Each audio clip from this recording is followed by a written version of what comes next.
My eyes snapped open. The first thing I saw was Mr. Wang, shouting my name in a blind rage. It took several moments for Qianshen to process reality. Shock jolted through him as he bolted upright. He was back in high school. Was this just a dying dream? The peaceful atmosphere felt wrong. Was the 10-year apocalypse just a nightmare?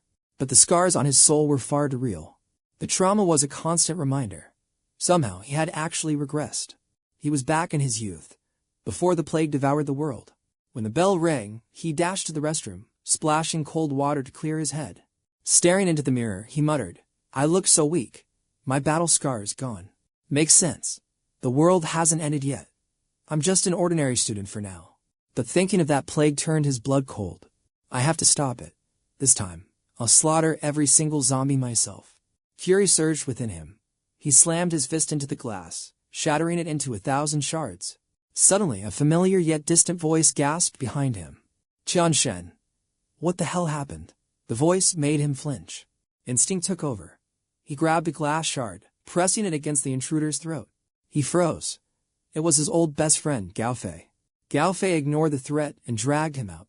Seeing the deep gash on Qianshen's hand, Fei turned pale with worry. Since Qianshen refused a doctor, Fei patched him up while nagging incessantly. "What's wrong with you? You nearly gave me a heart attack. Good thing I know first aid, huh?"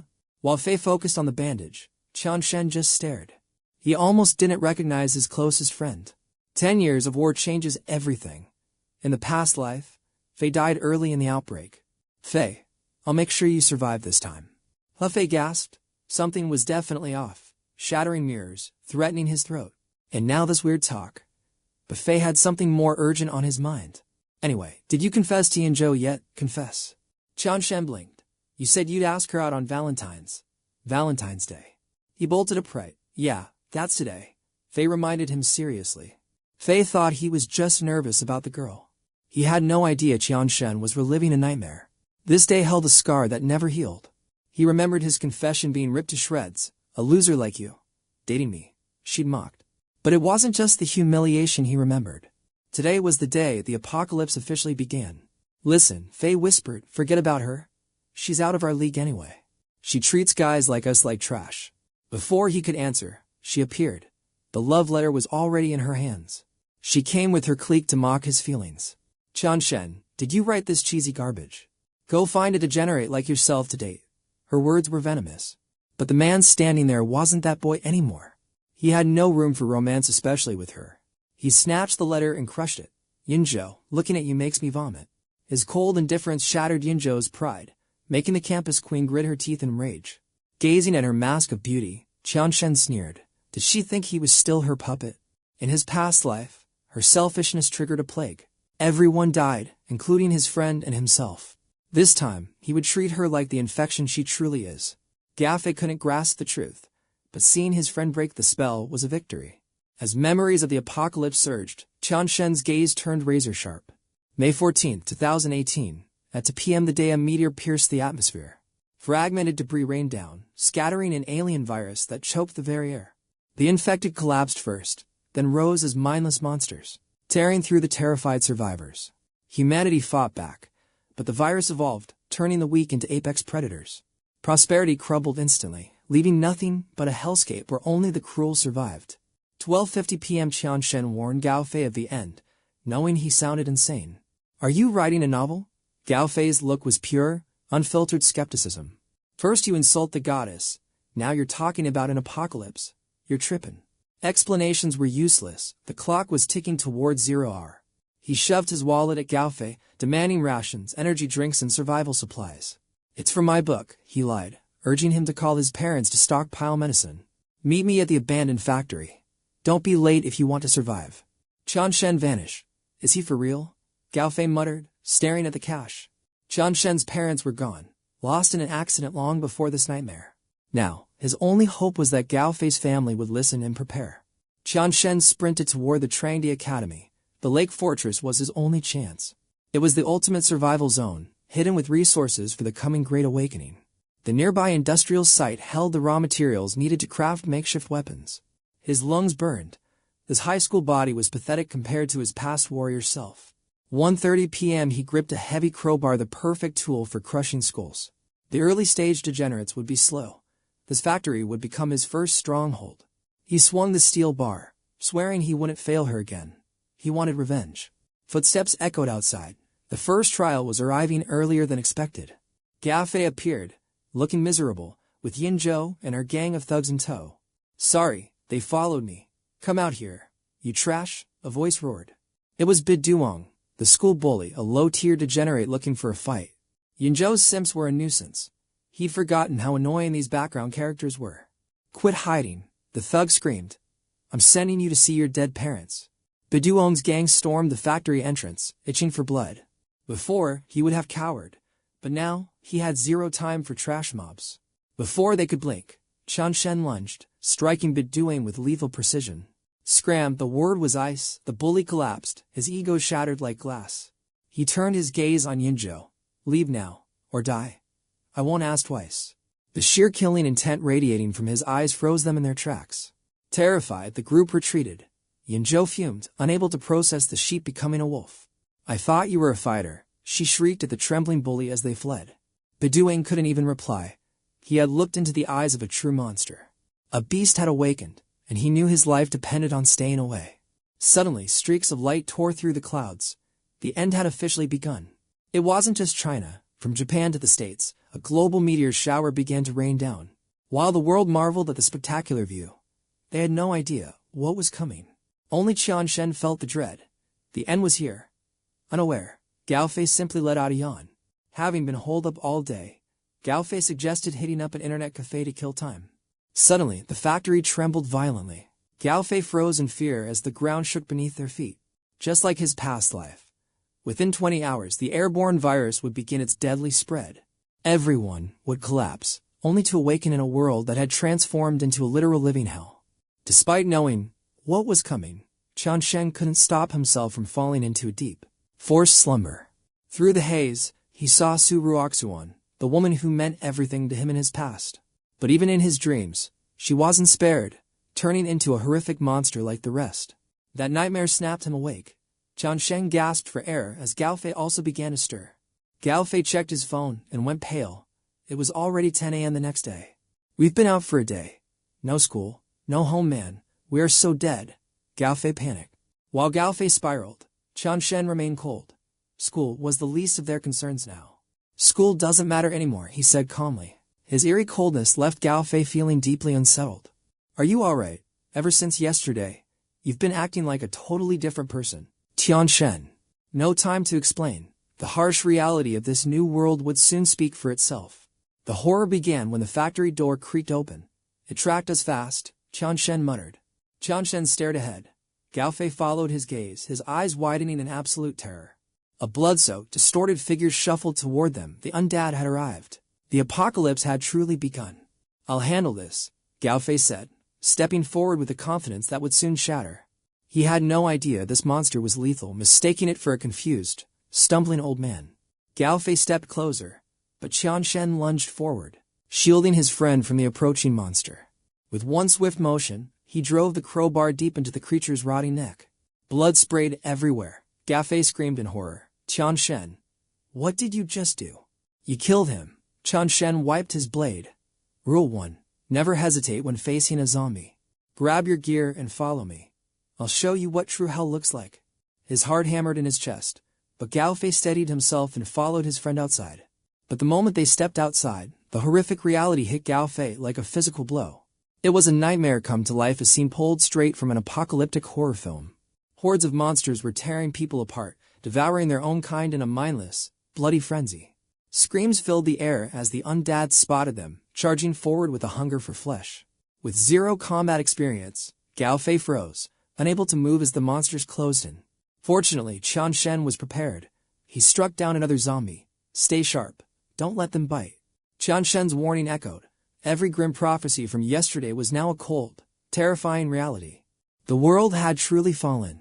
This was a zombie-infested wasteland, and the nightmare was just beginning. Suddenly, a desperate scream pierced the air. "Get back. Don't you dare come any closer." They turned to see 𝐁𝐄𝐓 and 𝐒𝐻𝐻 running in terror, chased by ravenous undead. Desperate to protect his crush, 𝐒𝐻𝐻 swung his baseball bat wildly at the pursuing monsters.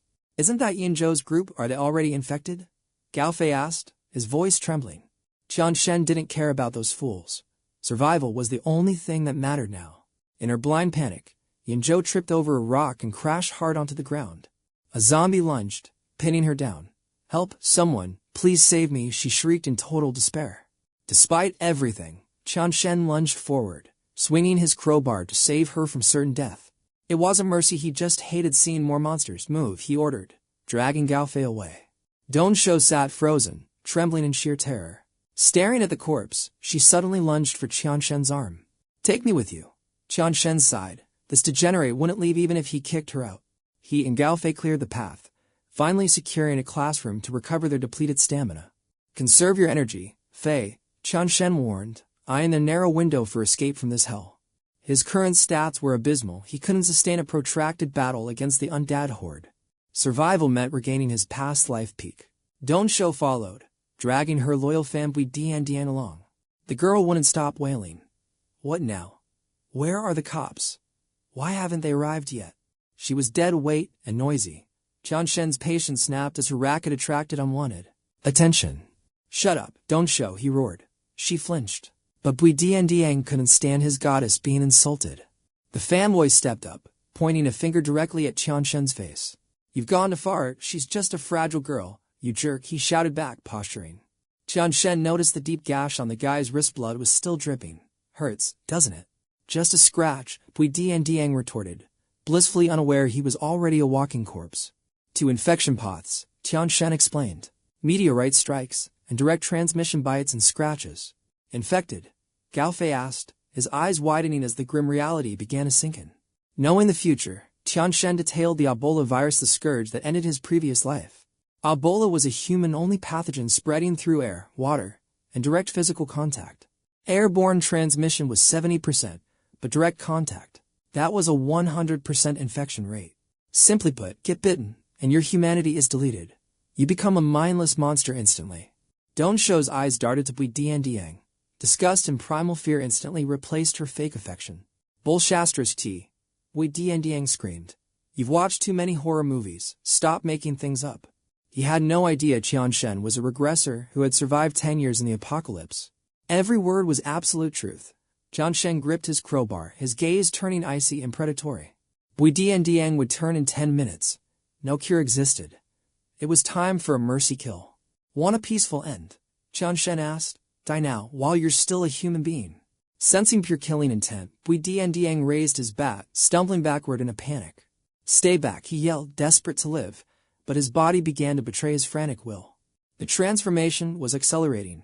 Suddenly, the agonizing pain in his wrist vanished completely. Dian stared at his hand, watching the veins blacken as his humanity slipped away forever. Despair hit him. He reached for Dongshou, begging for mercy, promising he'd never hurt her. But the goddess showed her true face. "Get away from me, you freak," she screamed. The betrayal was instant. Shen and Fei watched, unfazed by her predictable, cold nature. He was bitten protecting her, yet she discarded him. Suddenly, a massive explosion rocked the courtyard. They peered out. The principal's car was smashed against a wall, smoke billowing from the hood. The coward must have lost control while trying to flee. His failure was their golden opportunity. The noise drew the zombie horde away, concentrating them all around the wrecked vehicle. "In minutes, you'll be rotting meat," Shen stated. "Let me end your quest here." "No, I'm fine," Dian stammered, gripping his bat with trembling, pallid fingers. "Don't lie." Shen ignored the degenerate's denial. "Fei, we're moving out now." Dongshou panicked, clinging to Shen. "Wait, big brother Shen, don't leave me." The fanboy reached out, gasping her name. Dongshou recoiled in disgust. "Get away, freak." He tried to say his final goodbyes, gasping for breath as the virus took hold. She slashed his face with a blade and retreated. "If you want to die, then rot alone." He stood paralyzed by her cruelty as she chased the others. His hand reached for nothing. Silence fell. The group vanished into the corridor, leaving the dying boy to the shadows. Unevolved zombies swarmed the perimeter. Shen seizes the opening. A clean strike to the neck is all it takes to end them. Suddenly, a mindless beast lunges toward Fei. He freezes, trembling as he grips his axe with white knuckles. Shen's voice cuts through the panic. "Kill or be killed." Fei swings, burying the blade deep into the monster's skull. He hacks again to be certain blood sprays as the degenerate collapses, silenced for good. With the axe dripping gore, Gao Fei finally exhales. He survived his first real awakening in this hellscape. From the shadows, Dong Shou rushes toward them, her voice laced with desperation. "Wait for me," she gasps, running for her life. "I thought you'd abandon me in this nightmare." Qian Shen levels his weapon at her throat, his eyes cold. "State your business. Why are you trailing us? Please, don't leave me alone," she pleads. Gao Fei whispers a soft request for mercy to his friend. "We're classmates, man, let it go." Qian Shen scoffs and turns away, suspicious of her hidden motives. "Fine, follow us, but one wrong move and you're dead. Understood?" Resentment flickers in Dong Shou's eyes as they move. Ahead, a horde of boss deer threats blocks the main road. "Let's just blitz the gate," Gao Fei suggests. Qian Shen shakes his head too risky. They need a strategy. The infection reacts to sound. I'll infiltrate the broadcast room and trigger a distraction quest. For the horde. That's the plan.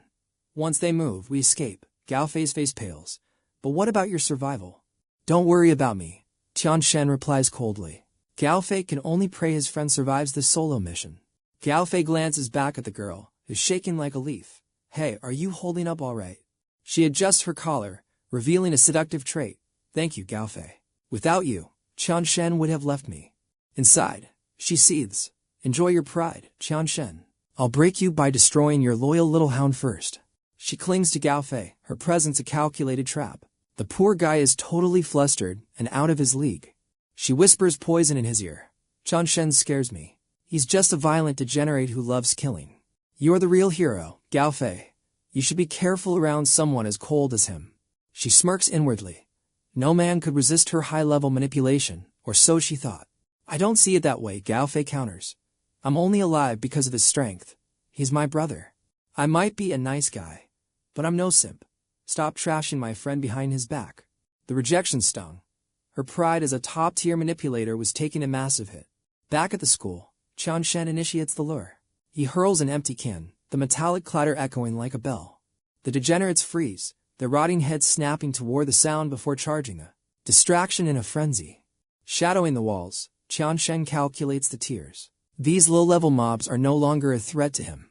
He slips into the broadcast booth. Now for the real challenge, figuring out this archaic system interface. Suddenly, a chill runs down his spine. An uninvited guest had spawned right behind him. Qian Shen spins, clamping his hand around the monster's throat as it lunges with gnashing teeth. The pressure is immense. This is a semi-evolved variant. Evolution is happening faster than expected. "I'm not dying here." He scans the room, searching for a dropped item or makeshift weapon. There, an iron rod lay just out of reach. He strained, every muscle screaming under the pressure. As the beast's rancid breath hit his face, he grabbed the steel and drove it through its skull. The corpse slumped. Qian Shen gasped. A hidden monster in the broadcast room. That was a close call. Damn, if a semi-evolved is this tough. The real boss monsters are going to be a nightmare. On the desk, a photo of the school's star broadcaster caught his eye. Now, she was just another infection stat. A half-finished scarf lay nearby, a Valentine's gift for a future that would never come. The speakers hum. "Attention students, morning exercises begin now. Please gather at the central plaza." Testing, 1 to 3. Below, the mindless horde swarmed the speakers, drawn to the sonic trap. Outside, Gao Fei sees the opening. They reached the perimeter, but the gate was sealed tight. Out of my way, with a desperate swing, he shattered the lock. Iron shards flying like shrapnel. The gate groaned open. Gao Fei hesitated at the threshold. "Wait, Qian Shen isn't out yet." "Forget him. We need to move before the monsters arrive." She screamed at the teachers as the bus pulled up. "Get in, hurry." Yunzhou's patience was wearing thin. "Gao Fei, why are you still standing there like an idiot?" He refused to abandon his friend, waiting like a loyal brother for a savior. To Yunzhou, this loyalty was just a death sentence. "You're Gao Fei from class 2, right?" The teacher urged. "Get on the bus." But he stayed firm. "I'm not leaving without Qian Shen." She turned to the teacher with a wicked glint. "Sir, Qian Shen is a murderer. I saw him kill our classmates with my own eyes." The teacher's face went pale. "What? Are you sure about this?" Yunzhou smirked, twisting the knife. "We should just lock the gates and leave him. We can't risk those monsters escaping, right?" The teacher nodded, swayed by her lies. "You're right. We have to go. Gao Fei, stop being stubborn and get in." She mocked him, "Still waiting for your hero. How touching. Fine, stay here and die together then." "So you finally showed your true colors," 𝐿𝐤 growled. He glared at the traitorous girl. You absolute snake. Murderous aura exploded from 𝐿𝐤 as he leveled his axe. Close that gate, and I'll end you myself. I dare you. 𝐁𝐄𝐓's face darkened while the teachers stood frozen in shock. The students inside the bus began whispering in terror at the scene. Who is that guy? What's he doing? 𝐿𝐤 stood his ground, a lone sentinel as the bus sped away into the distance. We'll come back for you, they shouted, but he simply watched them go. His expression unreadable and cold. I actually did it, 𝐿𝐤 shouted, unaware of the shadow creeping up behind him. A zombie was closing in for the kill. It lunged, grabbing his collar and slamming him back. Before he could breathe, a rotting, hideous face was inches from his. He wrestled the beast down, desperate to avoid its teeth. He jammed his axe handle into its throat to hold the monster back. You piece of trash, he roared. But the monster's supernatural strength was starting to overwhelm him. Despair hit him. Is this it? I haven't even had a girlfriend yet. I refuse to die in a place like this. Suddenly, the zombie's head flew off in a clean arc. Blood sprayed everywhere as the decapitated corpse slumped to the ground. Qianshen reached out a hand. Can you stand? After hearing the story, he realized missing that bus was a blessing in disguise. If an infected was on that bus, it's already a rolling coffin. Qianshen noted with cold clinical precision. Are they heading to the city?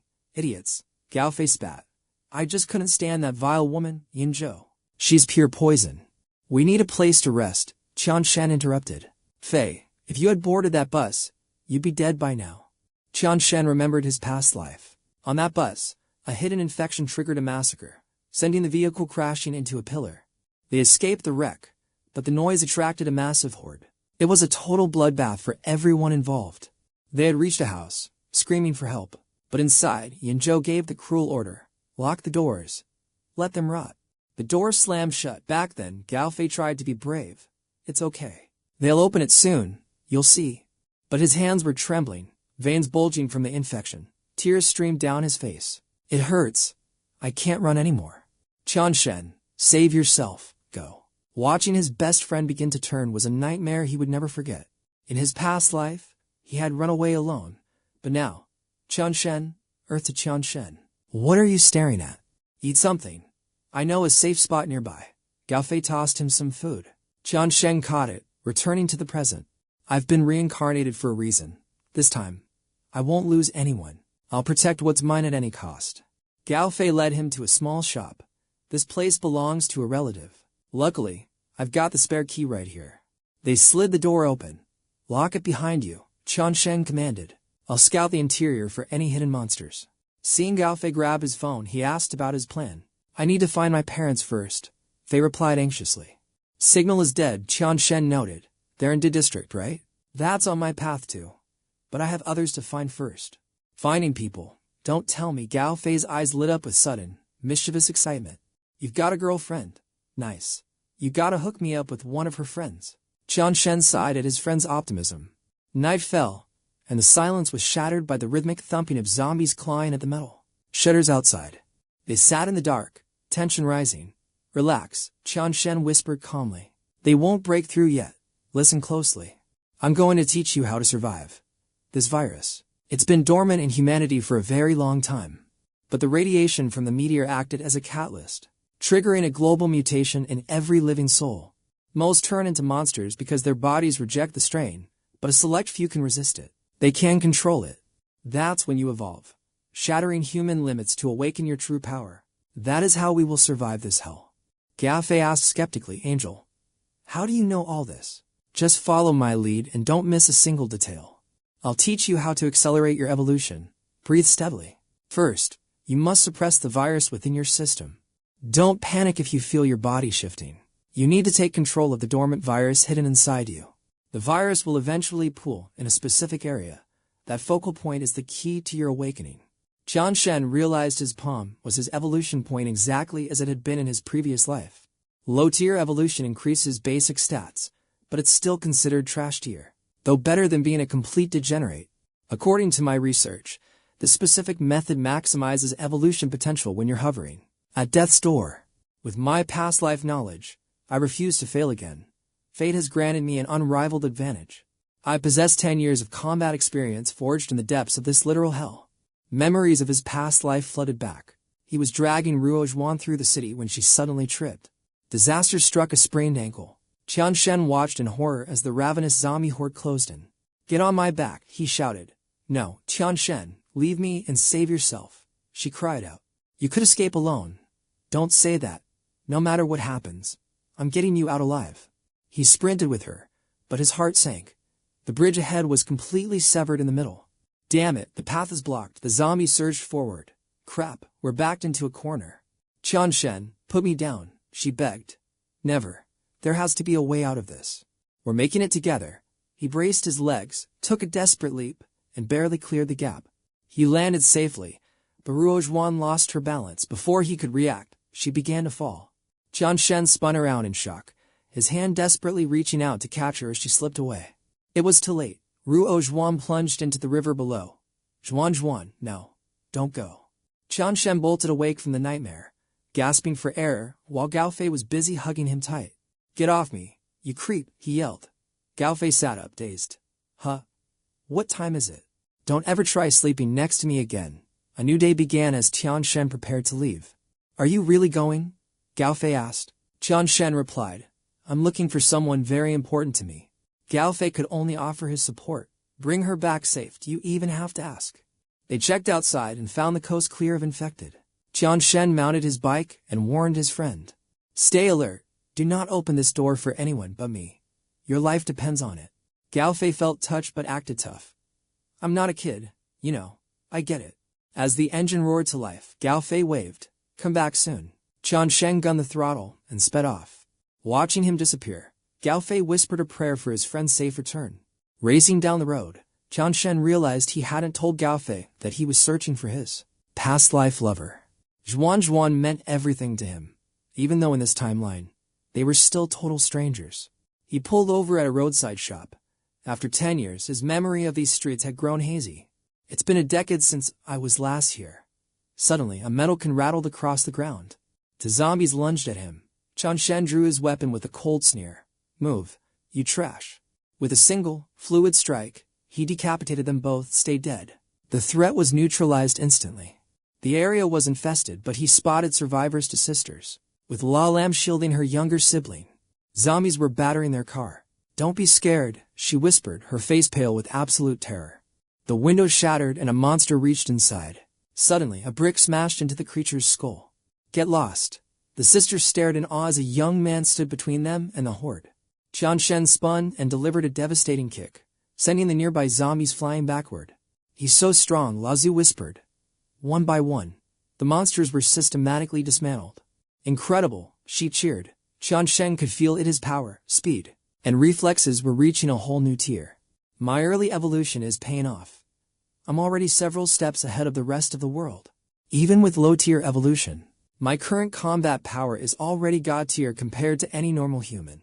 Glaring at the remaining freaks, Qian Shen roars, "Come and get it." Minutes later, he stands amidst a sea of zombie gore, gasping for air. 𝐒𝐊𝐢 gasps, "Thank you, truly." Qian Shen cuts her off. "Save it. The zone is compromised. We need to move now." "Move," she stammers. He points toward a convenience store up ahead. A potential safe zone for the night. "Take the girl there and hide." 𝐒𝐊𝐢's voice trembles with worry. "But what about you?" "Don't worry. I'll be right behind you." Hesitating, she finally makes the call. "Fine. Let's go." 𝐒𝐊𝐢 whimpers, "But what about my doll?" Her sister snaps back. "Forget it. Safety comes first." As Qian Shen refuels the car, he feels it. His physical stats are sharpening, his senses are reaching a new level. The early stages of evolution. Faint, but real. Suddenly, his internal radar blares, a massive horde is closing in fast. Back at the shop, 𝐒𝐊𝐢's eyes well up. "Is that big brother going to be okay?" 𝐒𝐊𝐢 hesitates. "I don't know." She looks out anxiously. "Stay here, Zhu. I'm going to check the perimeter." "Don't move."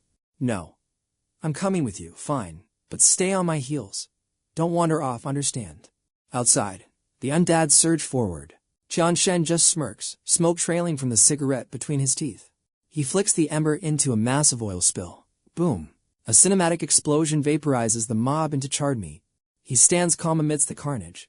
𝐒𝐊𝐢 arrives, weapon drawn, frozen in awe. "Just who is this guy?" Qian Shen scowls, annoyed. "Didn't I tell you to stay put? It's a war zone out here." They retreat back inside. He looks at Lazu. Is she your mom? No way, she's my big sister. He pulls a plush toy from his bag. Found your bear in the trunk. Lazu squeals with pure joy. You're the best, mister. He shrugs it off coolly. No big deal, just stay alive. He chugs water to quench his thirst. Lazu whispers, is my sister pretty? She's a total beauty, right? He nearly chokes on the next words. You should marry her, she doesn't even have a boyfriend yet. He flicks the kid's forehead. Stop talking nonsense. As he packs a bag of loot, La Lam hesitates. Shouldn't we pay for these? We can't just take them. It feels wrong. Wake up. The world has changed. If we don't take this, someone worse will. Don't torture yourself. She sighs, defeated. You're right. Everything's different now. Just days ago, I was a simple teacher. His eyes widen. A teacher? At Yatxing Girls High. La Lam confirms it, surprised by his reaction. Yes, I taught there. He grips her shoulder urgently. Then you know a student named 𝐒𝐈𝐍𝐻? She winces. Can you let go? You're hurting me. He freezes, realizing his own intensity. My apologies. She continues. I was her homeroom teacher. Why do you know her? We're friends. Sort of. Internally, he knows they haven't actually met yet in this timeline. If you're looking for her, she's likely still at the school. She reassures him. I left early, but the kids were still in class. She's smart, she'll find a way to survive. Qianshen remains silent and brooding. La Lam wonders, would he risk everything for just a friend? Staring at his lonely silhouette, she suddenly leans in and plants a quick kiss on his cheek. What? He clutches his face, turning beet red. What was that for? She beams. A thank you for saving us. Now go. You have your own mission to finish. Lazu's face falls instantly. No. Why can't we go with him? We should stay together. He's super strong. He'll protect us both, right? Tell her, big brother, protect my sister. La Lam pulls her back. Be good. He's done enough for us. We can't be a burden. We'll meet again, I promise. Lazu can't hold it back. She bursts into tears of frustration. He ruffles her hair, then turns to La Lam. Can you handle a vehicle? I can drive. Then move it. We're leaving. The motorcycle roars to life, tearing through the post-apocalyptic streets. Lazu cheers from the front, but La Lam clings tight to his back. Why did the world become so scary? A virus, he mutters, just like those zombie movies, only this nightmare is real. So, where exactly are you taking us? She asks over the roar of the engine. The bike screeches to a halt by an abandoned car. We're here. Get out. Check this out. I'll pop this lock in a flash. Ever seen a pro car thief? La Lam gasped. Stop. You're just a student. That's totally illegal, she cried. He blinked. How did she know? Oh right. He was still wearing his school uniform. Figures. La Lam warned him to find the cops for 𝐒𝐈𝐍𝐻. No matter how strong, the school was a total death trap. Qianshen scoffed. The police. You seriously think those guys can find 𝐒𝐈𝐍𝐻 for me in this mess? She went silent. He pointed behind her. You mean heroes like that one over there? A zombified officer stumbled toward them. La Lam turned pale. What's your name? Qianshen asked coldly as she stammered in fear. I am Miss La. He stepped in front of his teacher, grounding his heels. Listen closely. This world. He executed the undead cop with clinical precision. It's become far more twisted than you can possibly imagine. The sisters watched, horrified, as crimson blood sprayed across the asphalt. They were frozen in total shock. Time to loot. His luck stat was peaking. This tactical armor was top-tier gear. But damn, there was no firearm. High durability. Those degenerates wouldn't be biting through this high-grade plating anytime soon. He tossed her an iron pipe. Take it, Miss La. Your survival weapon. Never let go. She nodded, trembling. Forget the law. No one's coming to save you. It's adapt or die. I've hot-wired this car for you. Just drive and follow my lead. I've got my own mission. We're splitting up for now. Find my friend. Tell him Qianshen sent you. Her eyes widened. Your name is Qianshen. That's me. I'm La Lam. This is my sister, La Tiet. Please, you must be careful. He nodded. You too. Both engines roared to life. Promise me, she shouted. Promise you'll come back alive. A confident smirk played on his lips. Who do you think I am? He accelerated, leaving her staring after him. You should have confessed, sis, Tiet whispered. Too late now. La Lam bit her lip, lost in uncertainty. The kids sighed. Adults and their complicated hearts. It made no sense in this hellscape. Gridlock everywhere. The silence was deafening, the calm before the storm. He ditched the bike and moved on foot. Staying low, he used the wreckage as cover. Then his eyes locked onto a potential jackpot. A squad car, potential loot, firearms. He crept through the metal graveyard toward a trapped walker inside. There, his service pistol glinting on the seat. The creature inside sensed him, its dead eyes snapping open. Qian Shen lunged back to maintain a safe gap. Asterisk smash. Asterisk the glass shattered as the monster threw its weight forward. It tumbled out of the frame. Panic flared for a second. Damn it, not now. Boxed in by cars. No room to dodge. The rotting face lunged, teeth snapping inches from his throat. He slammed its skull against the hood. But asterisk beep beep beep. Asterisk the car alarm wailed, screaming for attention. No time, he unsheathed his dagger, driving the blade deep into the zombie's temple. Finally, silence. Tight spaces were a death sentence. He scrambled for the prize, the gun inside the cruiser. Class 4, Grade 1.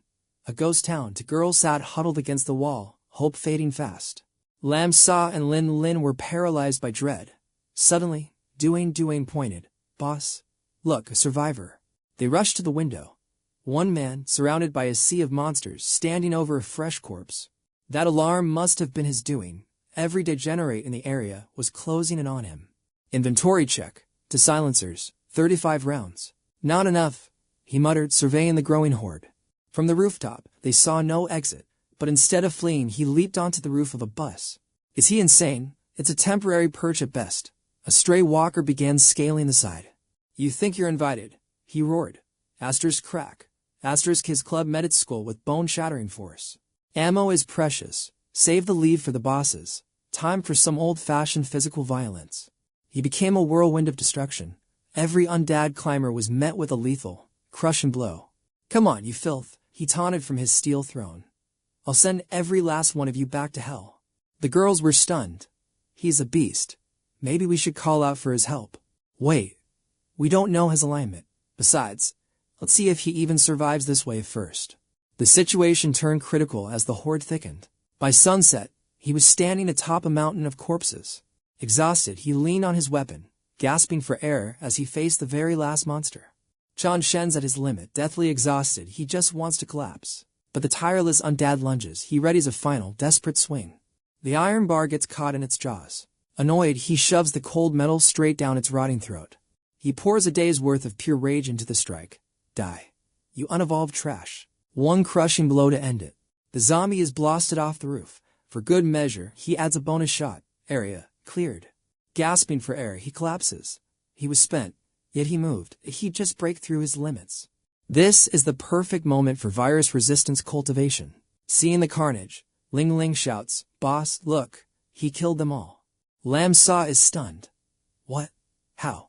There were dozens of those monsters. Is he okay, she asks. He's just sitting there, motionless, probably just catching his breath. Will he save us? Lam Sa sighs. Probably not. It's too dark, and he's exhausted. He won't see us. Qian Shen closes his eyes, focusing his core. The sensation this time is overwhelming, stronger than ever before.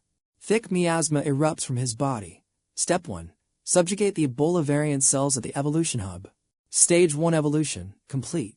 The transformation is taking hold. The virus channels into a circuit, surging his physical stats. Awakening, universal system. His heavy crowbar now feels like a feather. Unevolved mobs. Child's play now. His raw power has doubled compared to an average human. Other stats must have spiked too. Priority, recover, fortify immunity, and then activate perception. Universal system trait, awareness. It allows him to sense any movement within a 5-meter radius. He's vulnerable while casting, but at max tier. That range expands to 20 meters of absolute detection. Still, it pales next to a mental system. He remembers Zhuan's insane 1-kilometer range. Are you still in there? He stares at the school. Hien, I'm coming for you. Dead of night. He triggers perception. The range is pitifully small. This seems to be the current cap. Frustrated, he hurls a bottle. Clang, the sound echoes, instantly alerting the local degenerates. 5 unevolved zombies shambling his way. For the new him, this is an easy XP farm. Perfect timing. Time to field test these upgraded physical traits and hidden stats. He leaps from the heights, descending like an angel of death upon the horde. His evolved body is a weapon. Reflexes tripled, speed boosted. The zombies can't even touch him as they give chase. Looking at the pile of corpses, he grins. Unevolved monsters are no longer a threat to the great Tianshan. Inside the classroom, only empty ration wrappers remain. The situation is grim. Food's gone. Ling Ling sobs. If the monsters don't get us, starvation will. Boss, Duane whispers. The hallway is clear. This is our chance to move. Lam Sa hesitates. Too risky. But Ling Ling counters. Starving to death is a guaranteed game over. Fine, Lam Sa relents. Grab the flashlights. They creep out into the darkness. Moving like ghosts, they navigate the silent, blood-stained corridors. Lam Sa takes charge. Search Class 2 for snacks. I'll hit Class 3. Be careful. While scavenging, something brushes Lam Sa's leg. Just a mouse. Stay quiet, Xiao Bao. She searches desperately. No food, just useless manga. Then, she spots a bottle. A bottle of water. Her eyes light up. This is a godsend. Suddenly, a blood-curdling scream pierces the air. Down the hall, Tianshan's ears twitch. Lam Sa freezes. Danger. A monster is here. Her friend is being hunted, screaming for a savior. Panic sets in. Lam Sa runs, but Ling Ling is already being torn apart by a mindless beast. Stumbling back in horror, Lam Sa bumps into something cold. A body. It's Duane. Her face goes pale. Both her friends, gone in an instant. The zombie feast on Ling Ling's flesh while Duane's corpse begins to twitch. A monster locks eyes with her. Paralyzed by fear, she bolts, her voice cracking as she screams for help. Tianshan is boxed in. That scream was a dinner bell for every monster nearby. Time to bring out the guns. A gunshot echoes through the night. He examines the target. Wait, this one was already evolving. Based on my analysis, this creature will reach full evolution in 2 days. 25 rounds left. I need to make every shot count. Suddenly, a rhythmic tapping echoes from the classroom. Damn, those monsters are trying to breach the door. Someone is definitely inside. Activating perception skill. Scanning a 2-meter radius. Scan complete. A survivor is hiding behind the door. Based on the signature, it's a girl. Could it be her? Inside, Lam Sa trembles in the shadows. Please, just stay away, she prays. The scratching stops. Did they leave? Then a sudden thud sends her recoiling in pure terror. Relax, I'm human. Open the door. Lam Sa hesitates, then flings it open, sobbing with relief. Do you have any food, she begs. I'm so hungry. I'd even eat a rat at this point. She devours the rations like a beast. Tianshan watches, then asks about Hyan. Yeah, I know her. She was our school's idol. Seeing him only smoking, she asks, aren't you hungry? I'm fine, he mutters. Lam Sa recalls the nightmare. Total chaos erupted when the monsters appeared. Many fled, but most perished. Hyan probably escaped the initial slaughter. Is that so? He replies. Suddenly, he spots her necklace. He grabs it, his eyes narrowing. Where did you get this? Let go. It's mine. Startled by his intensity, she shrinks back. Tianshan pauses. Your father, is he La Han? She freezes in shock. How do you know my father? We were comrades, he answers. He places a hand on her shoulder. Come with me. I'll take you to him. She brushes him off. I don't care about him. Keep me fed and protected, and then I'll consider it. Deal. Hand. Lam Sa places her hand in his.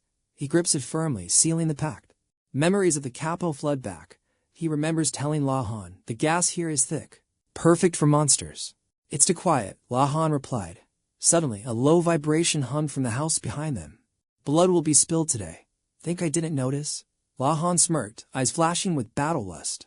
An evolved zombie lunged, green skin, razor-sharp claws, and jagged bone spikes protruding from its spine. Tianshan's eyes widen. There's another one. La Han draws twin blades, ready to settle the blood debt. Just sit back and watch me send this thing to hell. With a roar, La Han vanishes into a blur. He drops like a meteor onto the beast. His blades flash, carving through its hide with lethal precision. The zombie howls in fury. It swings a massive fist, sending La Han crashing backward. La Han signals for cover. Tianshan opens fire. Die. But the bullets bounce off the monster's armor. The beast turns, locking eyes with its attacker. Tianshan glares at his smoking barrel in frustration. Empty. Out of ammo at the worst possible moment. The zombie charges. Death is inches away. Slash. La Han severs its arm just in time. You're still green, kid. Watch and learn. He plants his feet, eyes cold. With one swift strike, he decapitates the beast. Go to hell. La Han gasps for air. You okay? That speed was insane, Tianshan remarks. He calmly unbuttons his shirt, revealing raw muscle. Then massive black wings unfurl from his back. A new evolution tier. You're a total monster now. Even the 1st Battalion couldn't stop you. Don't overpraise me, he chuckles. It's all thanks to that breathing technique you taught me. They drive back to base. Qianshen watches La-Han staring silently at a small object. What's that? La-Han shows him a necklace. A birthday gift for my daughter. A lucky charm. She has the matching one. You have a daughter. I never knew. Her name is Lam-san. I was always on duty. I never had time for her. She'd be 18 now. When the outbreak hit, I left her alone to join the squad. If I hadn't gone, she might be safe. Qianshen looks at him with unwavering respect. Don't worry. A lion doesn't sire a cub. With your genes, she's definitely a survivor. Back in the present, Lam-san's evolution begins. Violent energy crackles and hisses around her body. Qianshen smiles. It's working. We move tomorrow. The viral links have finally stabilized. Success. The virus is accumulating. Like father, like daughter mastering the breathing technique in only 3 tries. Qianshen leaned against the window, lighting a cigarette and taking a long, silent drag. He recalled his mentor, La-Han, who sacrificed everything to perfect this legendary breathing method. To meet his daughter after my reincarnation. Is this fate or a divine omen? Chaos erupted on the rooftop. Blood stained the doors as growls echoed through the darkening corridors. A zombie inside was undergoing a terrifying evolution, its body sizzling with raw viral energy. Viral molecules boiled in the air. The creature rose, reborn with a monstrous new physique. Back at the base, Qianshen handed a gun to Lam-sa. Can you use this? My father taught me, she replied. He nodded. Good, from now on, you rely on yourself. Always stay alert, she smirked. I know the stakes, Hunter. No need to remind me. Qianshen was impressed. The girl had the survival instincts of a seasoned veteran. I've seen enough death to learn, she said. He warned her to stay silent and keep practicing. Lam-sa watched him closely. That breathing technique. It's how you're slaying those monsters, isn't it? He looked back, surprised. She declared, just wait. I'm going to surpass you one day. Then keep training. Now, where's the electrical room? She pointed toward the basement's hidden archives. It's pitch black. Take a flashlight. He moved out, activating his spirit perception to scan the area. Survival rule number 1. Safety above all else. He used his awareness to map the area while prioritizing the mission at hand. The hallways were death traps. Luckily, the rope from the police car provided a tactical advantage. Dropping from the 3rd floor was risky, but facing a horde was a waste of time. He descended with grim determination, scouting the perimeter before breaching the lower level. Divine Sense Level 10 activated. No viral signatures detected in the immediate vicinity. Was I wrong? He cautiously pushed the door open, his finger tensed on the trigger. The basement was massive. His perception wasn't perfect yet. One mistake meant instant death. Deep in the shadows, a hidden threat waited. Finally, he reached the power hub. Found it. He grabbed the handle, but a chill ran down his spine. Just my luck. A zombie lunged from the dark, its eyes burning with mindless hunger. Asterisk bang.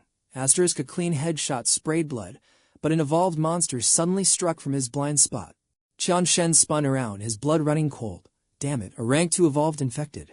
A massive fist whistled through the air. He lunged backward, barely escaping the crushing impact. Its speed was insane.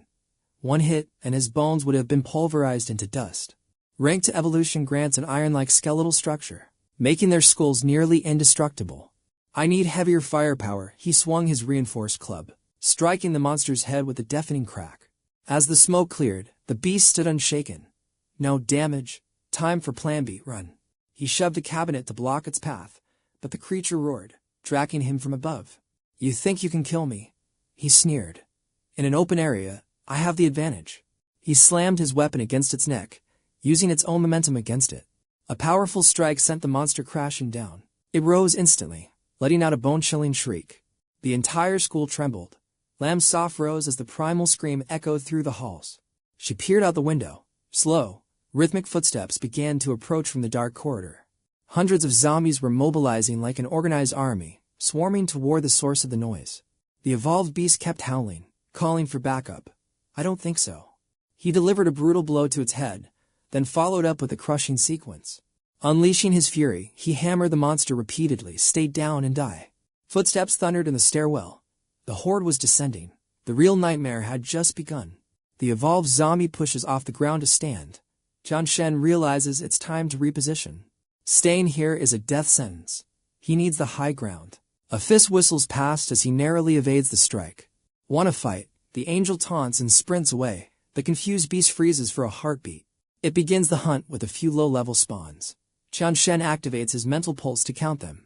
1, 2, 3 only for followed. The rest stayed back. This is his golden opportunity. This monster hasn't reached its peak evolution. A true ranked usually commands a horde of 10. He kicks the wall, drawing their focus. As the slow-moving corpses turn, his barrel is already leveled. Bang, the bullet grazes the evolver's skull. Quickly, he draws his baton to sweep the side mobs.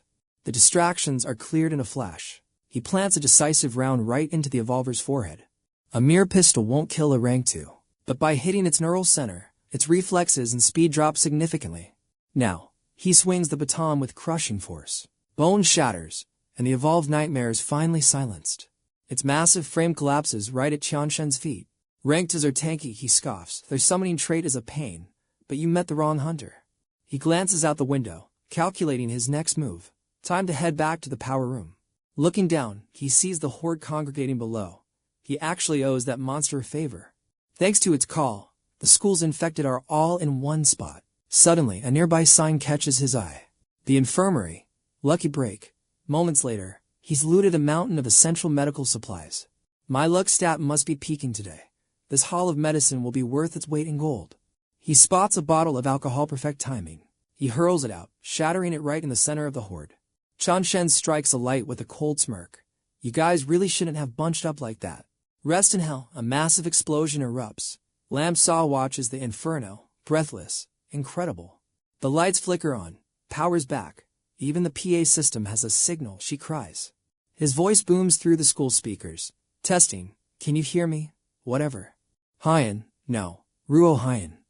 I'm coming for you. If you can hear this, meet me at the gate tomorrow morning. We might be strangers, but trust me." He bites his lip. "Please, just stay alive."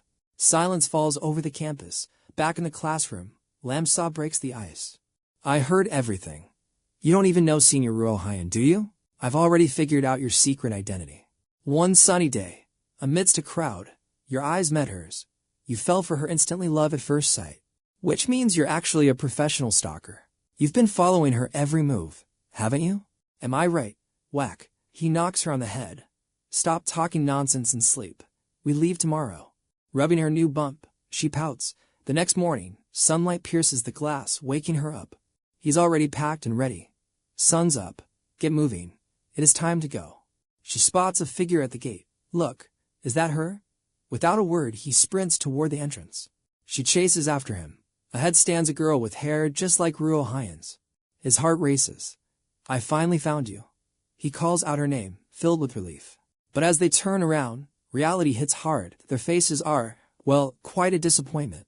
Speechless, he tries to stay focused. "Forget it. Does anyone here know where Teen Hyan is?"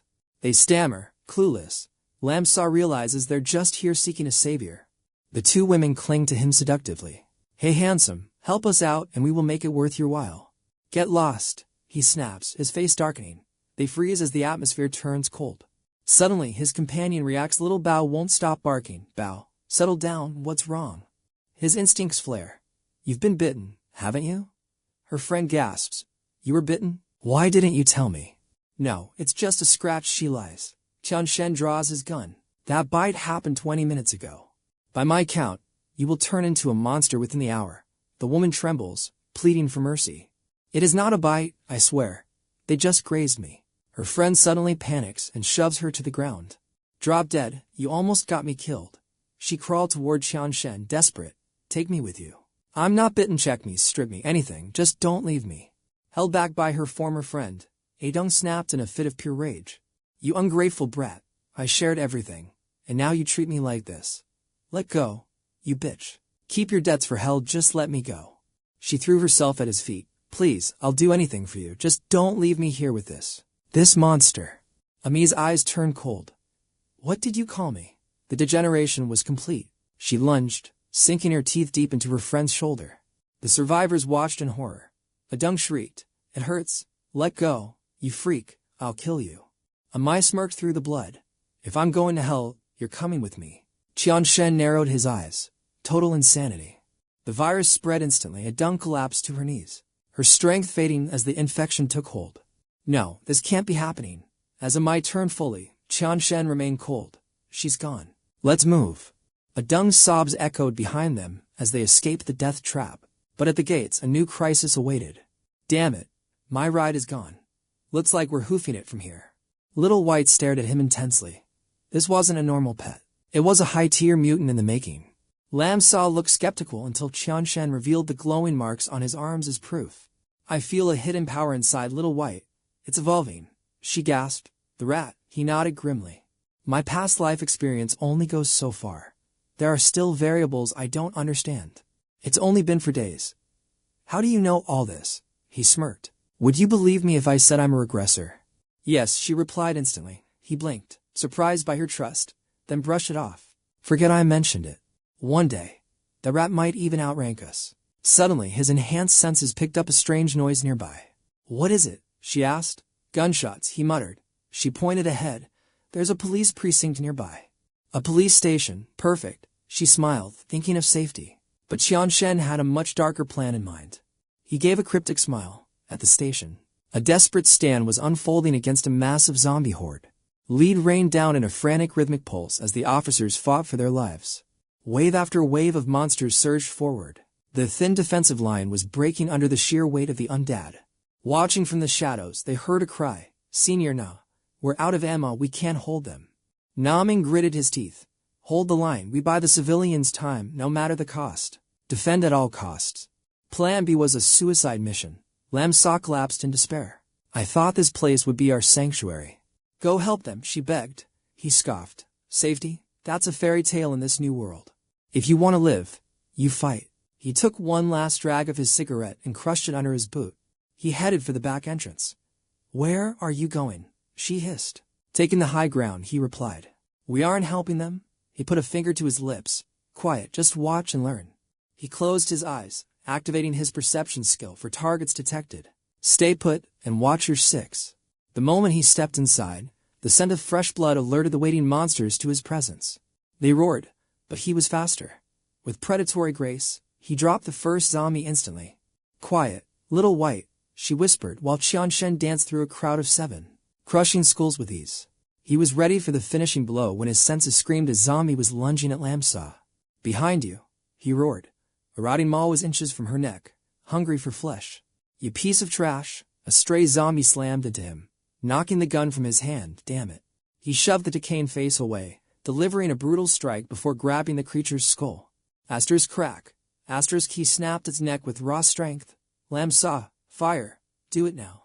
Her hands shook violently. Terror clouded her vision as the monster closed in. Stay back, please. Aster's bang.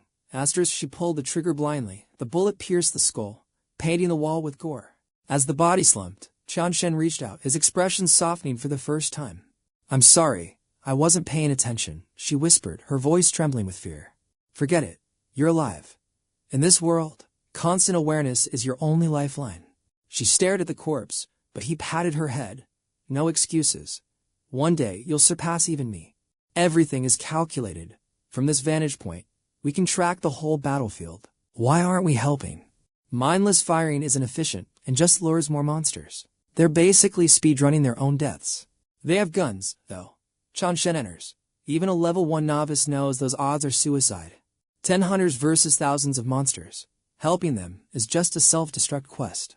We wait, he says, lighting a cigarette. Once they fall, we move in for the loot. Outside, the battle reaches its brutal climax. The winners and losers are finally being decided. Senior Na, the horde is overwhelming.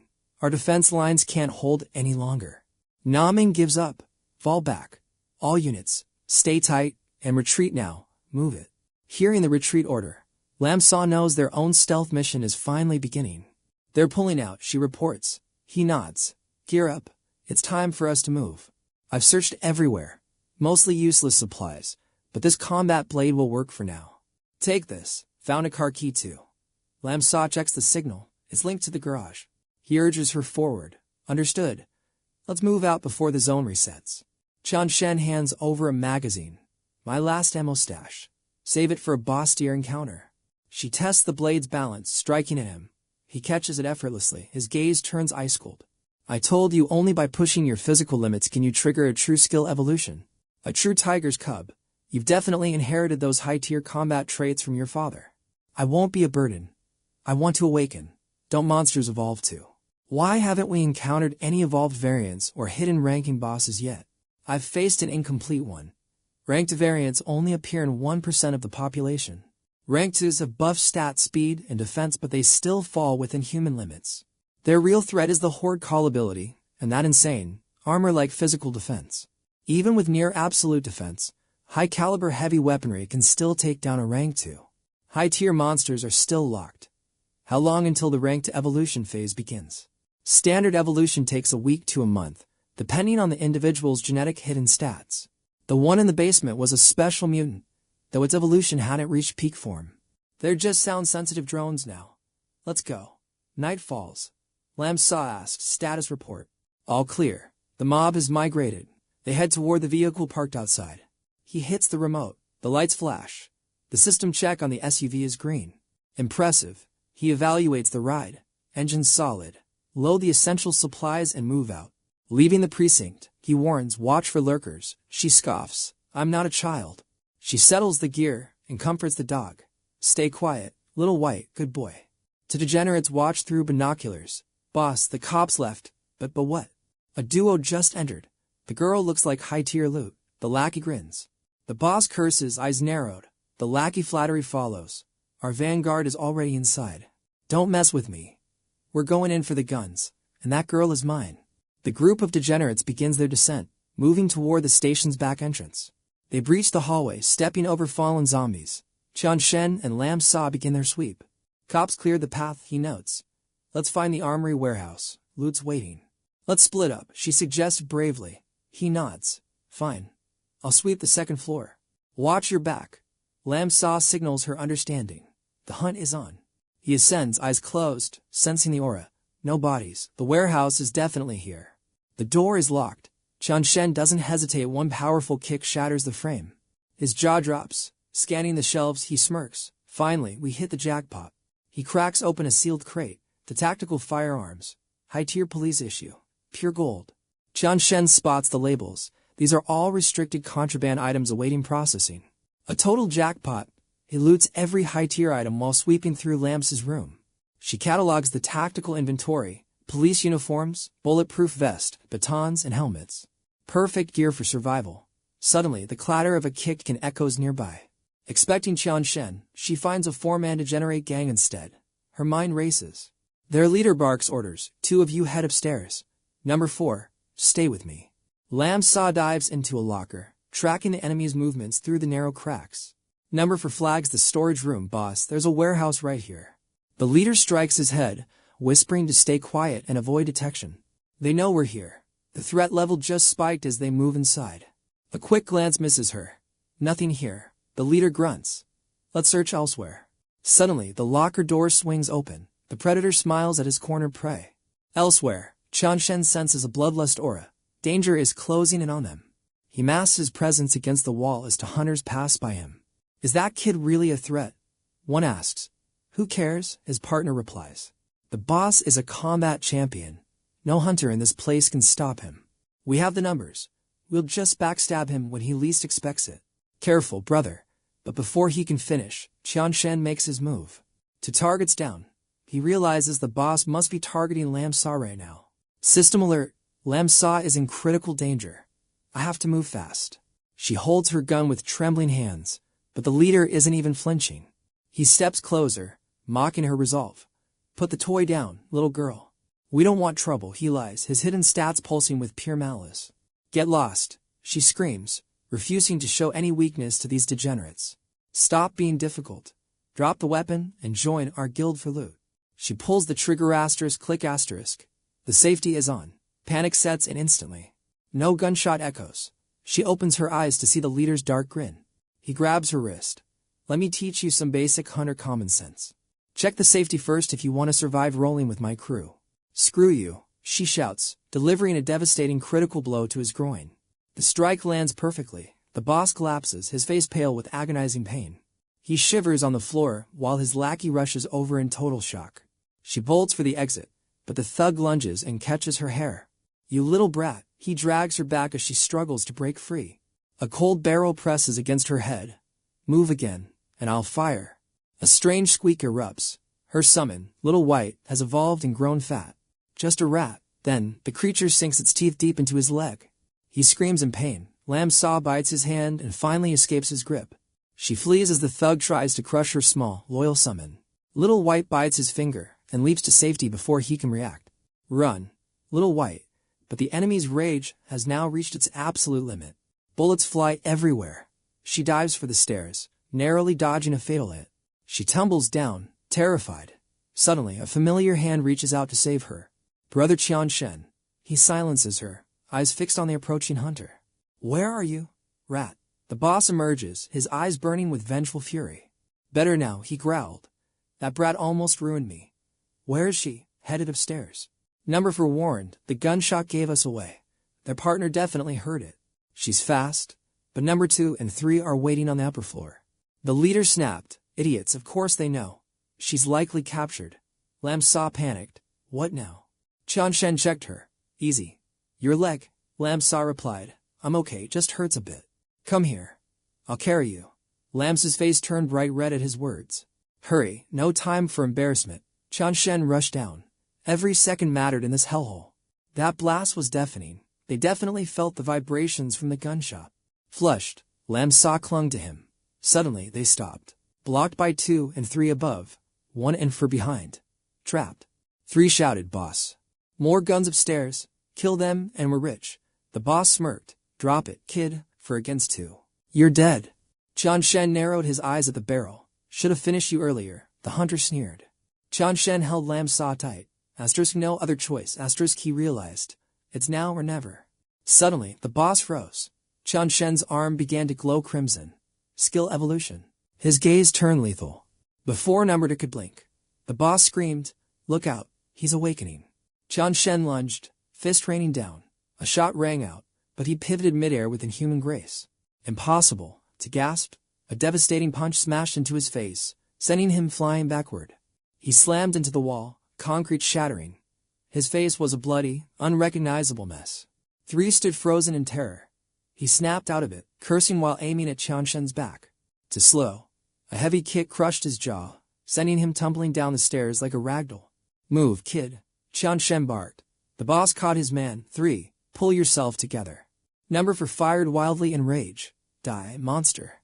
Bullets peppered the wall inches from 𝐒𝐊𝐷. She dove for cover.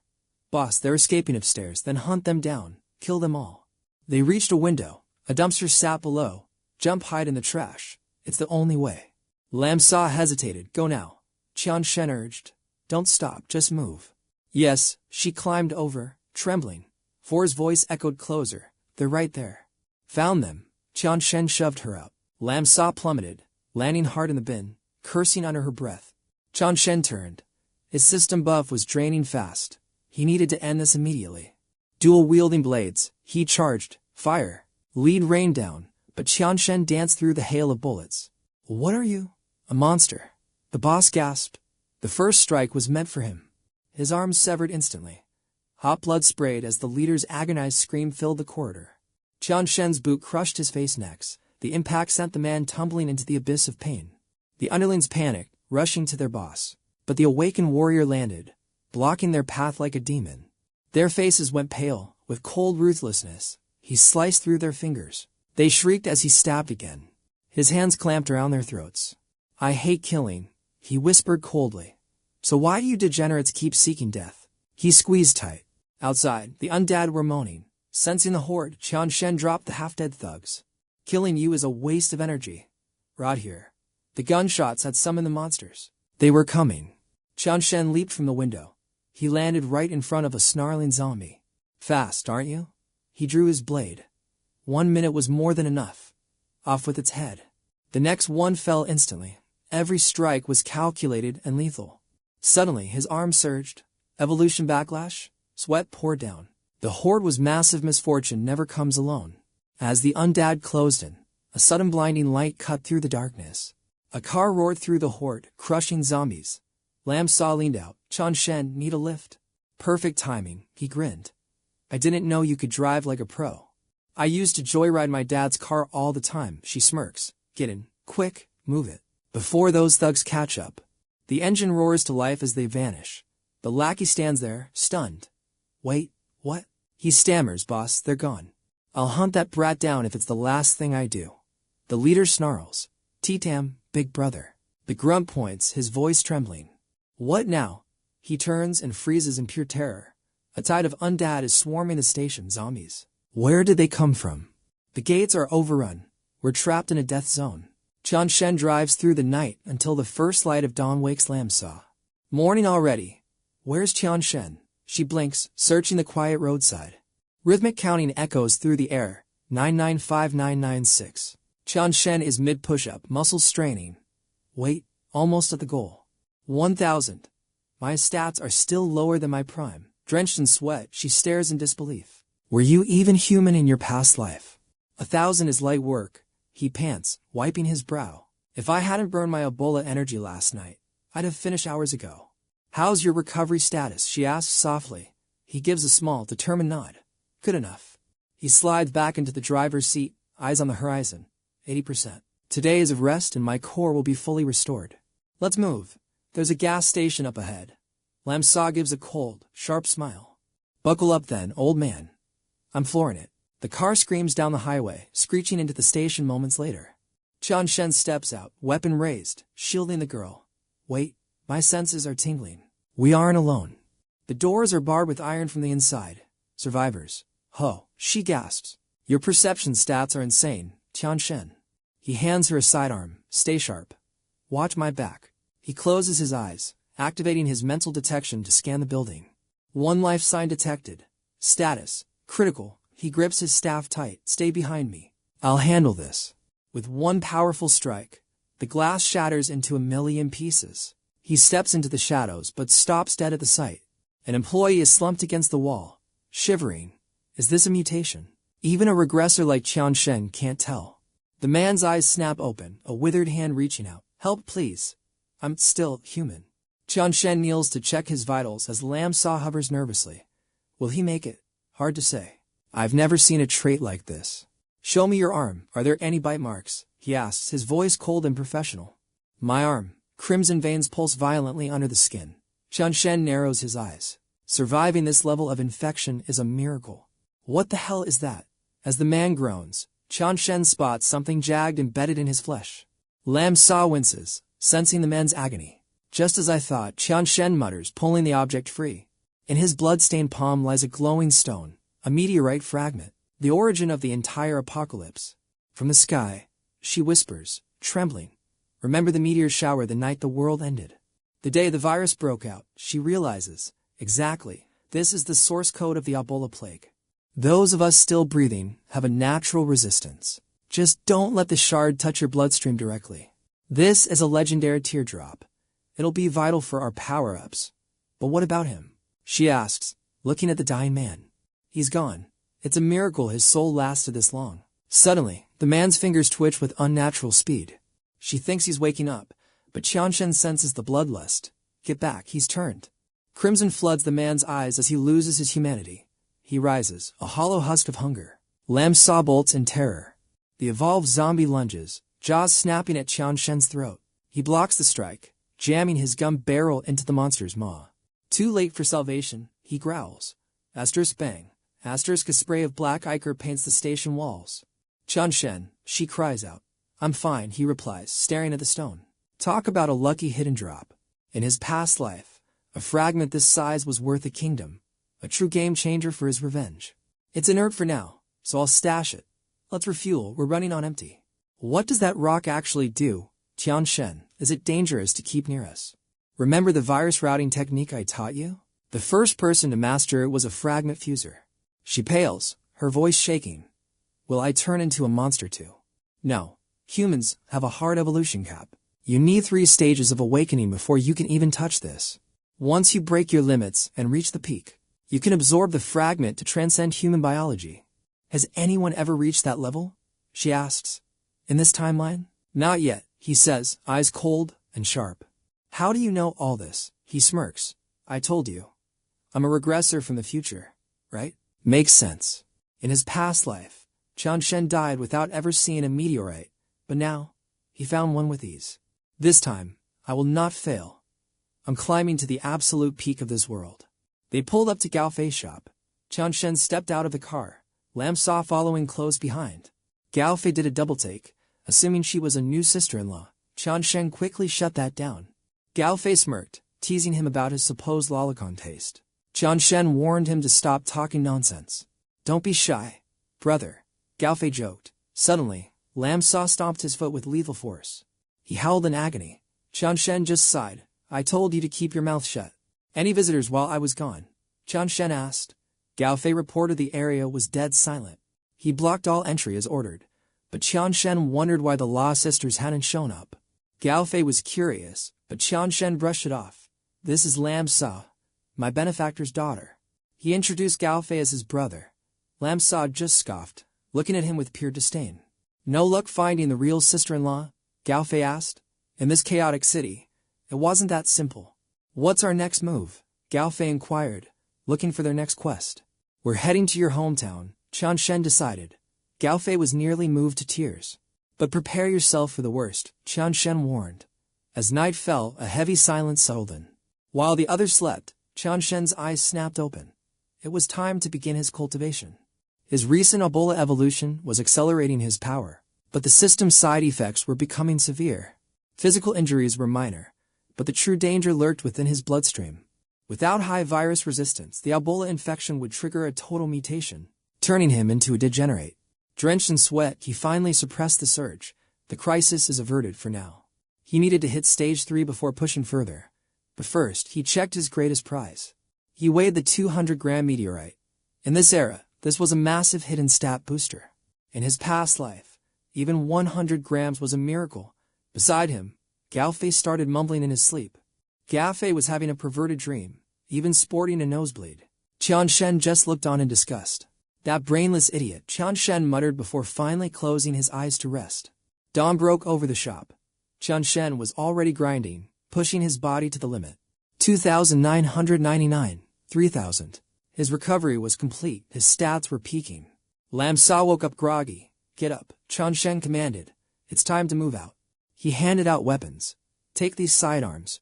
We need every advantage to survive the road ahead. Lam Sa pouted, demanding 2 guns instead of just 1. Your recoil control isn't high enough yet, he countered. 1 gun will save your life. She reluctantly agreed. Qian Shen then tossed a tactical battle suit to his friend. Gao Fei made a face at the gear. Man, this thing is seriously ugly. Style doesn't matter when it's saving your life, Qian Shen replied, handing him a combat knife. Always keep it close, because they both finished his sentence, it saves your life. Qian Shen smirked and rolled out the map. Gao Fei began calculating the distance. The shortest path to Ji County is at least 900 kilometers. 12 hours if we're lucky, Lam Sa noted, but Qian Shen pointed to a dangerous shortcut. We have to pass through Chuzhou City. It's a major urban hub for supplies. But the radiation rate is 80%, he warned. Out of 12 million people. That's nearly 10 million zombies. It's a literal hellscape and a zombie playground. The mountain detour is 1,500 kilometers, but it's the only way to stay alive. Gao Fei checked the fuel gauge. We have a major problem. Not enough gas. Only 100 liters for this heavy rig. We won't make the long way. We'll scavenge as we go, Qian Shen determined. Survival is the only goal. 8 hours of travel daily, the rest for grinding. If the path holds, we hit San Illusion tomorrow. There is a mission we must clear first. Qian Shen ignites his focus as the others feel a chill. 500 push-ups and 200 laps. The command drops like a heavy quest. Absolute despair. Training complete. They collapse, lungs burning. Gao Fei gasps about death, and Lam Sa can only wheeze. Qian Shen scoffs. You have mastered the detoxification art, yet this simple conditioning breaks you. Gao Fei snaps. 500 reps. Man, are you even human or just some system glitch? She whispers he did 3,000 yesterday. Qian Shen explains that mastery raises their physical ceiling. Their stats are soaring, back on Earth. The world record was only 3,877. Once your second evolution triggers, breaking that pathetic human record will be child's play. Stop whining, gear up, The three secure themselves as the engine roars to life. Let's move. The vehicle blazes down the road. Qian Shen grips the wheel while the others drift into exhaustion. Gao Fei stirs. Let me take the wheel, man. Rest up. Qian Shen eyes him. Is your skill high enough? I have been driving since I was 10. Qian Shen shuts it down. High-speed travel here is suicide. He claims his driving stat is maxed. As Gao Fei lunges for the wheel, panic hits Qian Shen. Stop playing around. Fine, swap out. Qian Shen warns him not to put a single scratch on his ride. Copy that. Qian Shen retreats to the back, but then the tires scream as they slam to a halt. Lam Sa gasps as Qian Shen is launched forward. Putting my trust in him was a fatal mistake. Expert driver, Qian Shen growls. Lam Sa, rubbing a massive bruise, snaps at the sudden stop. A massive pileup blocks the road. A traffic jam is not an excuse to kill us, she yells. A chill runs down Qian Shen's spine. Drive. Now suddenly a rotting hand grips the window. They're boxed in. A sea of undead surrounds the car. There are too many, Lam Sa cries. Qian Shen barks orders from the back. Don't just stand there, floor it. Understood, moving out. Gao Fei slams the pedal down. The engine screams as they tear through. Lam Sa barely holding on. Barrier ahead. What is the plan? Gao Fei yells. Qian Shen does not hesitate. Are you kidding? Punch through it. They smash the gates wide open. Behind them, the horde screeches in pursuit. Qian Shen checks the rear. Faster. The distance is closing. Gao Fei curses as the situation turns critical. The terrain is absolute trash. I cannot accelerate. Qian Shen reaches for the weapon crate. The sunroof slides back. Qian Shen emerges, venting his rage through a rain of lead. Rotten hell. Hanging out the roof, he dual-wields, spraying fire into the ranks of the dead. Thunderous gunfire echoes across the wasteland, a symphony of survival. Lam Sa joins the fray. She levels her piece and lets out a deafening shot, direct headshot. The impact vaporizes the zombie's skull. It collapses, acting as a momentary roadblock for the pursuing horde. The monsters shriek in unison, their speed doubling as they enter a frenzied state. Qian Shen, look out! Gao Fei's voice cracks with desperation. Qian Shen pivots, and his eyes widen. You have got to be kidding me. What now? The road ends at a river. Gao Fei grips the wheel white-knuckled. Qian Shen, we are going in. Qian Shen's voice is cold steel. Don't slow down. We are jumping this gap. The water looms ahead. Are you insane? We will drown for sure, Gao Fei screams. No turning back now. It is either this or the horde. Trust in luck. Gao Fei's eyes ignite with resolve. Fine. If we die moving fast. He slams the gear into overdrive. In the back, Qian Shen maintains suppressing fire against the horde. With both guns blazing, he holds the line. Lam Sa shuts her eyes, praying for a miracle. Gao Fei steers through the chaos. Qian Shen's barrels are glowing red, spitting death at the undead. The car pushes past its limit, hurtling toward the edge of the precipice at max speed. Qian Shen braces for impact as Gao Fei locks the steering, then the vehicle takes flight. The vehicle slammed into the earth with a bone-shaking crash. Inside, Lam Sa and Gao Fei braced for impact, closing their eyes against a grim fate. Miraculously, instead of sinking into the icy river, the car landed safely on the bank. Qian Shen cursed under his breath, his instinct screaming that the crisis wasn't over yet. He looked up, stunned. A peaceful village stood before them under a fading golden sunset. Shaken, Gao Fei slowly forced the door open and stepped out of the wreckage. We're alive, but this ride is totaled, he gasped. Qian Shen decided they'd stay tonight. He turned to the group, his eyes scanning for hidden quest triggers or threats.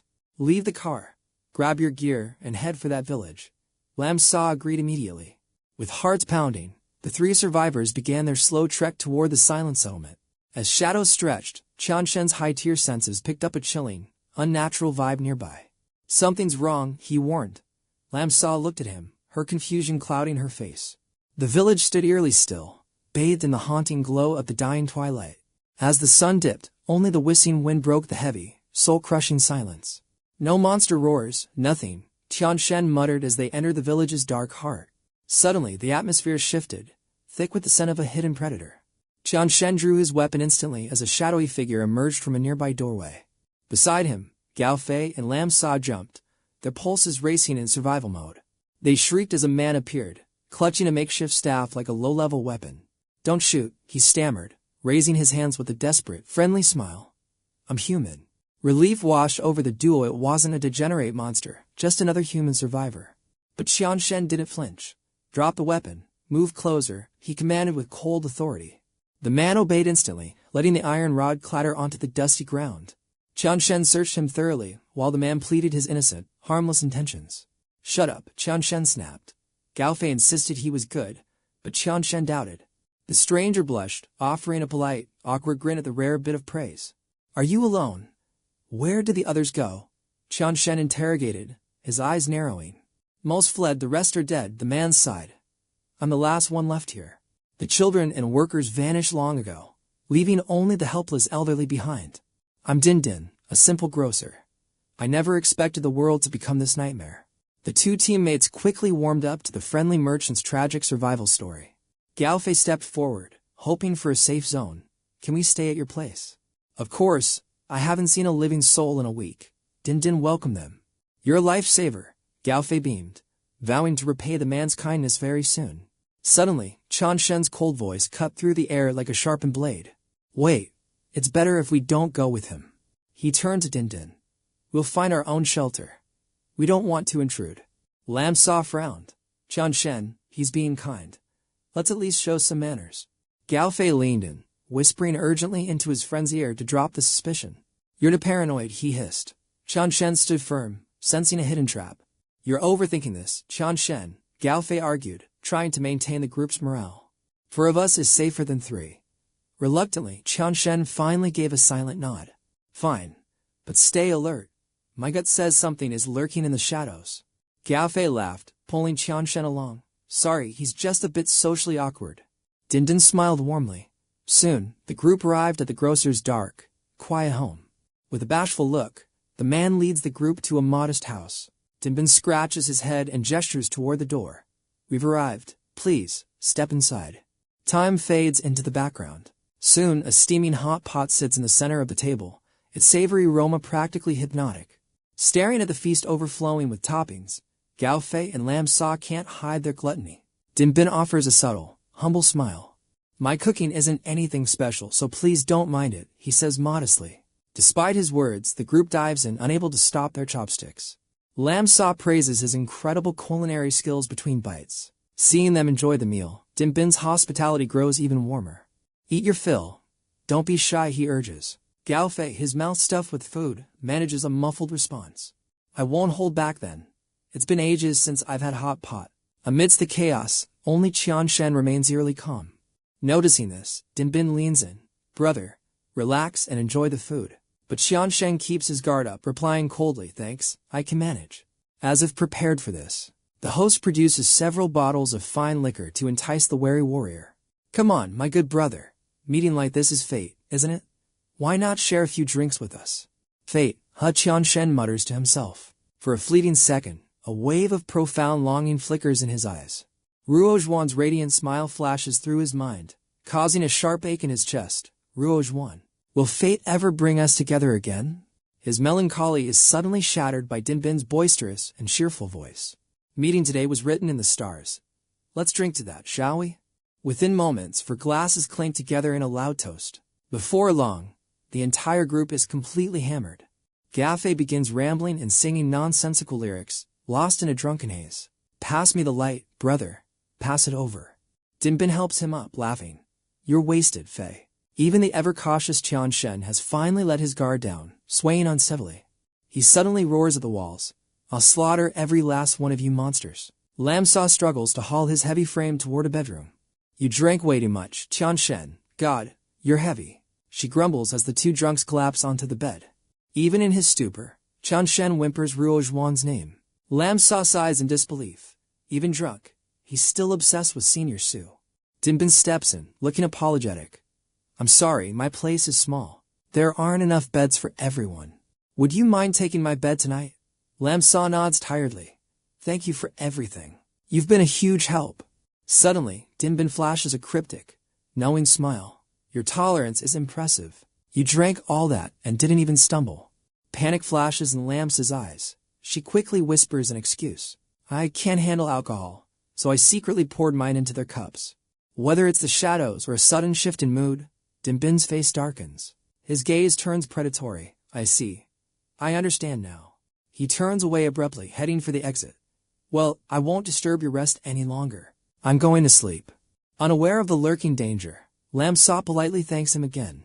Dinbin simply mutters, "Don't mention it," before vanishing. He walks slowly down the pitch-black hallway, his footsteps echoing like a rhythmic ticking clock. Suddenly, he stops before a specific door.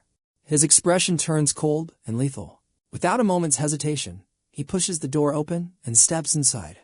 Behind that door lies a kitchen reeking of iron and rot. A suffocating, macabre atmosphere clings to the walls. Blood-stained tools are scattered across the counters. Nearby, piles of mincemeat lie discarded on the floor. He walks deeper into the gore. With practiced ease, Dinbin pulls on a pair of gloves already crusted with dried blood. He calculates his next move. He should have killed Qianshen's group the moment they met, but that brat's instincts were too sharp. He places a bottle of potent sedatives on the table, recalling Qianshen's high-level alertness with a grimace. That angel kid is a monster, even the drugs didn't touch him. Plus, he's armed. Standing before a blood-streaked fridge, his resolve hardens. It doesn't matter. I'll kill him regardless. 𝐒𝐊𝐢 is hungry. It's time to bring her a fresh meal. Meanwhile, the trio is passed out. Gaofei is trapped in a dream, mumbling nonsense. Now, stop it. I don't like that part. He continues his weird sleep-talking, tossing and turning. Ugh, I said stop. His noise is driving the nearby Lam Sa to her breaking point. Her face twists in irritation. She sits up, ready to deliver a swift kick to the annoying sleeper next to her. You idiot. Are you going to let me sleep or what? But Gaofei suddenly rolls over, falling back into a deep silence. Lam Sa freezes, speechless at his antics. She sighs, feeling completely out of place and unable to catch any rest. Thirsty, she decides to head out to find some water. She fumbles through the dark living room, searching blindly. Where's the water hidden? She mutters. Wandering aimlessly, she accidentally pushes open the door to that grim, shadowed kitchen. She immediately covers her nose as the stench hits her. Is that blood? It's putrid. Is this a slaughterhouse? She creeps inside. Her eyes lock onto a large, grimy refrigerator, a fridge. Without thinking, she reaches out and pulls the heavy doors open. Horror struck her instantly. Lam Sa stared at the contents, her mind racing. What is this nightmare? She slammed the door shut, trembling. A dark, sickening suspicion began to crawl up her spine. Did I actually eat that? Suddenly, a cold voice drifted from the shadows. Don't worry. She whirled around. Dinbin stood there, eyes like ice. Relax, he sneered. I only fed you the finest pork. He reached for a butcher's knife. I was going to let you walk away, he hissed. His gaze turned predatory, devoid of any soul. But now, I'm afraid you've seen too much. Panic flared. Damn it, she thought. My gun is still in the backpack. She lunged for a knife on the table. Stay back, she screamed, blade trembling as he stepped closer. He laughed, a dry, mocking sound. You think a brat like you can actually kill me? Lam Sa gritted her teeth. Don't underestimate me. We're both armed, you arrogant bastard. And her strength surged. Thank God for Qianshen's breathing technique, she realized. Her grip was finally steady. This ancient method was finally working. I'm not strong enough to overpower him, she thought. I have to catch him off guard. With a sharp cry, she hurled the knife. The blade blurred through the air like a lethal cyclone. He reacted instantly, tilting his head as the steel whistled past. Thud. It buried itself deep into the wall. Close call, he grinned. But he missed the fire in her eyes as she pulled back her fist. Eyes on me, she roared. She drove a devastating punch straight into his groin, doubling him over. In that moment, his lineage was officially cancelled. A soul-shattering blow to his pride. His eyes bulged, mouth agape in silent agony. He collapsed, clutching his ego and groaning in pain. Ugh, it hurts. While the monster writhed on the floor, Lam Sa didn't hesitate. She bolted. She scrambled up the stairs, heart pounding against her ribs. She stopped halfway. Wait, Qianshen and the others. I can't let him harm them while they sleep. Dinbin's heavy footsteps echoed behind her. He limped forward, spitting out venomous curses. You little bitch, I'll skin you alive. She taunted him back, calling him a coward. His rage boiled. The moment his guard dropped, she vanished into the darkness of the hall. Get back here, he screamed. Today is the day you die, you little brat. Lam Sa skidded to a halt. A dark stairwell lay before her. The basement, she whispered, checking her surroundings. No sign of him yet. Fine, she decided, teeth clenched. I'll hide down there for now. Shadows swallowed the basement. A single beam of moonlight revealed a figure bound tightly to a chair. It looked like a woman, her thin frame trembling with the rhythmic, unnatural shudder. Lam Sa crept closer, her heart hammering. Is someone there? Hello? Her eyes widened. A prisoner. Don't worry, she whispered, reaching out. I'm going to get you out of here. The figure snapped its head around. It wasn't human. A rotting, snarling face stared back. A zombie. Terror seized her. Lamb saw let out a piercing scream, stumbling back onto the freezing floor. What is this thing? Some kind of sick doll. Then she saw the decaying, mangled flesh. This is a real human hand. She recoiled in pure horror, throwing the limb away. Gross. The creature hissed and snapped. Lamb saw forced herself to breathe, analyzing the threat before her. It's an infected, a monster. She realized just then the sound of heavy boots reached the door. She sensed him immediately. He burst into the room, roaring, "Where the hell are you hiding?" Dinbin scanned the darkness, pacing back and forth. He wouldn't stop until he found his prey. Lamb saw held her breath in the corner. Is he gone? She wondered, pressing against the wall. The zombie thrashed as he approached, but his voice was sickeningly sweet. What's wrong, my darling? He gazed at the rotting beast with twisted devotion. 𝐒𝐊𝐢𝐞, he whispered softly. He gently took the zombie's decaying hand and pressed a kiss to it. You've suffered so much. Lamb saw watched the gruesome scene, bile rising in her throat. He's a complete psychopath. Dinbin wore a twisted, tender smile. Forgive me, my love, but the basement is the only place I can keep you safe. He gently caressed her cold, gray cheek. Don't worry, honey. I promise to visit you every single day. His gaze shifted to a severed hand rotting on the floor. A chilling, ghastly grin spread across his face. It seems we have an uninvited guest in our little sanctuary. He slowly retrieved his blood-stained blade, his voice rasping toward the dark corner where Lamb Saw lay hidden. Did you really think you could hide forever? Lamb Saw stepped out, her voice dripping with contempt. You're beyond saving, loving a monster like that. Dinbin's eyes snapped with fury. She is my wife. Is it a crime for a husband to care for his beloved? Glancing at the bound 𝐒𝐊𝐢𝐞, his sanity fractured. There's nothing wrong, he muttered, repeating it like a dark mantra. She is mine. She will be my wife for all eternity. Lamb Saw growled. Wake up, she's already dead. But the degenerate refused reality. She moves. She eats. She's still alive. He stared at her gaping, hungry maw, seeing it as proof of her lingering soul. Driven by pure madness, he shrieked. Logic doesn't matter. She's alive and she's my only true love. Then a sinister thought flickered. My wife hasn't had fresh meat in days, has she? He turned toward the girl, blade in hand. His eyes burned with a manic light as his raspy voice echoed through the freezing cellar. My wife is starving, so be a good girl and let me feed you to her. Lamb Saw felt a wave of icy killing intent. The murderer fixed a predatory, ruthless stare on the small girl standing before him. His smile twisted into a grotesque mask, forcing Lamb Saw onto high alert. In a flash, Lamb Saw launched a high kick. But the man moved like a shadow, tilting away with unnatural speed. In the blink of an eye, Dinbin snatched her leg, his grip like a vice. Let go, she screamed, as the steel edged closer to her skin. Did you honestly believe a brat like you could escape me? He raised the blade high. I'll carve you into pieces and feed you to my bride. Just as the steel was about to descend, a thunderous gunshot shattered the silence and cut through the tension. The bullet struck the blade with surgical precision. It was Qianshen, the hidden master, had arrived. Lamb Saw cried out in relief, while Dinbin's rage boiled over. You again. How are you here? But Qianshen was struggling. Damn it. Was the wine poisoned? His recovery stats were locked. Seeing an opening, Dinbin grabbed Lamb Saw, pressing the knife to her throat. Drop the gun, or she dies. He glanced at the open window and realized how the intruder snuck in. Careless of me. I forgot about that crawl space. So that's how you slithered inside. Qianshen demanded her release. Dinbin scoffed. You think you're in charge? I have the hostage here. Drop the weapon. Qianshen's gaze turned cold. Oh, you want to play the hostage game?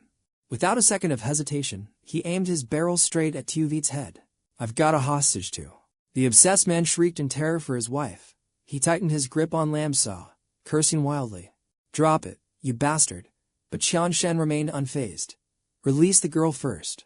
Never. Dinbin spat back. Qianshen's expression hardened into a mask of death. Then I'll put this monster out of her misery right now. 𝐒𝐊𝐢𝐞 let out a guttural, hungry groan. Seeing his beloved in the crosshairs, Dinbin broke down in tears. Stop. Don't shoot. I can't live without her. Then let her go. I give you my word this creature won't die today. Dinbin trembled. Fine, a trade. Just don't pull the trigger. But 𝐒𝐊𝐢𝐞's bindings were starting to fray. Qian Shen lowered his guard slightly, stepping cautiously toward the madman for the exchange. Din Bin's face went pale. The rhythmic thud-thud of Qian Shen's boots echoed like a funeral march. Suddenly snap, the ropes holding 𝐒𝐊𝐷𝐀 tore apart. She lunged forward, breaking free in a heartbeat. Time stood still. Qian Shen spun around only to see the nightmare had been unleashed. Din Bin's voice tore through the basement. My love, you're free. Seizing a moment of distraction, Lam Sa bites the man's hand and bolts from his grasp. Qian Shen levels his weapon at the wife, but Din Bin desperately lunges to intervene. The gun roars. In a final act of devotion, Din Bin shields her with his body. The sudden sacrifice leaves both Qian Shen and Lam Sa completely frozen in shock. Din Bin collapses, blood pooling as he struggles to stand on the frozen ground. Despite his agony, he only has eyes for her. Honey, are you okay? Driven by a blind, tragic love, he gazes up at his wife's twisted, monstrous face. Her soulless eyes stare back. Seeing her unharmed, he calls her name in relief. In that moment, a flood of agonizing memories crashes through his mind. Back when she first began to turn, she had begged him to end her life. But Din Bin couldn't do it. He promised her everything would be just fine. She didn't want to turn into a monster and devour the man she loved. He held her close, refusing to let go. You have to live, he whispered. In her final human moments, she had sought comfort in his warm, loving embrace. Now, the brutal reality of this world finally shatters his last lingering hope. Before he can react, the zombie lunges and sinks its teeth into his neck. Lam Sa and Qian Shen stand frozen, forced to watch the horrific scene unfold. Silence falls, broken only by the sound of the monster's sickening, primal feast. Din Bin stares blankly as his wife savagely tears his flesh apart. The light leaves his eyes. The survivors watch the tragedy in grim silence. As she devours him, Qian Shen raises his weapon and takes aim at her head. Without a moment's hesitation, he pulls the trigger. A single shot ends it. Their stoic faces crack, showing a hint of sorrow for the two bodies below. They were already dead, Qian Shen says coldly before turning his back to leave. Let's move. Lam Sa hesitates for a beat, then follows her companion. She looks back one last time at the cold, lifeless shells they left behind. Why? She whispers to Qian Shen. Why did the world have to become this? She thinks of the happiness they lost to life stolen by this cruel apocalypse. Qian Shen nods solemnly. You're right. It shouldn't have been this way. We should have been students, living normal lives instead of fighting to survive. He lights a cigarette, exhaling slowly. But this is our reality. There's no turning back. Remember, Lam Sa, in this hell, survival is the only quest that matters. The night passes. By morning, they are back at their vehicle, ready to move. Qian Shen smokes in silence while Lam Sa helps with the mechanical repairs nearby. From under the car, 𝐿 barks out an urgent command for a wrench. She hands it over, doubting him. You even know how to fix this? Please, he scoffs. I was washing cars when I was only 10 years old. He pops out with a perverted grin, and Lam Sa throws the wrench at his face. You pervert. What are you looking at? Their bickering echoes through the morning. Like I'd want to look, he snaps back. You're as flat as a board. I hope you marry someone even flatter than me. She screams at the idiot. Qian Shen sighs, helplessly watching his chaotic teammates go at it again. He checks his stats. Since his first-year awakening, his progress has stalled. These minor fights aren't giving enough XP. Soon, 𝐿 announces the car is ready. Qian Shen is impressed. 𝐿 brags he could even strip a tank. The car is irrelevant. Qian Shen waved it off. Move out, now. 𝐿 grumbled, a little praise wouldn't kill you. Above, the sky remained mockingly peaceful. But beneath that serenity, a swarm of monsters lurked near the gas station. 𝐿 squinted at his friend perched atop the car. See anything? Low-level trash, Qian Shen replied. 𝐿 suggested, then let's take a detour. The answer was a flat, chilling refusal. Qian Shen's gaze lingered unsettlingly until 𝐿 flushed. Then came that wicked grin. What's with that look? 𝐿 snapped. Qian Shen chuckled, just planning your sudden growth. 𝐿 felt a chill. Suddenly, his hands were forced onto dual blades, trembling uncontrollably. You're serious. I actually have to do this. Combat is the only path to rapid evolution, Qian Shen explained calmly. Lam Sa chimed in with a smirk, man up. Don't be a coward. Her smugness died as Qian Shen tossed her a rifle. You're going to. She froze. Me. Go. No more delays. These degenerates are just warm-up fodder. Lam Sa gestured frantically at the horde. You call that fodder? Qian Shen took a slow drag of his cigarette, slow, unevolved, and mindless. Mere bottom feeders. She tried to protest, but Qian Shen's word was final. No excuses. He chambered around and fired into the sky. Survival starts now. She watched in horror. He'd just rung the dinner bell for every zombie in the area. The gunshot echoed, sending a panicked murder of crows into the sky. They stood paralyzed, eyes locked on the smoking barrel of his gun. The horde reacted instantly, snapping their heads toward the sound. A large house loomed nearby. Inside, a creature lurked, crawling through the shadows. Its flesh bubbled. Suddenly, its back tore open, sprouting 3 jagged, lethal spikes. With bloodshot eyes, it shrieked. Meanwhile, Gao Fei severed a monster's limb. He drove his blade through her throat, then finished it with a decisive strike to the skull. Atop the vehicle, Gao Fei and Lam Sa fought desperately against the surging tide. How many more of these things are there? Gao Fei roared in frustration. How should I know? Lam Sa barked back. Suddenly, a shadow lunged at Gao Fei's back. He spun around, adrenaline spiking as death closed in. His blades held firm, but his strength was flagging. A little help here. Lam Sa was overwhelmed too. In that split second, a bullet tore through the zombie's skull. Gao Fei blinked in shock. He traced the trajectory back to Qian Shen, a perfect, calculated support shot. Perched casually on the roof, the strategist looked down with an icy gaze. Focus, or you're dead meat, Gao Fei roared, regaining his rhythm and cleaving a zombie in two. Pure determination took over. His blades became a blur, crushing skulls with surgical precision. Beside him, Lam Sa leveled her rifle. One shot. One kill. A zombie's head evaporated. They fought until the sky bled into sunset gold, finally collapsing in sheer exhaustion. Still, breathing, Gao Fei wheezed. Barely, she gasped. Only then did Qian Shen descend from his vantage point. Break time is over. Now, we begin the virus-refining breathwork. Sit up. They scrambled up, cursing under their breath. You're a literal demon. No soul at all.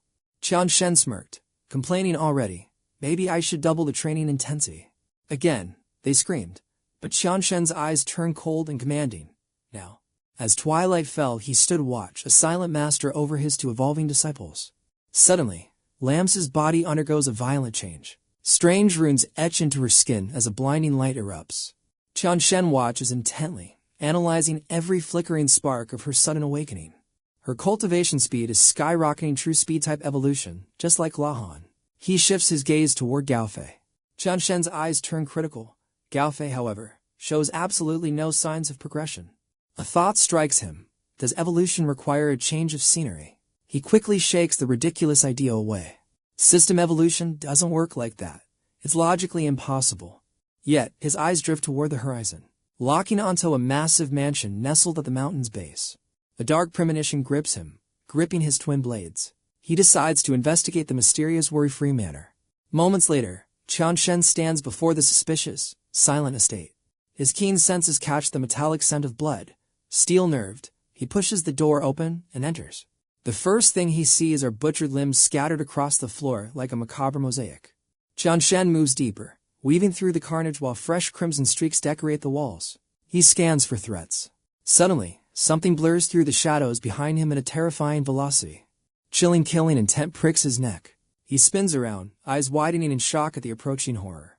Before he can react, a massive force hammers into him, launching him through the roof. He spits out blood. A second later, he hits the hard earth with a bone-shattering, thunderous impact. Damn it, that hurts, he wheezes. Gritting his teeth, he grabs his blades and forces himself to stand. Furious at the cowardly sneak attack, he snarls, "Who's there? Show yourself." As the dust clears, a nightmare takes shape. A grotesque, massive boss monster looms in the clearing. Its entire body is encased in armored skin, so thick it makes even a hunter hesitate. A lone walker mutant, faced with this high-tier threat. His mind races through every survival strategy. It's a rare, solo-type mutation, extremely powerful. Survival is looking like a distant dream. The lone walker draws a deep breath for its next strike. Qian Shen focuses his mana, readying for war. The monster lets out a primal roar and swings a colossal fist straight at his head. Feeling the crushing pressure of the blow, Qian Shen reacts in a heartbeat. Just as the fist nears, he executes a desperate, low-profile roll. He kicks off a nearby tree, his body rebounding like a high-tension spring. He launches back with lethal speed, locking his sights on the monster. Before it can recover, he raises his blades. In the next breath, Qian Shen spins midair, bringing his blades down on the beast's back. The monster bellows in a berserker rage. The lone walker pivots instantly, swinging a devastating counterattack. Qian Shen's eyes track the movement, but his momentum is already spent. He takes the full force of a mountain-shattering punch to the gut. The impact sends him flying. He tumbles through the dirt, kicking up a massive cloud of debris before finally coming to a halt. As Qian Shen lies paralyzed by the agony, the lone walker slowly stalks toward its prey. He faces the bitter reality of the power gap. The monster towers over him as he struggles to rise. It flexes its massive arm, winding up a punch to end his life once and for all. Suddenly, two thunderous gunshots shatter the air. The monster is hit directly in the eyes and screams in agony. Stunned, Qian Shen looks toward the direction of the muzzle flashes. Through the swirling dust and smoke, a familiar silhouette slowly steps forward. He gasps in disbelief. It's Gao Fei, standing there with a bewildered but determined expression. "Gao Fei," Qian Shen shouts. The boy is holding twin pistols, barrels still smoking from the discharge. Gao Fei smirks with pure arrogance. Surprised, this degenerate can be useful when it counts. He unleashes a relentless barrage of lead. "Move, Qian Shen, get out of the way." Qian Shen dives for cover as bullets continue to shred the monster's skull in rapid succession. He whipped around, eyes widening at the devastating sight. Qian Shen was speechless. Despite the impossible range, Gao Fei's bullet found its mark, a perfect, lethal headshot. A barrage of high-caliber rounds continued to whistle through the air, tunneling toward the monster's skull. "Pinpoint its weakness," Qian Shen roared. Gao Fei didn't hesitate. "Just keep its attention on you." Qian Shen snatched a jagged rock, hurling it at the beast's face to draw its aggro. "Over here, you ugly freak." The taunt worked. In a flash, the monster was breathing down his neck. A massive fist cratered the earth where he'd just stood. He leaped back, barely escaping the impact. Using the momentum, he launched a mid-air kick, but the beast's claws clamped onto his ankle. Dread washed over him as his heart plummeted. "I'm dead meat," he thought. The monster unleashed a brutal uppercut, then followed with another swing. Qian Shen narrowly evaded certain death, but those massive fingers locked onto his ankle again. "Gao Fei, now do it," he screamed. Gao Fei remained stone cold, his eyes tracking every twitch of the monster's murderous frame. The monster swung Qian Shen like a ragdoll, preparing for a bone-shattering slam against the earth. Just as Qian Shen's body was about to impact, Gao Fei's vision locked onto the target. His eyes flared with a strange light as he pinpointed the monster's temple, timing it perfectly. Gao Fei unleashed a flurry of lead from his dual pistols toward the fatal point.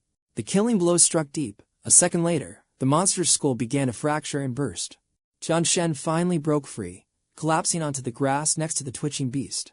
"I did it," Gao Fei cheered, but the monster was still trembling, refusing to stay down. Qian Shen rose slowly, wiping blood from his lip. "You're a persistent one, aren't you?" He gripped the beast's head with both hands. It fought back, but Qian Shen wasn't letting go. Gritting his teeth, he channeled every ounce of strength into his arms for one final move. Crack, with a sickening tear, he ripped the head and spine clean from the body. He tossed the trophy aside like trash. "You all right, Qian Shen?" Gao Fei asked, running over. "You pulled it off," Qian Shen smirked. Gao Fei looked at his hands, still in shock. "I guess so. Is this my awakened ability?" he asked, still catching his breath.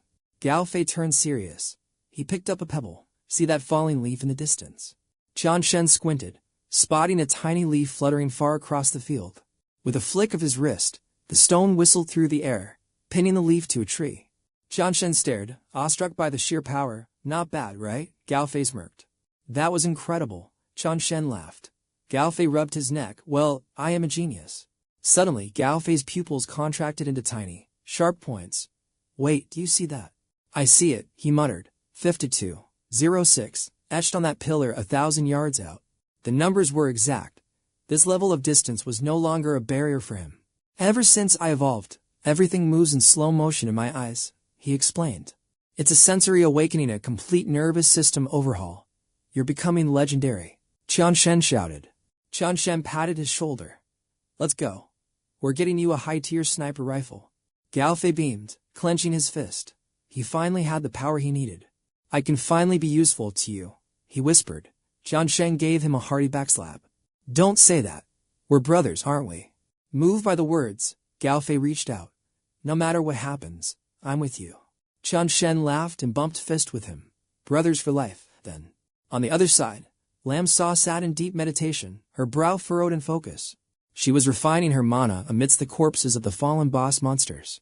Violent energy surged around her as strange, ancient sigils began to glow upon her skin.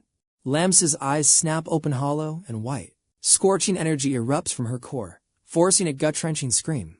She loses control, roaring like a beast. Sensing the anomaly, Qianshen and Gaofei rush to her side. "It's bad," Gaofei stammers. Qianshen narrows his eyes. Her body can't handle this rapid energy refinement. She's hitting a mana collapse. Gaofei panics. Qianshen growls, only one way to break the cycle. He raises his hand, his expression cold and focused. A brutal slap rings out, bruising her jaw. The shock ripples through her, forcing the dark energy to recede. Awakening with a jolt, she snarls, "Gaofei, you coward, how dare you strike a lady?" "It wasn't me," Gaofei yelps. She glares back. Then who else would have the nerve? Gaofei points frantically. "It was Qianshen." She scoffs, "Liar. My hero would never hit me." Qianshen exhales a cloud of smoke, his expression unreadable. "Drop it. If I didn't shock your system, you'd be a mutated monster by now." Lamsa instantly freezes. She releases Gaofei with a huff. "Fine. Consider your life spared, only because Qianshen said so." Gaofei collapses in despair. Qianshen flicks his cigarette away and begins to move out. "Move out," he commands. "We hole up at the station tonight. Tomorrow, the real hunt begins." As they walk, Gaofei's mind drifts back to a painful memory from his childhood. A schoolyard prank turned into a nightmare. Accused of being a predator after a simple, clumsy accident. The true culprit laughed while the other kids branded him a monster. He stood there, utterly paralyzed. "Gaofei's a creep, tell the teacher." The poisonous whispers filled the air. "I didn't do it," he pleaded, but the teacher's eyes were cold. "Bring your parents." His mother arrived only to be met with a barrage of insults. "Your son is a sick degenerate. A pervert in the making. You failed as a mother to teach him basic decency." She endured the venomous words in silence, shielding her son from the woman's disgusting vitriol. "That brat touched my daughter. You people shouldn't even exist." "Annie, please, someone push me," Gaofei cried out, but his words were drowned in hate. "Save it. I'm making sure you're expelled from this school. You little monster." Finally, his mother grabbed his hand and walked away. The hateful screams continued to echo behind them. "I'm not finished with you. Who gave you permission to leave?" Once they were alone, his mother spoke softly. "Gaofei, I believe you." She looked at him with a gentle smile. "I know my son would never do something so shameful." She knelt down, wiping his tears. "Let's go home. I'll cook your favorite meal tonight." Back in the present, shadows cloud Gaofei's eyes. Qianshen notices. "Fei, what's on your mind?" "Nothing. Just ghosts of the past." Qianshen lingers, sensing his friend's unspoken trauma. Reaching District G, Gaofei breaks the silence. "Which way now?" "Straight ahead. Soon, they stand before the tower where Gaofei's mother lived." "Eyes up," Qianshen warns. "The zone is crawling with high-tier monsters." He looks a little white. "Stay here." The creature squeaks in obedience. Qianshen turns back to Gaofei, voice stern. "Follow my lead, no matter what." Gaofei nods, praying his parents are still alive. They enter the lobby, weapons drawn, hearts pounding against their ribs. "Stay quiet," Qianshen whispers. One wrong move and we're swarmed by the horde. Inside, the scene is gruesome monsters stacked like cordwood, dead and decaying. They find a trail of slaughtered beast. Gaofei gasps, "What the hell happened here?" "A powerful hunter was here," Qianshen observes. Suddenly, Gaofei's face pales with realization. He bolts into the darkness. "Fei, get back here." Qianshen and Lamsa give chase. Their boots thunder up the stairs, echoing through the hollow, blood-stained corridors. Reaching the top floor, Qianshen searches the carnage. Gaofei is gone, leaving only piles of corpses. "Where is he?" Lamsa gasped. Qianshen cursed. "He's fast. He should be here." Suddenly, a blood-curdling scream pierced through the thin walls of the next room. Recognizing Gaofei's voice, the duo dashed toward the source of the cry without hesitation. Inside, Gaofei was firing his weapon blindly, his voice cracking in a symphony of agony. His eyes became hollow shells as his friends watched him descend into a mindless frenzy. "Fei," Qianshen shouted. The boy collapsed, paralyzed by a sight beyond words. His face was a mask of pure horror, frozen in time by the nightmare before him. Pale and gasping for air, he bowed his head in utter, soul-crushing despair. Qianshen reached out to his trembling friend, then his gaze shifted to the side. There he saw it, the mangled remains of Gaofei's mother, suspended from the ceiling. Bound and battered, she hung like bait over a pack of starving, restless monsters. Tears blurred Gao Fei's vision as he choked out a broken plea for his mother. His screams intensified. The horror of the scene left his friends cold and silent. Qian Shen realized the truth. Someone had used her as live bait for the undead. The realization fueled Gao Fei's grief. Qian Shen's eyes turned cold as ice. What kind of monster would do this? Lam Sa hissed. Suddenly, Gao Fei stood up. Sobbing uncontrollably, he walked past Qian Shen toward the gruesome, hanging sight. His body trembled as he reached out, desperate to touch her face one last time. But she was gone. The thing on the rope opened its eyes, a mindless zombie. As it roared, Qian Shen lunged forward, pulling Gao Fei back from the abyss. The woman he loved most had been twisted into a hideous, walking nightmare. Gao Fei collapsed, shaking his head in a desperate, tearful denial of reality. No, please, his grief snapped. His fists clenched tight. Those bastards. Sorrow transformed into a blazing, vengeful rage. He bolted toward the exit like a flash. Fei, stop! Qian Shen roared, firing a warning shot into the air to halt him. The thunderous crack of the handgun finally brought the boy to a sudden halt. Where are you going? Qian Shen demanded. To kill that subhuman trash, Fei spat. His eyes burned with raw hatred. I am going to wipe them all out. You're delusional, Qian Shen snapped. You don't know where they are or their numbers. Do you want to die? Gao Fei ground his teeth, his knuckles turning white. I know you're hurting, Qian Shen softened, but blind rage won't solve anything. He walked to the door and closed it firmly. We finished this now. He aimed. Rest in peace. Lam Sa lowered her head. Gao Fei broke into fresh sobs. A single shot echoed through the room. One life ended as night claimed the sky. Under the moonlight, they buried her. Gao Fei knelt, shattered before the fresh grave. Fei, listen, Qian Shen whispered. Your father, he might still be out there. Hope flickered in his eyes. You're right. My father must still be alive. Gao Fei, Lam Sa asked softly, did your family have any dangerous enemies? Elsewhere, in a dark factory, a man was kicked down. Boss, we got him. A man stepped on him. 𝐒𝐄𝐓. The father looked up. Fei Wei, you bastard. Fei Wei smirked. To think the great 𝐒𝐄𝐓 would end up at my feet. Pure fury took over. I will kill you. The father roared, lunging forward. But his strength was gone. A devastating punch sent him crashing back down. Bleeding and broken, he lay there as Fei Wei ordered his goons to finish him. Yes, boss. Then, with a cruel grin, Fei Wei asked about the man's wife. He let out a cold, sadistic laugh before replying. I did exactly as you ordered. I bound her and forced that old man to watch monsters eat his wife. Alive, 𝐒𝐊𝐲 exhaled smoke, laughing like a maniac.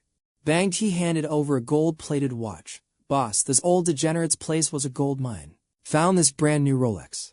𝐒𝐲 tossed it back. You worked hard. Keep it. Bang Ti grinned, bowing like a loyal dog. Thank you, boss. I'll use it well. Meanwhile, the team's vehicle tore through the streets like a bullet.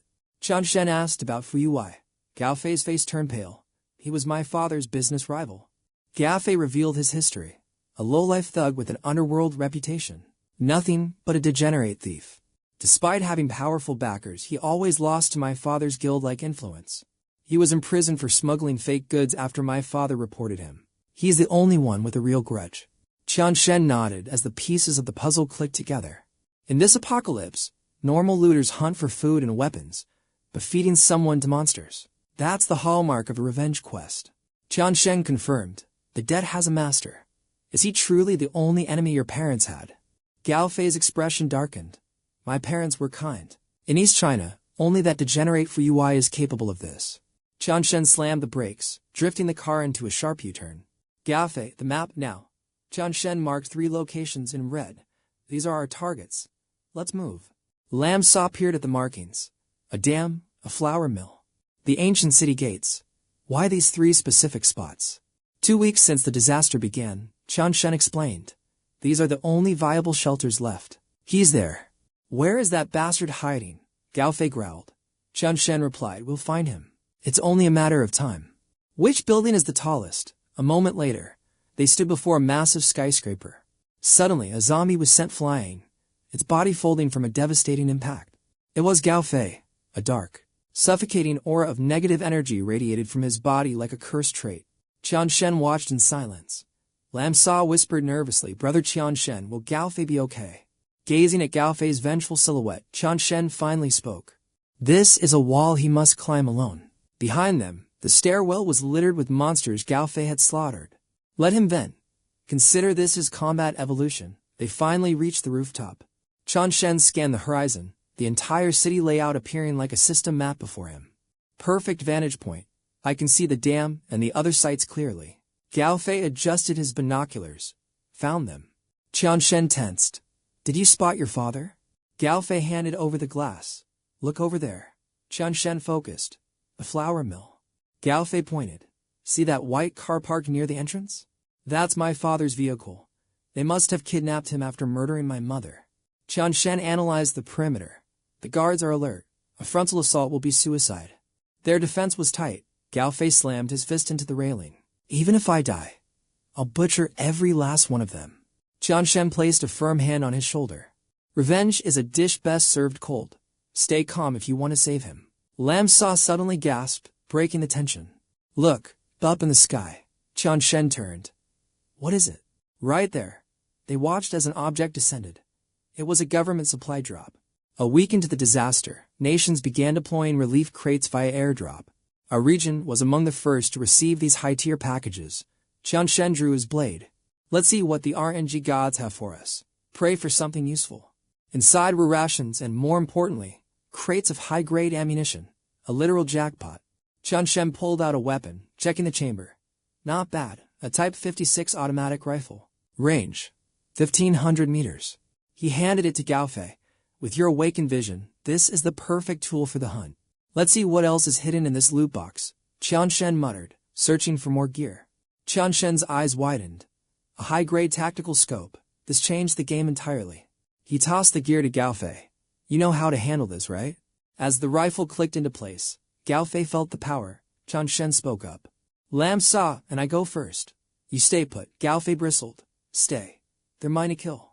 Qian Shen exhaled a cloud of smoke. We're brothers, 𝐁𝐄. Take a breath. Your vengeance is my vengeance. He turned his back, his voice cold as steel. Use that rifle well. That's how you get your payback. 𝐁𝐄 gripped it tight. I won't forget this favor. Qian Shen smirked. Brothers for life, man, no sweat. Shadows guarded the flour mill from the cover of a wreck. They observed the target. Fei, status. 𝐁𝐄's pupils dilated. Night vision trait active. I see them clearly. 3 hostiles. All armed and dangerous, 𝐁𝐄 reported, locking onto his targets. He squinted at their gear, sensing something off about their low-tier ranking equipment.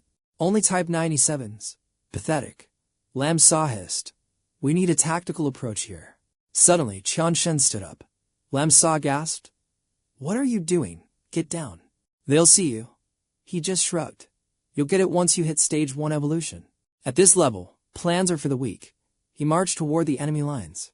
One guard dozed off while the others complained about the grueling night shift. Exhaustion was their true enemy. Between monsters and boredom, they were fading fast. Suddenly, the guard's yawn died in his throat. He pointed into the darkness. Who's there? A flashlight cut through the gloom. Is it immune? The beam hit Qian Shen. Kid, you lost. Scram before things get ugly. The heavy guard leveled his weapon. Stop right there, or we open fire. Qian Shen didn't flinch. Another guard aimed. Fine.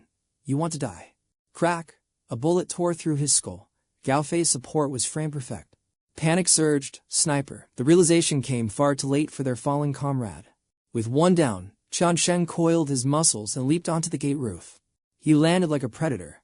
The remaining guards lunged, swinging their rifles like clubs. Qian Shen didn't even blink. He remained calm amidst the chaotic strike. He snatched both by their collars, slamming their heads together with monstrous strength. Their guns clattered to the floor. He glanced back, signaling the hidden sharpshooter. Mission clear. He grabbed the drop loot and tossed the rifles to his team. The noise probably alerted the rest. Qian Shen turned toward the factory entrance. I'll handle the interior. 𝐁𝐄 checked his magazine. Don't worry about us. Not a single degenerate gets out alive. Inside, Boss 𝐒𝐈𝐍𝐆 was occupied. A girl fed him grapes as he lounged. Boss, you're such a bad boy. Then the door slammed open. Boss, we're under fire. 𝐒𝐈𝐍𝐆 didn't even look up. Spit it out. The grunt trembled. Someone is slaughtering our men outside. 𝐒𝐈𝐍𝐆 bolted upright, shoving the girl aside. Attacked. By Lin Cheng. I don't know. They have a sniper from men are already dead. He cursed, adrenaline surging. Gather the hunters, move it now. Silence fell over the gate, thick with the smell of blood and fear. Go check it out, one thug whispered. The other shook his head violently. I'm not dying today. You go. The first spat, coward. It's just one guy. The moment he peeked, a high-velocity round erased his existence instantly. Body count 5. 𝐒𝐊𝐢 adjusted his scope, his revenge quest just beginning. Monitoring through his binoculars, 𝐒𝐊𝐢 hissed in pure rage. Damn it.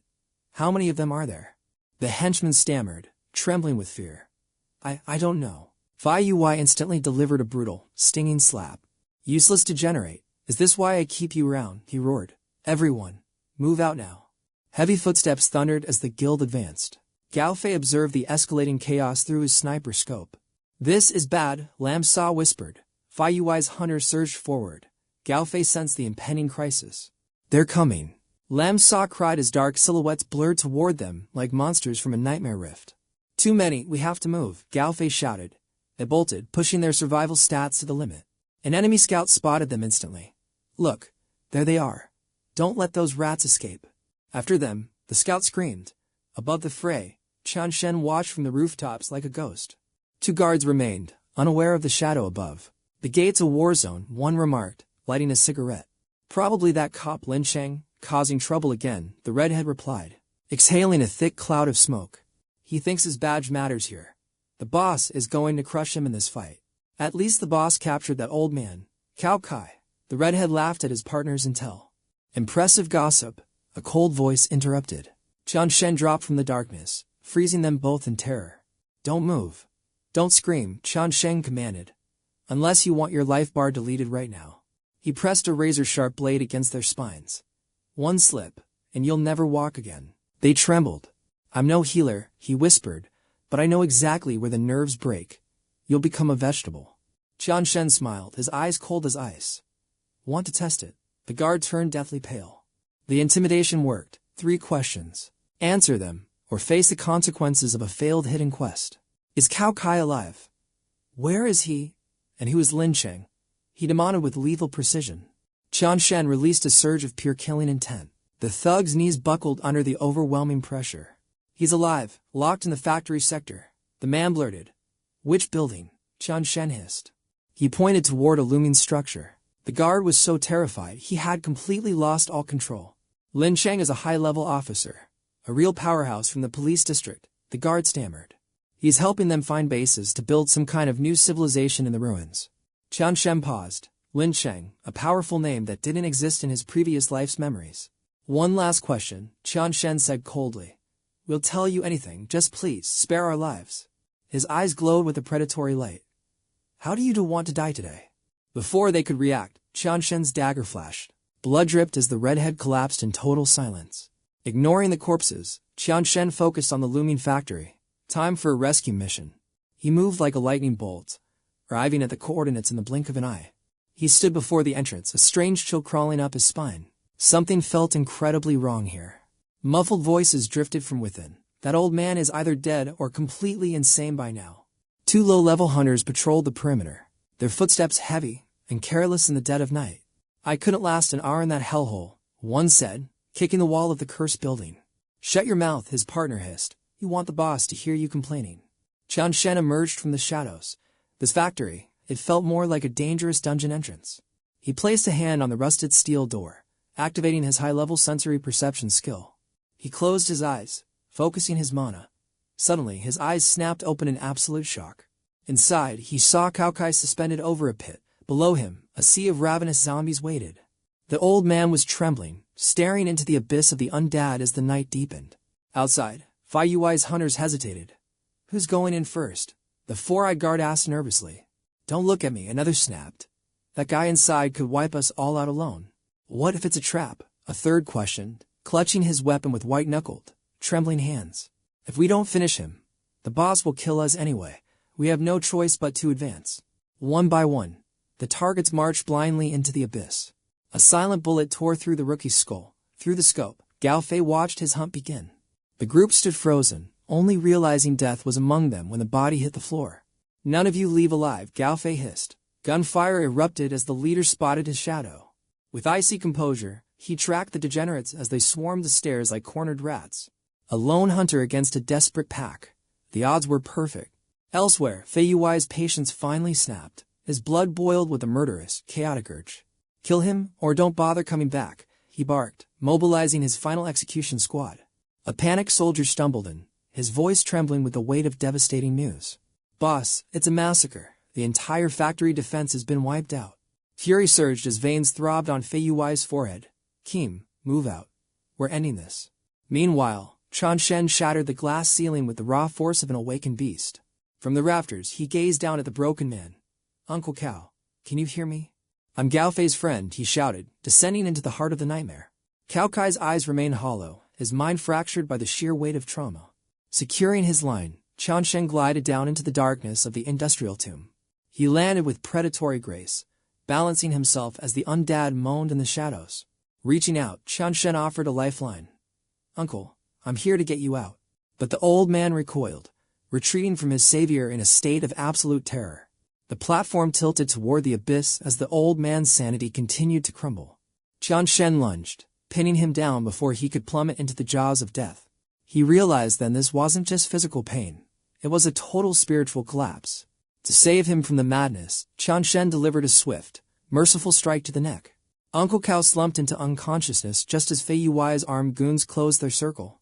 The hunters had arrived, led by a man with a grin like a jagged scar. You've got guts, kid, 𝐒𝐈𝐍 sneered, his soldiers leveling their weapons at the boy. Trying to play hero in my domain, he mocked. Qian Shen's gaze turned lethal. So, you're 𝐒𝐈𝐍? A terrifying aura exploded from Qian Shen's soul. I've been looking for you. The air grew heavy. 𝐒𝐈𝐍 realized he wasn't facing a child, but a monster. The brute Keem stepped forward, flexing his massive muscles with arrogant, savage laughter. You think you're a match for me? The thug spat, closing the distance for the kill. Some martial arts brat looking for trouble. He loomed over Qian Shen with murderous intent. Justice, this isn't a TV show. You pathetic little worm. In this new world, murder is the only law. A sudden fist silenced his taunts forever. The impact was thunderous, launching the giant into the air like a broken ragdoll. He rolled across the concrete as the gang froze in absolute, soul-chilling shock. Broken and toothless, Keem lay defeated under Qian Shen's razor-sharp, murderous stare. You're right, no more laws. Qian Shen drew his twin blades, a demon finally unleashed. Kill him now, 𝐒𝐈𝐍 shrieked, his voice cracking with sudden, overwhelming fear. Ignoring the trash before him, the hunter charged directly into the storm of steel. In a blur of motion, 3 men fell before they could even pull their triggers. He moved like a ghost, carving a path of vengeance through the degenerate ranks. A gunman aimed at his back, but a single flash of light split the man in two. Panic-stricken, 𝐒𝐈𝐍 sprayed bullets blindly, screaming into the blood-stained air. One by one, the shadows claimed them. The true slaughter had only just begun. Enemies fall wherever Qian Shen steps. 𝐒𝐈𝐍 stands paralyzed, watching his men get slaughtered without being able to lift a finger. Who the hell is this kid? Is he some kind of god? Qian Shen's cold gaze shifts to 𝐒𝐈𝐍, who instantly trembles in fear. Meanwhile, Gao Fei and Lam Sa remain hidden as the hunters close in. Boss, you sure they're in here? It's way too quiet. Banged breaks into a cold sweat. Damn it, didn't I tell the vanguard to stay alert? Footsteps approach with deadly grace. Lam Sa whispers, Gao Fei, another squad is coming. He calmly replies, I've got them.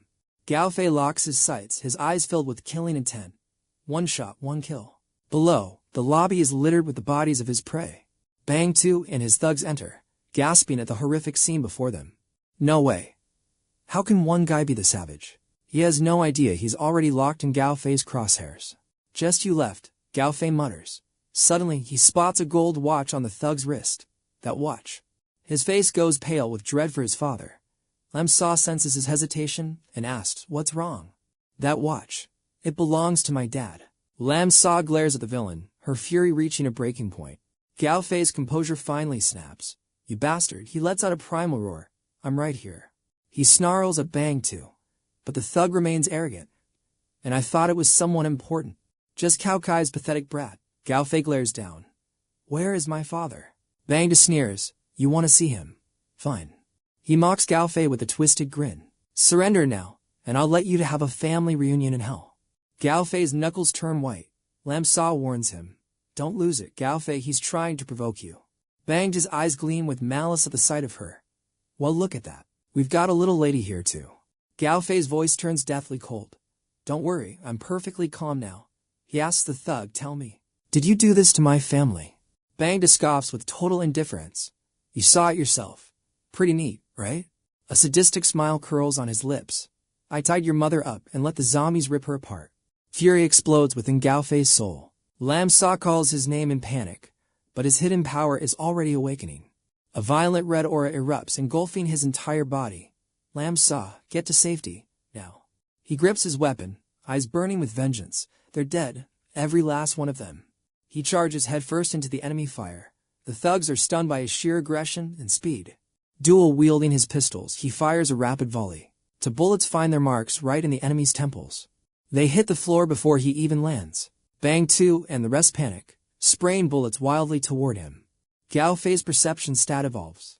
He watches the bullet trajectories in slow motion with his awakened vision. A rain of lead flies toward him, but he dances through the gaps with ease. "I can see everything." He leans back midair, dodging the final volley. "Now die." He fires a single, perfect shot, sending another soul to the afterlife. Banged, his eyes widen in terror. This is impossible. The survivors stumble back, trembling. Is he even human? In a heartbeat, the squad is decimated. Gao Fei advances like a god of death. Banged pales, his pants soaking through with fear as his gun slips from his hand. He raises his hands, begging for his life. "Please, spare me." Meanwhile, Chen Shen hauls a bound Fai Yui across the ground with brutal force. Fai Yui grovels as he's dragged along. "Wait, what do you want?" "I have food, supplies. I'll give you everything." Silence. Chen Shen ignores the bribe, dragging him toward the very cell where Cao Kai was tormented. Fai Yui realizes the terrifying fate awaiting him. He screams in a desperate panic. "The keys to the warehouse are in the basement safe. Just don't throw me down there." Chen Shen looks down with icy indifference. "I don't give a damn about your food. I'm here to collect Gao Fei's debt." Fai Yui stammers the name in shock. Chen Shen's gaze hardens. "I want to know exactly how his mother died. Today, you pay for everything." With one powerful shove, he sends Fai Yui plummeting into the dark. Absolute terror twists the villain's face as his body falls into the abyss. Below, the groans of the undead rise. Rotted hands reach up, ready to tear him to pieces. Bound and helpless, Fai Yui lets out one final scream as the monsters close in for the feast. As a zombie's rotting hand gripped Fai Yui, he shrieked in terror. "Get away from me." A beast's jaws snapped inches from his throat. Chen Shen watched coldly, true karma for a degenerate. Gazing at the starlit sky, he knew it was time to regroup with Fei. Nearby, a trembling Bang clawed at the frozen earth. "Have mercy," he pleaded. Battered and broken, the thug begged for life before towering, or filled Gao Fei. Gao Fei's voice was ice. "Who else came? Most are dead, the rest fled with Yui." Gao Fei knelt, his eyes burning with hidden stats. "Then you only have yourself to blame." "No." La Fai Yui ordered it. Bang wailed. "I'm just a low-tier runner." He groveled in the dirt, pleading. Behind them, Lam Sa watched, her nerves on edge. Gao Fei seized his collar, lifting him effortlessly. "Trash like you doesn't get to bargain." Raising a fist glowing with lethal intent, he roared, "Rot in hell." Suddenly, the seal on his abdomen shifted. A system-level agony tore through his body. "Disappear." "Is this Devour?" Lam Sa rushed forward, seeing her comrade collapse in sudden pain. "Ignore me," Gao Fei hissed. "Don't let that rat escape." Bang seized the chance to flee. Lam Sa promised a quick return. Gao Fei's final command was clear. "Kill that man." As Lam Sa vanished into the shadows, Gao Fei's vision blurred until darkness finally took him. Bang limped away, desperate, until the crack of Lam's pistol echoed through the alley. The bullet grazed his arm. "Freeze!" Lam Sa shouted, her weapon leveled at his head. Chased by a brat, Bang cursed. He lunged for a dark corner as she pursued. He swung around the bend, narrowly evading another shot that sparked against the brickwork. Silence fell over the narrow passage, heavy with the scent of gunpowder and fear. Suddenly, Bang was hurled backward by a massive force, slamming into the opposite wall. Chen Shen emerged, carrying Uncle Cao. "Chen Shen," Lam Sa cried out in relief. "Is that Uncle Cao?" she asked. Chen Shen nodded, glaring at the crumpled thug. "Who's this?" "The one who hunted Gao Fei's family," she replied. Chen Shen's gaze turned lethally sharp. Just then, Uncle Cao's eyes fluttered open. He was finally waking up from the nightmare. Seeing Bang too, he screamed in terror, scrambling away. "No, stay back, stay back." He cowered in the corner. His mind is fractured from the trauma, Chen Shen noted. Lam's blood boiled. Those monsters, they deserve a fate worse than death. Bang stirred, trying to crawl away, still alive. Qian Shen whispered. Tougher than he looks. The thug looked up, his eyes widening as he realized his death was imminent. Qian Shen unsheathed his blade. No more chances. Please, no. Banged shrieked. You bastard, a roar erupted. Uncle Kao stood, his eyes filled with insane, vengeful rage. It was you. He marched forward, his fist clenched white. It was always you. He grabbed the thug, screaming into his face. You did this. You destroyed everything. 𝐒𝐊𝐘-𝐒𝐖𝐈𝐍𝐆, Banged stammered. A split second later, a bone-crushing punch landed square. Scum, 𝐒𝐊𝐘-𝐒𝐖𝐈���𝐶 raining down another devastating blow. You absolute piece of filth. Every punch sprayed crimson. Banged's face began to lose all human shape under the assault. Years of suppressed agony exploded. He kept striking even as the thug fell unconscious. Die die. The alley echoed with wet thuds. Qian Shen watched the brutal scene silently. Lam Sa stood paralyzed as a pool of blood spread. Finally, 𝐒𝐊𝐘-𝐒𝐖𝐈𝐍𝐵's strength gave out.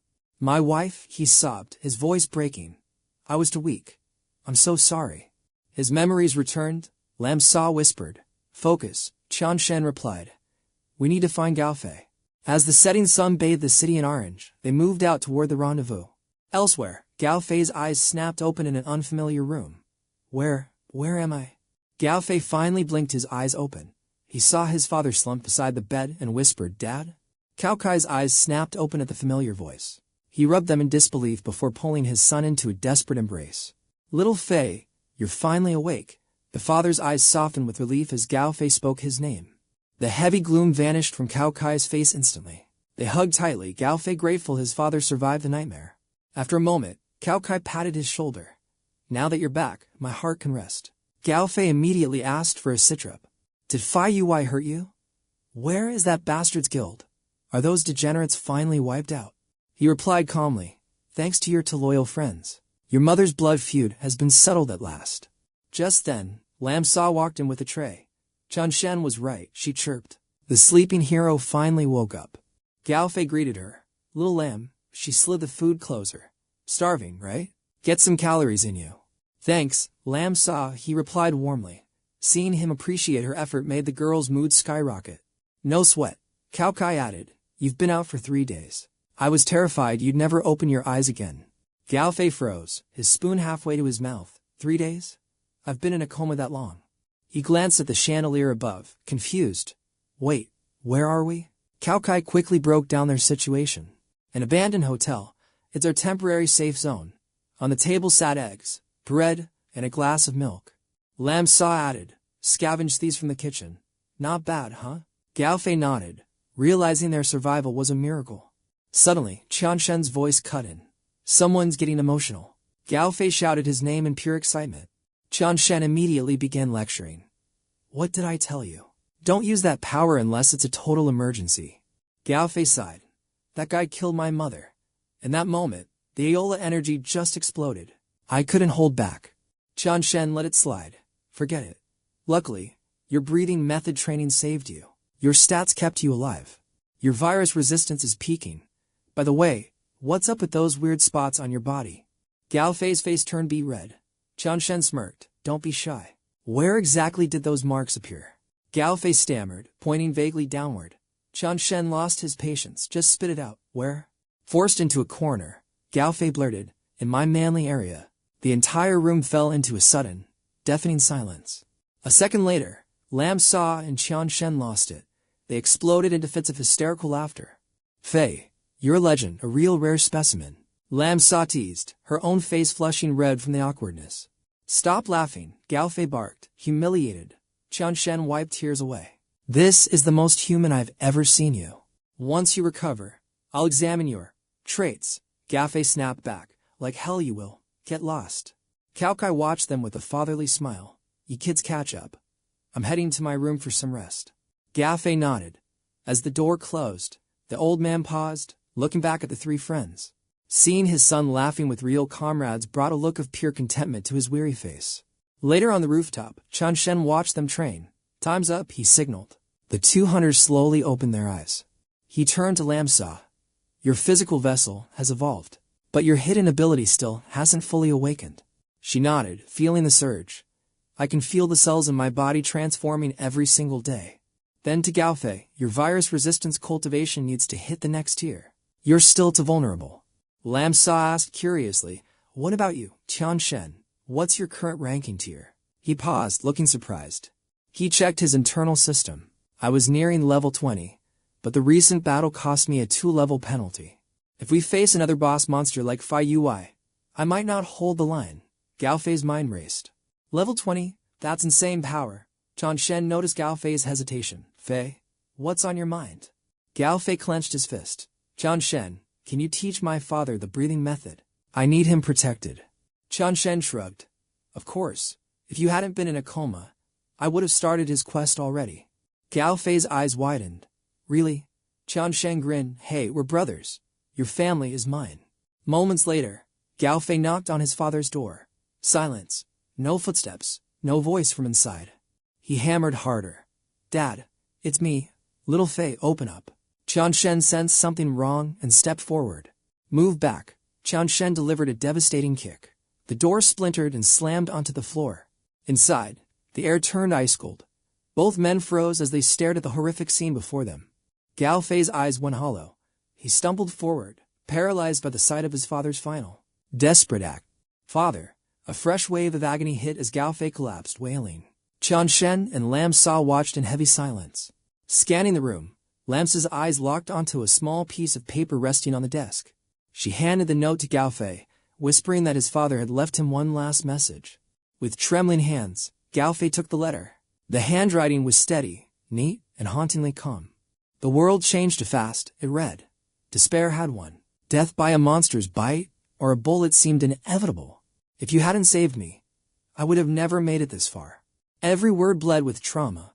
He had witnessed too much slaughter and betrayal before they arrived. Gao Fei gripped the paper, tears blurring the ink as the weight of the words crushed his soul. I waited just to see you once more. Seeing your awakened strength and loyal friends gives me peace.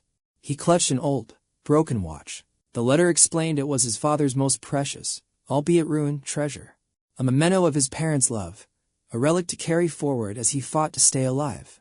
Kneeling at the grave, the words echoed. Little Fei, cherish the comrades standing by your side. I am old and weak. I can no longer be the shield you need. Recalling the final plea to stay strong, Gao Fei wiped his face and stood with cold determination. We move out. Qian Shen called out softly, but Gao Fei's expression was iron. Tell me, what is this world now? He glared at the sky, a cycle of murder, betrayal, and endless shadows lurking around every corner. Is this our permanent reality? Qian Shen lit a cigarette, his own gaze drifting into uncertainty. The world is broken. I lack the power to fix it, and I don't even know where to start. At the grave, Qian Shen spoke of those who surrender to fate versus those who dare to defy it. Gao Fei looked at him. And which path do you choose? Neither, Qian Shen replied, exhaling smoke. I just want us to survive. Hope only exists for the living. The realization hit Gao Fei hard. Survival is the only gateway to hope. Qian Shen passed him the cigarette. As Gao Fei took it, the dam finally broke again. Qian Shen offered a silent, steady hand on his shoulder, while Gao Fei's tears fell onto the dirt. After a long silence, Qian Shen finally broke the tension. Come on, it's time to head back. Lam Sa tried to lighten the mood, asking for a smoke, but was immediately shut down. Get lost, kid. Not a chance. 1 month later, Gao Fei and Lam Sa stood squared off on the rooftop. Her gaze was sharp, focused. Gao Fei met her intensity with his own newfound, overwhelming pressure. In a blur, Lam Sa vanished, but with his enhanced perception, Gao Fei tracked her every micro-movement. As her fist closed in, he tilted his head with effortless grace to slow. Undeterred, she flipped through the air, regaining her stance with the agility of a high-tier hunter. Watch closely, she challenged. Faint patterns glowed on her skin as she prepared for a full-throttle burst. A split second later, she launched herself into the air like a lethal projectile. Impressive speed, Gao Fei noted, dodging with eyes closed. Lam Sa landed behind him, grinning. Not over yet. In the next heartbeat, Lam Sa drew a hidden blade. Gao Fei's hand moved like lightning, gripping his own steel. A perfect stalemate. Her knife was at his gut, his was at her throat. Qian Shen watched the deadly dance from afar. He nodded in approval. Exceptional. Both of you have leveled up significantly. Fei, your reaction speed is peaking. Lam Sa, keep this up and you'll catch me soon. Gao Fei walked over, noticing Qian Shen's focus on the binoculars. You've been watching that spot for days. The target was 𝐒𝐈𝐍𝐆's industrial factory, looming in the distance. Scavengers are swarming the entrance, Qian Shen reported. They're stripping the place of every vehicle and resource. Thereafter the stockpile, Gao Fei realized. The vultures are picking the bones clean. We've rested enough, Qian Shen declared. It's time to move. Gao Fei frowned. Leaving the district already? Qian Shen spoke coldly. Supplies are low. I can't stay. I must find her. Hearing her made them freeze. They stared at Qian Shen like he was a monster. Qian Shen offered a faint smile, then slowly turned his back on them. At a fortress, a man rushed to Captain Lin. Sir, we can't miss this chance. Is Tiki back? No. But 𝐒𝐈𝐍𝐆's factory was just raided by someone. Lin Cheng tapped the wall. Events are moving too fast in this evolving world. Captain, we must move now. Those supplies are essential for our survival. Lin Cheng turned to Lai Van. Do we have any expendable hunters left? We just recruited some students. Perfect for hauling loot, she replied with a smirk. Right, those brats just eat and drink. Time they earn their keep. Fine, Lin Cheng muttered. Lai Van, go handle the arrangements. She nodded instantly. On the truck, students grumbled. They're treating us like low-rank slave labor. Quiet. We're freeloaders now. Just work. 𝐁𝐄𝐓𝑑𝐀𝐾 snapped back in annoyance. Have some pride. You were a top-tier university elite before the awakening. Forget it. My career is gone. This apocalypse ruined everything, he sighed heavily. I'm just a degenerate in a nightmare. 𝐒𝐊𝐘-𝐒𝐖𝐀 finally spoke. What's the point of crying over the old world? We can't eat for free. If we want to survive, we must work. 𝐁𝐄𝐓𝑑𝐀𝐾 scoffed. You enjoy being a servant. I see right through you. You, 𝐒𝐿𝐾 glared, but a sudden break threw them all forward. Watch it, 𝐁𝐄𝐓 yelled. We're here, the driver replied, completely indifferent. They climbed out and stared at the massive gates of the supply warehouse. Ignore him. Let's move. Prioritize high-tier food with a long shelf life. Got it. Then they saw Qian Shen. His aura made them turn pale. Damn, looks like another group already claimed this quest location. Qian Shen and Gao Fei stared them down. The air turned heavy with tension.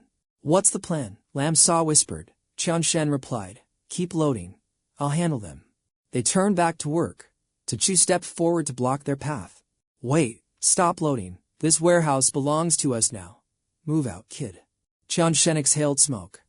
I'm almost finished. Don't claim what isn't yours. The pressure from Qian Shen's presence was overwhelming, but 𝐁𝐄𝐓 pushed back. We found this place first. You're stealing our discovery, hunter. Qian Shen's eyes sharpened. So, you intend to monopolize all these supplies? 𝐒𝐊𝐾 intervened. Stop. This place is huge. We can't haul it all alone. But 𝐁𝐄𝐓 hissed. They're already taking the best legendary grade items. There's only 3 of them and a kid. Let it go, 𝐒𝐊𝐾 pleaded. Screw that. The system ruined my life. I won't lose this too. Lam Nin whispered. They look strong. Maybe we should invite them to our guild. 𝐒𝐊𝐾 agreed. That's a better plan, strength in numbers. She stepped toward Qian Shen. You guys seem young for this cruel world. Join our group. We can protect each other in this dangerous survival game. Qian Shen didn't even look up. No thanks. Not interested. Take what's left. We stay out of each other's way. Let's go. 𝐁𝐄𝐓 roared. Don't refuse my kindness. You want the hard way. 𝐒𝐊𝐾 grabbed him. Stop, 𝐁𝐄𝐓 snapped. Let's just seize it all. There's a crowd of us, they sneered. Why should we be afraid of those brats? Lu Shi tried to play peacemaker. We're all just survivors here. There's no need for this hostility. Ignoring the trash talk, Lu Shi turned and walked away. Let's move. Supplies are inside. Gao Fei and Lam Sa flashed their middle fingers as they left. I seriously wanted to teach them a lesson, the girl muttered. Gao Fei nodded in dark agreement. Only Qian Shen remained calm. They're just ordinary people. Why waste the energy on them? Fuming at being ignored, Zhu Zhao kicked a nearby can. Fine. I'm the only villain here. The metal can clattered across the pavement, echoing through the desolate courtyard. Suddenly, his eyes widened. He had just stumbled upon a hidden, locked warehouse. Back at the fortress, Ziyi ran frantically toward Captain Lin Cheng. Captain, you're back. Captain, did you send them? Lin Cheng stopped him. Send who? Where? The factory. You sent the students there. Lin nodded. Yeah, to gather basic supplies. Ziyi wiped cold sweat from his forehead. God help us. Lin finally sensed the danger. That factory, it's not a warehouse, it's a breeding ground for the undead. Horror washed over Lin Cheng's face. What did you just say? He barked an immediate order to his subordinates. Get a yun. We move now. Meanwhile, Qian Shen was soaring through their loot water, rations, booze. He wasn't satisfied yet. Got any smokes? 𝐁𝐄𝐄 tossed him a premium pack. Qian Shen's eyes lit up. Not bad. With the gear packed, Qian Shen gave the signal. Alright, let's get out of here. Wait, Lu Shi ran up. Join our base. It's safer if we all stick together. Qian Shen paused, looking back. A survivor base, huh? How many people? He asked. About 100, she replied. Strength in numbers, right? Qian Shen didn't blink. No thanks, we're better off on our own. Lu Shi stood there, stunned. She hurried off, returning moments later with a silver handgun. Wait, take this. For self-defense, she insisted. Qian Shen looked at the weapon, genuinely surprised by the gesture. The world has gone to hell, she warned. You kids need to stay sharp. Thanks, Qian Shen replied, taking the weapon. He turned to 𝐁𝐄𝐄 with a sharp look. Leave them some medicine. 𝐁𝐄𝐄 nodded. Minutes later, their engine roared to life. Qian Shen leaned back to rest, but Lam Sa kept her eyes on the rearview mirror. She saw Zhu Zhao and another guy prying at the factory door. What are they doing? As the car pulled away, Lam Sa spoke up. Qian Shen, they're opening that warehouse. Qian Shen bolted upright, his eyes turning cold. Which warehouse? The one by the gate? Yeah, that's the one. Shock flashed across Qian Shen's face. That wasn't a supply room. What's the big deal? 𝐁𝐄𝐄 asked. Lam Sa wondered if they should check for loot. Qian Shen gripped the pistol Lu Shi gave him. Stop the car. We're going back. At the warehouse, Zhu Zhao was still struggling with the heavy, rusted lock. I don't like this, man, his partner whispered. Zhu Zhao scoffed. Don't be a coward. Think of the loot. He fumbled with the keys. Damn it. This is harder than the movies. Losing his temper, Zhu Zhao pulled his gun and used the grip to smash the lock. A loud crack shattered the silence. Lu Shi screamed, Zhu Zhao. What are you doing? It's open, he yelled back triumphantly, ignoring the sense of dread filling the air. The broken lock hit the ground. He put his weight against the doors and shoved. A wave of putrid rot hit him instantly. He gagged, covering his nose as he entered. Deep within the shadows, a pale, decaying hand reached out from the darkness. Suddenly, a frenzied zombie lunged. Its teeth sank deep into Zhu Zhao's leg. Tuchu screamed in terror, desperately kicking the creature back. Damn it. Nearby, 𝐒𝐊𝐄's group heard the cry while fleeing a massive zombie horde. On the ruined path, they ran for their lives from bloodthirsty undead monsters. Just keep running, someone gasped, their lungs burning with every single step. Tuchu fired back, shouting a warning to the monsters to stay away. Lamnin stopped cold, her face pale. A massive wall blocked their path. It is a dead end, she cried out in total, overwhelming despair. 𝐒𝐊𝐄 looked back, eyes filled with dread as the horde closed in.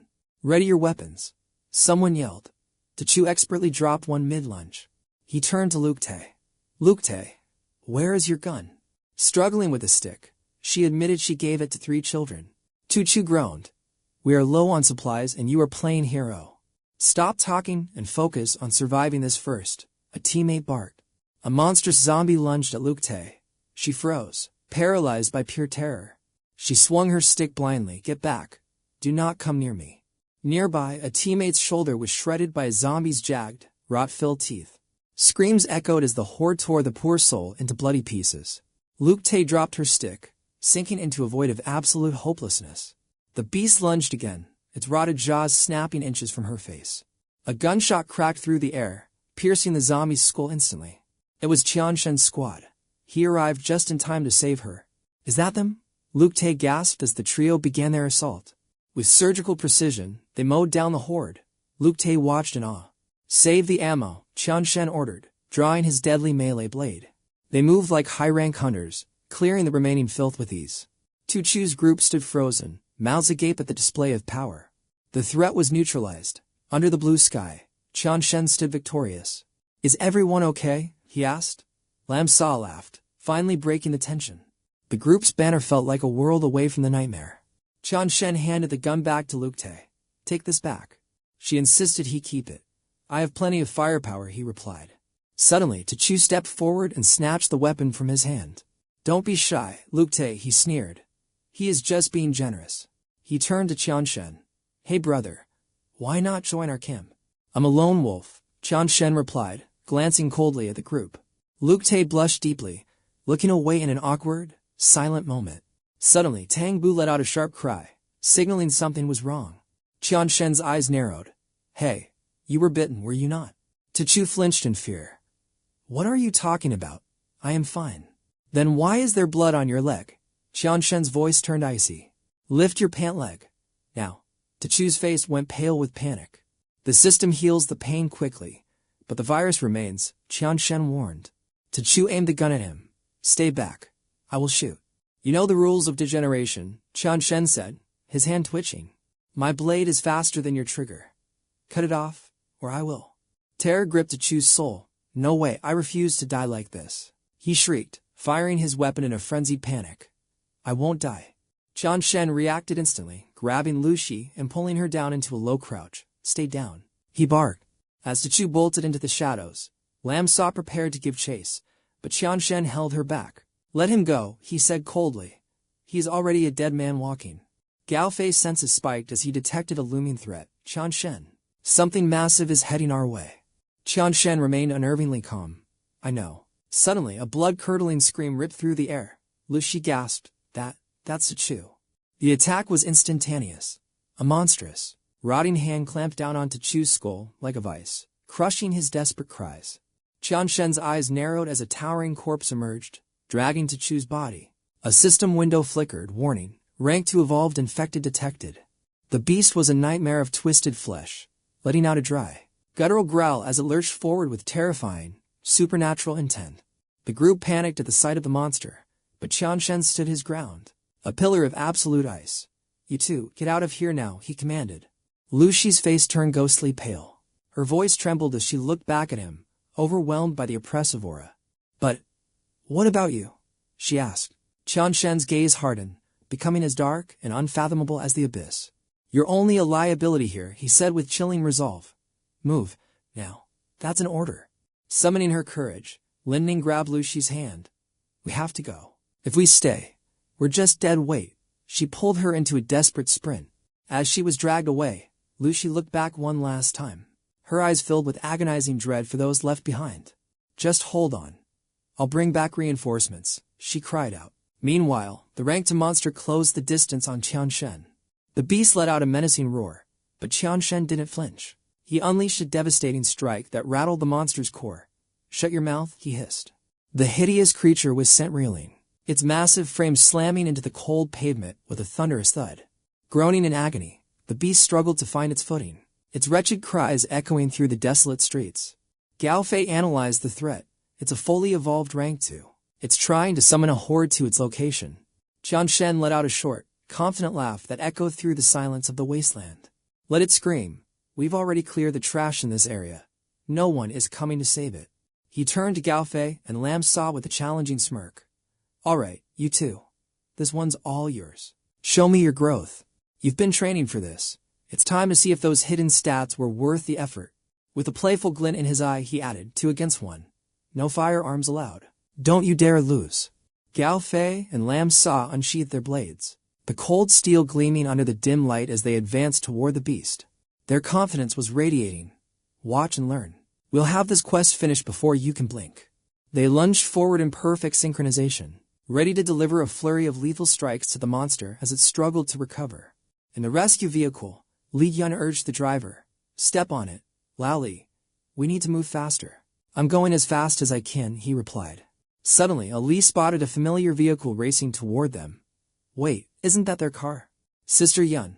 Look, it's them. Li Yun's eyes widened with relief. Pull over. Stop the car now. Lu Shi leaned out the window, her voice frantic and laced with terror. Sister Yun, hurry. We have to save Qianshen. Li Yun rushed over. Calm down. Tell me what's happening. There's no time, Lu Shi cried. Get in. I'll explain everything on the way. The reinforcement vehicle roared to life, racing back toward the heart of the conflict at breakneck speeds. Checking her weapon, Li Yun asked in disbelief, Are those kids really that powerful? They took out an entire army? But now a boss monster has appeared, Lu Shi warned. The same one your entire guild struggled against. Li Yun gasped. What? The rescue team finally reached the coordinates. Li Yun signaled her elite squad to prepare for a high-stakes engagement. Stay in formation, she commanded. Wait for my signal before you engage. We don't leave anyone behind, move. Li Yun moved with tactical precision, hand signaling her team to advance. Move in, keep it quiet. The squad filtered in behind her. Just around this corner. Someone whispered. Lu Shi's heart hammered against her ribs. Is this the place? Li Yun frowned at the eerie silence. Why is it so quiet? Fear gripped Lu Shi. Had they been too late? Li Yun raised her weapon. On my mark. 3, 2, 1. The squad rounded the corner, weapons leveled and ready to unleash hell. But suddenly, Li Yun froze mid-step, her breath hitching in her throat at the sight before her. The terrifying beast lay dead and broken, while Qianshen's group stood over it, casually smoking and snacking with total indifference. Lao Lam rushes over. Are you hurt? Go. Take the others and leave. It's Tyr for now. It'll call the entire horde to this location. Help the others defend. I'll hold the line right here. They realize they're just baggage now and retreat, leaving it to him. He looks at the meteorite. No weapon. Out of energy. Is it time for the last resort? The boss reaches for its prey. Suddenly, a familiar voice cuts through the air. Qianshen, catch Lin Vi roars past on a bike, tossing the blade. The boss howls, but Qianshen just smiles. A predator's smile. Lin Vi, your timing is perfect. With a casual flick, he severs its fingers. A masterpiece blade. Severed joints bridge with blood. Regeneration. Qianshen's eyes widen. He cleaves the leader's wrist. Green ichor sprays as it bellows. A shockwave roar erupts. The city's horde hears the signal. Dinvu's squad notices. Something is coming from over there. Rapid footsteps thunder. It's an ambush. They are completely surrounded. They're everywhere. La Lam screams. Maintain your composure. Hold the line, Hu Lam shouts. Protect Qianshen from these degenerates. All units, charge. The lone hunter faces the boss. Just us now. Qianshen lunges, blade flashing. He strikes the shoulder. Die. Landing on the wound, he propels himself toward the boss's head. A lethal overhead strike. Green slime burst as the blade sinks. The monster gapes. He twists the steel, searching for its core. Still standing. A massive counterblow sends Qianshen crashing down. Its head isn't the weakness. Paralyzed by pain, he can't move. Despair takes hold. Is this the end? Suddenly, a voice calls. His eyes snap open. There she is, Hyan. You promised to protect me. Why are you giving up already? He remembers his past life. We swore to survive this together. Her words trigger an awakening. Qianshen grasps her phantom hand. I promised. I will never forget again. Never again. He consumes the meteor core. Bloodshot veins explode. Pure evolution agony. The boss freezes in terror. It's witnessing a legendary awakening. The horde goes wild. Was that Qianshen? Is he okay? Can he survive this? Focus on the kill. Lam Sa shouts, hiding her own trembling. Evolution successful. Red markings glow on his skin. A god tier aura radiates forth. One strike severs the beast arm. The power gap is absolute. A cold smile for the first time. The monster tastes fear. The coward turns to flee, screeching in a pathetic, inhuman panic. He hurls the blade. It pierces the boss's spine like lightning. Retrieving the sword midair, he flickers beneath the monster's neck. A flash reveals the core. One massive uppercut shatters its defense. The blow connects squarely with the throat, sending it reeling back. Teeth bared, Qianshen reclaims his blade from the fallen king. His eyes fade to normal. He collapses, clutching a new core. Dinvu's truck screeches to a halt. He leaps out frantically. Qianshen. He urges Hu Lam to help carry him. Checking for a pulse. Dinvu sighs. You scared me, kid. He's alive, but he's gripping his sword like a vice. They hoist him into the truck. Let's go. Move out now. They speed away. Inside, the virus races toward his heart. Red patterns pulse on his face. He awakens within his mind space. My spiritual domain. The true power starts here. Reincarnation pays off. I've reached my inner realm at rank 2. A feat that took rank 3 and help in my past life. These energy orbs. Why are they in my consciousness? This one feels tyrannical. Born from the meteor fragment's core. It's clear now. This is the soul of my blade awakening. The other two are predatory fragments. Likely from the giant boss zombie I devoured and the one the leader dropped. Remarkable. These violent energies are suppressing each other, creating a miraculous, perfect state of balance. It's a stroke of luck. This stalemate is the only thing preventing my total degeneration and mutation. This is my ultimate opportunity. I can slowly siphon this god-tier power for myself without shattering the balance. This is a long grind. One reckless move means death. I must remain perfectly patient. 2 weeks later, the scavengers return. Boss Wu, the haul was easy. This gas station is bone dry now. Stay sharp on the trek back, he warns. The boys are grinning, feeling invincible in this wasteland lately. Our reputation is skyrocketing. Since we took down that giant zombie, all of Longhua City finally knows our name. Rival guilds are taking detours just to avoid us, all of this. It's thanks to our legend, Tian Shen.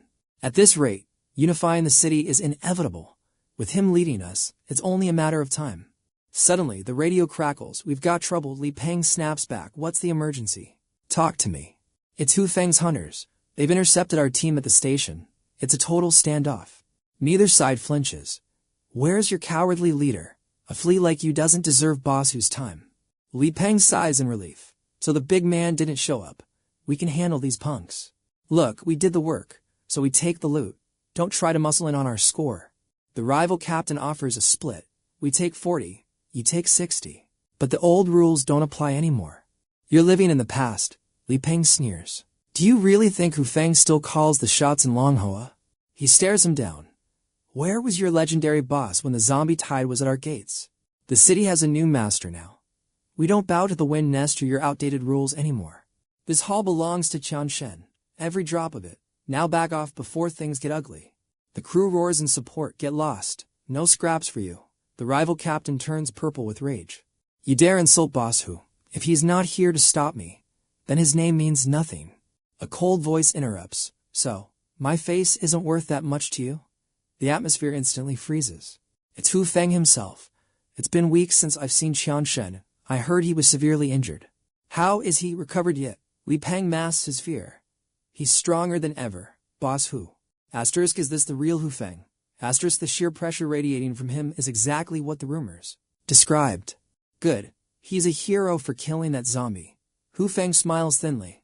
My men were rude. Send him my apologies. Li Peng maintains his composure. A simple misunderstanding, boss. We'll take our leave now.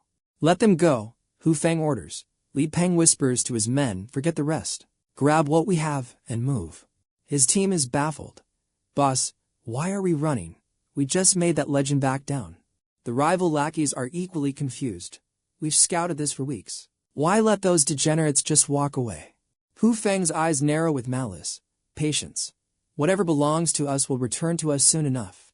Back at base, Ding Wu is stunned. He just handed it over and apologized to Tian Shen personally. This doesn't make sense. Hu Feng has been provoking us for weeks. Why the sudden act of mercy? Get everyone inside and lock the gates. Monitor the perimeter. This feels like a setup. Lin Wei agrees. A predator acting humble is usually a predator preparing to strike. Something is very wrong. Trouble is coming. I just hope those to wake up before the war officially begins. Gao Fei and Tian Shen remain unconscious. Suddenly, a scout reports, the peace zone envoys are here. How many? 6 people, but every single one of them isn't evolved. Show them to the lounge immediately. Ding Wu heads out, passing the training grounds where the girls are sparring. Lam Sa is a blur of motion, throwing relentless strikes at La Lam with desperate, newfound intensity. Every punch is fueled by memory. The image of Tian Shen bleeding while holding back a monster for their sake. Lam Sa gritted her teeth, still not enough power. La Lam's fist connected, sending her reeling back. Her boots skidded across the dirt as she struggled to maintain her balance. Pushing her limits, Lam Sa unleashed a shockwave burst. La Lam's eyes widened in genuine surprise. As the dust settled, Lam Sa emerged. That move, did you just break the sound barrier? Is this your rank to awakening? Just discovered it, she replied. Instant sonic velocity. La Lam nodded. With that speed, you could assassinate any mid-rank 2 in a heartbeat. Lam Sa sighed. Still nothing compared to Tian Shen. Hey, breaking rank to this fast is legendary. Lam Sa prepared to go again. Patience, La Lam warned. Rushing evolution is a fatal mistake. Learn from Din Vu and Lam Vi. You need a solid foundation to reach the top. Din Vu approached with a smirk. Talking about me. Lam Sa blinked. What are you doing here? The peaceful zone survivors are here. Come with me. Lam Sa scoffed. Pass. I'm grinding stats. We're going, La Lam insisted. Lam Sa groaned. A bunch of weaklings. What a waste. La Lam knew the score. Din Vu is still rank 1. He needs us for intimidation. Always the sharpest, teacher La. Din Vu laughed. Lam Sa huffed. Fine. Let's get moving. At the meeting table, Din Vu's side was outnumbered. Where's Tian Shen? Too busy for us.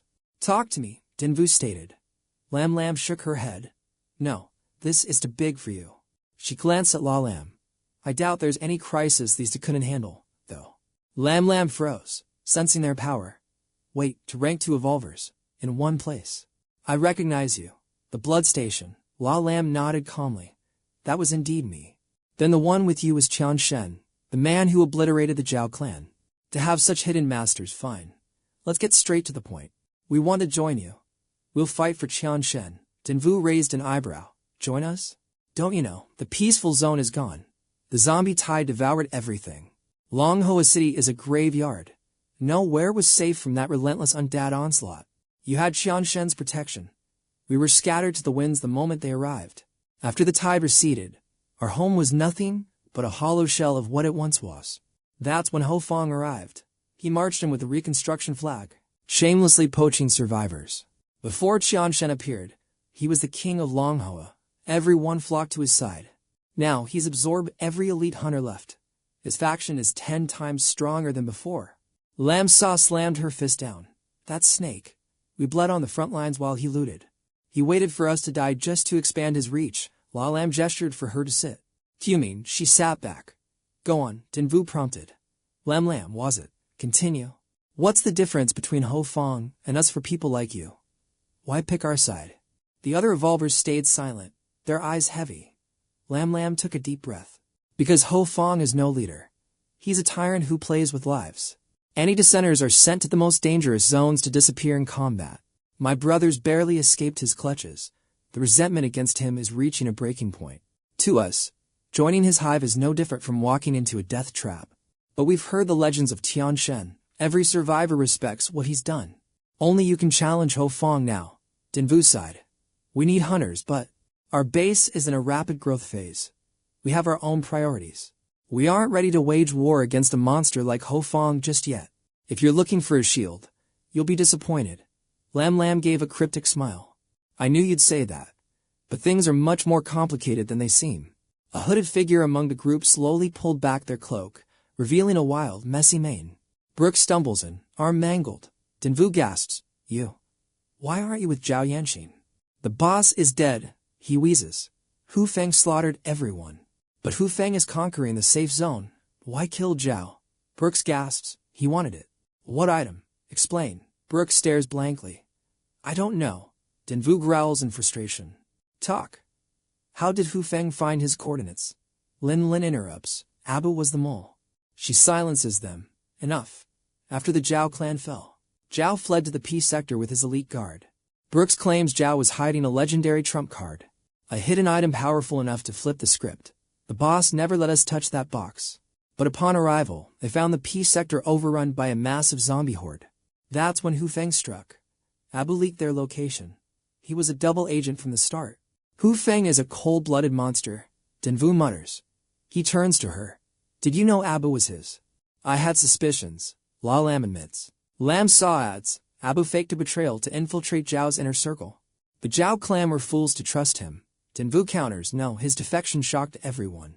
Because Abu didn't come empty-handed. He brought a severed head. The head of Hu Feng's own brother, Hu Ying. That sacrifice bought Zhao's absolute trust.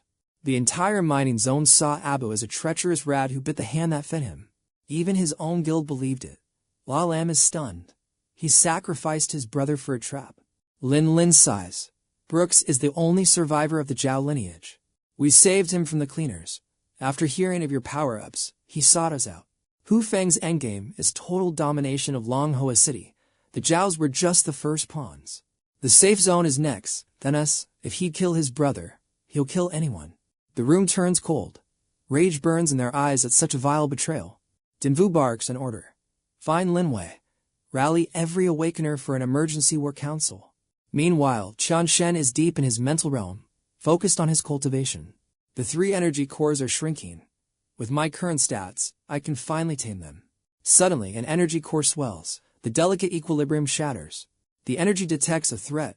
It's merging for a counterattack. Lightning floods his consciousness. Bolts strike him.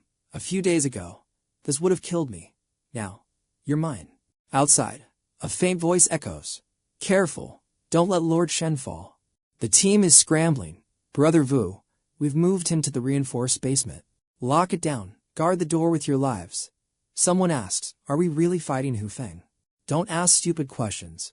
We're prepping for survival. Look past his hero persona. Hu Feng plays the saint, but he's a devil, using his brother as bait, pure evil. He's a wolf in sheep's clothing. Dinvu prepares the guild for a bloody war. In his trance, Qian Shen remembers, in his past life, Hu Feng was his greatest nemesis. His power is terrifying. He was already a peak rank 2 when he arrived. At this rate, he'll hit rank 3 soon. I must accelerate my evolution and awaken now. La Lam delivers the grim report. Hu Feng's forces are moving fast. Our perimeter is falling. Dinvu makes the call. Fall back to the base. Consolidate all strength. Our defenses are top tier, but our supplies won't last a siege, Lam Sa warns. We won't hide forever, La Lam snaps. I'm checking on Qian Shen. His mana signature is exploding. He's waking up. Lazu runs in, beaming. I can fight too. I'm an awakener now. Her sister stops her. No, this is for the adults. I have a special quest for you. Guard your brother in the basement. Understood, she whispers sadly. Dinvu's radio crackles. Sir, Hu Feng's scouts are here. Only one, he replied coldly. The sister stood frozen in shock. Just one man. Dinvu didn't hesitate. Hold your positions. I'm heading in now. Emerging from the shadows, Abu appeared, a thick cloud of cigarette smoke trailing from his smirk. Rep's temper flared instantly.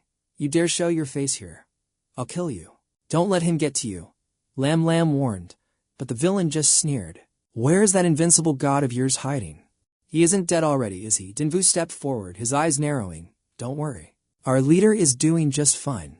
Against small fry like you, he doesn't even need to lift a finger. Abu laughed mockingly. Well, if it isn't Dinvu of the Than Sung gang. Qian Shen really is something. To think he started as nothing more than a nameless rank 1 evolver. And in just 2 weeks, he's the boss of 𝐒𝐊𝐢 Club.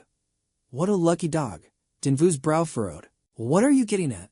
Abu shrugged. Nothing at all. Just a bit of nostalgia. By the way, I've got good news and bad news. Which do you want first? He didn't blink. I don't want to hear either. Either get out of my sight right now, or we'll make you disappear forever. With a flick of his hand, Abu signaled his subordinates. Suddenly, a sea of hostile figures surged from the darkness behind him.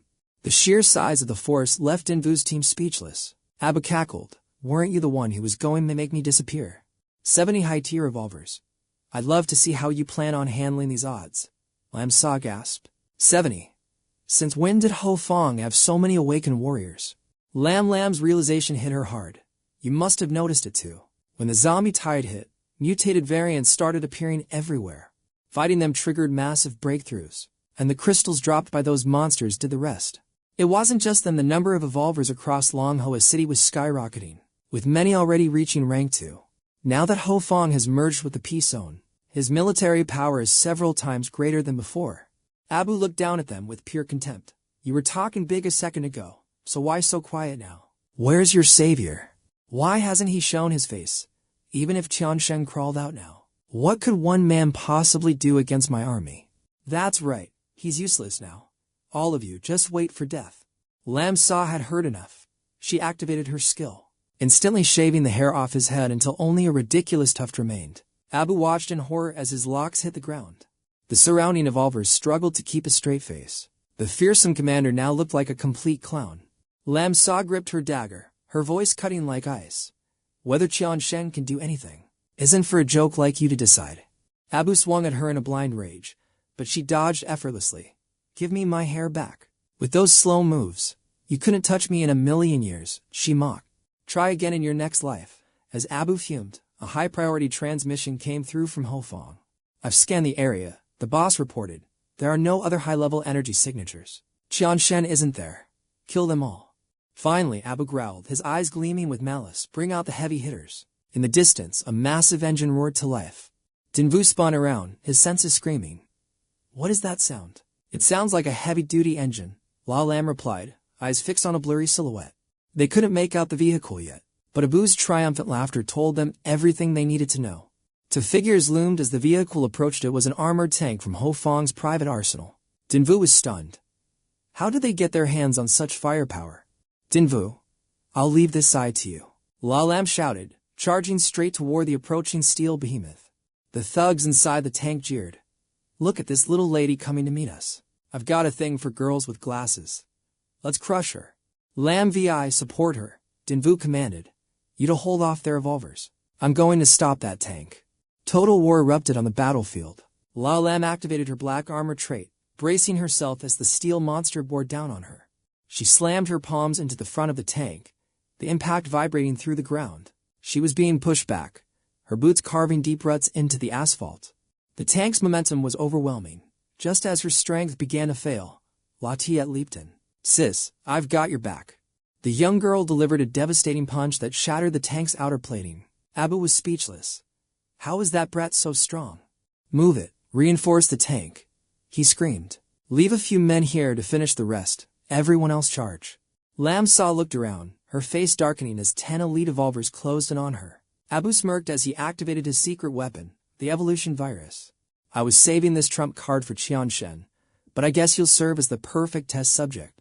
He initiated a mental link, and a shimmering energy field erupted from the 10 men, focusing all their power into a single point. Ever since my defeat, I focused everything on my mental stats, Abu declared arrogantly. Now, I can sync 10 evolvers into one perfect killing machine. Let's see how you handle this tactical nightmare. He barked orders like a grandmaster. Left flank is open, fill it, send an evolver to the right. Tighten the formation, now. Dinvu realized the situation was turning critical. They couldn't hold out much longer. La Lam was still pinned down by the armored unit. Lam Sa was trapped, surrounded by a hive mind of killers, as the battle reached its breaking point. We're desperate for backup, but every evolver is already on the front lines. The command structure is crumbling, Hu Fong is still Mia, and our decapitation strike has completely failed. Is this the end? A desperate voice echoes within Gao Fei's subconscious.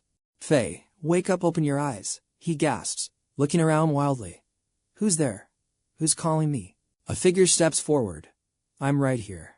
Qianshen, he's stunned. What happened to me? Where am I? Qianshen cuts him off. There's no time for explanations, Fei. A war is raging outside. You have to go. Now. Help them, Gao Fei reels. A war? What are you talking about? My mental energy is fading fast. I can't stay long. Just listen.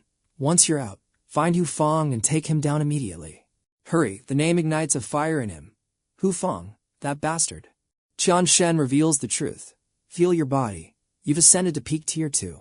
You can finally control your specialized evolution traits.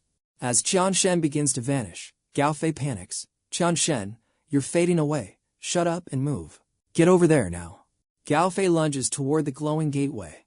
I got it. Qianshen, wait for me. His eyes snap open, cold and lethal.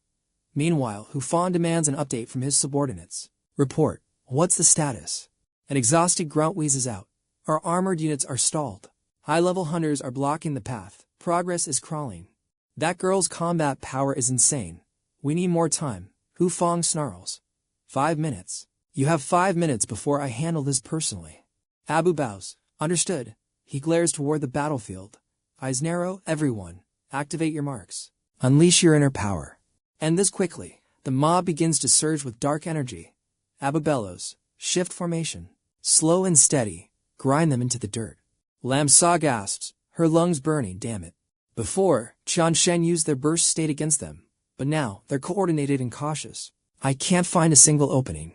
I'm not built for a direct power struggle against muscle heads. This guild scale brawl isn't my style at all.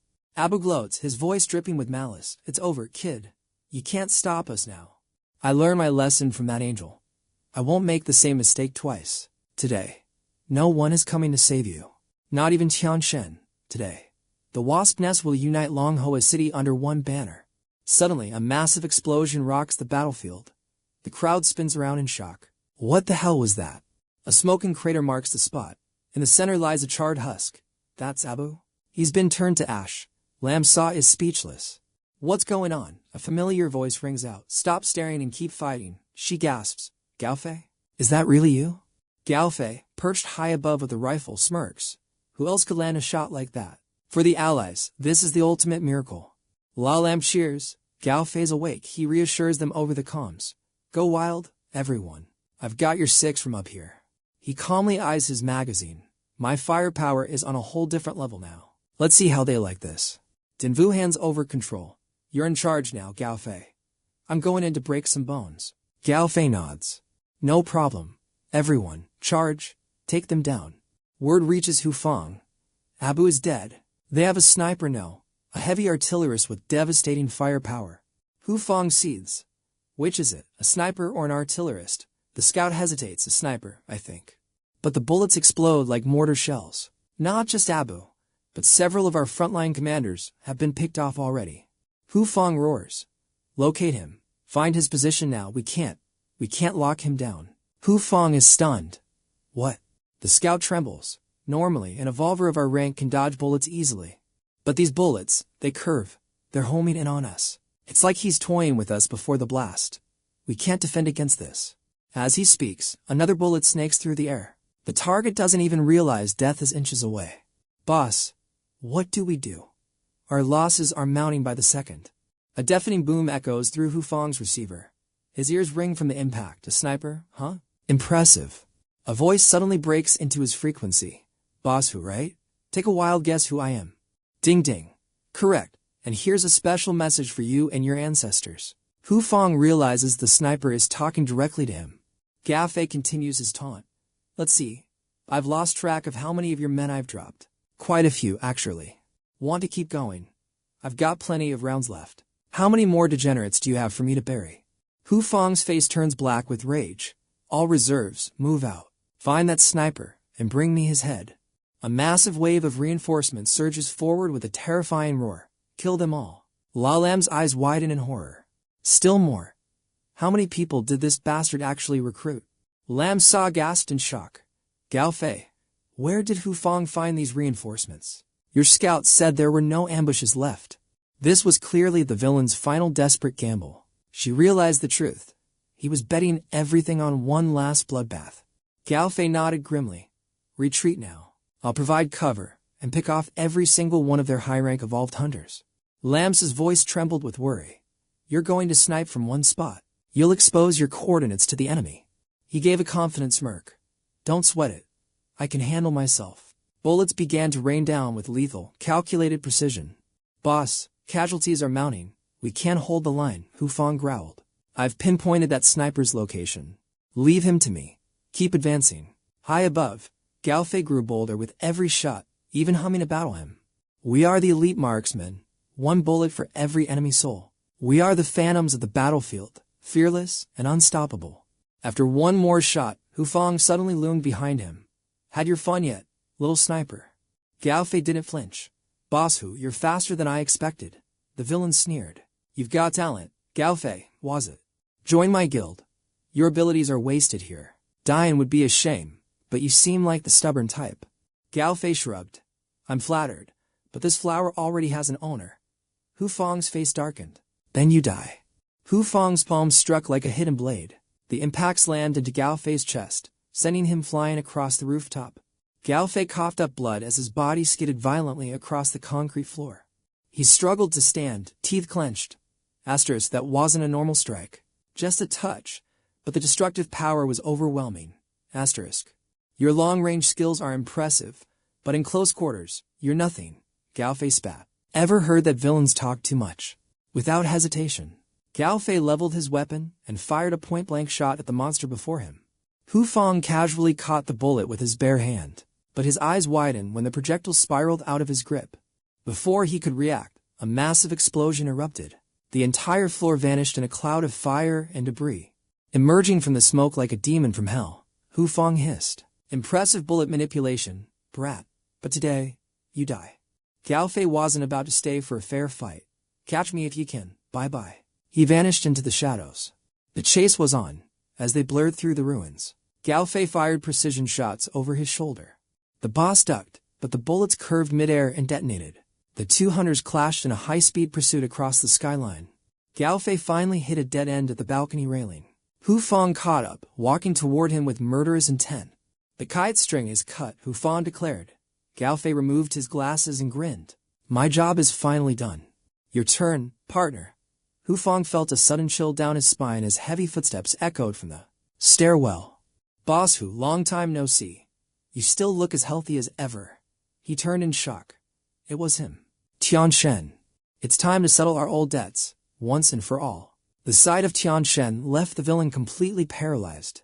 Moments earlier, while Gao Fei was still singing his sniper's song about 1 bullet and 1 kill, Tianchen had approached him with an intrigued smile. Having fun, Gao Fei beamed. Tianchen, you're finally awake. With you back, this war is practically over. Tianchen nodded. Is this your new evolved ability? Not bad at all. Gao Fei showed off his skills. You mean my curving trajectory and explosive rounds? It's a real game changer. I store a fragment of my viral energy inside the bullet and guide it. It feels like I'm casting magic. I haven't mastered perfect control yet, but I can definitely nudge the flight path to hit hidden targets. That's the secret behind the homing shots. But what about the blast? Tianchen asked curiously. Gao Fei winked. That requires a specific amount of kinetic speed to trigger the energy. Simply put, the bullet's momentum ignites the stored energy. That's why using a high-powered rifle is the most efficient. The further it flies, the more power it builds. My strongest shot has the destructive force of a mortar shell. And how many of these enchanted rounds can you maintain at once? Tianchen probed further. About 30.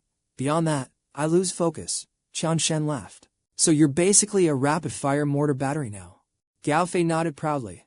Tianchen slapped his shoulder, impressed by his comrade's massive power-up. Well done. In terms of pure attack power, you've surpassed me. Today's victory is guaranteed. Gao Fei's expression turned grim. One victory isn't enough. We have to kill Hu Fang or Longhua City will never be safe. That snake is too cunning to show his face. Tianchen smirked. Then let's lure him into the open. Seeing the device in Tianshen's hand, Gao Fei grinned. It was Hu Fang's headset. The trap was perfectly set. This is your playground now. I'll stay out of your way. Remember, keep that arrogant edge. You're a peak tier to hunter, now act the part. Let's see how he handles this cold welcome. The tension snaps as the three face off. Standing between them, Tianchen smirks, a 2-on-1. How bold. Hu Fang lunges, his sights locked onto his first target, the boy himself. As those palms strike Tianshen's chest, Gao Fei screams a warning. Look out, watch his recoil. That fist is lethal, it explodes with hidden power at close range. Tianchen narrows his eyes. Inch force, huh? Interesting trait. Generating massive impact within a micro-distance. The ultimate skill for a close-quarters brawler. Fei, go help the others, he commands. I've got this degenerate under control. Gao Fei nods. Don't you dare die on me. He casually brushes past Hu Fang, heading straight for the exit stairs without a second glance. Hu Fang stands frozen, sending away his strongest ally. Is your ego really that massive? Tianchen clenches his fist. He had hoped to break through to Tier 3 in the mental realm, but he's still stuck at peak Tier 2. Yet, the raw power surging through his veins is far beyond any standard tier to ranking. His journey through the mental realm was legendary. Now, he'll use this life and death struggle to unlock his hidden stats. And who better to serve as a training dummy than the man once known as the Boxing King? Hu Fang growls, Tianchen. Since the apocalypse began, you're the only one I never wanted to face. You're a constant anomaly. When I first heard of you, I knew you were no ordinary hunter. Escaping County. And that name, Tianchen.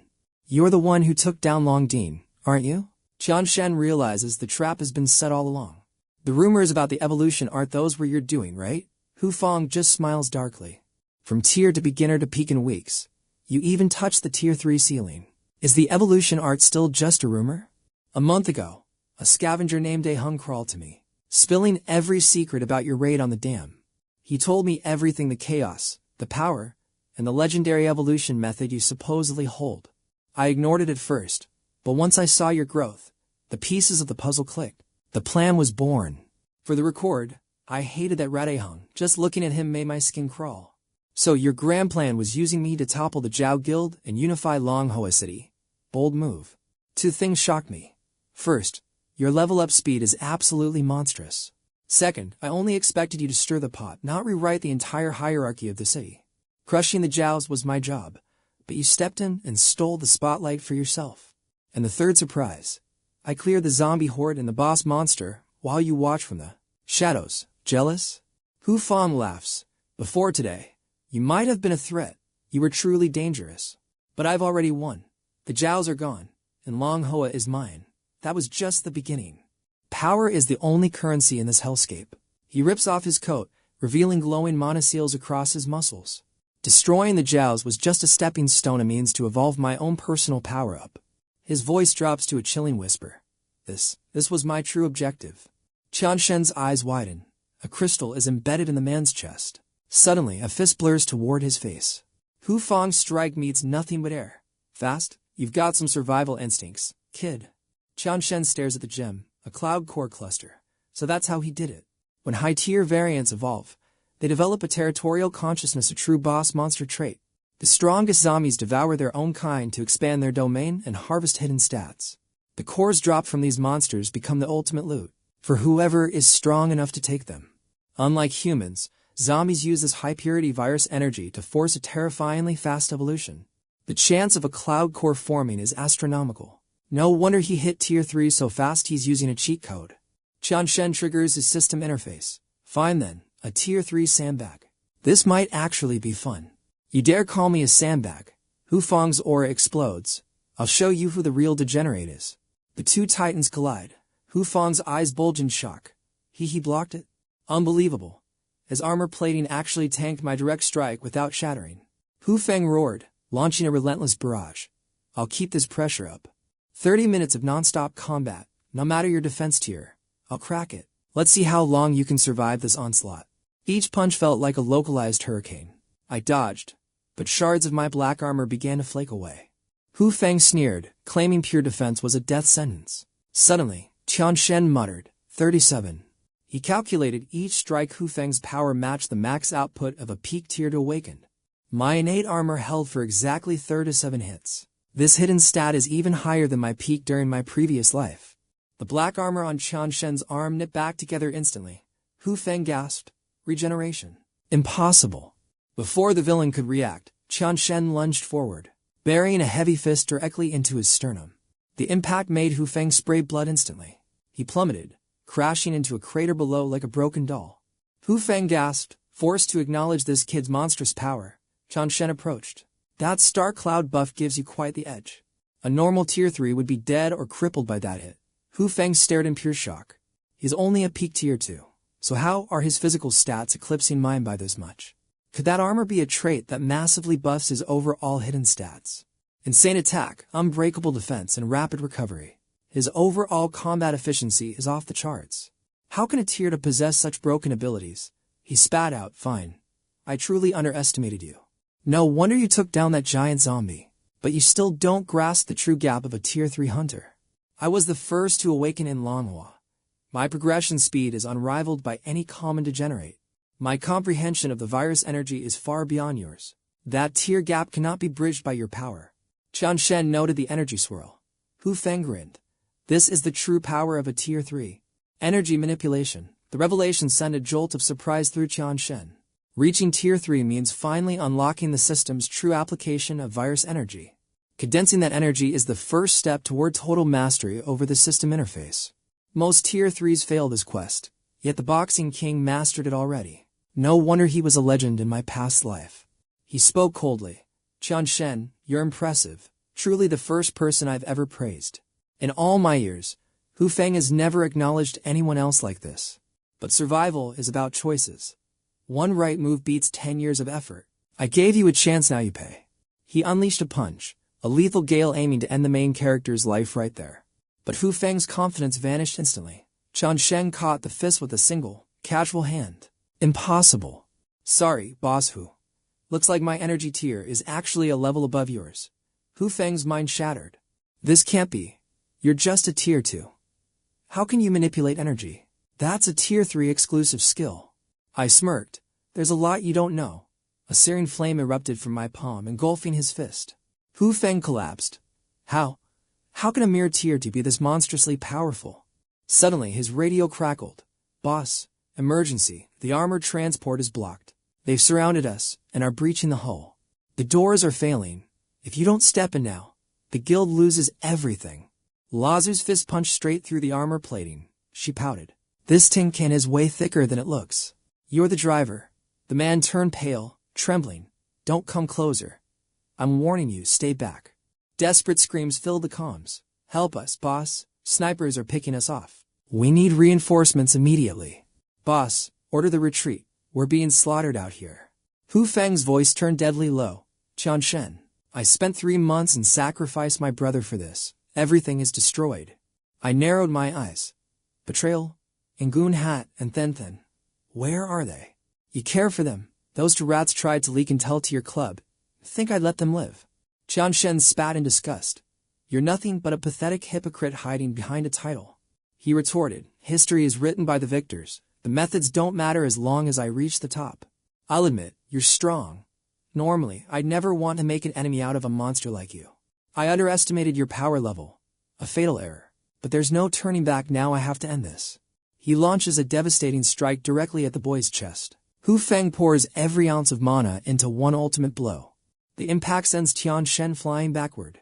The entire skyscraper trembles, instantly drawing the attention of the surrounding hunters.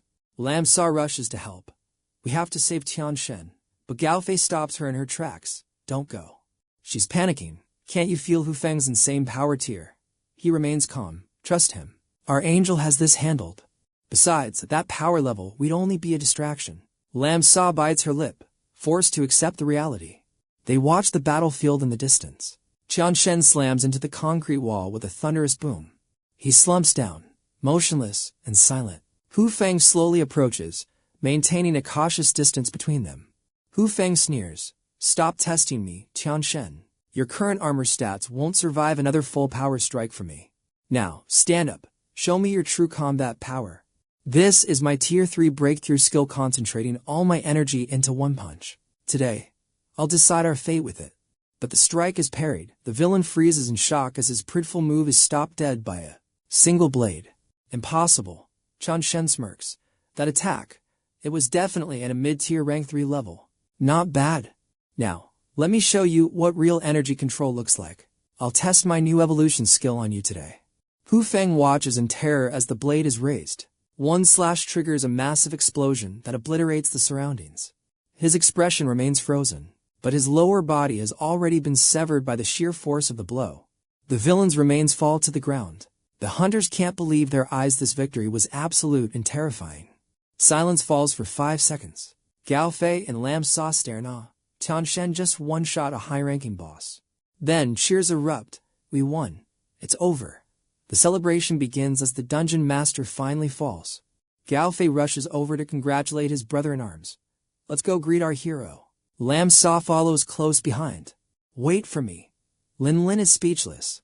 Was that really Qianshen's skill? The group can only say one word. Legendary. He stabs his blade into the ground, finally letting out a ragged breath as the heavy fatigue sets in. Qianshen checks the sword. The skill was powerful, but it drained his virus energy to 0. He's on a long cooldown. He's surprised to see the rest of the guild members rushing toward him so quickly. Qianshen, you're alive. He quickly asks, do you have any cloud crystals left? He prepares to consume one for energy. Lam Sa is shocked. You're using cloud crystals directly. If you keep eating those, you'd be an unstoppable monster. He gives her a grim look. Did you already forget what happened to the Zhao family heir? Refining crystals into energy is fast, but overdosing on them is a death sentence. It's a high-risk gamble. My virus resistance stats are high enough for a couple of shards, but even I have my limits. With Hu Feng dead, we must stabilize Longhua City immediately. Any delay will invite more chaos from other guilds. A fast recovery is my only option. Gao Fei asks, what's your current mana percentage? About 50%, Qianshen replies. Lam's jaw drops. Only 50% after that epic strike. If every ultimate skill costs 2 crystals, we'll go bankrupt just trying to keep you fueled in a dungeon. Gao Fei laughs, and the side effects are brutal. Looks like you're destined to be a one-shot wonder for now. Qianshen shrugs, but think about it, who could actually survive a single strike of mine anyway? We'll save this trump card for the real boss monsters. It's too dangerous to reveal it casually. He pulls out a rare item. Besides, Hu Feng dropped a legendary gift. With this, I won't be a one-shot wonder anymore.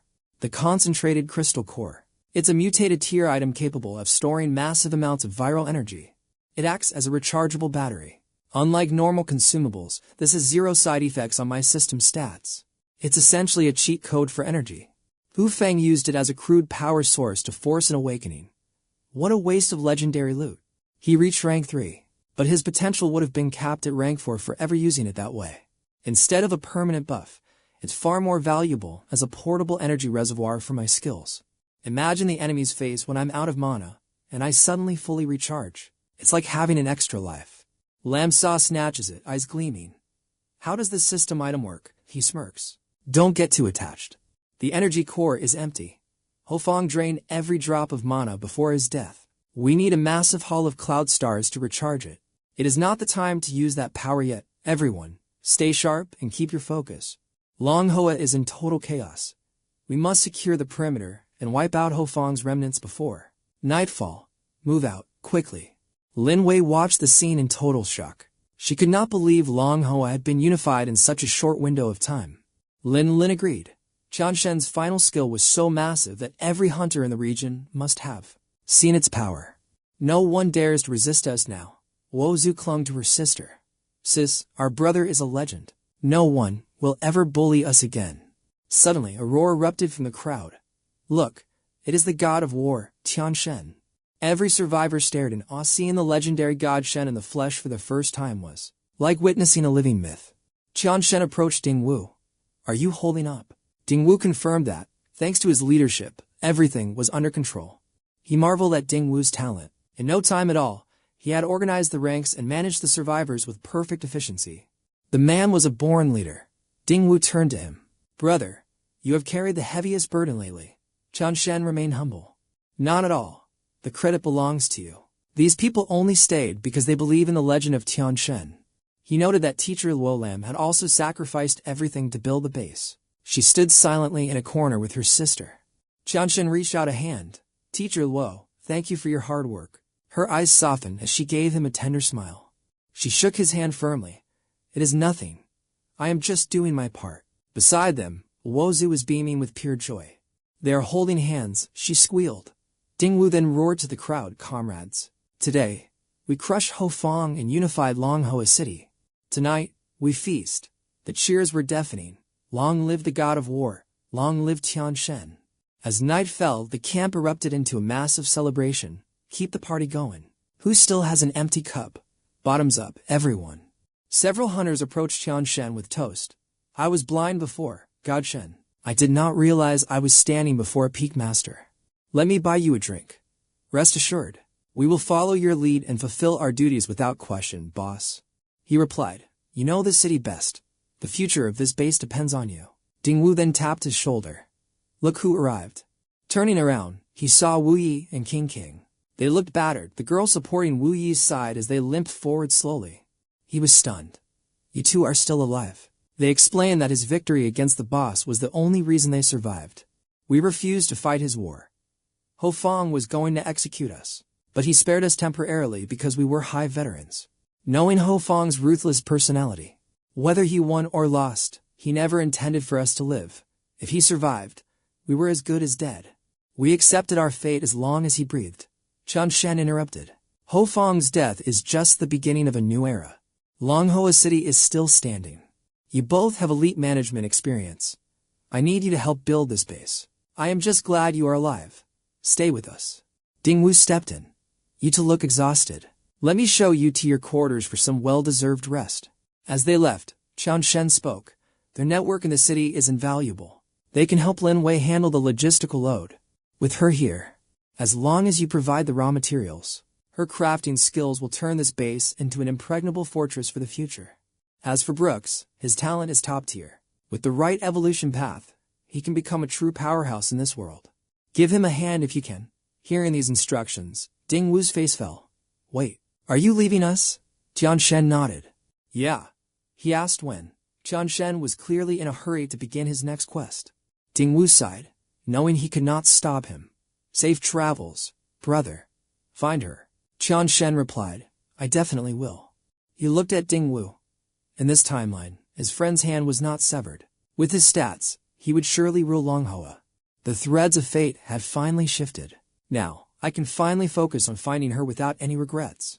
Luo Lam watched him from the shadows, her expression clouded with sorrow. Wozu nudged her. Sis, go talk to him. She shook her head. No, let us go. Meanwhile, Gao Fei was deep in his cups, face flushed red. Keep drinking. Who is afraid? He was completely wasted, leaning on his guildmates. I am not joking. That Hofang guy was a total amateur, a real degenerate. If Qianshen had not shown up, I would have soloed him myself. The others laughed. We saw your power, Brother Fei. truly legendary. It took 2 men to drag the drunken Gao Fei to his bed. Rest up, big bro. We are heading out now. Yeah, whatever. Get lost.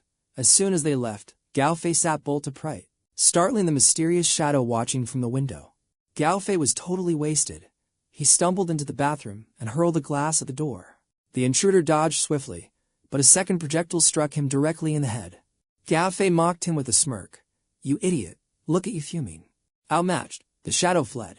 Gao Fei gave chase instantly. Think I'm an easy target, kid? He pursued him onto the balcony, shouting, but the mysterious figure quickly widened the gap. His movement speed was insane, even a high-tier hunter like Little Law couldn't keep up. He lost the trail in an alley. Damn, who was he? Better ask Qian Shen. Meanwhile, Lam Sa was training relentlessly, her fists shattering tree trunks like they were sandbags. Her expression was cold. Gao Fei asked, Kid, training this late, what's the rush? Qian Shen was surprised to see them. They regrouped in the room to discuss. A speed-type assassin in black, Gao Fei confirmed he was faster than most elite hunters. Qian Shen pondered. They knew every top-tier ranker in Longhua. This was someone new. Perhaps an outsider.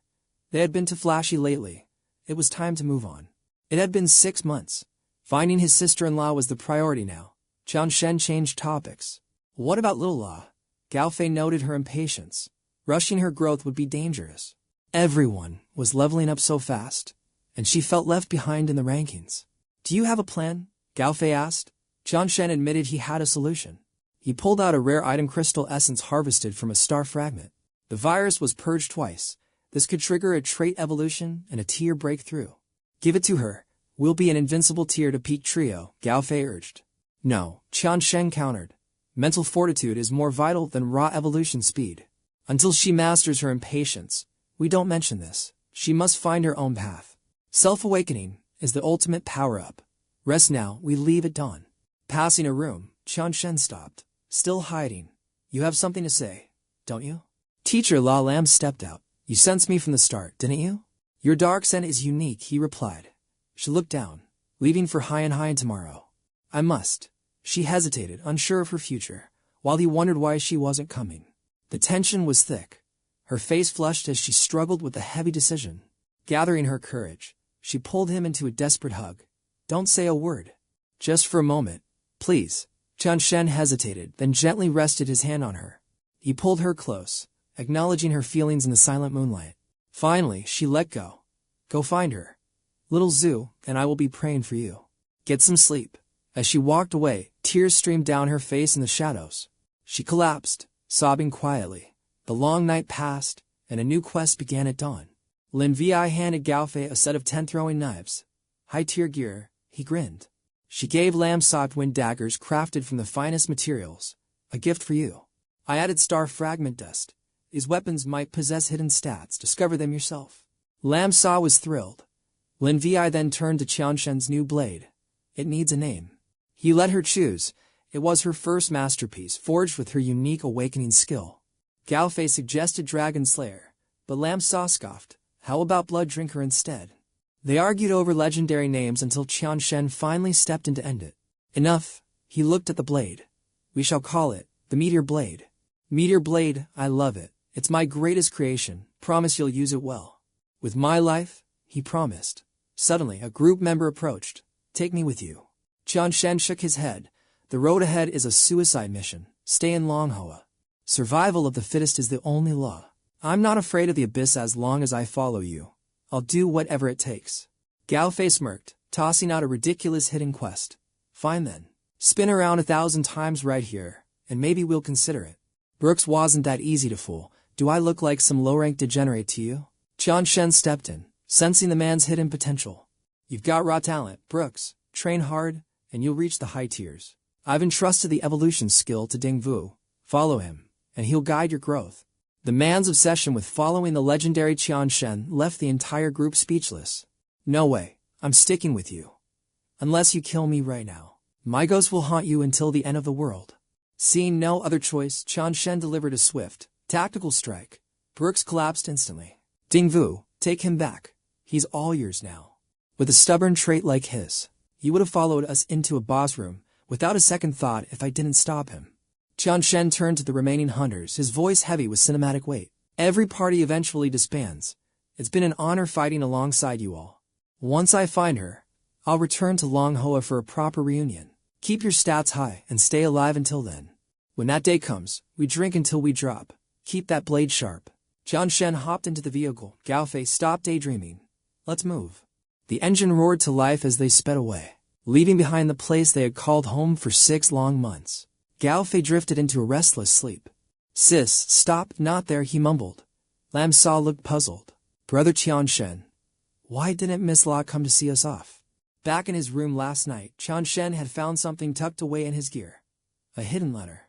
Had she slipped this in earlier? The letter read, Qian Shen, I've already left. I didn't have the courage for a final goodbye. Our meeting was a twist of fate. Thank you for protecting me and Xiaozhu in this hellscape. I once thought of spending my life repaying that debt. But when Xiaozhu's power awakened, I realized I couldn't let her grow up in a world of constant slaughter. She's carrying a burden far too heavy for a child her age.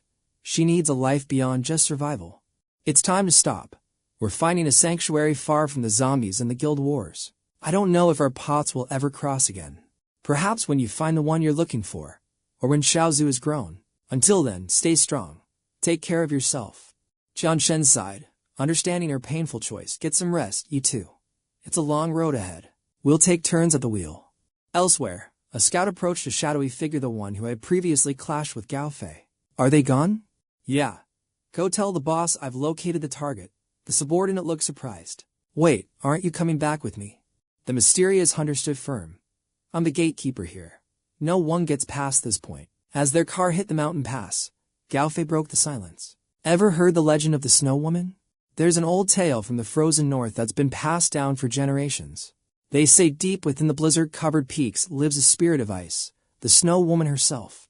She's breathtakingly beautiful, but a single glance freezes a man's heart solid. No one has ever looked upon her and lived to tell the tale. Until one day, a traveling scholar got lost in a whiteout. Just as he was about to succumb to the frost, a young woman saved him. He was eternally grateful, but she told him her mercy was only because of an ancient law protecting men of knowledge. But since he saw her face, he had to keep her existence a secret. If he ever uttered a word about the Snow Woman, she promised to end his life. Years passed in the blink of an eye. The scholar became a high-ranking official and married a stunning woman. Yet his wife was strangely obsessed with his survival story from the mountains. One night, unable to keep the burden any longer, he broke his vow and confessed everything to his wife. In an instant, her expression turned deathly cold. I told you, I am that Snow Woman. Terrified, he fell to his knees begging for mercy, but the spirit only stared back with icy eyes. The pact is broken. You must die. A blood-curdling scream echoed through the frost as he perished. The Snow Woman vanished into the gale, leaving only a frozen wasteland behind. She came for a secret and left with a soul. Legend says her descendants all carry the word snow in their names, which means any girl with snow in her name is a total nightmare. Gao Fei laughed. Lam Sa snapped back. What a load of trash. My best friend has snow in her name, and she's the most gentle, refined girl you'll ever meet. Gao Fei leaned in instantly. What's her name? Is she a 10? Is she single? Lam Sa rolled her eyes. None of your business, creep. She's nothing like the monster in your story. Gao Fei snickered. That's probably just because she looks like a saint standing next to a dragon like you. Lam's temper flared. I heard that. Qian Shen cut in, his voice firm. Knock it off. Don't start a riot in the car. Lam Sa signaled her summon. Xiaobai. Bite him. Gao Fei's screams for mercy filled the cabin as the creature attacked. As they approached a dark tunnel, the mysterious figure from before dropped from the sky. Qian Shen's instincts flared as a shadow blurred past the car. What the hell was that? Lam Sa yelled, gripping her weapon. Gao Fei frowned. A survivor looking for help, or a high-level ambush. Stay back, he warned. I can't gauge this guy's power level yet.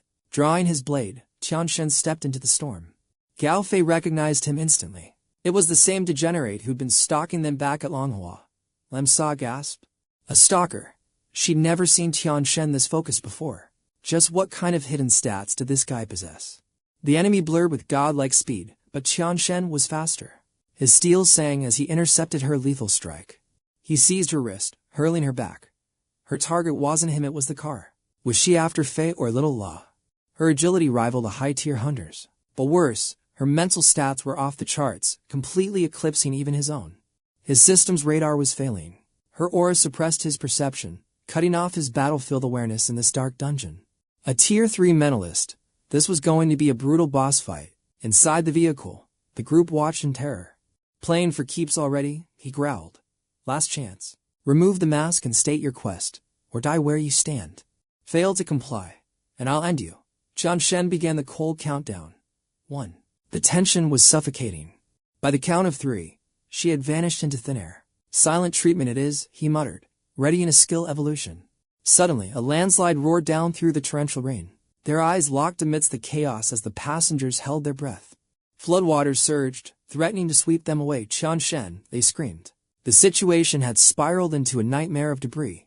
He spotted her clawing onto a jagged rock. Tougher than she looks, he noted. The assassin had survived the initial collapse. Amidst the crashing falls and rising torrent, the two warriors stood balanced on a slab. A cinematic final showdown. The figure flickered and blinked away. As the car was swept into the abyss, Qian Shen's survival instincts kicked into overdrive. He had to find them. Nearby, Lam Sa drifted back to consciousness, hearing a heated argument. Move. If you won't, I will. Stop. You can't do this. Out of my way, it's every man for himself in this hellscape. We're friends, aren't we?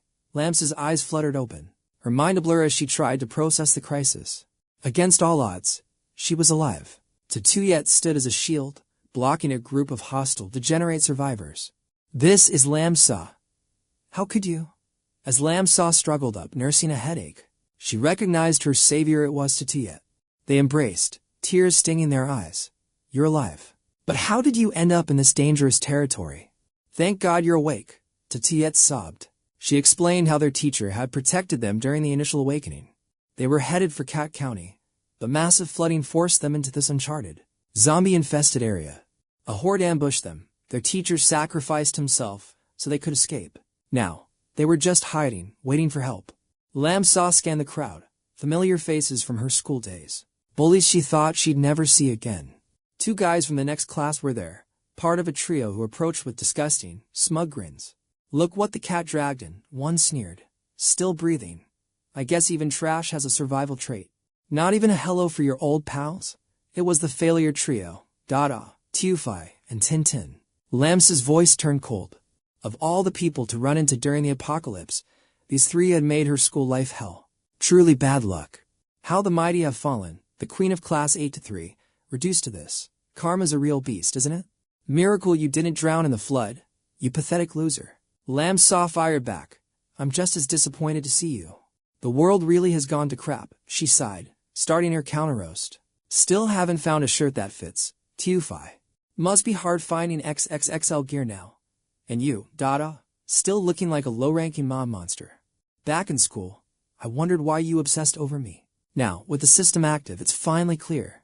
Pure jealousy. A classic case of low-tier envy. Tintin bristled. What did you say? Lam Sa smirked. And then there's Tintin. Still playing the snake, huh? You 3 really are the ultimate failure trio. It suits your trashy souls perfectly. They erupted in rage. You dare talk to your saviors like that? We pulled you from the mud, you wretch. Yeah, without us, you'd be zombie chow. Show some respect to the hunters who found you. 𝐁𝐄𝐓𝑑𝐀𝐾 stepped between them, trembling. Please, stop. We're all friends. Lam Sa is just stressed. She doesn't mean it. Asterisk slap. Asterisk Tintin struck 𝐁𝐄𝐓𝑑𝐀𝐾 down. Shut up. I don't give a damn about her stress or her attitude. 𝐁𝐄𝐓𝑑𝐀𝐾 fell, but before she hit the ground, a pair of strong arms caught her. Tintin froze, sensing danger. How? Lam Sa was just 10 feet away. Did she just blink? Apologize, Lam Sa commanded, her aura shifting dangerously. Stunned silence. I said, apologize to her. Now. The air grew heavy, as if a boss monster had just awakened. This wasn't the old Lam Sa. Guys, why are my legs shaking? One stammered. But Tintin doubled down, refusing to back away. She's just bluffing to intimidate me. Seriously, based on what? 𝐁𝐄𝐓𝑑𝐀𝐾 urged softly.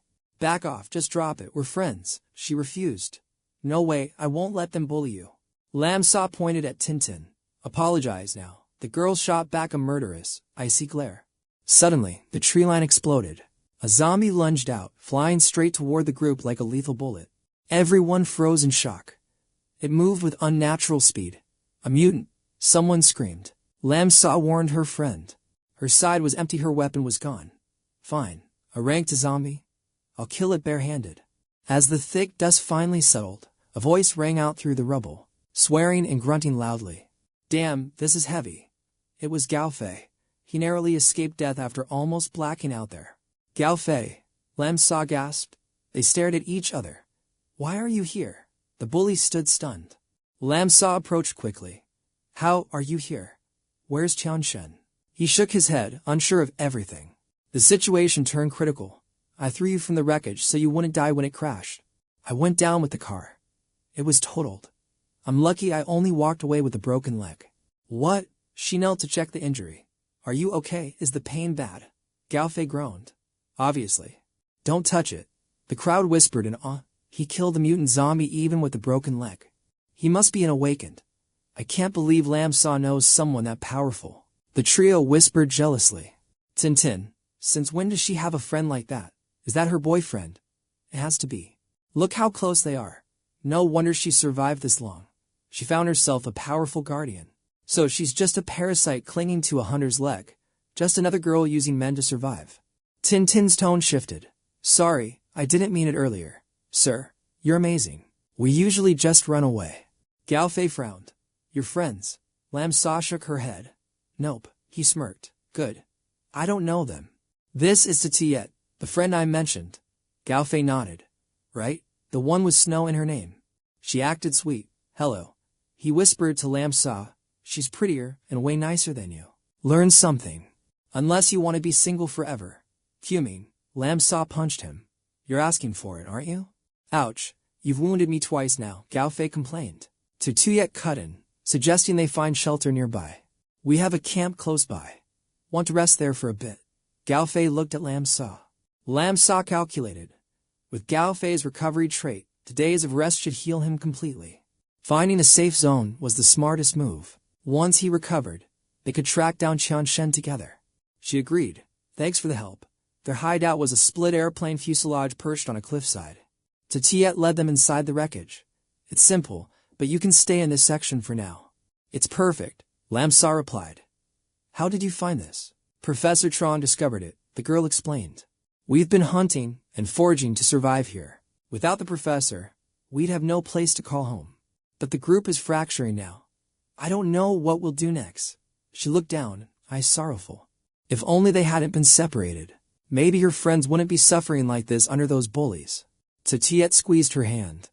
I'm just glad we found each other. Tintin suddenly barked from behind. 𝐒𝐊𝐢𝐞, it's time to rest. The girl flinched. Coming, she gave a forced smile and hurried away. Get some sleep, Lam Sa. As they walked away, 𝐒𝐊𝐢𝐞 stammered an apology. Tintin just snarled. Everyone is waiting on you. Planning to sleep outside. Lam Sa snapped. Stop. Have you always bullied her? Tintin bristled, looking defensive. Back off. This has nothing to do with you, you little brat. Slap Lam Sa's hand connected hard. Tintin clutched her cheek. 𝐒𝐊𝐷 cleared his throat, intimidating her. An awakened's presence was heavy. 𝐒𝐊𝐢𝐞 pulled them away. Let's just go. Please, let's go now. Wait. Lam Sa's voice was cold. Tintin glared back, her eyes burning with hatred and suppressed rage. If I catch you bullying 𝐒𝐊𝐢𝐞 one more time, don't expect me to be this merciful again.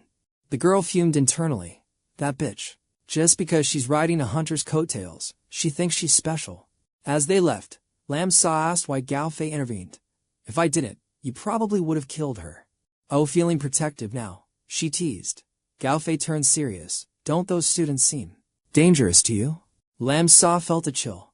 Something was off, but the truth remained hidden in the shadows. As a mental type awakened, my senses are sharper than yours. These kids, they're acting strange. She sat to cultivate, desperately needing to replenish her viral energy after that narrow escape. If a Tier 3 zombie appears now, we're both dead meat on a chopping block. As they meditated, 𝐒𝐊𝐷's eyes snapped open. He sensed a sudden disturbance in the air. He watched Lam Sa push her limits to rank up. Outside, the vultures were already whispering. No movement, no sound. They assumed we were asleep. Everything seemed normal to normal. Is it time? Tintin hissed, her heart blackened by pure, unadulterated jealousy. That hateful brat, she only acts like a queen because she has a powerful hunter backing her. She has no curves and a plain face. Why did the awakened choose her? Don't provoke them. Exactly. We should use them instead. Maybe they'll lead us out of this nightmare. Begging. Have you forgotten our situation? Pride won't keep us alive in this wasteland. We don't have to beg. We seduce. Getting that hunter to ditch her isn't impossible. DADA volunteers, noting the evolved hunter is with 𝐒𝐊𝐷𝐆. He's probably just some degenerate obsessed with young girls. Maybe I should try, Tintin says confidently. I'm the only one for the job. DADA sneers. Please, you got ignored all day. She bristles. Nonsense. I haven't even revealed my true trump cards yet. No man can resist my charms. Think that skinny stick 𝐒𝐊𝐷𝐆 can compete with my stats. Ridiculous. I'll have him wrapped around my finger in minutes. Tiyet hesitates. I don't think this is a good idea. Tintin pressures her. You're 𝐒𝐿AMS's best friend, sure. But think, who should you really be loyal to? Once 𝐒𝐿AMS knows the truth, will she still treat you well? Don't be naive. In this world, it's survive or die. Make your choice. First, we need to bring that evolved hunter named 𝐿𝐤 over to our side. Regarding 𝐒𝐿AMS, she gives Tiyet a sharp look. Just do your job. Late at night, 𝐿𝐤 heads out to relieve himself. He hums a silly tune. The stream flows gently, my sister, and I go picking flowers. 1.5 pounds. Oh my. Just then, something is thrown at him. 𝐿𝐤 catches and crushes it.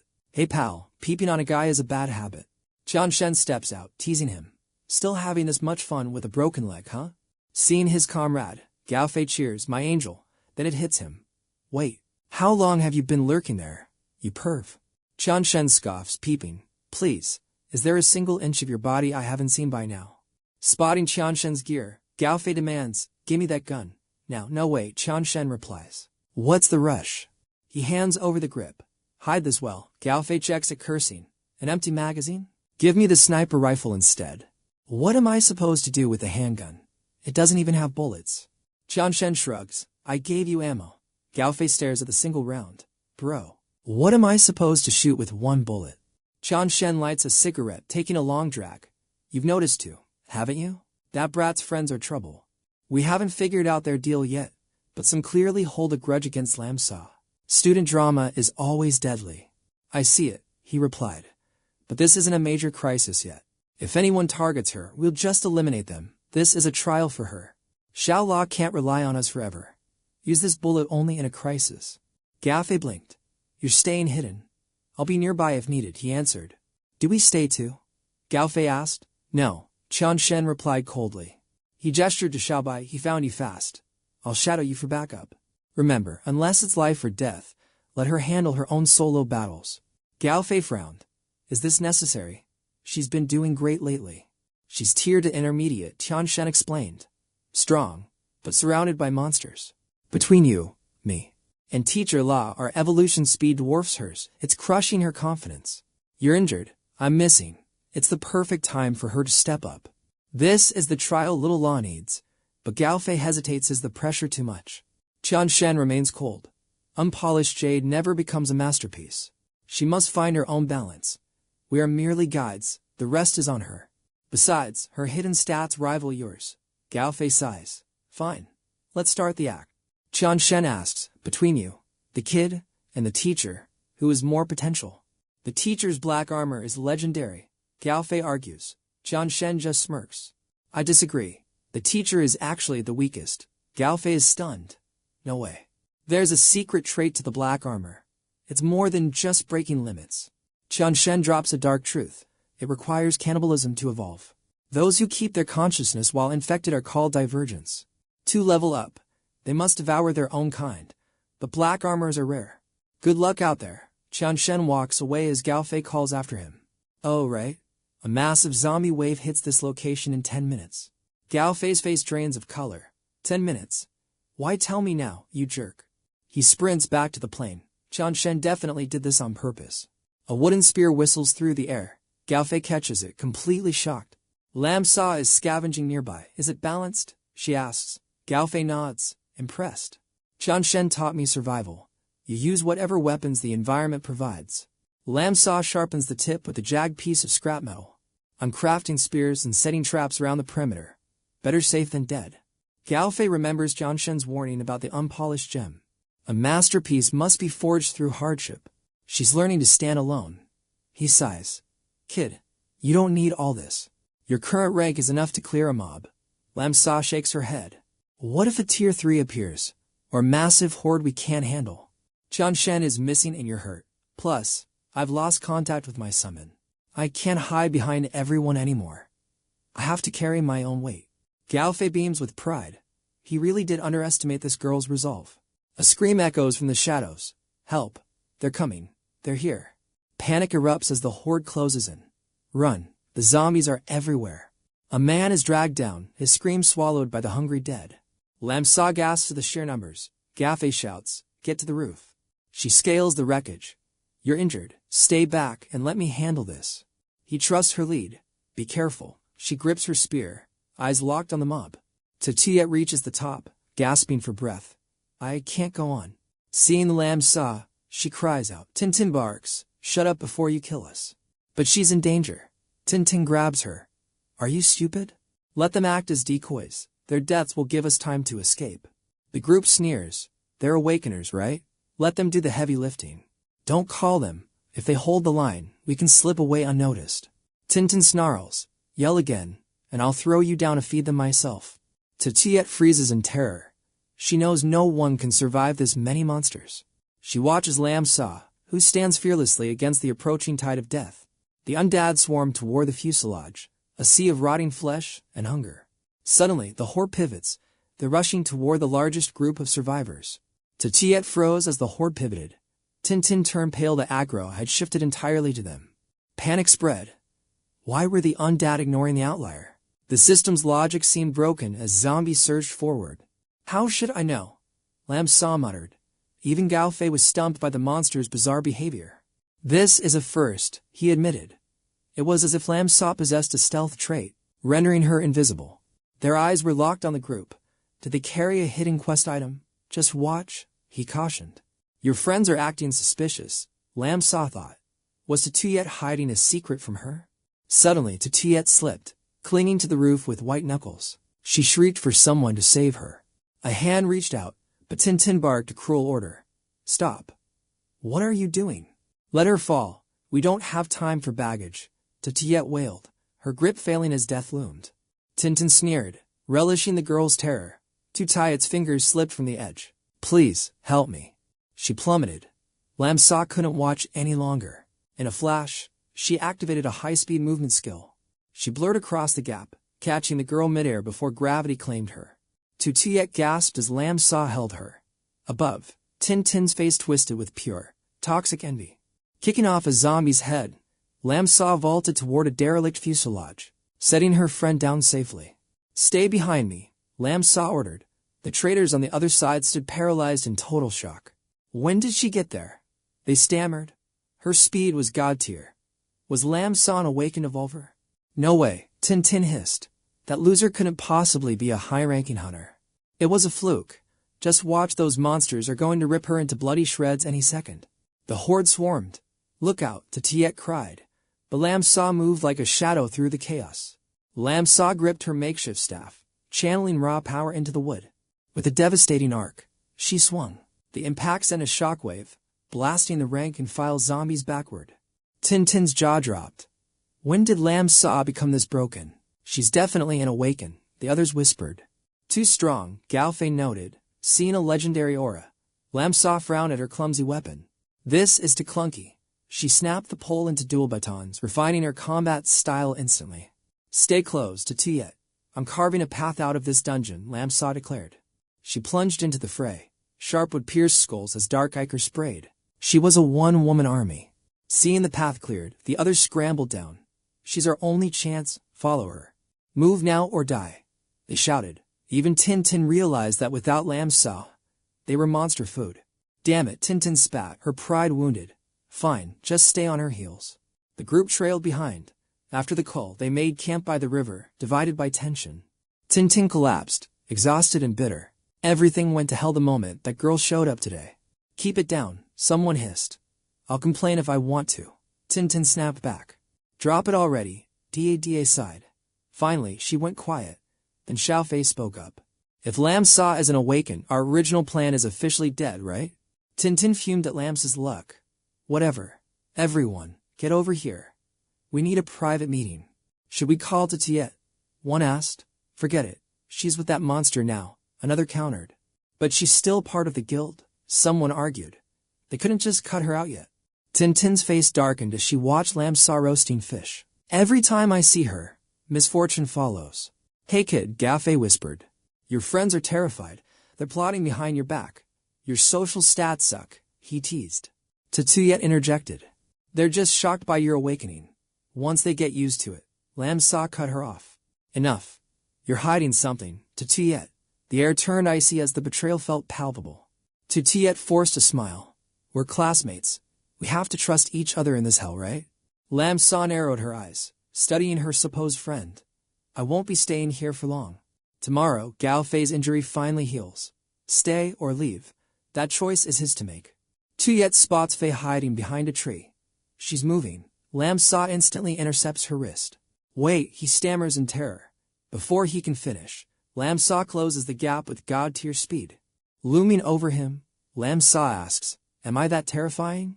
The degenerate collapses, legs shaking uncontrollably. I'm sorry. 𝐒𝐃 intervenes, shielding him. If you have a problem, face me like a hunter. No more sneaking. 𝐒𝐃 helps Faye up. I'll handle this. They clearly have hidden quest objectives. Alone by the river, 𝐿𝐿 breaks the silence. 𝐿𝐈, how would the angel handle this? He replies firmly, I am myself. I follow no one's standard. I'm 𝐁. Your stats recover tomorrow. Do what you must before then, she says gratefully. Thanks. Meanwhile, 𝐁 enters the high grass zone, his senses picking up a necrotic scent. Following the stench, he reveals a gruesome sight, another corpse, that makes 3 kills already. These blue mutations. I've heard rumors of a parasitic plant zombie evolution, a dangerous hidden trait. This pattern matches the past. Has a high-tier zombie absorbed plant genes nearby? Little by leaps off. Hey, wait up. 𝐁 chases his companion into the danger zone. It leads him to an anomaly. Why are these mutated vines growing alongside ordinary corn? He touches it hard as steel, not a normal plant. 𝐁 draws his blade. By move. A single, sharp strike cleaves through the stalks. The monster plant is severed instantly. Particles burst, blooming into horrific zombie flowers. Meanwhile, 𝐒𝐃 brings news to Tintin's guild. 𝐿𝐈's fully healed. They leave tomorrow. Tintin gasps. So soon? Our plan isn't ready. They're awakened, they whisper. Low ranks like us don't stand a chance, regardless of charm. Maybe if we beg. Perhaps 𝐿𝐿 has a soft spot for survivors like us. If the awakened leave, we're back to living in constant terror of the zombie hordes. Impossible, Tintin scoffs. 𝐿𝐿 might take 𝐒𝐃, but she'd never carry dead weight. Listen carefully, she commands. Even if 𝐿𝐿 offers you a spot, you must refuse. Remember your place. Tintin interrupts her protest. I've already devised a plan to trap them. We'll force them to become allies. Wait, you aren't leading them to that place. What other choice is there? The others hesitate. We barely escaped that dungeon alive last time. What if they die? We'd lose our only protection. 𝐿𝐿 is high tier. As long as we don't enter the deep zone, she'll survive. Will she fall for it? Faye asks. Tintin smirks. Of course, I have the bait. She eyes 𝐒𝐃. We have our secret weapon. Everyone's survival depends on you now. 𝐒𝐃 recalls their pinky promise sisters forever. 𝐿𝐿's old words echo in her mind. A faded photo of eternal sisterhood. 𝐿𝐿 rests until 𝐿𝐈 alerts her. She's back. She returns. 𝐿𝐿 asks coldly, are they all gone? Look, she says, lifting her shirt. On her skin, the dreaded blue mutation patterns have appeared. Shock fills the air. A birthmark. No. What is this? 𝐿𝐿 demands, sensing danger. We're infected. I still have my mind. But physically, I'm just a walking zombie now. To reach Manhwa City, we had to cut through 𝐒𝐄 County the shortest route. We encountered things there. 𝐿𝐿 narrows her eyes. What kind of monsters? Giant, unnatural flowers that release toxic spores, larger than any plant in the system database. The zombies there are blue, and their combat power far exceeds standard tiers. The vines tagged us as we fled. We thought we were safe until the virus awakened. Now, we crave raw flesh like mindless monsters. Fresh blood, the hunger is insane. I've mutated. I'm no longer human. So that's why you tried to kill me. She panics. No, I never meant that. We're supposed to be sisters, 𝐿𝐿 said, her voice dropping an octave. Where's your loyalty? If I hadn't awakened, if 𝐒𝐊𝐢 didn't show up, you would have killed me right then, wouldn't you? Spill it. The secret meeting of yours wasn't just for a heartfelt confession, was it? 𝐁𝐄𝐃 revealed the truth. They wanted to infect you. To turn you into one of them. With your stats, survival would be guaranteed. I'm sick of running from zombies and being an outcast. I had no choice. I had to follow them into the dead zones. I never wanted to betray you. Please, take me with you. Let's get away from these monsters. Lam Sa cut her off. 𝐁𝐄𝐃, tell me, you even remember our oath? She grabbed Lamsa's hand, weeping. How could I forget? Sisters for life. Lam Sa nodded slowly. Fine. Let's hunt these degenerates. Below in the valley, the mutated zombie flowers were in full bloom. Where are they? Dada muttered. Tintin smirked. Don't worry, 𝐁𝐄𝐃 knows better than to stall. 𝐁𝐄𝐃 isn't that brave. Once Lam Sa walks into our trap, those two evolvers will be our ticket to Easy Street. As Lam Sa approached, Tintin signaled. Target in sight, everyone, hide your presence. Don't let them spot the trap among the blooms. Xiao Fei frowned. They're inside the radius. Why hasn't that mutant flower triggered its skill yet? Tintin hissed. Who knows? That boss monster is erratic. Sometimes it sleeps, sometimes it's a nightmare. Be patient. Once they're deep enough, they're dead meat. Suddenly, a rustle and Lam Sa was gone. Tintin panicked. Where's Lam Sa? Suddenly, a massive explosion rocked their rear. What the hell? Looking at the stoning 𝐒𝐿𝐲's hand, they stood paralyzed. Mortars, grenades. Want a taste of this? Tintin gasped. What kind of hidden stat is this? How is he so powerful? Move, you idiots. Run. But 𝐒𝐿𝐲's aim was true. 3 stones whistled through the air, hitting their marks perfectly. Tintin turned to see her squad wiped out instantly. How? How can one hunter be this strong? Lam Sa lunged forward like a shadow, waiting for me. Her fist collided squarely with Tintin's face. The impact sent Tintin flying. As she hit the dirt, the brutal reality finally set in. You sold us out, you traitorous bitch. How can you even look at me? 𝐁𝐄𝐃 delivered a stinging slap. Shut it. I'm done being your puppet. You used me. You lied to everyone, saying the humans would never accept us, that we had to stay together. I told Lam Sa everything. She knows the truth now, and she didn't abandon me like you did. You played on our fear just to control us. Lam Sa stepped forward, her aura cold. Calm down, 𝐁𝐄𝐃. I'll handle this trash. Tintin began to wail. Wait, please, stop. I was wrong, she groveled. I just wanted to survive. I wanted us to be the same species. I have no malice. I'm sorry about the bullying back at school. That was all a mistake. Don't kill me, hit me, curse me, I'll take it. Just spare me for the sake of our school days. Lam Sa hesitated, but 𝐒𝐿𝐲 lit a cigarette. Did you care about school days when you attacked? Flashback to 24 hours earlier. 𝐒𝐿𝐲 had cornered Qian Shen with a warning. Zombies are coming, and you're just telling me now. Relax, you can handle them, but listen closely. I overheard your friends plotting. You need to keep a sharp eye on those snakes. Nearby, the villains were grumbling. Damn it, this place is a wasteland. There's nothing to scavenge. Shut up. Maybe some unlucky soul died nearby. We need fresh blood to power up. Let's look. They spotted a hand reaching out from the debris. Look, we found a live one. They dug frantically, only to freeze in shock. No way, it's Lam Sa. What is she doing here? Must have been hit by the flash flood. What's the plan? Tintin's eyes gleamed with malice. She's still breathing. Free food just fell into our laps. She's dying anyway. It's better if her death actually serves a purpose for the rest of us. Sacrifice one to save the guild. As an old friend, I'm sure she'd be happy to help. Time to put her to rest. 𝐁𝐄𝐃 steps in, pleading for mercy. Stop. You can't do this. Tintin drives her away. Move, if you won't do it, I will. But we were classmates, 𝐁𝐄𝐃 cries. How could things turn so brutal?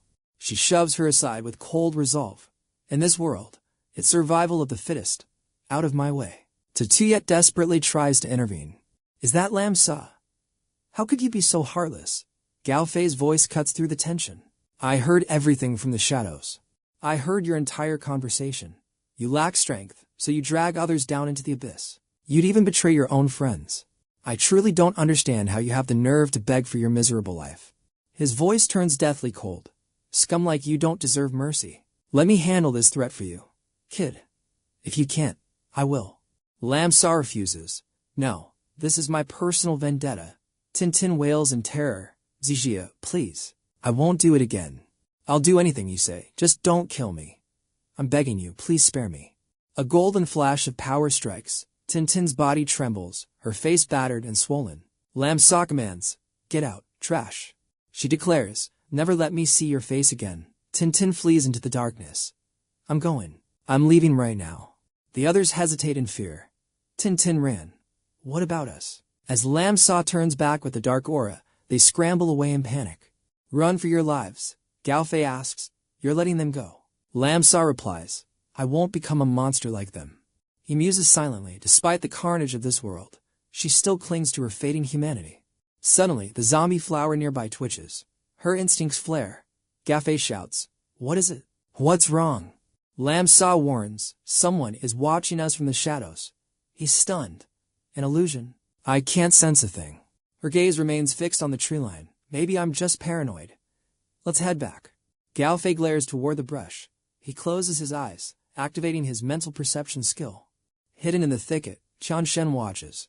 Xiaobai chirps on his shoulder. Their senses are improving. "I didn't expect a zombie flower here." The path ahead looks treacherous.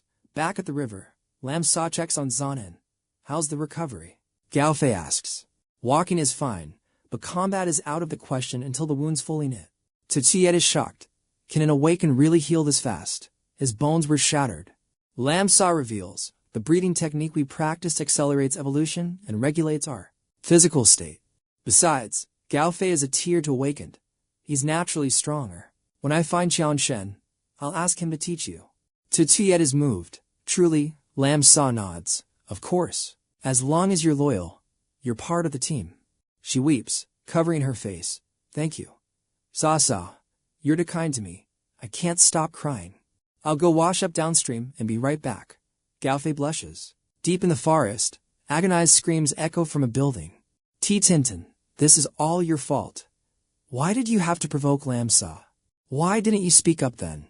We're wounded and out of supplies. The pain is unbearable. Lam Sa was ruthless. Footsteps approach. They gasp in shock as 𝐁𝐄𝐓𝑑𝐀𝐾 appears and grabs Tintin's collar. "You traitor. You dare crawl back here. If you hadn't talked, we wouldn't be in this mess." Suddenly, blood sprays. Her eyes widen as a sharp spike pierces her chest. Tintin can't even scream. 𝐁𝐄𝐓𝑑𝐀𝐾 crushes her throat until her face turns a sickly violet. "I've waited so long for this day." Her face twists into a demonic mask. "Become my strength." Tintin is drained dry, her eyes sinking into her skull. As the corpse crumbles to dust, 𝐁𝐄𝐓𝑑𝐀𝐾 turns to the others. "Come to me, all of you. Become the fuel for my evolution." Desperate screams fill the air. "No, stop." 𝐁𝐄𝐓𝑑𝐀𝐾 emerges, glowing with dark power. Finally, success. "With this, I can rival any hunter. And that breathing technique Sa mentioned, it sounds perfect. If I master it, my rank will soar. But first, I must hide my true form." A voice freezes her heart. "So, you still chose the path of a degenerate." Lam Sa stands before her. "You've disappointed me, 𝐁𝐄𝐓𝑑𝐀𝐾." She gapes in horror. How are you here?" Lam Sa replies, "Your acting was almost perfect. Gao Fei, and I thought you were just troubled. But when you showed us that birthmark, my suspicions were confirmed. I have a friend who, like you, is a divergent. They cannot survive on normal food. They crave fresh blood and raw flesh. But most of all, they feast on their own kind." Those words turned 𝐁𝐄𝐓𝑑𝐀𝐾's face pale. "I didn't know the traits of a degenerate until Gao Fei warned me. Qian Shen warned us about this long ago. We knew you were just using us to satisfy your degenerate hunger for flesh. I didn't want to believe my best friend could fall this low, Ruzu. You weren't always a monster. What changed you?" She snaps. "Shut up. You understand nothing. Do you have any idea what I've endured? You couldn't possibly grasp my hell. Since the school escape, they treated me like trash because I was weak a burden. I only survived by playing the beggar, crawling and pleading just to see tomorrow. I had to protect myself. I chose dignity. I'd do anything to survive. I had no choice." Lam Sa stares her down, cold as ice. "No choice. You had every choice. After we met, you could have walked beside me. Instead, you chose betrayal and lies. At the river, you knew their dark intent, yet you still deceived me for power. I even offered you the evolution technique. You had a path, yet you still chose this. I gave you countless chances. Each time, you chose the lie." Silence hangs heavy. Lam Sa drags her forward. "Today, I give you one last chance at redemption. 𝐒𝐊𝐢𝐞 panics. Let go. What are you doing? How is she this strong? She's thrown. Lam Sa points toward the field. Look closely at these blooms for me. Do you remember our promise? The girl laughs. A promise? You're still so naive, friend. Back at the academy, you were always the golden student everyone adored. Everyone swarmed around you. Do you know how much I envy that perfection? I vowed to be your best friend forever. But here is one more life for you. I've already tasted human flesh to trigger my awakening. My first meal, the paid teacher who risked his life to save me, delicious. Absorbing and awaken makes me stronger. Come, let's become one forever, my dear sister. Lam Sa snorts, the red patterns on her arm pulse, then fade. System override. Stop. 𝐒𝐊𝐢 gasps. My absorption skill. Impossible. Lam Sa glares. I'm a tear to awaken. My virus resistance is too high. Unless I die, it degenerate like you can't touch me. You wasted your final chance. Lam Sa doesn't hesitate. Wrong answer. Farewell. Lam Sa mourns. She remembers the photo of a flower seed they once shared. Back then, she had whispered in awe, it really is breathtaking. I wish we could see it together, 𝐒𝐊𝐢 said. Lam Sa promised after graduation. Pinky swear, 𝐒𝐊𝐢 asked eagerly. Lam Sa held out her hand. I promise. They locked fingers. 100 years, no changes. Together, we'll see the flowers. Tears stream down Lam Sa's face as the zombie blooms begin to erupt behind her. I guess you fulfilled your promise, she whispers. 𝐁𝐄𝐄 sighs. Is it finally over? Guess I won't need this bullet. Suddenly, the ground trembles violently beneath them. An earthquake. No. The earth splits, and a massive mutant bud swallows the corpse whole. Strange vines lash out. A colossal, mutated flower bursts from the soil, hungry for more. Move, now. Lam Sa screams to her partner as they bolt for their lives. More mutant blooms sprout, releasing toxic spores, a deadly cloud closing in fast. The spores carry high-level virus energy. 𝐁𝐄𝐄 yells. Lam Sa feels her power draining. Hold on tight. I'm triggering the mark. It's our only shot at survival. With a burst of speed, Lam Sa ignites her core and blurs through the carnage. Giant roots erupt from the earth, chasing them like serpents. She pushes past her limits. They reach a grove of towering trees. Lam Sa collapses, gasping. We made it. But before they can breathe, the earth in front of them shatters. The nightmare continues. To massive mutant flowers closed in. Lam Sa gritted her teeth. Run, 𝐁𝐄𝐄. I'll hold them off. She charged. Sharp tentacles lashed out like whips. Lam Sa slashed through the vines, diving deep into the monster's core. Her only weapon was a crude piece of broken wood. This was survival at its most desperate. 𝐁𝐄𝐄 watched her struggle against the mutants. He raised his weapon. Hey, little law. She looked back, confused. 𝐁𝐄𝐄. His muzzle flared. Don't just stand there, move. A flaming bullet shrieked through the air toward her. The projectile curved midair, detonating in a brilliant blast that sent Lam Sa flying to safety. She slammed into the dirt. As she crawled up, aching, a nightmare unfolded before her eyes. 𝐁𝐄𝐄 was trapped, half swallowed by the mutant flower. Lam Sa's heart shattered. She let out a scream of despair. Suddenly, blinding light carved through the air. The monster disintegrated into glowing fragments, showering the ground near her. She stared in awe. Footsteps echoed. Qian Shen stepped forward, looking impressed with her performance. Not bad, kid. He supported a dazed 𝐁𝐄𝐄, his battle-worn blade humming with power. You've improved, Qian Shen noted. I said it before, good job. You're really progressing. Lam Sa's eyes widened in shock. Qian Shen. How are you even here? Seeing the familiar droid, she called for little Bai. It zipped to her palm. I thought you were dead. You scared me to death, she cried. Qian Shen smirked. I told little Bai to cut the link to test you. I've been watching to see how you'd handle a crisis. Unfortunately, the zombie flowers forced my hand early. Without the right preparation, you two were walking into a death trap. Otherwise, I would have stayed hidden longer. Lam Sa blinked, stunned by the new term zombie flowers. That's what they are, Qian Shen explained. Plants that absorb mutant DNA and evolve into rare, predatory entities. A colony like this is a disaster tier threat. They're basically stationary nightmares. Their power rivals 100,000 strong zombie flood. That massive bloom was deadly, but these seedlings are manageable. Lam Sa couldn't believe it. They look so still, almost harmless compared to what he described. 100,000 rank. Is their power really that overwhelming? That's their secret, he replied. Unlike mindless zombies, these things actually hunt and distinguish their prey. Shen continued his lecture on the mutant ecology. Those buds only target normal people or low-tier evolvers. They feared you, but complete forms are different. One can humble a tier to evolver easily. The perfect form we just faced could challenge a Tier 3 master. Lam Sa felt a chill. Tier 3, the viral evolution speed was terrifyingly fast. Don't feel down, Shen comforted. With your current stats, you can take a perfect form. The challenge is delivering the finishing blow. Their pollen contains viral energy that suppresses an evolver's power. Normal humans who breathe it in, they become infected instantly. But the particles are large. Seal your gear, wear a mask, and you'll be fine. 𝐒𝐊𝐢 realized the strategy. If we nullify the pollen, we can actually fight back. Lam Sa agreed. If I'd known that, I wouldn't have panicked. Shen sighed. The real danger is infection. Their infectious nature is what makes them truly catastrophic. They turn humans into divergents. Aside from a hidden mark, they look perfectly human. Except for one thing, their diet. They crave human flesh. Once they infiltrate, safe zones fall. You did well today, staying calm against your former friend. You identified the divergent and stayed sharp. No hesitation, no fear. In my book, you're finally a true survivor. Lam's hands trembled with emotion. Shen. She lunged forward, pulling him into a tight hug. Thank you. 𝐒𝐊𝐢 pouted. It pays to be boss. I did all the acting and heavy lifting, yet I don't even get a thank you. Lam Sa grinned.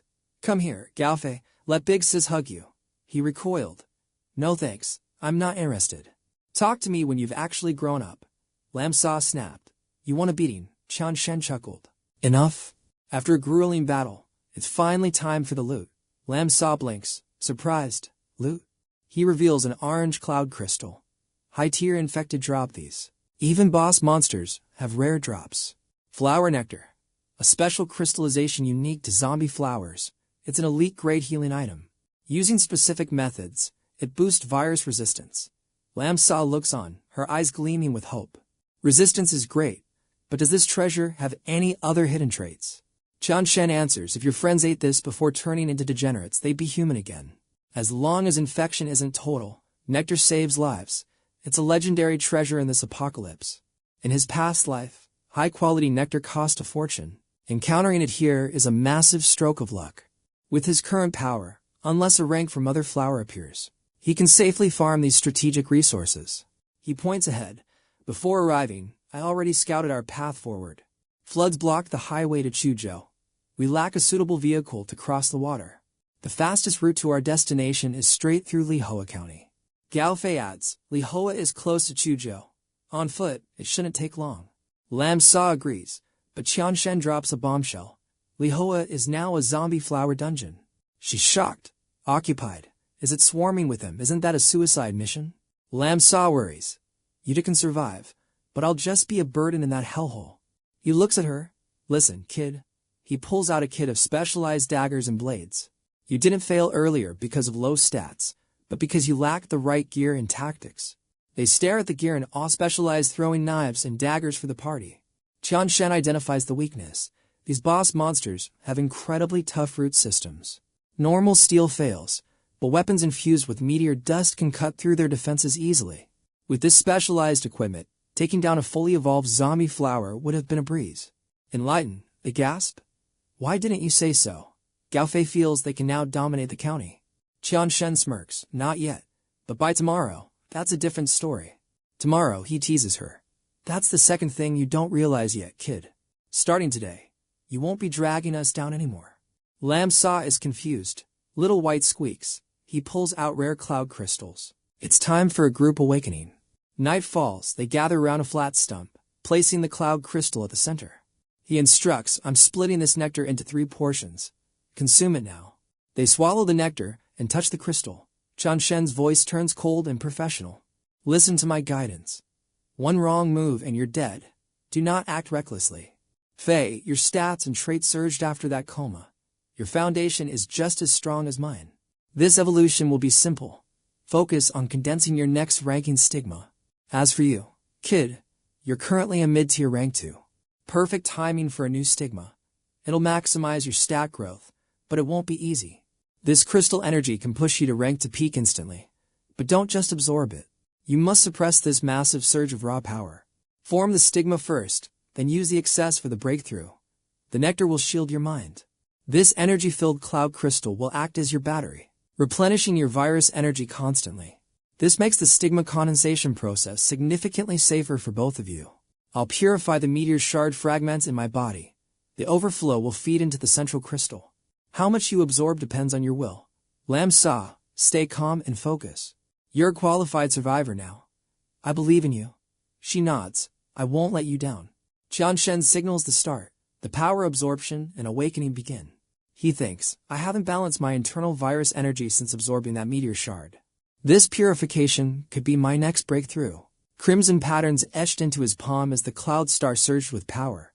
Scarlet sigils blazed across their bodies, Lamsa's back, Gao Fei's abdomen, and Qianshen's arm. The marks crawled up his face. Qianshen's eyes snapped open. It was starting again. He stood within a void his mental interface. This space had opened once before when absorbing the meteorite shards. Was the system purifying the shards' power once more? A massive energy core manifested. The spiritual pressure was staggering. Is this the remnant energy from the meteorites? With my current rank, controlling this flow shouldn't be a problem. Time to test it. This black energy is the discarded waste. The purification process is finally complete. Back in reality, he jolted awake. Seeing the dark aura on his chest, he knew he'd succeeded. This was the pure essence of the meteorite virus energy. I can't absorb it, but channeling it through the cloud star works. Their success now depends on their limits. Their fingertips began to glow a deep, ominous crimson. Movement in the distant trees caught his eye. The angel went on high alert instantly. He activated his sensory domain. Mental energy surged, expanding his vision across the entire area. Incredible news, his mental stats just skyrocketed. Qianshen stood stunned by the sudden power-up. My sensing range broke 50 meters, and the clarity is sharper than ever. My mental stats usually lag behind my physical ones, but now I've surpassed most rank 3 mental-type evolutionaries. Having such a solid foundation at rank 2. I wonder how monstrous I'll be at rank 3. In my past life, I wouldn't have dared to dream of this kind of power. The others woke. They progressed fast. Both were eager to share their newly awakened traits. That meteorite energy was the key, Gao Fei said. My sigil has finally fully condensed. Me too. I've reached the peak of rank 2, and my sigil is complete. And your skills? Gao Fei smirked. Check this out. The daggers slowly levitated from his palms. He boasted with a grin. Behold the new prince of flying daggers. As the blades hovered, he added, and that's not even my best trick. The daggers danced around him. Lam Sa was floored. Is that true telekinesis? The speed is insane. Qianshen analyzed. That flight speed is a lethal threat to any standard ranked hunter. Suddenly, a dagger whistled straight toward Qianshen. It curved beautifully around him before snapping back to Gao Fei's hand. My sigil lets me manipulate enchanted objects. These virus-infused daggers respond much better than normal weapons. For now, my limit is controlling two blades simultaneously at high speed. Melee specialist won't even be able to touch me starting today. Even against opponents of the same rank, I'll have the absolute upper hand.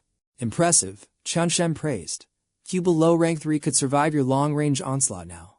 He turned to the girl. And you? Lam Sa grinned. Don't blink. She vanished. In a blur, she was behind them, having snatched their gear in a literal heartbeat. Sonic speed. You used it twice in a row. They were stunned. Not twice to seconds. I can now maintain supersonic movement for a full 2-second burst.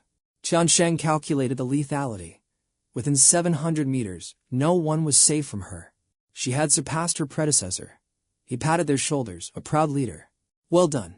We've drained the Cloud Star, but this massive power-up was worth every drop. At dawn, we head into Lahua County. Our destination, Sochu. 3 dark figures trudged down the desolate highway. Why do we have to wear this? These clothes are way too tight. The trio was fully covered, faces hidden behind masks.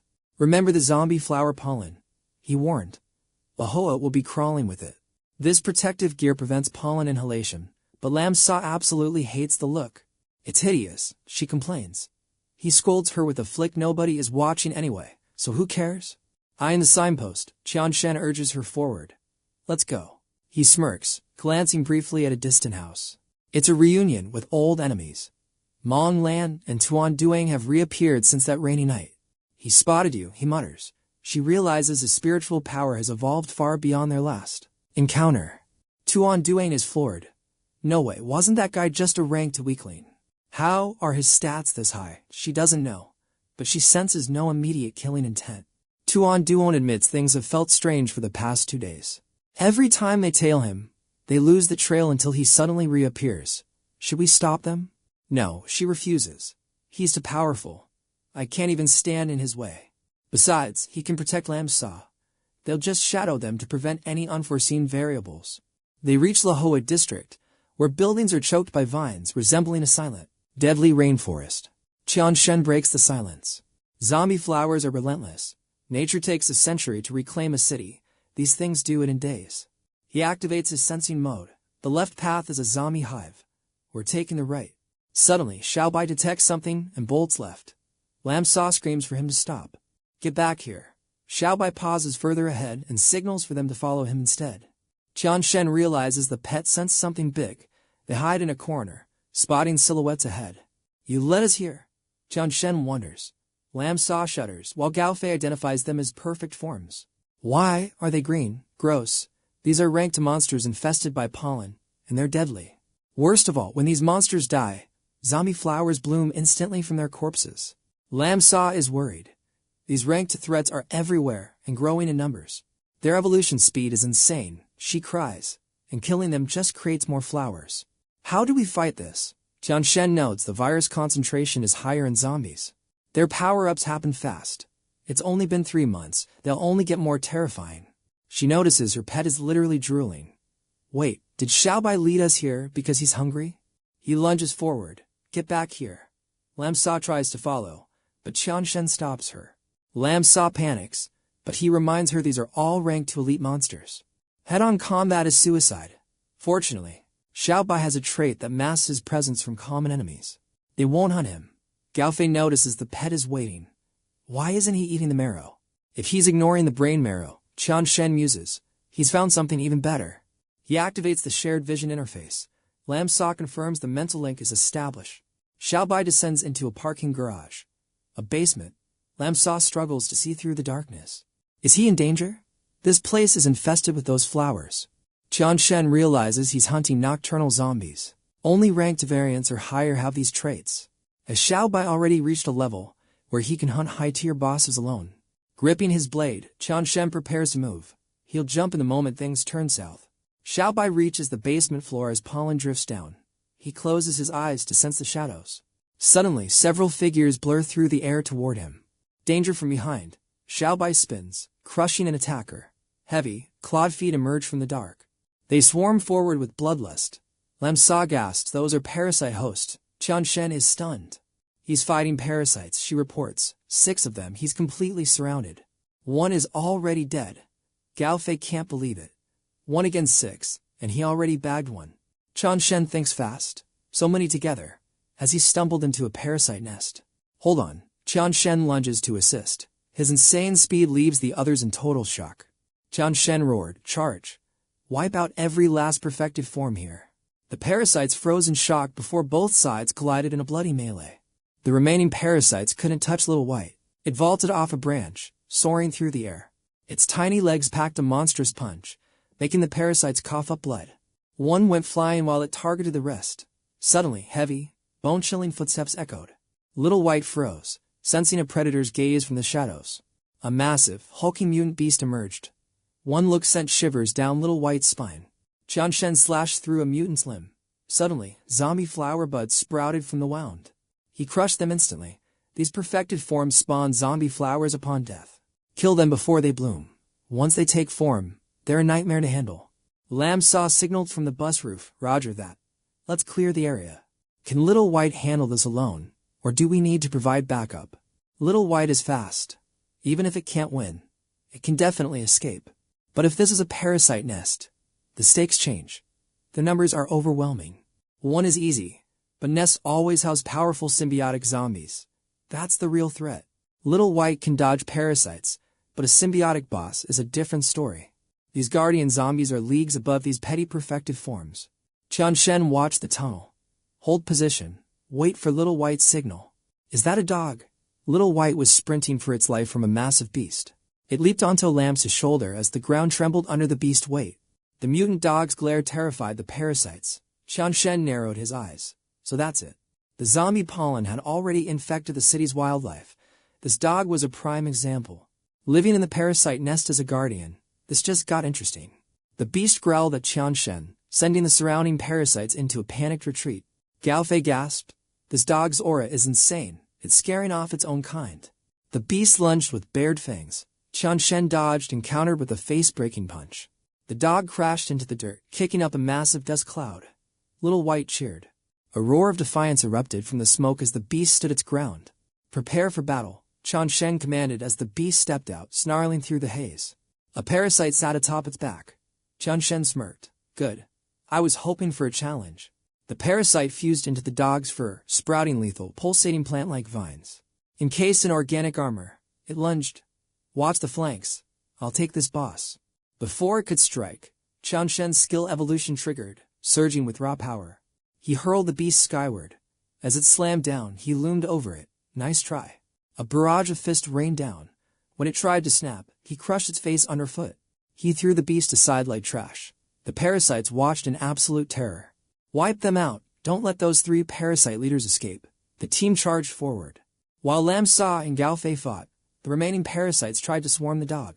It let out a blood-curdling howl, its maw filled with jagged, mutated teeth. The vines bloomed into deadly flowers. Gaofei yelled, "Qianshen, they've fully fused. Keep killing. I wanted to fuse it makes the loot even better." Little White squeaked in fear as the beast charged like a runaway freight train. Qianshen landed a direct hit, but the beast didn't flinch. You actually tanked that. Try this on for size." A devastating kick sent the beast flying backward. "Fall back." They retreated as Gaofei realized the enemy had reached Tier 3. "Can she still evolve?" Lam Sa asked. "Yeah, she'll hit Tier 4 soon." Qianshen continued his cold analysis. "The Tier 4 gap is massive. Those parasites need time to fully fuse. I'll bait it into a fight. High-intensity combat speeds up their digestion. We need that beast to process its energy into a high-tier cloud crystal." Gaofei leveled his gun. "Fine. I'll handle the perfected forms behind us." Buildings collapsed, crushing the parasite horde under tons of heavy rubble and dust. The monster dog's eyes widened in pure terror. "Quiet," Qianshen commanded. "Your pack is gone. Now it's just us." "How do we make it exercise?" Gaofei asked. "Combat is the best workout. Beat it until it's unrecognizable." The two shared a dark, menacing grin. "Time to test this Tier 3 high-tier punching bag. Don't be scared, puppy. I'll be gentle." Their strikes echoed through the district. "Stop barking," Gaofei snapped. "Enough," Qianshen ordered. "Don't kill it yet." "Wait," Lam Sa whispered. "Does this dog seem different from other zombies?" "It feels human," he noted. "Zombie flowers aren't like normal viruses. They act as parasites. A strong host can actually dominate the plant." This beast was already a Tier 2 peak monster. Fusing with 4 parasites pushed it to Tier 3, reclaiming its own consciousness. "So it's not a mindless zombie?" Lam Sa asked. "Do we still kill it?" "Infected is infected," he stated. "Intentions don't change the virus. In this world, it's prey, and we don't show mercy to prey." Suddenly, the beast began to convulse. "Watch out, something's happening." The parasitic flower withered. Claws and fangs receded into the dog's flesh. It shrank back into a normal dog, wagging its tail to show submission. Gaofei scoffed. "Well, that's one way to dodge a death sentence." The dog knelt. "Is it surrendering?" Gaofei was stunned. "It's evolved intelligence." Qianshen remained unmoved. "Feed it to Xiaobai. Nutrients are better than loyalty." The dog coughed up a glowing blue crystal. Everyone froze. A cloud crystal. He picked up the gem.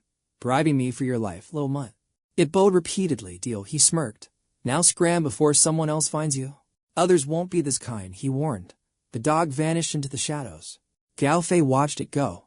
"Since when did you develop a soft spot?" Qianshen countered. "When have you ever seen me lose money? This blue cloud star might not be a top-tier core, but it's a rare treasure with enough energy to push a peak-ranked hunter straight into rank 3. Lamsa's eyes lit up. "Wait, if you use it, wouldn't you break through to rank 3 instantly?" Gaofei urged him. "What are you waiting for? Power up now."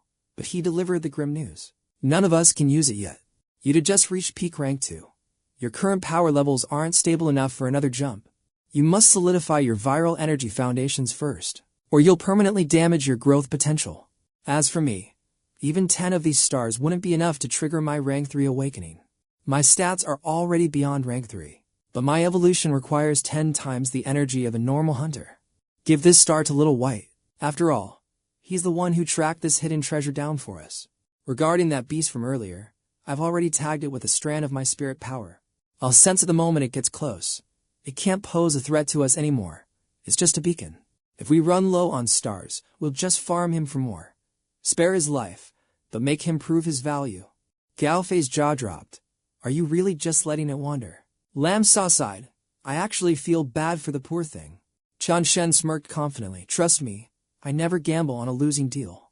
Little White's vision-sharing trait was useful, but his current combat rank was too low for 𝐁𝐄𝐓𝑑𝐀 elite mutant hordes. This blue nebula crystal is the perfect catalyst. It's the key to triggering a combat class skill evolution for the little guy. Once awakened, Little White can finally serve as 𝐒𝐈𝐍𝐻's ultimate guardian. Qian Shen urged them to find cover.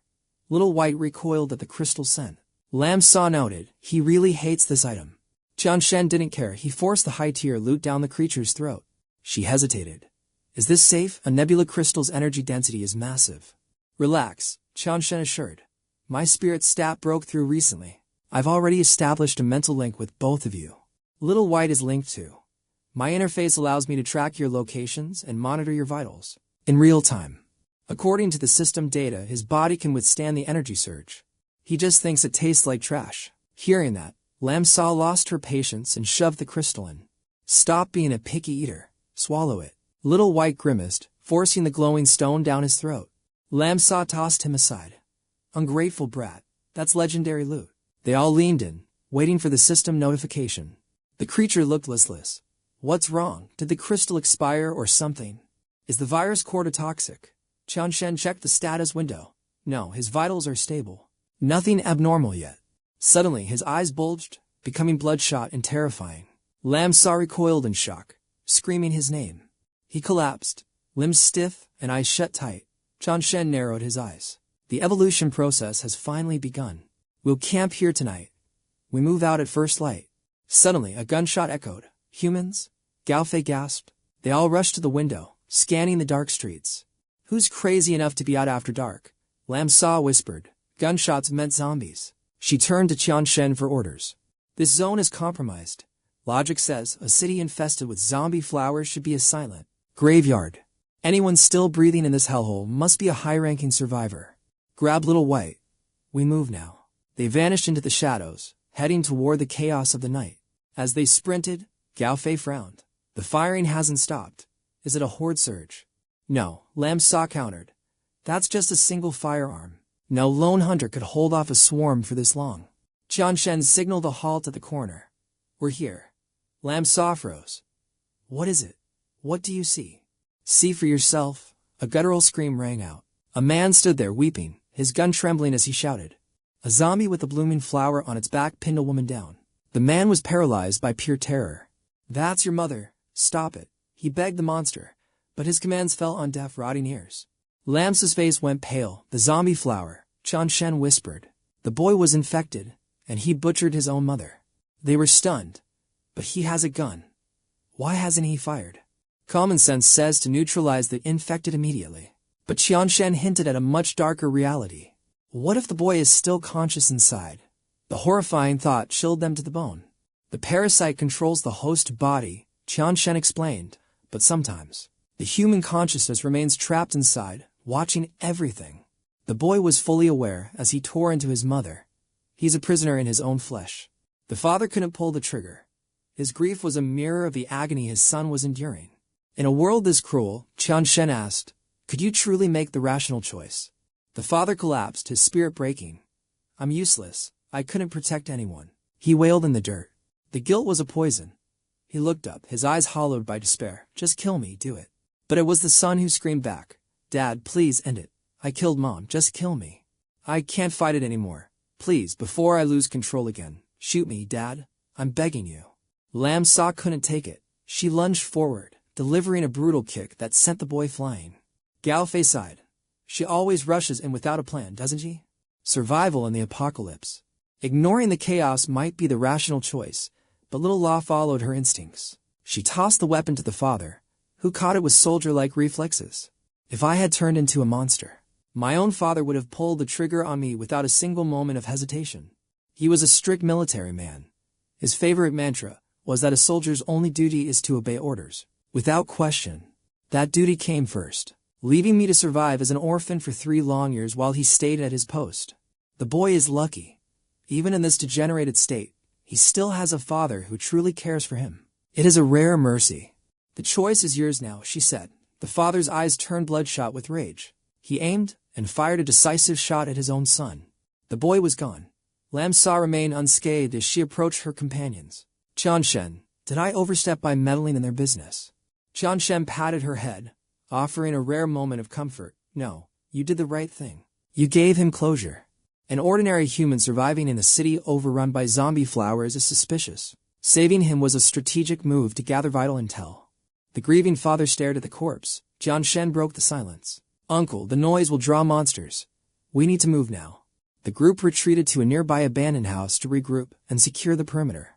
We are sorry for your loss, Qianshen offered. The man sighed. In this world, tragedy is a daily quest.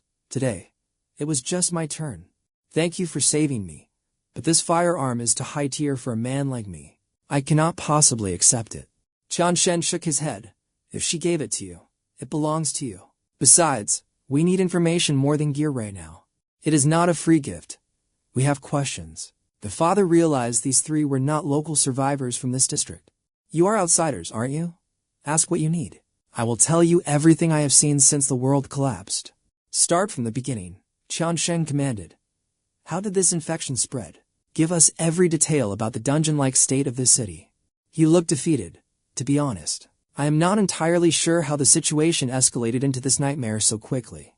Those zombie flowers appeared 2 months ago. They infested the entire region almost overnight. Qianshen froze. Wait, in a single night. Think back to 2 months ago in 𝐒𝐊𝐢. Were there any outsiders? How many? Where did they originate from? The man flinched at Qianshen's intensity. Yes, a large group passed through. How could you have known that? A massive wave of refugees came through, claiming they fled from Suzhou. Lam Sa and Gaofei gasped. Suzhou? That far? Qianshen narrowed his eyes. Just as I suspected. Suzhou is the ground zero. Lam Sa pressed for more. Did the blight start there? Stay calm, Qianshen warned. Let me finish the interrogation. Did that group stay here after the infestation began? Most tried to run, but few escaped the city. The survivors are all gathered near the great pear tree now. Our district is named 𝐒𝐊𝐢 because of that ancient, 1,000-year-old tree. It is the heart of our community. When the zombie flowers bloomed, they avoided that area entirely. The locals believe the ancient tree has a divine spirit. They think it is a guardian protecting the innocent. Now, every survivor in the county is huddled beneath its branches. A 1,000-year-old tree.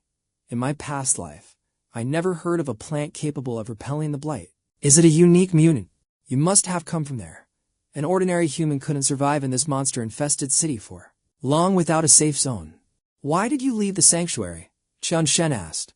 The man replied, resources ran dry. 2 weeks ago, the balance shifted. Supplies near the tree were enough for basic survival, but eventually, we had to venture into the red zone for food. Precisely 2 weeks ago, our primary scavenging teams went dark. They never returned from the city ruins. Panic spread as food vanished. People grew desperate, choosing to risk the monsters outside rather than starve under the tree. I didn't think twice. I took my wife and son, joined a small group, and we made a run for it. We started with 30 people. Now, I am the only one left alive. The rest were devoured by the flowers. If there was a search party, there must be a leader, Gaofei noted. Why didn't they stop people from committing suicide like this? Sending them out was a death sentence. Only Qianshen understood the cold logic behind the leader's desperate decision. If a mob wants to leave, you cannot stop them, especially when the system window shows 0 food remaining. By letting them leave, the leaders reduced the population, slowing the consumption of precious items. It ensured the survival of the obedient. A ruthless but necessary strategy for survival. How many people are still left at the tree's location? Around 100, mostly the Suzhou refugees. Their leaders are all high-ranking awakened who possess strange powers. The locals are mostly gone. They didn't trust the outsiders who took over their sacred ground. Qianshen nodded. In a crisis, the hidden stats of human nature, fear and suspicion, always rise to the surface. If they had stayed to fortify the zone, they might have stood a chance. Choosing to flee was an act of pure self-destruct. Fastest way to Suzhou, Old man, he trembled in sheer terror. 𝐒𝐊𝐢 is hell on earth. A nightmare of zombies awaits you. Don't worry about us. My mission there is non-negotiable. I see. You're awakened hunters, far beyond us ordinary mortals. Take the highway, but beware of the mutated ancient trees. That road is a death trap. Shadows lurk everywhere. Zombie flowers and hostile survivors await. We're breaking through, he shrugged. Rest tonight. We strike out at dawn. Gear up. 𝐿 handed over rations. Take these. We must move fast. Qian Shen added, the path we cleared is safe, use it. Follow my markers to escape the county without becoming prey. He clutched the bag. Thank you. Don't resent your father. A parent's love never dies. He's likely searching for you. Fate will reunite you. 𝐿 bowed in silent gratitude. Head for 𝐒𝐊𝐢 base if you're lost. Good luck. Gaofei whispered, did the zombie flower outbreak start in 𝐒𝐊𝐢? Likely. It spread overnight. 𝐿 gripped her weapon tightly. Maybe, in his mind, past life memories of the mother plant surfaced. In the original timeline, we escaped before the true horror began. Has the mother plant evolved earlier in this new timeline? These flowers are parasites, spreading spores to claim every living host. If it started here, the warning signs would have been obvious. Someone brought a concentrated virus here, triggering an instant catastrophe. The refugees from 𝐒𝐊𝐢, they were the secret carriers. Gaofei warned, don't jump to conclusions yet, intel is limited. We'll investigate the safe zone and gather intel on 𝐒𝐊𝐢. But what about 𝐒𝐖𝐁?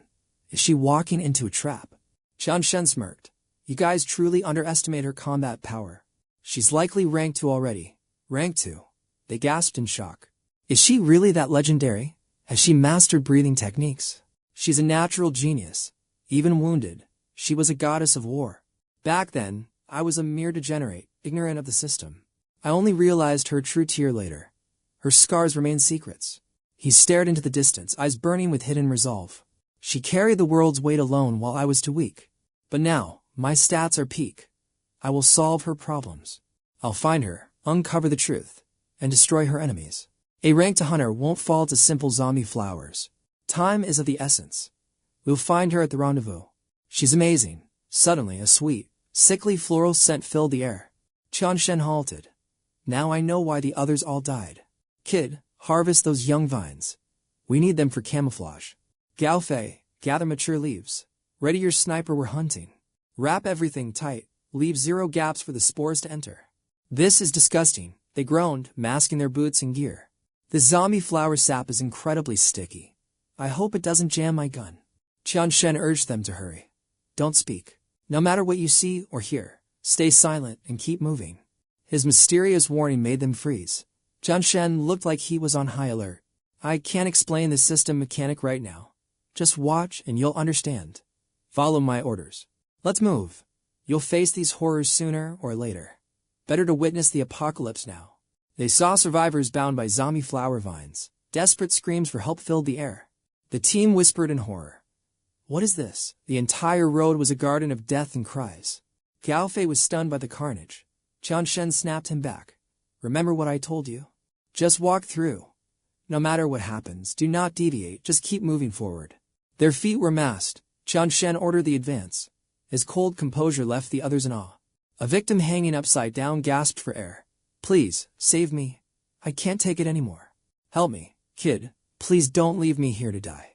Gaofei realized the truth. Without Qian Shen's warning, they would have rushed in and triggered the trap. Forget it.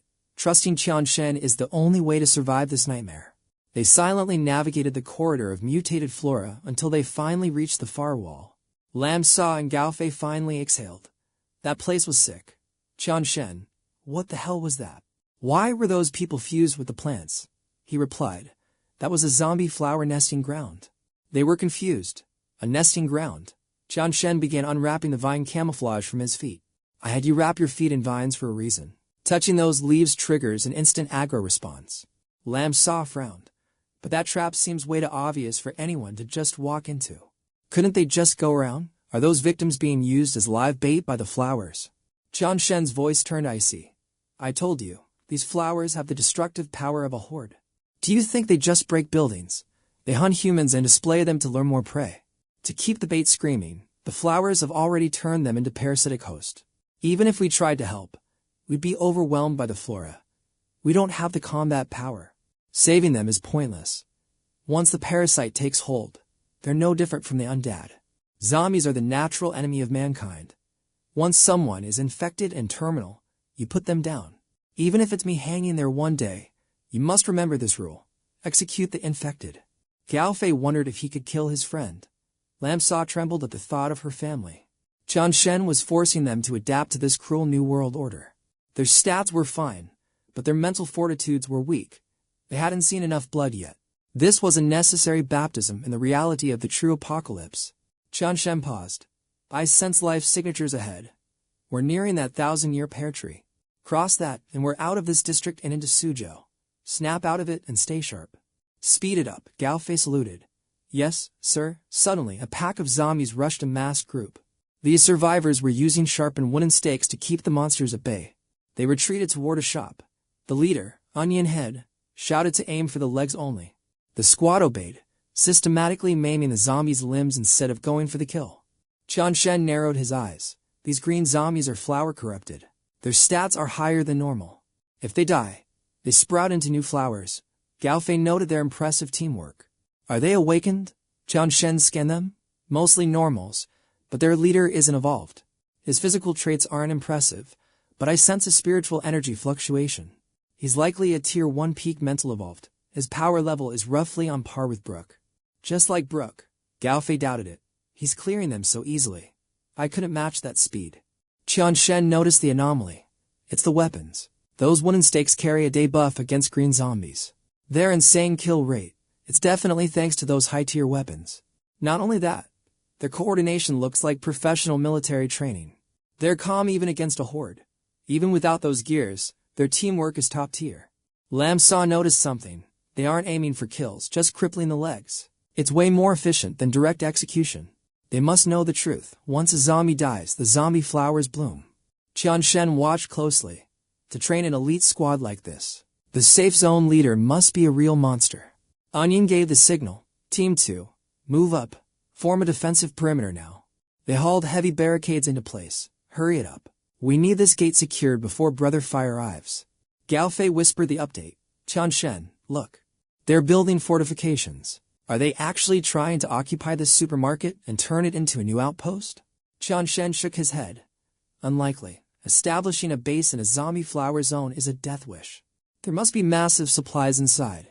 They're planning one big haul, and then they'll vanish. That's why they're guarding the exit. The others were stunned.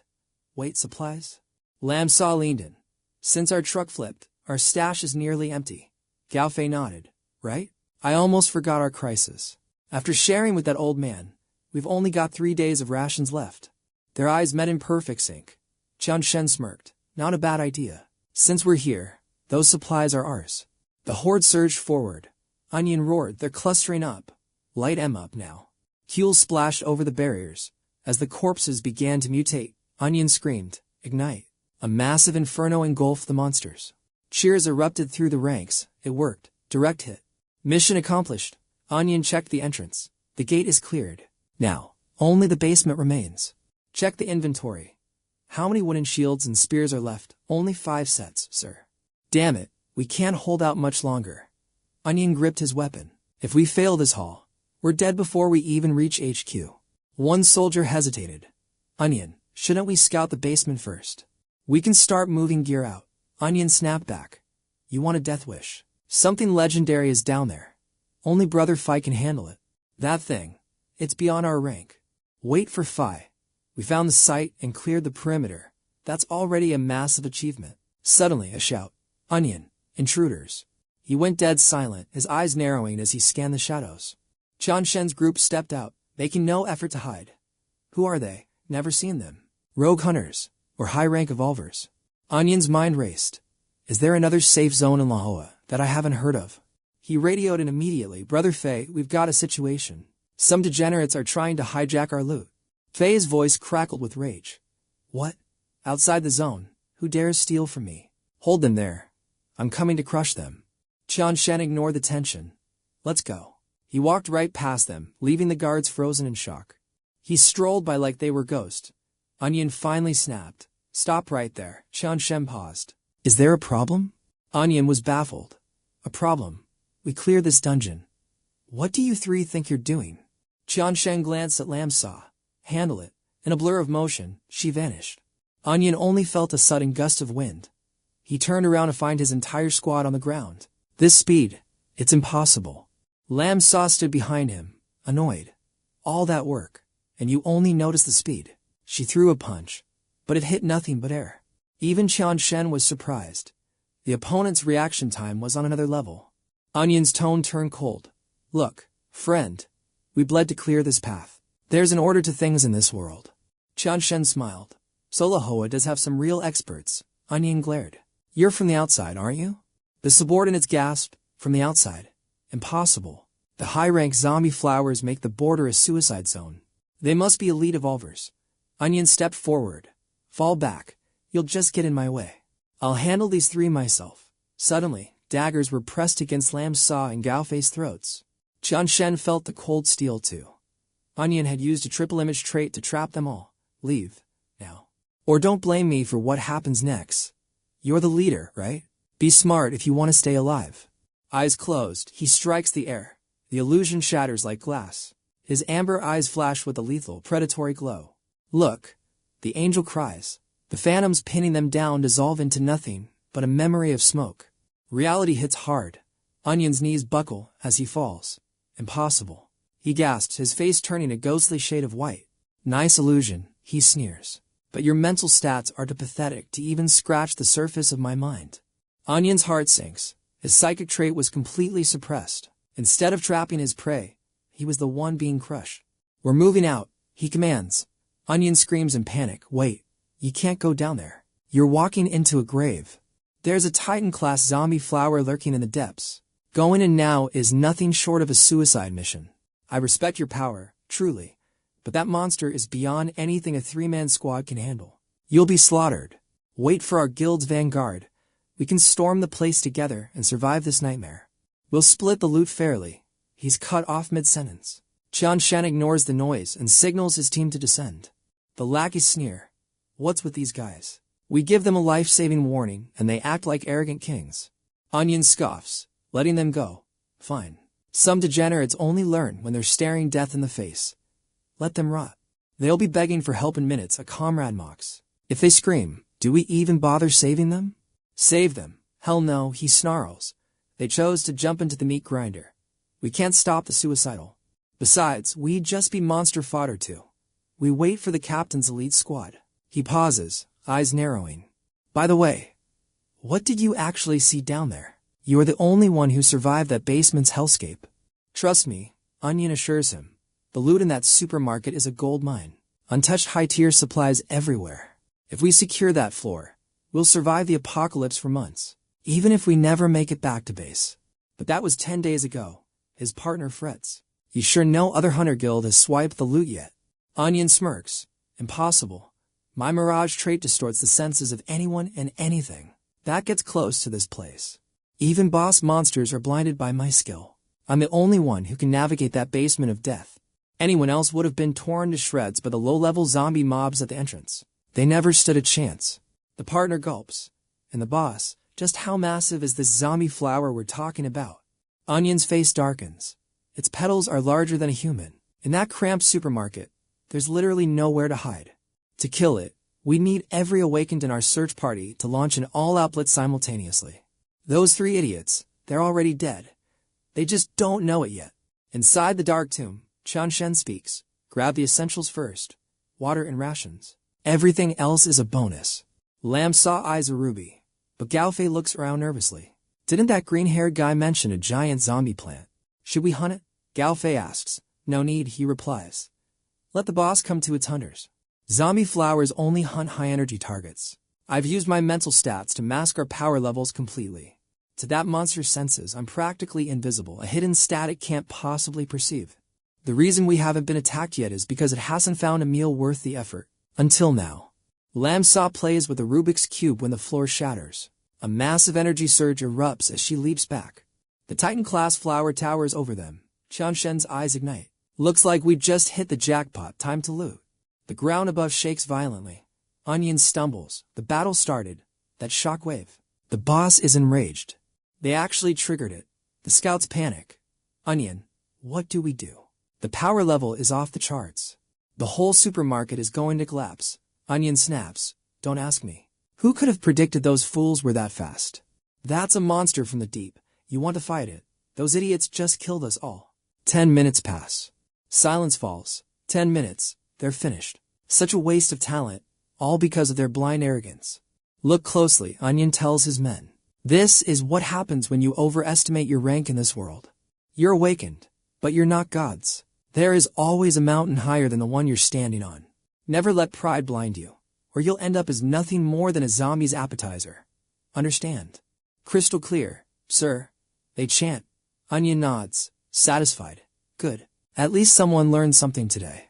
Suddenly, a strange sphere rolls out from the dust. From within the shadows, 𝐒𝐄𝐓𝐑𝐀𝐘𝐄𝐃 voice echoes playfully.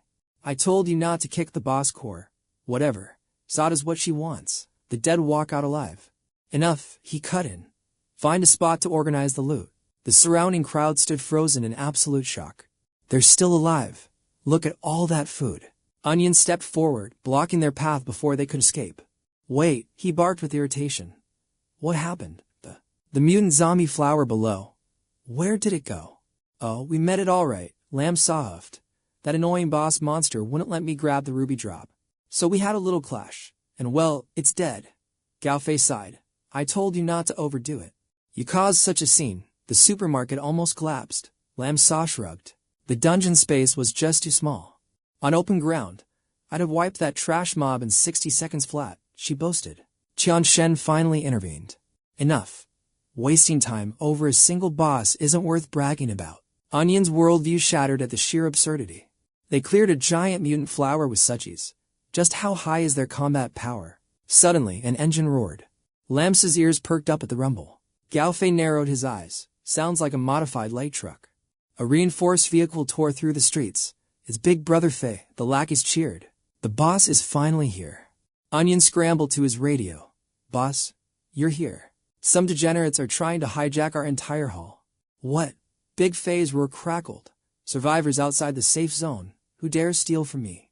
Hold them there. I'm coming now. Onion felt a chill as the armored truck screeched to a halt. A squad of thugs piled out, forming a defensive line. Qianshen's party watched as the heavy door opened. Big Fei stepped out, radiating menace. Which little brat thinks they can play games with my property? You got a death wish? The crowd roared. With Big Fei here, these awakened hunters were nothing. Asterisk smack. Asterisk, are you an idiot? His comrade hissed. Their high tier evolved. Don't go looking for a grave.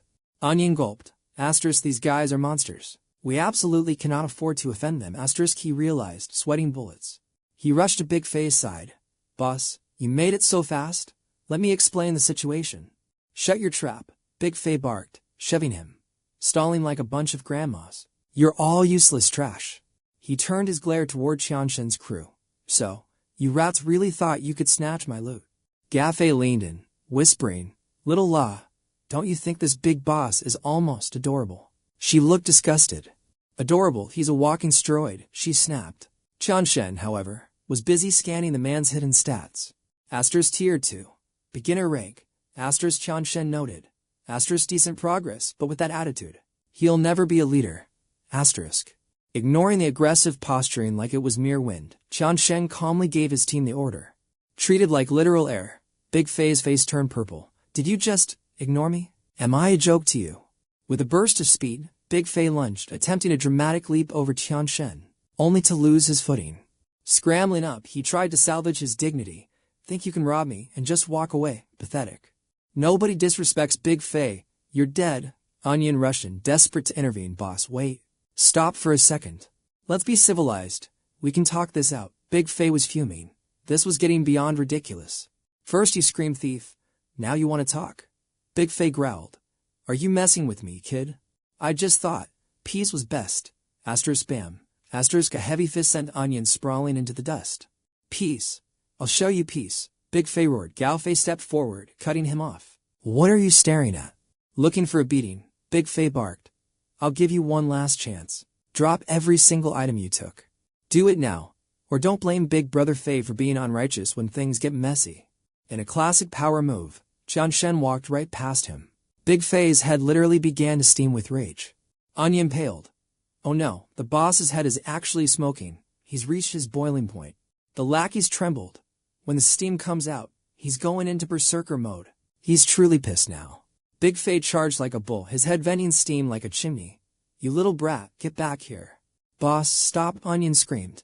A massive fist swung only to be caught by Lamps' tiny, delicate palm. Big Fei froze. Asterisk impossible. Asterisk Lamps saw didn't even flinch, her eyes flashing with a cold, predatory light. She was busy refining her ruby. Almost there, she muttered. Stop bugging me. I'm busy. Get lost. One casual punch sent Big Fei's jaw spinning, launching his massive frame through the air. Damn, a lackey whispered, paralyzed. In her palm, the ruby finally glowed with a perfect, completed luster. Lamps saw beams, mission accomplished, Tianshan. As the base burns, a furious Dai Fei roars. Are you tired of living? Onion desperately restrains the brute, pleading, Boss, stay calm, don't throw your life away. That giant boss flower was soloed by those three? Dai Fei freezes. Are you absolutely certain? 100%. Clearing a boss with 3 people. Their combat rank is likely higher than ours.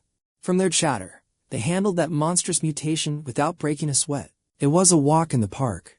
Dai Fei explodes in rage. What? Why are you telling me this just now, you idiot? You didn't let me speak, Onion cries before getting clocked. Dai Fei ignores him and charges after them. He has to catch them. Meanwhile, Tianshan's party reaches a bus station swallowed by mutated greenery. Tianshan checks the inventory. Supplies are solid. This should last us until we reach Suzhou. I'll carry the rations before Lamb Saw steals more chocolate. She huffs. I found those items fair and square. Is a little snack a crime? Tianshan sighs. Enough. Hand the food to me. Fei, take the water. Lamb Saw, you're our speed type, stay light. They recall the powerful illusionist from earlier. If Tianshan hadn't intervened, we would have been trapped in that mental prison for good. Tianshan nods. He was only a peak rank 1, yet he managed to influence a rank 2 like Fei. A mental type specialist, definitely dangerous. Fei adds his skill was weird. I knew it was fake. Yet felt nothing. Is my mental stat really that low compared to a degenerate like him? Your stats need work, but his ability was unique. It wasn't a direct illusion, but a misdirection trait. Onion Head doesn't cast visions. He manipulates your perception, leading your focus astray when you're distracted. Direct illusions require massive mental stats, but misdirection, it strikes when your guard is down. Unless the stat gap is overwhelming, a direct mental assault rarely succeeds in high-tier combat. But tricking someone's judgment, that's a different story.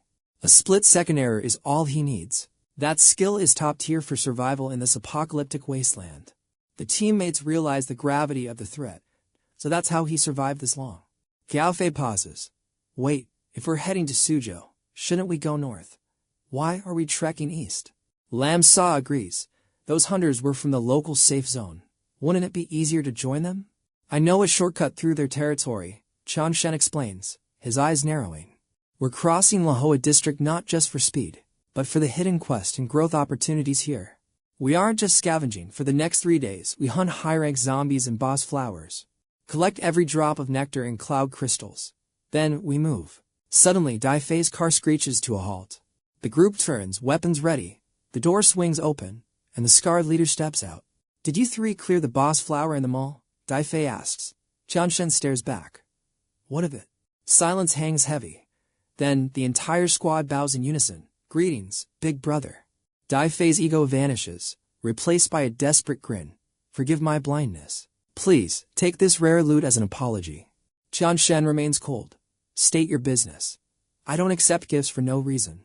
We never wanted that mall, Dai Fei admits. Who would risk their life against a boss flower unless forced? We've been trapped here for 2 weeks. Resources ran dry. We were at a dead end. If you hadn't shown up, we'd be fertilizer by now. We owe you our lives. Please, you must take this. You're the greatest benefactors our guild has ever had. Tianshan takes the box. Did you all come from the Pear Blossom safe zone? Dai Fei is stunned.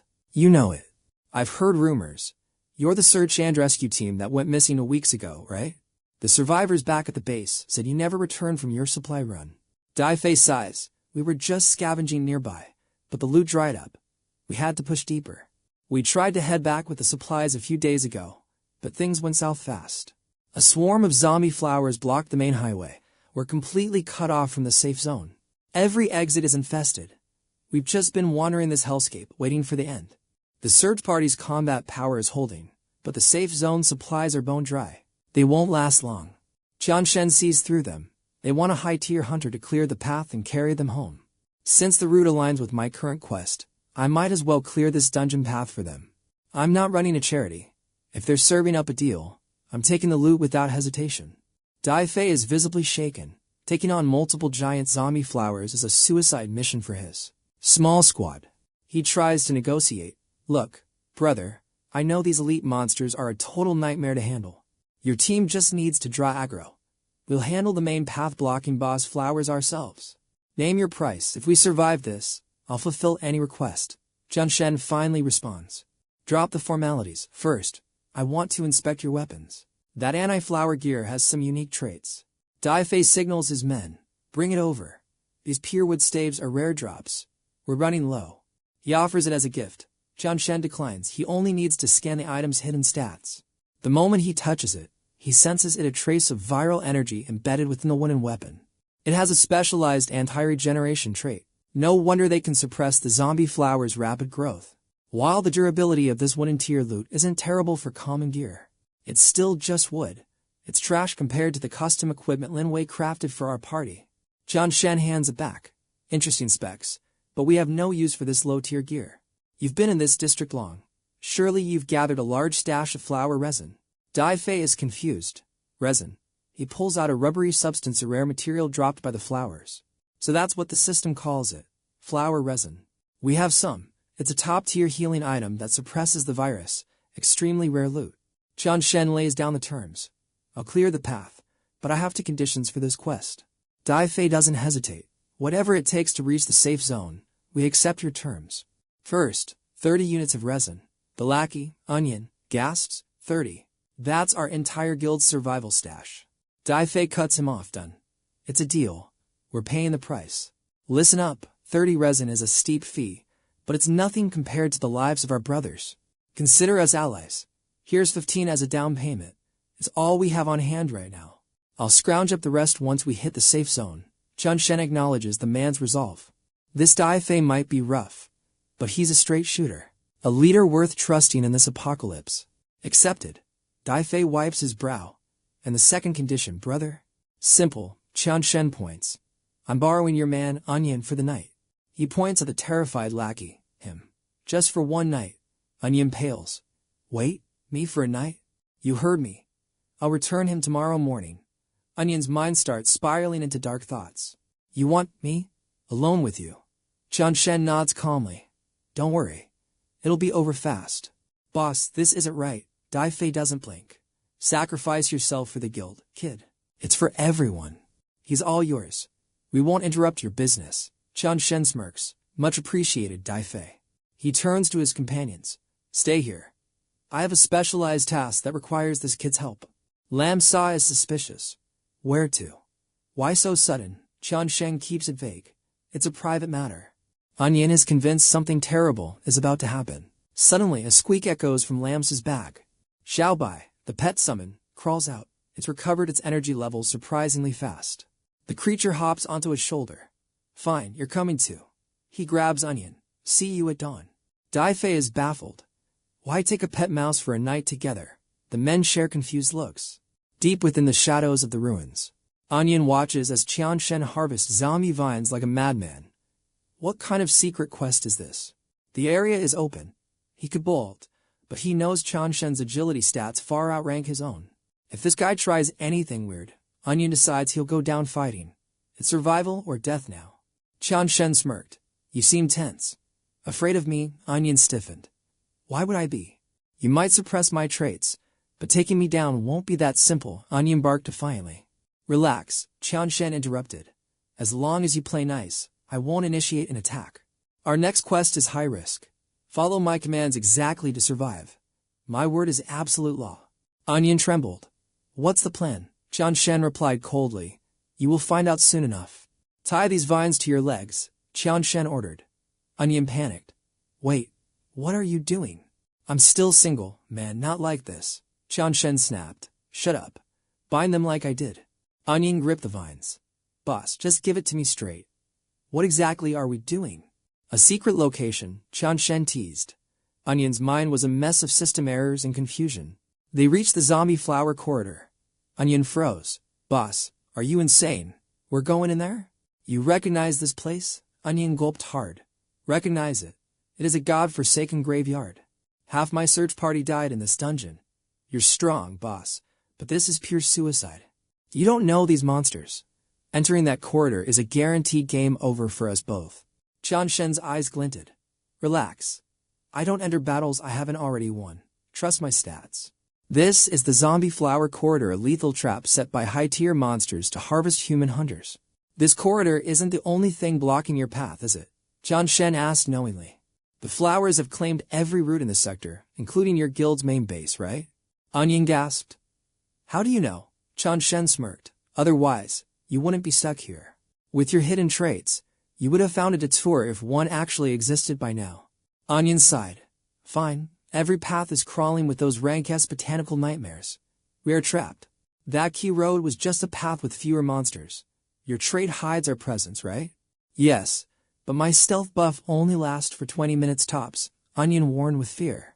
20 minutes is plenty. Activate your trait. Let's ghost these monsters and move out. With the stealth skill active, they ventured deep into the floral death trap, moving like shadows. Onion stared at the hanging corpses. Suddenly, Qian Shen barked a command. Hold, don't move. Boss, what is the real quest? Onion whispered. Qian Shen's blade gleamed. Total flower extermination. This entire corridor looks like many, but they share a single, massive hive mind root system. Find the mother plant, end the nightmare. Onion blinked. How do you know this hidden info? Normal flowers hunt. These wait like traps. Didn't you notice their passive behavior pattern? Onion looked down. We just saw it as a cursed forbidden zone. We lost too many. Found it. Qian Shen pointed down. The mother plant core is right beneath our feet. If I initiate a skill evolution attack, will your stealth buff immediately fail? Qian Shen asked. You have 5 seconds before the system alerts them. After that, they strike. Follow me. With one devastating swing, Qian Shen cleared the path and tossed Onion into the thicket. Onion tumbled roughly. Get up, Qian Shen commanded. The survival timer is ticking.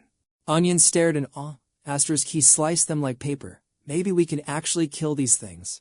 Asterisk. Onion followed closely. Boss, is the mother plant really down here in the dark? It is here. Onion hesitated. If we kill it, will the parasitized victims come back?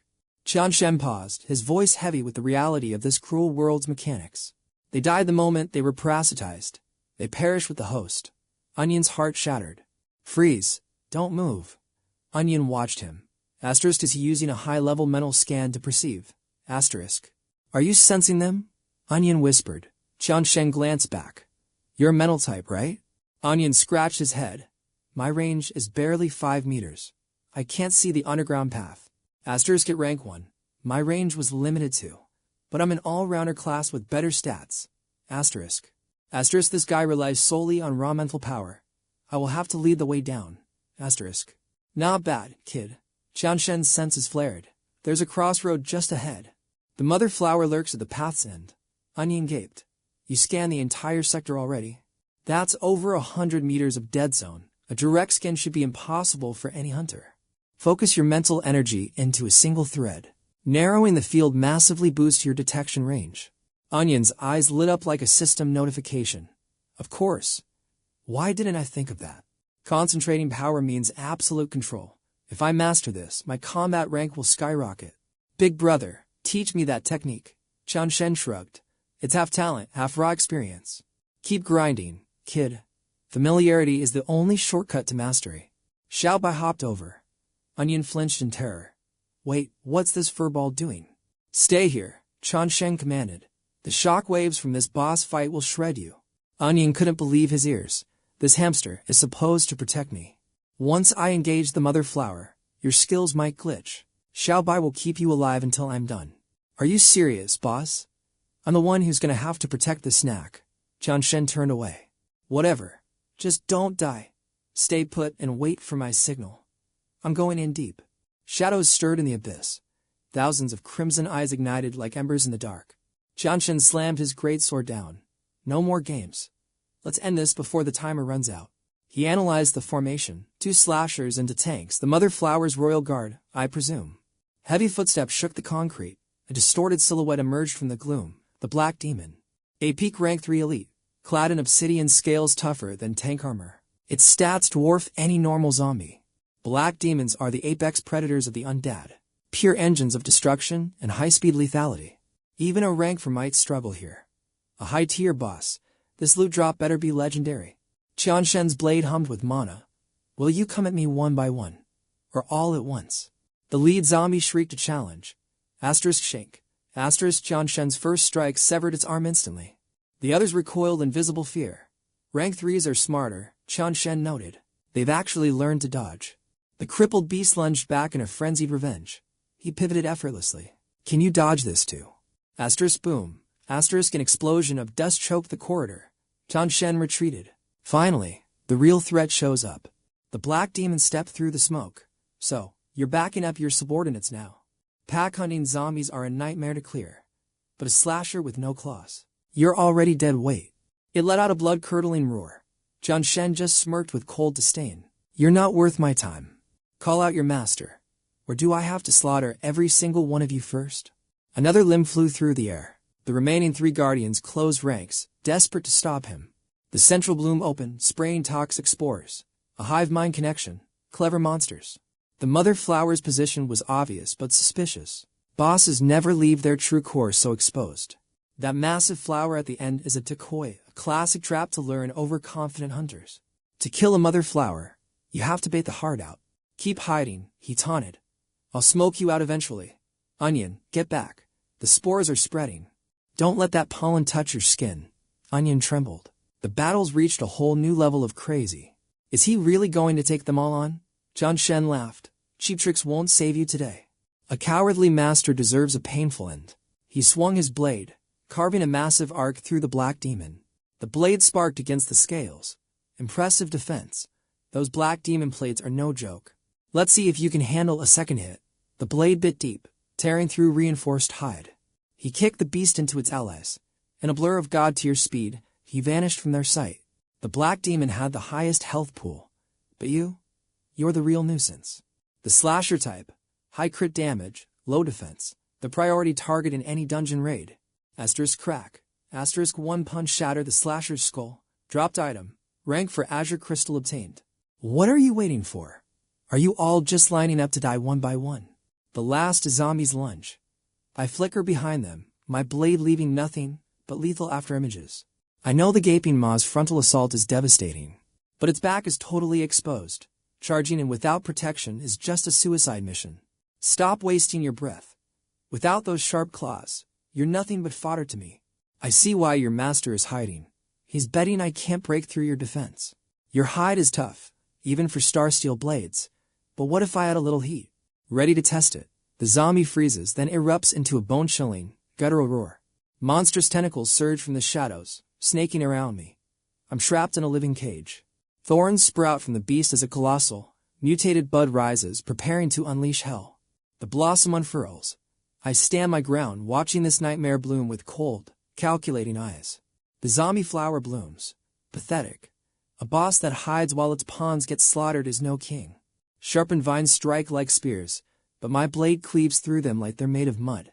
More tentacles swarm as the beast shrieks. Something about this feels different. It's evolving.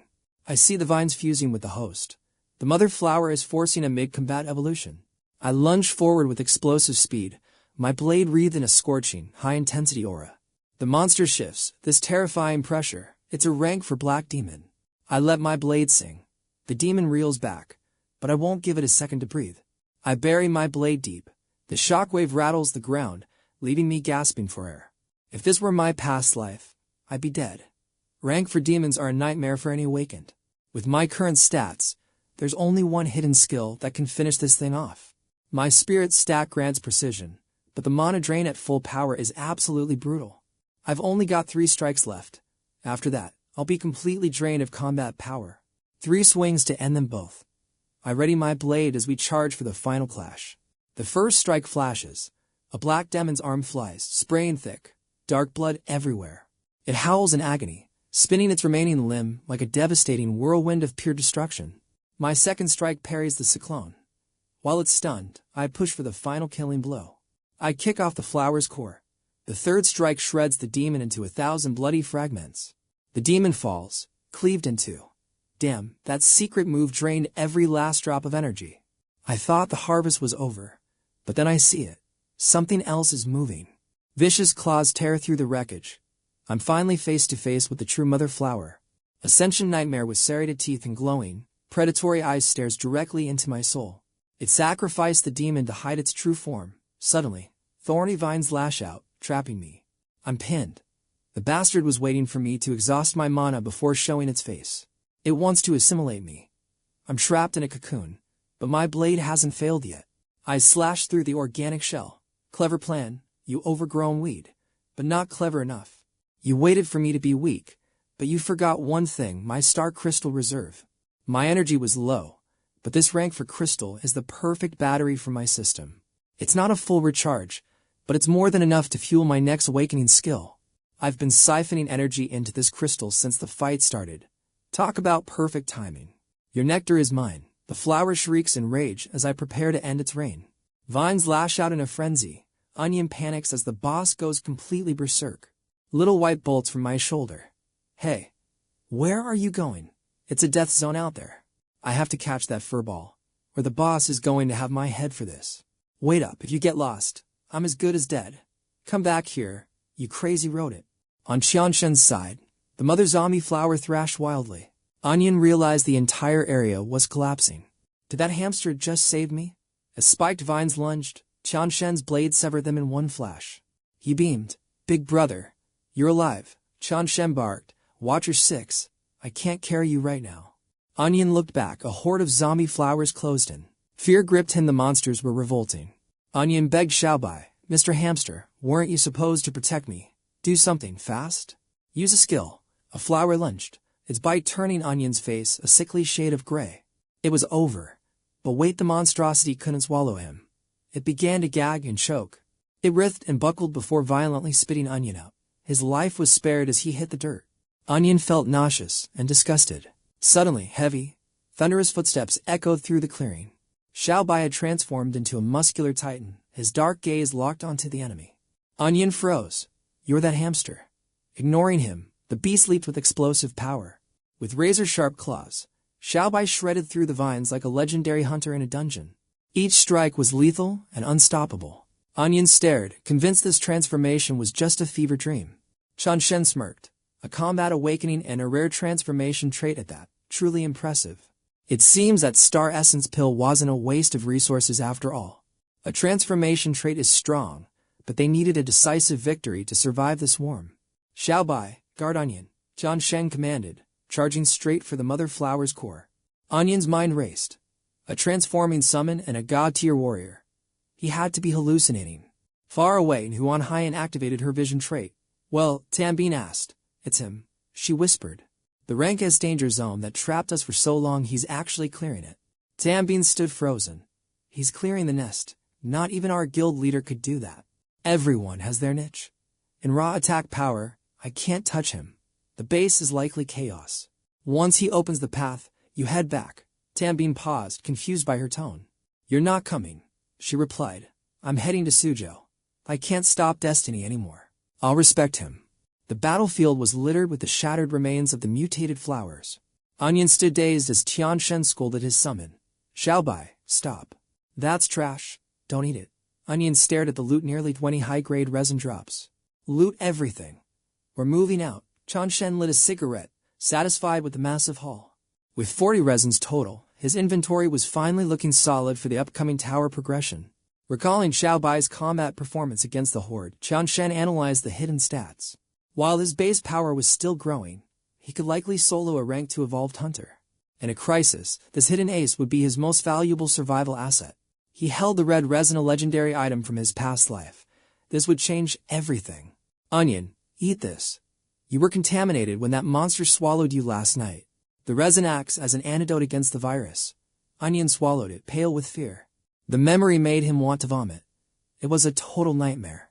Boss, let's never speak of last night again. Big Fei cheered as they returned safely. You kept me waiting. I thought you were dead. Qianshen shrugged. just a minor quest. The others crowded Onion. What took all night? Did you two really go at it? Onion turned green and gagged. The trauma of the swallowing was still fresh. Don't ask. I want to delete that memory. The guild members whispered, damn, they're hardcore. What's the score? Gaofei asked. A full harvest, Qianshen replied. Lamb Saw smiled proudly. Big Face stepped up. The men are ready. Can we finally start the expedition?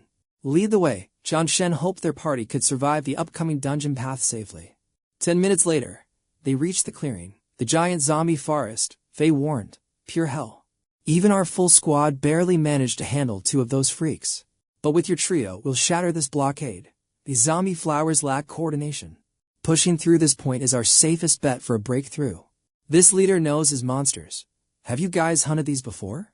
He hesitated for a heartbeat. He's sizing us up, checking our combat power before committing. Form up. These are our elite hunters, not some useless baggage. We've been prepping this raid plan for a long time. Onion, Team 1 takes the left. Team 2 with me. Keep it slow. These flowers are territorial predators. Hold the line and we're home tonight. Let's move. Ready. The squad's roar echoed with newfound battle spirit.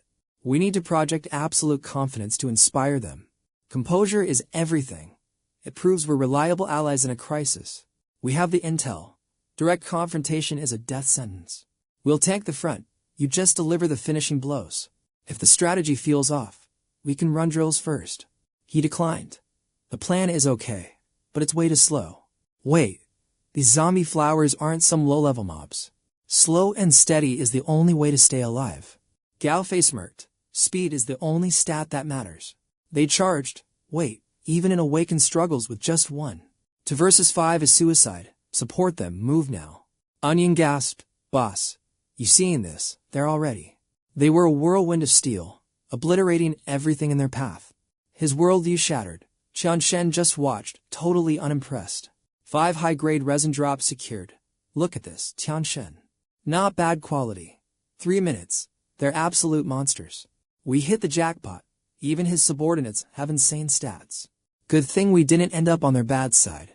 Boss, they just hauled in a ton of rare resin. Maybe we should count that loot as their payment. Shut up.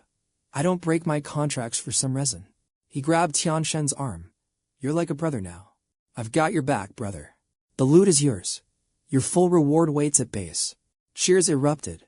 The search party is back. We're saved. Rations here. Line up. 1 box per person. No crowding. Impressive base. Keeping this many survivors in line takes skill. A rank to leader, and he's completely submissive to you. The base is solid, but that tree feels ominous. The layout is genius, but that pear tree is mutated. Normal trees don't grow like that. Something is fundamentally wrong. 10 meters tall, and pulsing with a sinister viral aura. Gaofei shivered. Now that you mention it, it's terrifying. Those weapons they used against the Horde, they're infused with viral energy. They must be harvesting timber from that mutant tree. An evolution or a mutation. I can't tell without a system scan. For now, its aggro level is 0. Let's observe first. Everyone, listen up. These 3 are our guild's benefactors. Without them, we'd be monster fodder. Hey there, he said with a nod. Just call me the kid. I'm the warehouse manager. He offered a firm handshake. On behalf of the survivors, we owe you a massive debt. If Da Fei's squad had arrived any later, this outpost would have been completely overrun by the infection. Saving them saved us all. The traveler remained humble. Don't mention it. We're just hunters working for a bounty. You can mess with my head and my eyes, but you'll never understand our loyalty. A hunter doesn't sell out his kin. He unleashed a flurry of daggers, shredding the illusion until the nightmare finally bled out. Gaofei took a long drag of his smoke. Meanwhile, the real red demon was crawling in the dirt. The fruit, my power, it whimpered. Qianshen loomed over it. Your time is up. A single, decisive strike cleaved through the monster. Blood sprayed, but Qianshen felt a chill. Was it too easy? A sense of dread washed over him. Behind him, Ruo began to cough violently. He rushed to her side. Are you all right? She wheezed, still breathing. But you're being too careless. I'm getting you out of here. He lifted her up. She looked at him, eyes searching. Something's wrong, isn't it? Don't think about it, he urged. The zone is collapsing. We need to move, now. She pushed back with a faint surge of spirit power. I can't fight, but I can protect myself. Go. He hesitated. Then run. Don't look back, no matter what happens. Understand? She hugged him tight. I promise. I'll stay alive. Just come back to me. He held her for a heartbeat, the weight of the coming battle heavy on his shoulders. Run as far as you can. He turned back to the abyss, facing the source of the corruption. The cave was suffocating with boss-level virus energy. The red demon was just a distraction. The real nightmare was that flower. Is this the red demon's true form? Gripping his hilt, he delivers a devastating downward strike. Asterisk clang. Asterisk the blade recoils violently. Qianshen gasps, how can this bloom be as hard as divine steel? Not even my meteor blade leaves a scratch. I won't believe it. He unleashes a flurry of slashes. Each collision ignites the air in blinding sparks. Frustrated, Qianshen lowers his sword, gasping for air. He tries absorbing its essence, but the system interface shows zero effect. This bloom holds a bizarre energy, nullifying my blade's impact while resisting all forms of lethal damage. 1,000 strikes wouldn't graze it. Suddenly, Bao radios in, Brother Shen, we've cleared the tunnels. Whatever it is, it'll have to wait. I'm in the middle of a boss fight. Wait, he interrupts. Someone's looking for you. Long Zion patches through. It's me, kid. Director Long. He reveals the comet has accelerated. It's set to collide with Earth this very day. Accelerating. How much time is left? Long Zion sighs. I can't even calculate the ETA anymore. Between humidity and atmospheric wind currents, it's unpredictable. We need to move right now. It's still too far to see, but once it's visible to the eye, it'll already be too late. If you see fire, it's entered the atmosphere. We'll have to minutes before it slams into us. Damn it, the third meteorite is arriving early. But why? And what about the red demon? Suddenly, the petals quiver as glowing crimson sigils begin to crawl across the flower's surface. They detach, slithering across the ground and walls. Simultaneously, the veins controlling the zombies snap apart. The entire zombie horde tumbles helplessly into the dark abyss below. Asterisk thud, asterisk they pile up. This massive viral energy. The red demon shouldn't have such overwhelming power. A realization strikes him like lightning. Could this power be coming from the second meteorite? Blood-red veins spread through the pit as the petals shift into a dark, charcoal blue, making the crimson bloodlines on the petals glow even brighter. If it's siphoning meteorite energy, I'm facing a level 5 red demon. Gao Fei, where are you? We're grouped up and coming to assist. No, stay back, get out of here right now. Evacuate Shuzhou before the impact and find Zhang Tingyu and Longhua. Go. Move as fast as possible. They refuse. We can't just leave you here alone. What will you do? I'm trapped. The red demon is alive and using meteorite energy to finalize its evolution. I have to end this now. Go. As the others protest, Gao Fei holds them back. Wait, Shen knows best. Trust him. Gloomily, she realizes he's right, her fists clenching tight. We're leaving, he mutters. Qianshen cuts the connection, focusing solely on the threat. Now, it's just you and me from the center of the bloom. A hand emerges. Evolution, a new stage. Today you perish, while I am finally reborn. Qianshen raises his blade, delivering a thunderous overhead strike. It blocks. That's the black demon shell. Claws lash out, forcing Shen to dodge as fire erupts. He realizes it's mimicking the sharp claw zombie. The red demon is now wielding its minion's powers. Thorns plunge into the earth, bursting upward like lethal spears aimed at Qianshen's throat. He hacks through the vines. Suddenly, a blinding light flares. The demon is condensing a massive energy sphere. Qianshen braces for the massive impact. Asterisk boom. Asterisk damn it. It even has the fallen one's magic. It's seconds from perfect evolution. The black demon's defense, claw speed, and elemental magic. It synthesized every nightmare into one. I can't believe this monster can harness all these abilities at once. They're even stronger than the originals.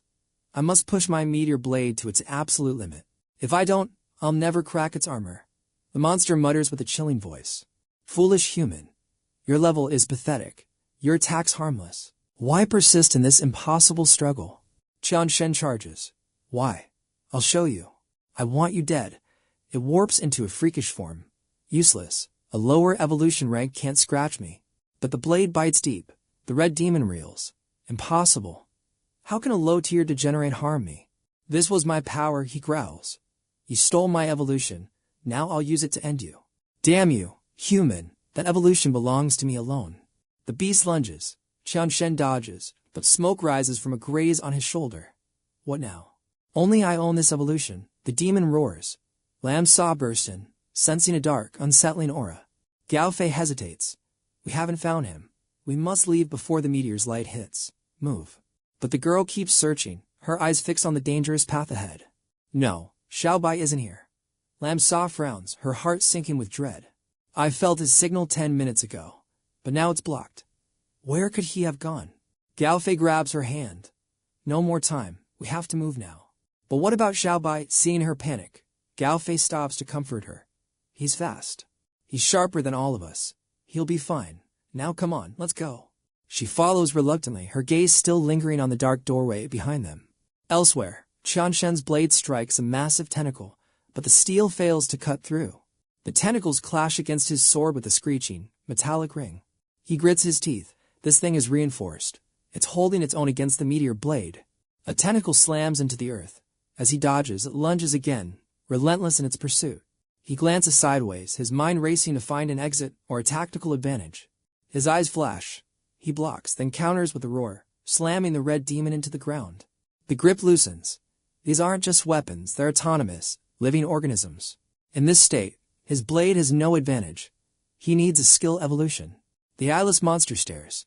You and your weapon. Your evolution is truly magnificent. It stomps. Suddenly, a massive maw erupts beneath Qianshen's feet, ready to bite. He leaps high, narrowly avoiding the snapping zombie flowers blocking his path. The demon sneers. You can't escape. Hand over your evolution data now. It lashes out again. Give it to me. His sword is instantly bound by crushing coils. He narrows his eyes.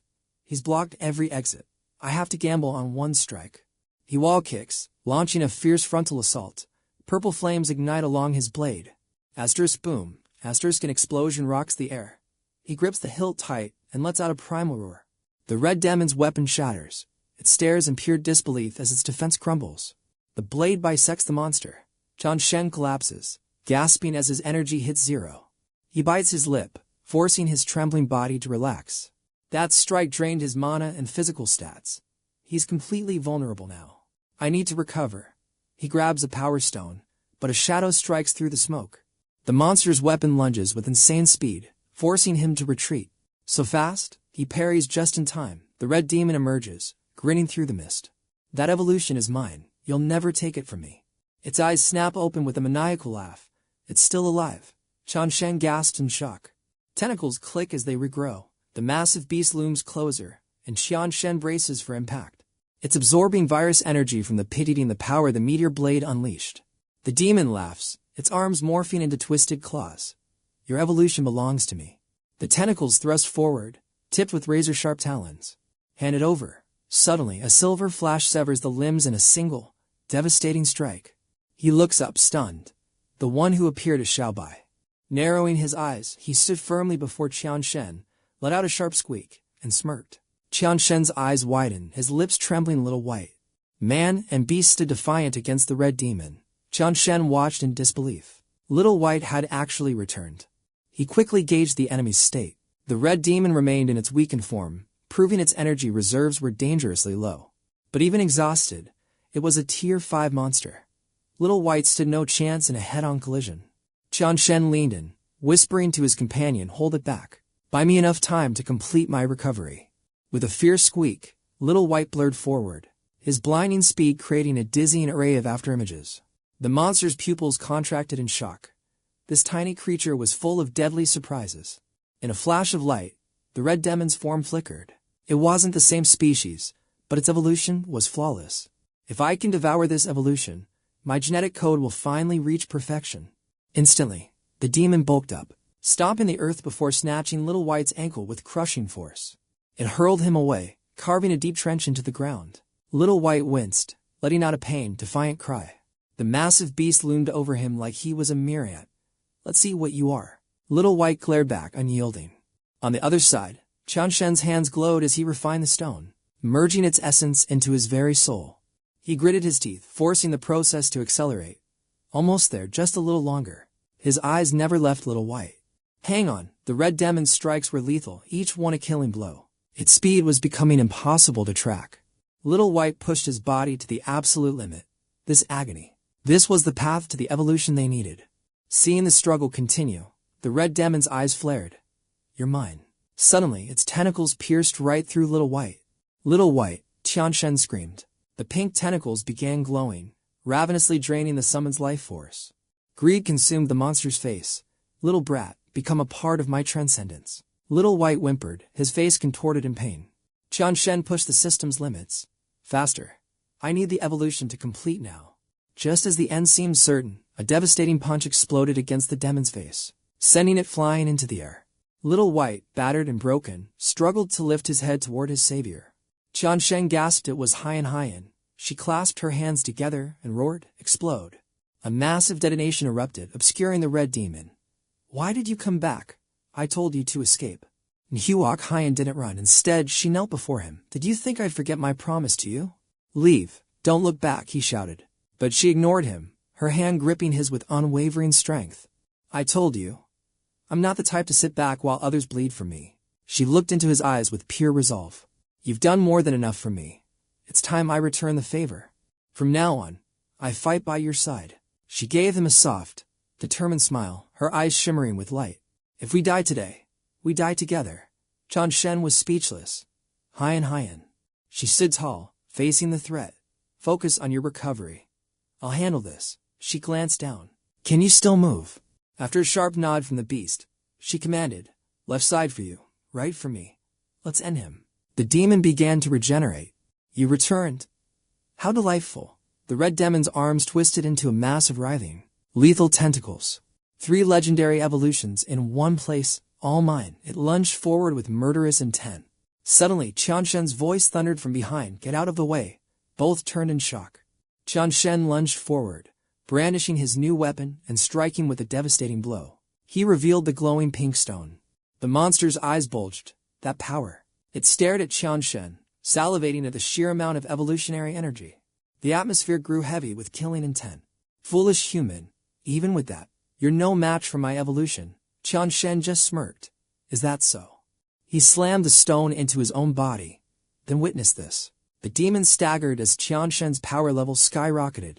He clenched his fist as his body underwent a radical transformation, radiating a terrifying new aura. Even 𝐻𝐻 trembled. This virus energy. How can a human possibly control such a monstrous force? She stared at Qianshen, whose face was now marked with a streak of blood and pure determination. The red demon's eyes narrowed. This human's evolution was catching up, and it was happening fast.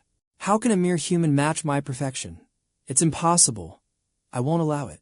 The red devil lashes its tentacles. She screams Qianshen. He calmly cleaves through the monster limbs. The beast scowls, eyes narrowing in fury. Curse you, human. What did you just do? With eyes shut, Qianshen speaks. How is your evolution so fast? He pauses, sensing the energy. Deep beneath the soil, Qianshen spots a mysterious, glowing flower. The bloom radiates power around its core gem. Still blind, he analyzes it. She watches him intently. His spiritual pressure expands, scanning the entire dungeon. Is he searching for a hidden item? As 𝐻𝐻 reaches out, his iron grip stops her. She winces. Qianshen, what are you doing? He is draining her energy. Stop. Don't absorb the red devil mark. It will destroy you. Qianshen's face contorts. She reaches for him, trembling in agony. Why? Why are you doing this? Why is this happening? Memories of their past battles suddenly flood her mind. Was everything I did futile? Why did I push him toward this path? Darkness slowly claims her. Qianshen, please stop. Her vision fades, yet she still fears for his life. You will die. He catches her as she falls. 𝐒𝐊𝐽, he commands his summon, take care of her for me. The red devil sneers. You think absorbing my mark will let you leave this place alive? 3 more tentacles sprout, lashing out like whips. Nobody steals what belongs to me. Qianshen stands firm. The tentacles collide with his blade, echoing with bone-chilling cracks. Veins bulge on the devil's face. It hungrily eyes the human's awakened physique. That evolution is mine. The monster charges, twisting its limbs into a massive, piercing arrow. The drill-like strike lunges forward, guided by the monster. Suddenly, the beast screams in pain. Qianshen grits his teeth, shattering the attack. Massive explosions rock the entire cavern. Through the thick smoke, the monster scans the area. A strange hissing sound fills the air. Looking down at the ground, the human's presence has vanished. Qianshen is gone. Foolish human, your evolution ends here. It laughs, but then he appears behind it. Qianshen's blade flashes. The monster's drill arm is severed instantly. What? How is this possible? I was certain I had obliterated his entire body just now. Looking at the human, the monster recoils. Why is he alive? Sensing danger, it retreats to regroup. The core gem within him glows fiercely before merging into his body. The system interface flickers.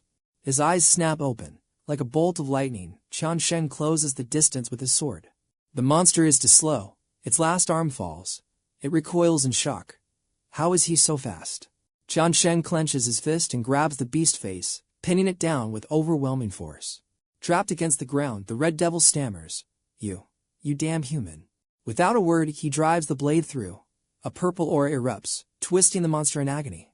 You dare steal my evolution? 𝐁𝐄𝐓𝑑𝐀𝐾 ignores the beast. This is the power he never reached before. Rank 4. A true rank for awakening.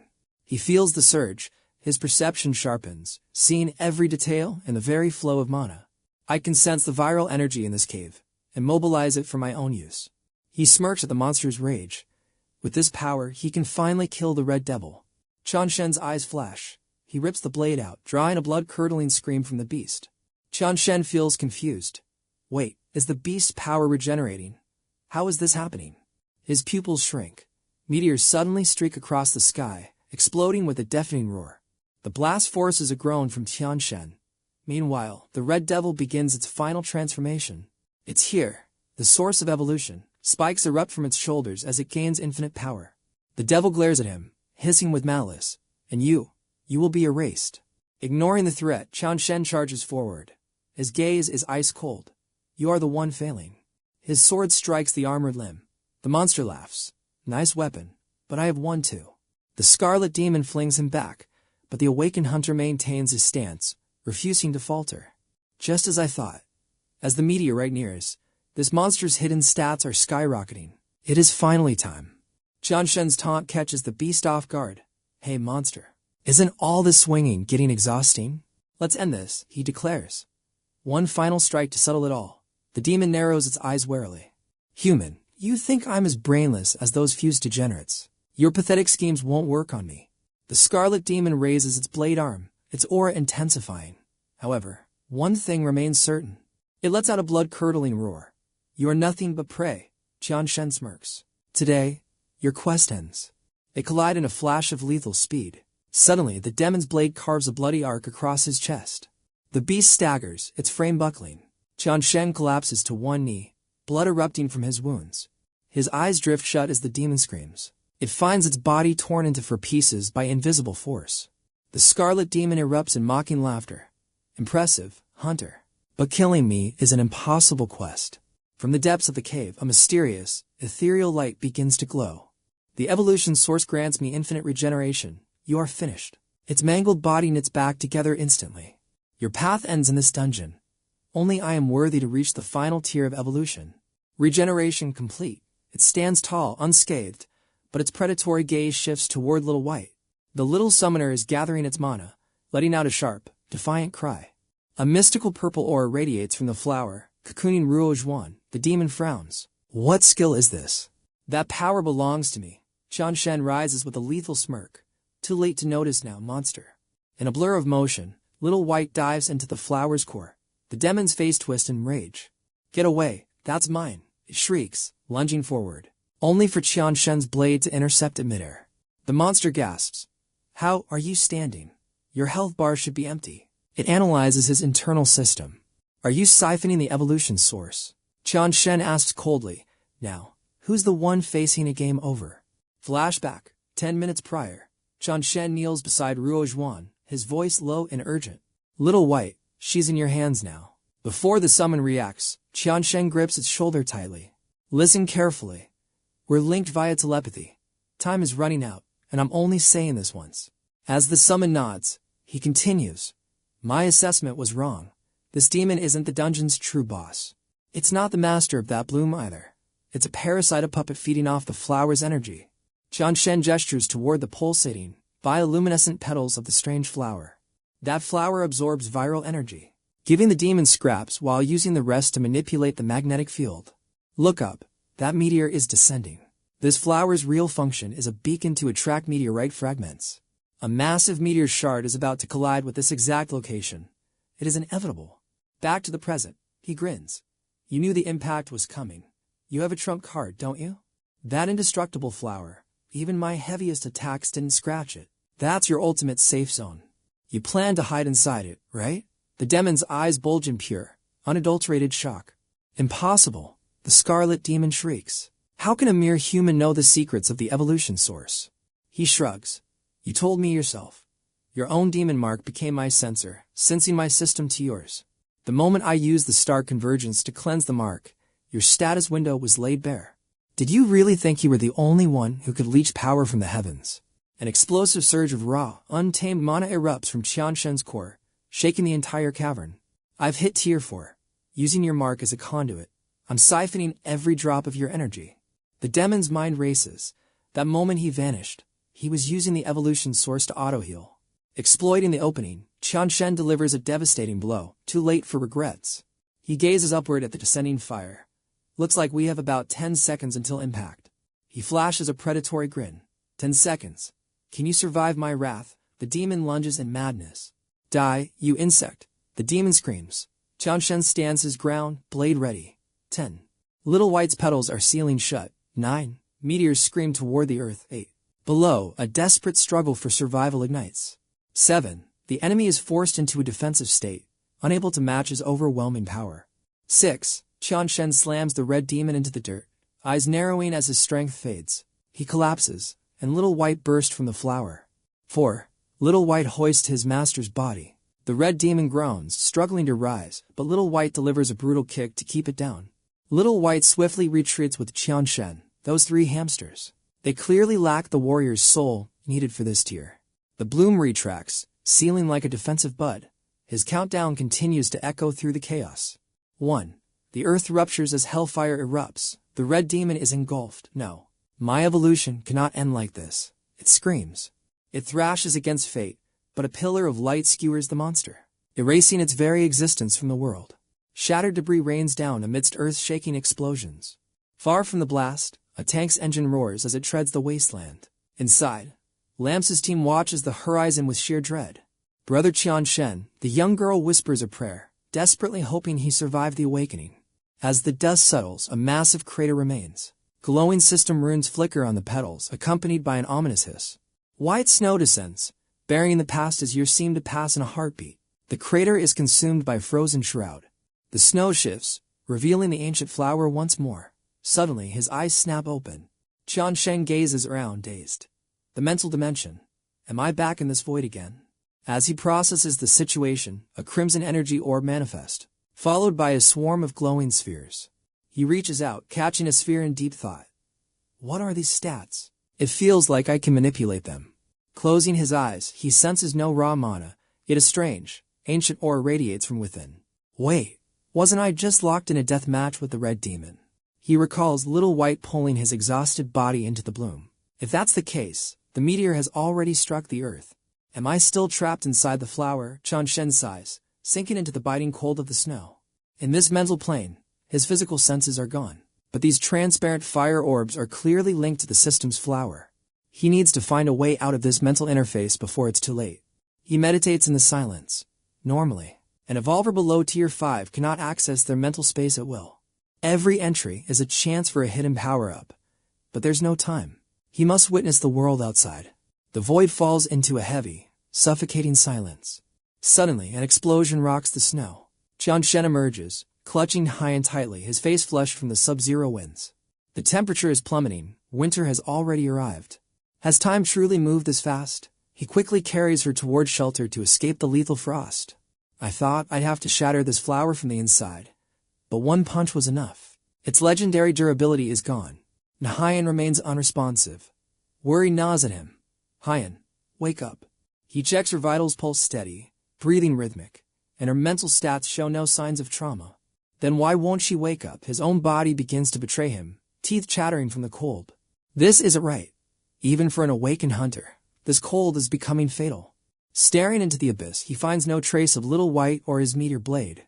There's no time to search, he needs a safe zone now. Spotting a massive fissure, Qian Shen leaps into the darkness, shielding her with his very life. Within seconds, he lands beneath the stone shelf, scanning the shadows for hidden monsters.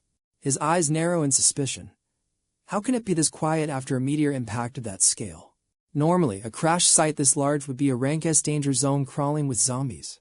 Yet, there are no undead. Not even a trace of the viral energy signature can be felt. He flashes back to the moment the meteor began its final descent. That fragment should have leveled this entire crater. But there isn't a single scratch on the ground.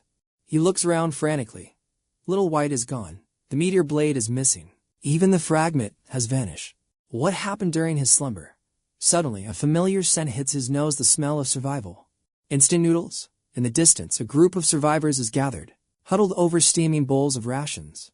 3 days of waiting. When will they arrive? Did we miss our window entirely? We should retreat. This is a high-danger zone. Waiting any longer is suicide. Little Lou's face is pale from the biting cold. Captain Dung, say something. I know it's dangerous out here, but these targets aren't your average survivors. Stay patient, everyone. Dung grips a steaming bowl of rations, eyes fixed ahead. I don't mind waiting, but our supplies are bone dry. We'll starve soon. The others are right. We likely missed them. We've shown enough sincerity here. Dung looks at his freezing crew. One more day. If they don't show, we retreat. Suddenly, his eyes narrow. A shadow flickers in the ruins. Wait, someone's there. Hostile detected. Draw your weapons. Everyone, stay alert and stand your ground. No one emerges. Dung shouts, step out and speak. Hiding in shadows is pathetic. A faint voice echoes as a head peeks out. Relax, we aren't enemies. Qian Shen feigns innocence. I'm just lost. Can anyone tell me where I am? Wait, a man and a woman. Why are they wearing summer rags in winter? Dung nods cautiously. Scouts, maybe? Let's interrogate them before we decide their fate. He steps forward, scanning them. Are you with the third guild? Qian Shen shrugs. Not with the guild. Tiet snaps. Then how did you survive this dead zone? And those clothes, what's your story? Qian Shen pauses, his mind racing. I can't answer that. But tell me, what year is it right now? The group freezes in pure shock. Tiet's eyes widen. Did he seriously just ask that? Total amnesia. Look at his long hair, he looks like an escaped test subject. Captain, decide. Their origins are unknown. We need to be extremely cautious. Dung sighs and steps closer. Fine. I'll talk to him. Stay on guard. Qian Shen exhales. So, years have passed. The world has truly fallen into ruin. Dung is skeptical. This kid's memory is trapped in the pre-awakening era. Did someone scramble his brain? A cold wind tosses Qian Shen's long hair. Here, kid. Take these clothes. You'll freeze before we get any real answers. Qian Shen smiles, fitting into the gear. It's a perfect fit. I appreciate it. Warmth returns to his body. He glances at Ruo Zhuan in her sleeping bag. Lucky these scavengers raided them all. Haiyan and I would have perished in the cold. Dung barks orders. Tuyet, find clothes for the girl, and P. Go scout the perimeter. Be back by sunset. Dung pulls out a photo. Have you seen these targets? Qian Shen studies the faces intently. He shakes his head. Total strangers to me. Qian Shen eyes the captain. You're waiting for VIPs, aren't you? Is it them? Yeah. High-tier legends. But it looks like we've missed our rendezvous point. 5 years, the survival rank of this world has spiked into a nightmare. Rescuing targets in these conditions. The success rate is near zero. They must be crucial for the base to risk an elite team out here. Qian Shen exhales frost. No top-tier hunters match those faces from my past life. Listen, kid, Dung says, breaking the silence. You've got nowhere to go. Stay with us tonight. Tomorrow we head to the base. Qian Shen nods calmly. I'm just a guest. I'll follow your lead. Haiyan is still defenseless. I must recover my hidden stats immediately. Time to focus. Qian Shen's eyes snap shut. Sweat drips as he accesses his system interface. My rank should be tier 4. My virus energy is finally beginning to regenerate. My internal energy is at 0. Even with my breathing art active, the recovery speed is abysmal. I refuse to give up, pushing my mana circulation to the absolute limit, full recovery mode. 5 hours pass like a blur. I'm gasping for air, my body reaching its breaking point. Only a tiny spark, not even 10% restored. This power-up process is agonizingly slow. My face contorts in pain. Forcing the circulation didn't help. It just wrecked my stamina further.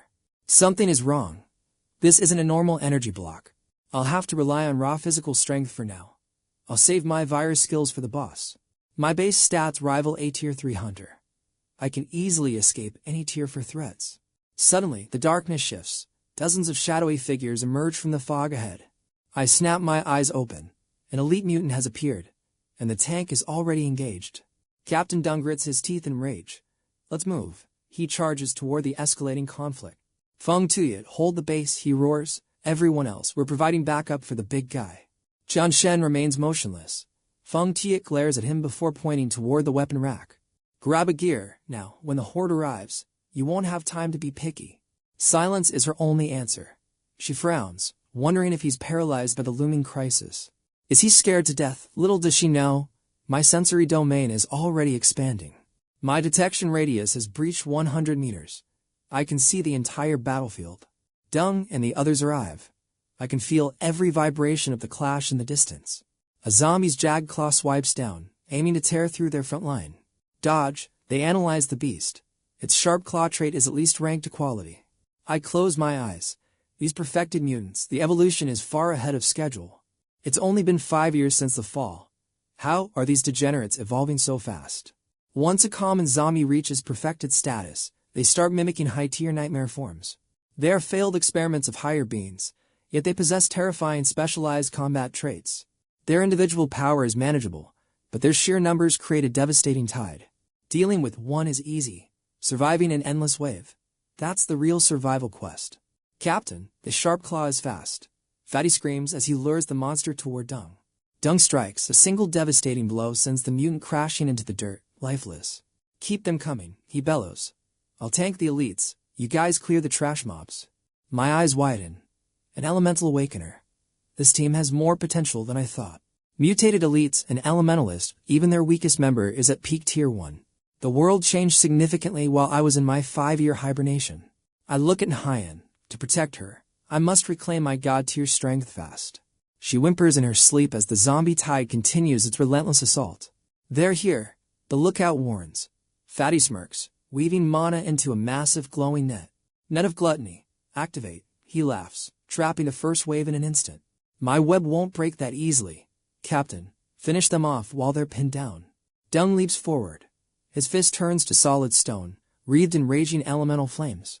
Die, you monsters! An explosive burst echoes through the ruins, vaporizing the trapped horde. I observe them carefully. These hunters have excellent synergy. Each role is perfectly balanced. Dung's combat power is definitely at peak tier 2. He is the team's undisputed core. Their entire strategy revolves around his high-output elemental attacks and leadership. Suddenly, a cold handgun is pressed into my palm by a worried Feng Tuyet. Take this, she says. Protect your girl. I'm going in to assist the front line. I shake my head and gently tap her shoulder. No need. I've got this. Protect her, Qian Shen commands, seizing the weapon from Feng Tuyet's back. The battle outside is mine to handle. Wait, she cries, but he vanishes like a shadow. In a heartbeat, the mysterious warrior is gone. Incredible speed. On the front lines, the hunters charge. Keep pushing, don't stop. The trap is almost set. They don't see the zombie lunging from behind with a guttural roar, and Dung spins around, shouting in terror. Fatty stares, paralyzed as the claws closing in. But before they strike, the monster's head is instantly severed. Stunned, they stare at the savior who just rescued Fatty, his blade buried deep within the undead. He stands firm, a silent god of war. And Dung's eyes widen in disbelief. That speed. It's impossible. His gaze is fixed on the warrior. That strike was faster than a bullet. At least a peak tier to evolved. The group gasped in shock. A peak tier to powerhouse. That's the level of the legendary commander himself. A warrior like that is a top-tier elite in 𝐒𝐿, an asset any guild would die for. Another roar shatters the air. An apex zombie charges, launching a direct, murderous assault toward him. Watch out, an armored variant, and Dung grimaces. Its hide is indestructible, a nightmare for strength-type hunters. He rushes forward from a distance, desperate to warn the young warrior before the collision. Don't fight it head-on. I'll assist. Flames erupt around in Dung as he lunges to Qian Shen's side. You take left, I'll take. But before he finishes, Qian Shen has already vanished from his sight. With a single hand, Qian Shen slams the beast down, and Dung watches, speechless as the variant is crushed. What monstrous power! To annihilate an armored variant with raw physical strength is a feat of legends. Only now does the true, terrifying scale of Qian Shen's hidden stats become clear to him. This isn't just tier 2. He's at least tier 3, a high-rank strength specialist. Who is this man? And Deng wonders. Suddenly, Qianshen's senses tingle. He spins around, scanning the darkness. That sensation, mental energy. Qianshen's gaze pierces through the night. It's 𝐒𝐈𝐻𝐻. He glares toward the ruins. Inside, a horde surrounds his comrades. Get out of my way. Feng Tai's voice crackles over the comms. Brother Deng, the base is under siege. I can't hold them. We're coming, he shouts. Feng Tiet screams at the monsters closing in. You filthy bastards. She slashes through the front row, gasping for air. Suddenly, the zombies stop. Every single one freezes. One zombie's jaw unhinges, its face welling grotesquely as if an internal bomb has been triggered. Boom! The monsters detonate in a chain reaction. Feng Tiet stares, unable to comprehend the carnage. She turns and sees a figure in the shadows. It's Nhuo Haiyan, radiating an eerie, glowing power. Energy swirls around her hands. Feng Tiet's eyes widen. Did she just do that? Is it a mental awakening? Before she can react, Qianshen bursts into the room. 𝐒𝐈𝐻𝐻. He reaches her in a flash, his eyes burning with a mix of worry and wild excitement. Her state is unstable. He gently touches her hair. 𝐒𝐈𝐻𝐻, can you hear me? It's me. No response. Her gaze is hollow, lost in a void. 𝐒𝐈𝐻𝐻, answer me, please. Her consciousness is gone. Qianshen's mind races. Why has she lost her awareness like this? Mental interference. He grabs her hands, channeling his power to check her system. His eyes snap wide. In an instant, the world shifts. He is pulled into a psychic void. Is this her mental space? He scans the ethereal dimension. There, floating in the center, is 𝐒𝐈𝐻𝐻's spiritual manifestation. A glowing shard glimmers on her forehead. A mental system core. How is this possible? Has she already begun the assimilation process? The evolution is happening too fast. He steps closer, recalling his past life. In the previous timeline, their souls were linked. This mist. It's her. But it's fragmented. The core is spinning violently, creating a psychic vortex within her mind. The energy flow is erratic. The core is vibrating with raw, unrefined power, threatening to shatter. It's not fully absorbed, clashing with her innate spirit. I've never seen a transformation like this before. Suddenly, the core erupts in blinding light, swallowing her form. 𝐒𝐈𝐻𝐻, he screams in agony. Back in reality, Qianshen gasps for breath. His vision blurs, but he fights to remain calm. Despite the chaos, Zhuan was steadily absorbing the energy stone's essence. The synchronization was slow, but her system's stats remained perfectly stable. Qianshen held her tight, vowing to be her ultimate shield against this hellscape. Her eyes remained hollow as Deng's squad finally reached their position. Feng Tiet stepped forward to recount the harrowing encounter. She praised the mysterious woman, identifying her as a high-tier mental type awakened. Deng stared in disbelief, his gaze flickering between the two survivors.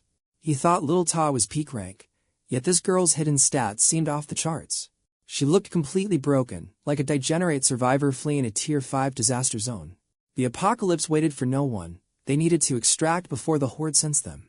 Qianshen's resolve hardened as he prepared for the next phase of their journey. The recent battle noise was like a dinner bell for every zombie in the sector. Survival meant finding a secure guild outpost to regroup and heal. He mentioned 𝐕 hoping the old sanctuary still stood amidst the ruins. Feng Tiet smirked, realizing fate was playing a very strange game with them. Deng laughed, revealing they were actually high-ranking scouts from 𝐕 itself. He recalled when the base was just a monster-infested food processing plant. A rank S variant known as the Rotting Beast had claimed it as its lair. Conventional weapons were useless. It was a graveyard for many top-tier hunters. When hope vanished, 7 legendary heroes emerged to challenge the darkness. After a 3-day bloodbath, they purged the dungeon and reclaimed the territory. But the beast was merely a pawn in a much more sinister, global conspiracy. The true antagonist was the Red Demon, a monster bent on planetary extinction. Once again, those 7 legends rose to stop the apocalypse in its tracks. Their sacrifice is the only reason humanity has not been completely wiped out yet. Now, only ruins and epic myth remain of those legendary warriors. Qianshen listened, his internal system analyzing the inconsistencies of the tale. The 7 heroes of 𝐕. He thought it sounded like a budget webtoon title. He counted his old party himself. Zhuan, Fei, and La. Where were the others? Deng mentioned they were currently escorting 2 of those heroes from Longhua. Qianshen's heart skipped. The pieces of the puzzle were finally clicking together. Could these legends actually be his long-lost comrades from the previous timeline? One was a god-tier sniper, the other, A shadow assassin with lethal dagger skills. That description was unmistakable. It had to be Faye and Little Law. The distorted rumors were hilarious, but the reunion was finally within reach. They arrived at a massive fortress, bristling with heavy artillery and elite guards. Dung beamed with pride as he showcased the bustling, neon-lit safe zone. Vin Lac had evolved into the region's most powerful hunter hub. Qian Shen followed silently, tracing the scars on the massive city walls. The once dilapidated factory had transformed into a true bastion of humanity.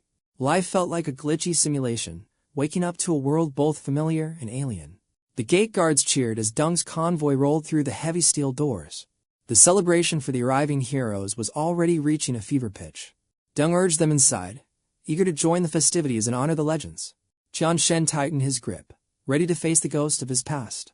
Stay sharp. They're patching up that wall from last month's brutal siege right now. Commander Dung intercepts us. Tomorrow, your squad leads the carrot harvest, he orders with a nod.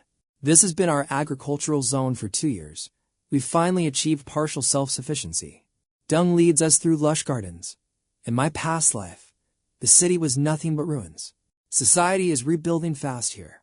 Suddenly, a heated argument breaks out just ahead of us. What kind of incompetence is this? You can't even receive guests properly. Li Chuan sneers, without me, the third master would have been insulted. Did you find him yet? Wait for you losers. Never. Li Chuan eyes Qian Shen with arrogant, suspicious curiosity. He scoffs in disgust. I asked for VIPs, and you bring back these two nameless degenerates. Dung snaps back. Show some respect. These two are evolvers who saved us from a swarm. Evolvers, so what? Li Chuan mocks, pointing a finger directly into our faces with narrow eyes. Don't test me. I'm the one who secured the third master, not you, Dung. The heroes and I are brothers now. I'm already locked in as the next scout captain. Dung grimaces at the brat's arrogance, but remains silent, suppressed by the political tension. Li Chuan points skyward. I, Li Chuan, will lead eternal joy to greatness. Now, move it. The heroes have arrived. Prepare the grand feast at the central square immediately. Looking at his smug face, I scoff. This clown is barely a peak tier to awakener. Are those heroes really that blind? We follow the crowd deeper into the fortified base. At Eternal Joy Square, the desperate survivors are buzzing with wild rumors and frantic excitement. I saw them. Their aura was legendary. My heart nearly stopped. True heroes have finally returned. The announcer takes the stage, electrifying the crowd. Citizens, let the welcoming ceremony begin. He gestures to the screen showing recent, devastating raids by the mysterious metal-eating beast. We've lost brothers and precious resources, but don't despair. Our legendary saviors are here. The crowd roars for the third master. Behind Qian Shen, Li Chuan wears a greasy smirk. Lucky you, finding our base now. I hear you and your girl are both evolvers. Join my squad. Qian Shen ignores him, but Li Chuan keeps barking in his ear. Dung is a dead end. Follow me, and you'll be the hero's elite right hand tomorrow. I wonder, metal eaters don't hunt humans. They are specialized zombies that harvest rare ores. These variants were rare in my past life. The announcer's voice booms over the speakers again. Welcome our heroes to the stage. They will save eternal joy from this metallic nightmare. First, the invincible marksman who never misses, the legendary Deadeye, the great third master. Next, the Phantom of the Blade, whose dual daggers dance with lethal god-tier precision. Countless monsters have fallen to his steel. Heavy footsteps echo as they approach the spotlight. Give them your loudest cheers. Confetti explodes as the two figures finally take the stage. The crowd screams for the heroes. Qian Shen's eyes widen in absolute, stunned disbelief. These two are the heroes. The leader begins his fake, overly dramatic address to the base. My fellow survivors of Xiaozhou, you have all suffered far too much, he bellows. We never forgot our mission to restore the city. We rushed here the moment we heard. With a new threat looming, I wouldn't be a hero if I didn't step up now. He suddenly draws his pistol. Today, I make a solemn vow to every soul here. He fires several rounds into the sky. I'll shred every metal eater that touched my brothers. The crowd erupts into a frenzy. Third master, they scream, worshipping their savior. He's a real man, we support you. The hero basks in the glory of their cheers. Thank you, but this crisis won't be solved overnight. He clears his throat for the catch. I'm not here for a quick fix. I'm here to end this nightmare once and for all. I'm forming an elite strike force under my direct command. I'll personally forge every member, from raw combat skills to veteran experience. Whatever resources you need, I'll bring from Longhua. Then LCC will become humanity's newest, unbreakable fortress. The crowd erupted. An elite hero squad trained by the legendary Third Lord. Could we actually become disciples of a top-tier ranker? Pick me over here. Choose me. 𝐒𝐊𝐢𝐿 sneered, muttering about those delusional fools. He smirked, confident his bribes had already secured his position. That squad belongs to me and my crew. The spots are already bought and paid for. The hero's right hand, that's my throne. The host handed the mic back to Brother Bao. After a rigorous screening, the candidates are locked in. My squad members are. He pointed toward the crowd. Everyone held their breath, following his gaze until it landed on Qian Shen's familiar face. Brother Bao's brow furrowed, racking his brain to place that face. His eyes widened in pure terror. His knees buckled, hitting the floor as tears surged. Master Shen, he stammered. Kuang Tu and the host froze in confusion while the crowd erupted into frantic, confused whispers. The Third Lord, he's kneeling. He's actually bowing down. Oh my god, what's happening? He kept muttering that name. Shen, Bao panicked. What Shen? Kuang Tu looked where Bao pointed, his eyes bulging as his glasses slipped off. Qian Shen caught their gaze and signaled a sharp SHHH. Bao instantly muffled Kuang Tu's mouth. The host tried to intervene, but the two were too busy whispering frantically. Master Shen signaled for silence. He's playing it low-key. We have to cover this up right now. But how? Just listen to me, Bao hissed, grabbing Kuang Tu and forcing him down. You. Kneel too. The crowd stared in absolute shock. Now Kuang is kneeling too? Good heavens, is the sky falling today? The host stood paralyzed. First the Third Lord, then Lord Kuang. What kind of madness is this? What on earth is going on? Bao ignored the chaotic chatter of the masses. You call me a Third Lord, a hero, but in my heart, I'm just a simple man who loves his homeland. He slammed Kuang Tu's head toward the ground. I kneel today for the citizens who never lost faith in us. For every farmer's hard work. I'm no hero. You all are the real legends. He whispered, stop moving. I'm almost snapping your neck. The crowd stood stunned. Is this the Third Lord's true humble heart? Does he truly care for our province this much?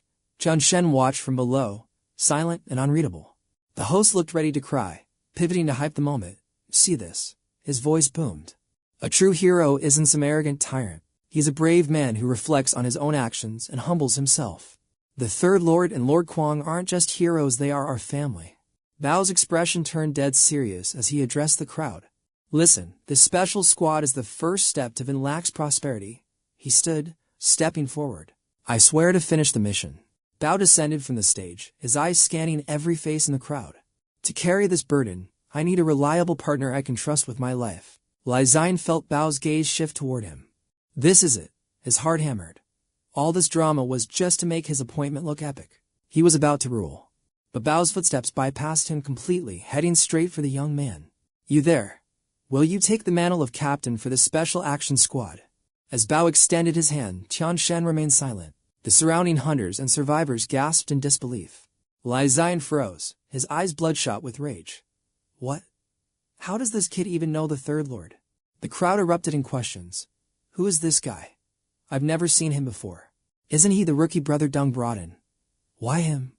I thought 𝐒𝐊𝐢𝐿 was a lock. She whispered in shock. Does Qian Shen have a history with the Third Lord? He just shook his head, equally baffled. No idea. But if the Lord chose him, there's a reason. Bao waited, hand outstretched, unmoving. Qian Shen smirked internally. This guy's acting was as over the top as ever. Finally, he reached out. I accept. Bao let out a silent sigh of relief, his face glowing with excitement. Excellent. The rest of the roster will be announced soon. Meeting adjourned. The crowd was left in a frenzy of speculation. Wait, it's over already. Who exactly was that guy to command such respect? The third master values him highly. 10 minutes later, 𝐒𝐊𝐢𝐿 remains motionless. They cried out, Brother Shen, and immediately pulled him into a tearful hug. 5 years, you're alive. Qian Shen, disgusted, pushes away the snot-covered face. Get it together. Stop wailing before the outsiders hear your pathetic crying. He pulls out a cigarette. Smoke up, Shen. Where have you been hiding? 𝐁𝐄𝐃 notices 𝐒𝐊𝐢𝐿 sitting frozen like a statue. What's wrong with her? He lights up. I was trapped in that crater, pinned under the meteorite. I only awakened from my evolution state yesterday, along with the others. Little White woke up first. As for 𝐒𝐊𝐢𝐿, her state is different. Her eyes are empty. Her evolution isn't complete. She's in a trance. Her consciousness is still dormant. Forget me, what happened to you guys? Where are Faye and the girl? We've been at Long Hoa for years. Faye and Sa followed your orders. 𝐁𝐄𝐓𝐑𝐀𝐘𝐄𝐃 helped us survive there. We survived thanks to him, but we never stopped searching for you. Every year, they returned to that crater, refusing to believe you were dead. He smiles. They had business elsewhere, so we came to VNLCC instead. We came to answer a distress call, and luckily found you. Brother Shen. Qian Shen falls into deep thought, processing the news of his old friends. He smirks. So, you guys didn't just come to visit my grave then? Bucktooth, I know you. You only move for profit. What's the real play? Keishing laughs. Only you understand me, Shen. His expression turns deadly serious. Eliminating Iron Eaters is one goal, but we're here to unify all of VNLCC. Since the meteorite fell, VNLCC has become more chaotic than old 𝐒𝐊𝐘-𝐒𝐖𝐈𝐍𝐆. The city is split. One faction is led by 𝐒𝐨𝐜𝐢𝐞, that guy earlier. He wants to use my hero reputation as a pawn for his ambition. But I'll use him instead. Now that you're here, he's just a subordinate. Qian Shen narrows his eyes coldly. What's his full name? 𝐒𝐨𝐜𝐢𝐞 who? 𝐒𝐿, that name. A shadow from my past life I didn't recognize. Memories flood back. In my previous life, 𝐒𝐿 was once an ally. He wasn't a powerhouse, but he was famous for being a notorious coward. During a massive zombie wave, he abandoned his post and fled the line. His betrayal broke our defense, leading to Jiangvi's death in that battle. To think that in this life, he's actually working under Jiangvi now. He exhales. 𝐿 is a rat. We need to replace your squad members. Ignore their confusion. The soldiers who brought me here are high-tier material. Deng has potential. If Brother Shen says so, we'll follow your lead. He stands up. Actually, our second mission is directly linked to you, Shen. He whispers, those Iron Eater monsters, they might be linked to your meteor blade. He pulls out a shard. Take a look at this metal fragment we found. Lam Vi, the master blacksmith, examined this clue from the Iron Eater's lair. She confirmed it resonates with the energy of your legendary meteor blade. Qian Shen senses it.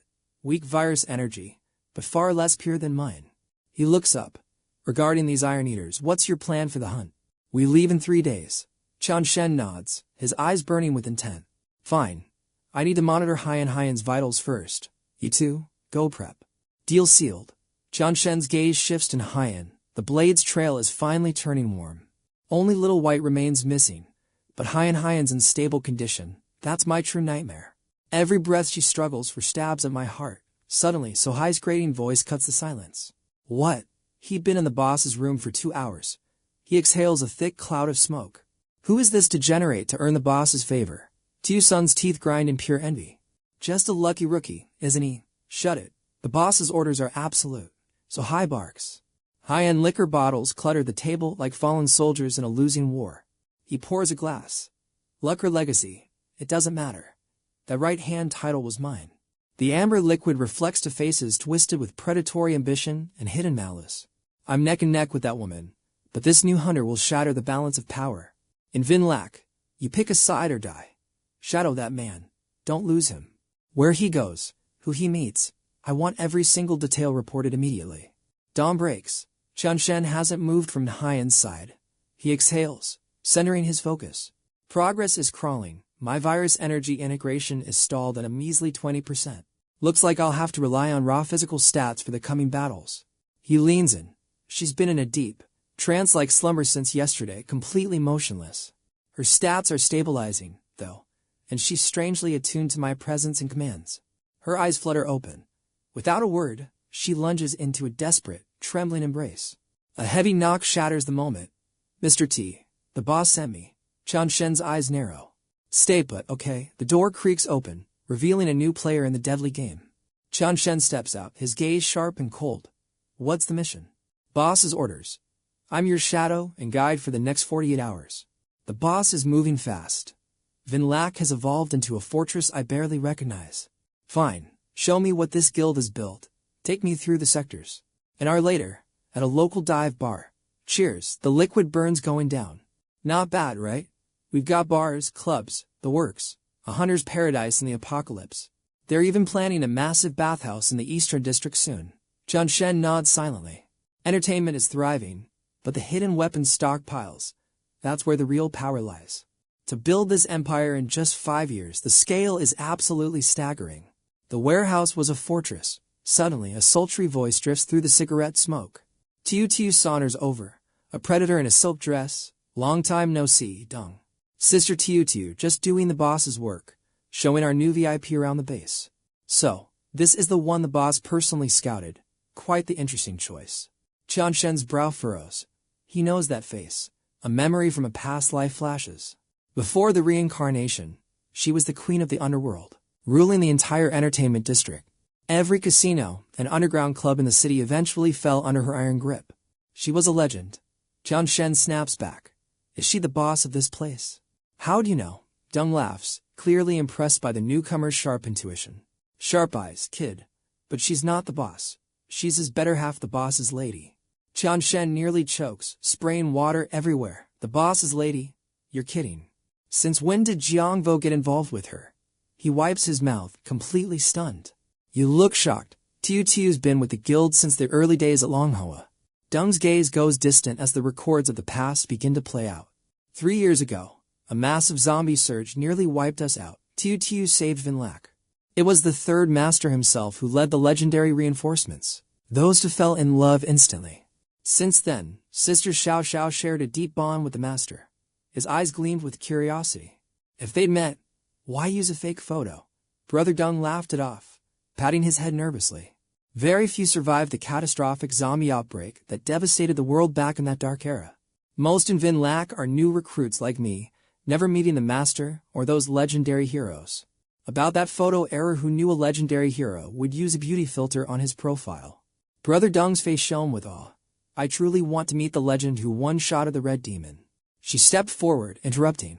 Are you Qian Shen? The third master mentioned you to me yesterday. Since we all serve the master, let me host tonight. He looked at her in complete shock. Sister 𝐁𝐄𝐓 is treating. Before Qian Shen could answer, Dung spoke up. This is a rare chance. Sister 𝐁𝐄𝐓's invitation, a once-in-a-lifetime opportunity. You absolutely cannot miss this, kid. He stared at her, smile. To business titans, becoming a pair was it destiny or a hidden quest? What? That woman 𝐁𝐄𝐓 invited Qian Shen over. So Hai was shaken by the urgent intel. Xiao Sun nodded firmly.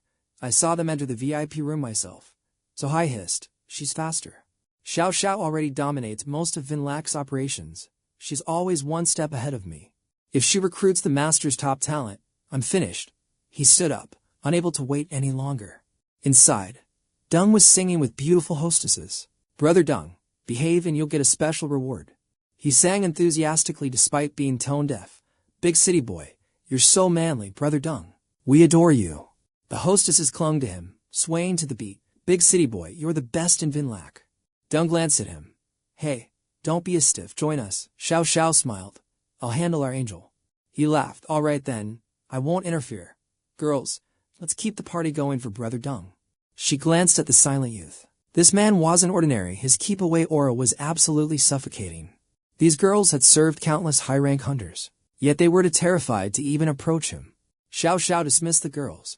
She sat beside him, exhaling smoke with a playful, tempting wink. You've been drinking in silence since you arrived. Perhaps my hospitality is lacking for a hero? Speak plainly. I don't like playing games, Qian Shen replied coldly, showing zero respect for her status. If the wine wasn't decent and my friend wasn't having fun, I would have left this place already. She gave a forced laugh. My fault. A penalty drink for me. Dung was still singing away. Since you prefer the direct approach, I'll be blunt. I want you to join my faction today. Qian Shen smirked. I'm in the Special Ops Squad. Aren't we already in the same guild? She sighed, closing her eyes. Currently, 𝐿𝐷 is far from being a unified, solid force. She opened her eyes, revealing a gaze filled with cold calculation and hidden system-like stats. The base is split. I control entertainment, while Aoi handles all the illegal black market trades. And then there's 𝐒𝐨𝐜𝐢𝐞, the one whose rank you took. She poured wine into his glass. You're smart. The master favors you. But to survive 𝐿𝐷, you need a powerful backing. She raised her glass. Let's toast to becoming family. Together, we'll dominate this entire city. He barely spared her a glance, just a mocking smirk. 𝐁𝐄𝐓 was left utterly confused. Ignoring her bewildered expression, he stood up. Qian Shen turned to leave, calling out to his friend. Brother Dung, we're leaving. The drunk man blinked. Leaving already? but the party just started. Wait, 𝐁𝐄𝐓 blocked his path. Why the rush? Let me show you what real hospitality is. She clapped her hands loudly. Come in. Several stunning, seductive women entered the VIP room. These three fell for you yesterday. They want to exchange skills with you. Don't be rude. 𝐁𝐄𝐓 leaned in and whispered into the angel's ear, her voice dripping with dangerous temptation. They're triplets, completely pure and top-tier quality. Surely a man like you won't refuse this gift. The sisters struck provocative poses. Come play, Master T. Suddenly, a loud scream shattered the mood. 𝐒𝐊𝐿 glared, teeth bared. 𝐁𝐄𝐓, playing your dirty tricks again? She scoffed, just playing the part of a gracious hostess, dear. 𝐒𝐊𝐿 snarled, pointing at the girls. Hostess, this is low-tier bribery. 𝐁𝐄𝐓 covered her mouth and let out a mocking laugh. Rich, coming from a black market degenerate calling me low-tier. Her gaze turned icy. Survival is about tactics. You're just as slow. 𝐒𝐊𝐿 growled, then blocked the awakened's path. Listen to me, kid. Don't be fooled by her. Real power is built by men. 𝐒𝐊𝐿, I don't care about your factions or your support. Give me 6 special squad slots for 20% casino profit. Her purple eyes narrowed. 20% profit for 6 elite slots. That's half the squad's influence. Why is he being so generous? Even a neutral hunter like Qianshen couldn't ignore that loot. This wasn't a deal. It was a scheme for total control. Silence fell. 𝐒𝐊𝐿 slapped Qianshen's shoulder with a grin. It's a win-win, kid. Qianshen's expression darkened at the touch. Qianshen coldly brushed him off. I said, watch your hands. Get the boss. Someone shouted. Qianshen didn't show any fear. The tension was suffocating. Qianshen walked a few steps, then paused. A group of thugs blocked the exit. Not another step, Angel. Explain yourself. 𝐁𝐄𝐓 stepped forward to control the chaos. Your pathetic assets aren't worth his time. Give it up, son. 𝐒𝐊𝐿 cursed. Qianshen stood unmoved. We pushed too far. Let's not ruin the mood, Mr. Zuo. We'll talk later, okay? Qianshen's patience reached its limit. Get the hell out. His cold rejection stung. 𝐁𝐄𝐓's face twisted in fury. I don't work with trash. You aren't worthy of my time. Qianshen, I only tolerated you because the master values you. I've had enough, 𝐒𝐊𝐿 roared. Respect is earned, you brat. Qianshen's eyes turned cold.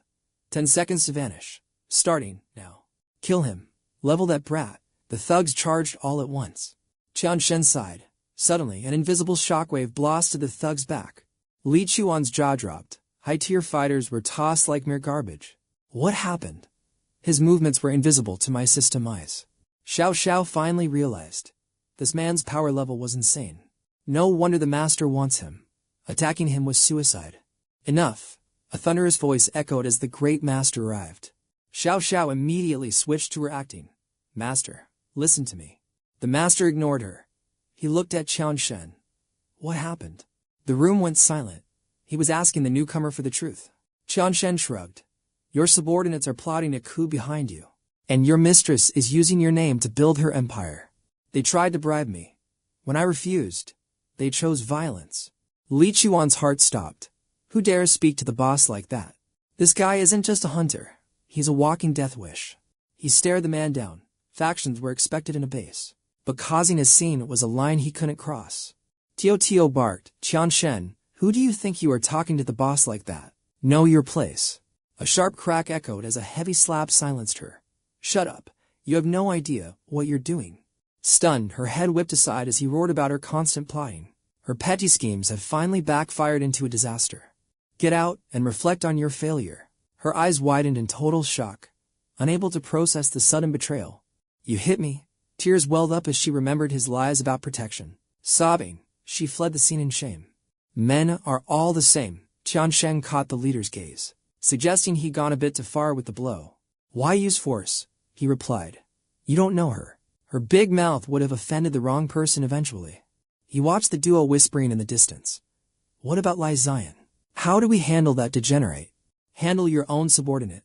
𝐒𝐊𝐢 froze. Why was the leader constantly favoring this newcomer over his own veterans? Brother Bao turned ice cold.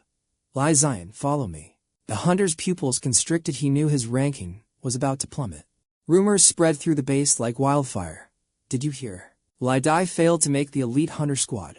None of his recruits passed. 𝐒𝐊𝐢's faction has been completely wiped out from the new promotion list. The roster is filled with Qian Shen's people. A new power tier is rising within the Vinlac Guild. The decree was final. 𝐒𝐊𝐢𝐻 was stripped of power and relegated to managing the low-tier gambling dens. The purge continued. The entire entertainment sector was being restructured. 𝐒𝐊𝐲's influence was effectively dead and buried. He recalled the private meeting. 𝐒𝐊𝐲, you're confused, but I cannot reveal the grand strategy to you yet. Stay quiet in the base. Consider this a mandatory hidden quest to prove your loyalty to the system. You'll understand the reason eventually. 𝐒𝐊𝐲 choked on his words, unable to argue with the high-ranking leader. Damn it, 𝐒𝐊𝐲's fist shattered the wall. His teeth ground together. Why was he being treated like garbage? Yesterday, he was the rising star, the destined second-in-command. Then that Qian Shen appeared and rewrote his fate. Evaluation. Know my place, he spat. They just want to strip my stats and steal all my hard-earned influence. They're clearly choosing favorites. His eyes narrowed into slits. If they won't grant me power, I'll seize it myself. Elsewhere, Brother Bao was desperate. Babe, stop sulking. You'll ruin your beautiful face. She scoffed, turning her back. Don't babe me. I'm not your puppet anymore. The guild veteran dropped to his knees, groveling like a peasant. I messed up. It won't happen again, she sneered. Oh, you were just obeying your king, weren't you? I'm just a low-tier hostess, clearly beneath a man of your rank. Bao shook his head frantically in denial. You know my heart is true. His expression was desperate, pleading for a second chance at their romance. True love. Don't make me laugh, her face twisted in rage. You aren't even worth my time anymore. Remember your promises. You said I was your one and only. Now, get out of my sight forever. I never want to see you again. Bao sighed heavily, staring at the floor. Fine. I'll tell the truth. He crawled toward her. Listen, Qian Shen has a unique connection with me. I only hit you to save us. It was a tactical move. She froze. A special connection. Don't tell me. You're in love with him. Are you betraying me for a man? Bao snapped. What kind of crazy system error are you talking about? Qian Shen isn't my peer, he's my overlord. His hidden stats and power are beyond anything you've ever seen. He's the true king of this base. When you insulted him, I thought we were both dead meat. That slap was a shield, not a weapon. 𝐁𝐄𝐃 trembled. Wait, I mocked an S-rank powerhouse. He's not just a rookie. He's the one pulling the strings from the shadows of this entire world. My God, what have I done? Bao pulled her close. Relax, a hunter of his level ignores petty grudges. One more thing, his hand wandered. There's a high-tier quest to hunt the iron-eating beast coming up soon. The top-tier hunters are handling it, so you're staying behind. 𝐁𝐄𝐃 frowned, her interest piqued by the loot. Why? I want my share of the dropped items. Bao pushed her back. No, you're staying at the base. I need a loyal sub-leader to guard our territory while the main guild raids. I only trust you. The base is in your hands. She pushed him away. Get lost. I still haven't forgiven that slap. No matter how she struggled, he didn't budge. Come on, one kiss. And so, the tension lingered on. 2 days later, Zhang Ze watched the legendary duo. Brother Bao stepped out, clutching his back, exhausted from private training. A man never retreats from a woman, but his face paled. Can you survive the corroded lands like that? He teased. Who are you mocking? Bao roared. I'm the legendary dragon tiger. My stamina is tier 1. I could go 3 nights without breaking a sweat. Mount up.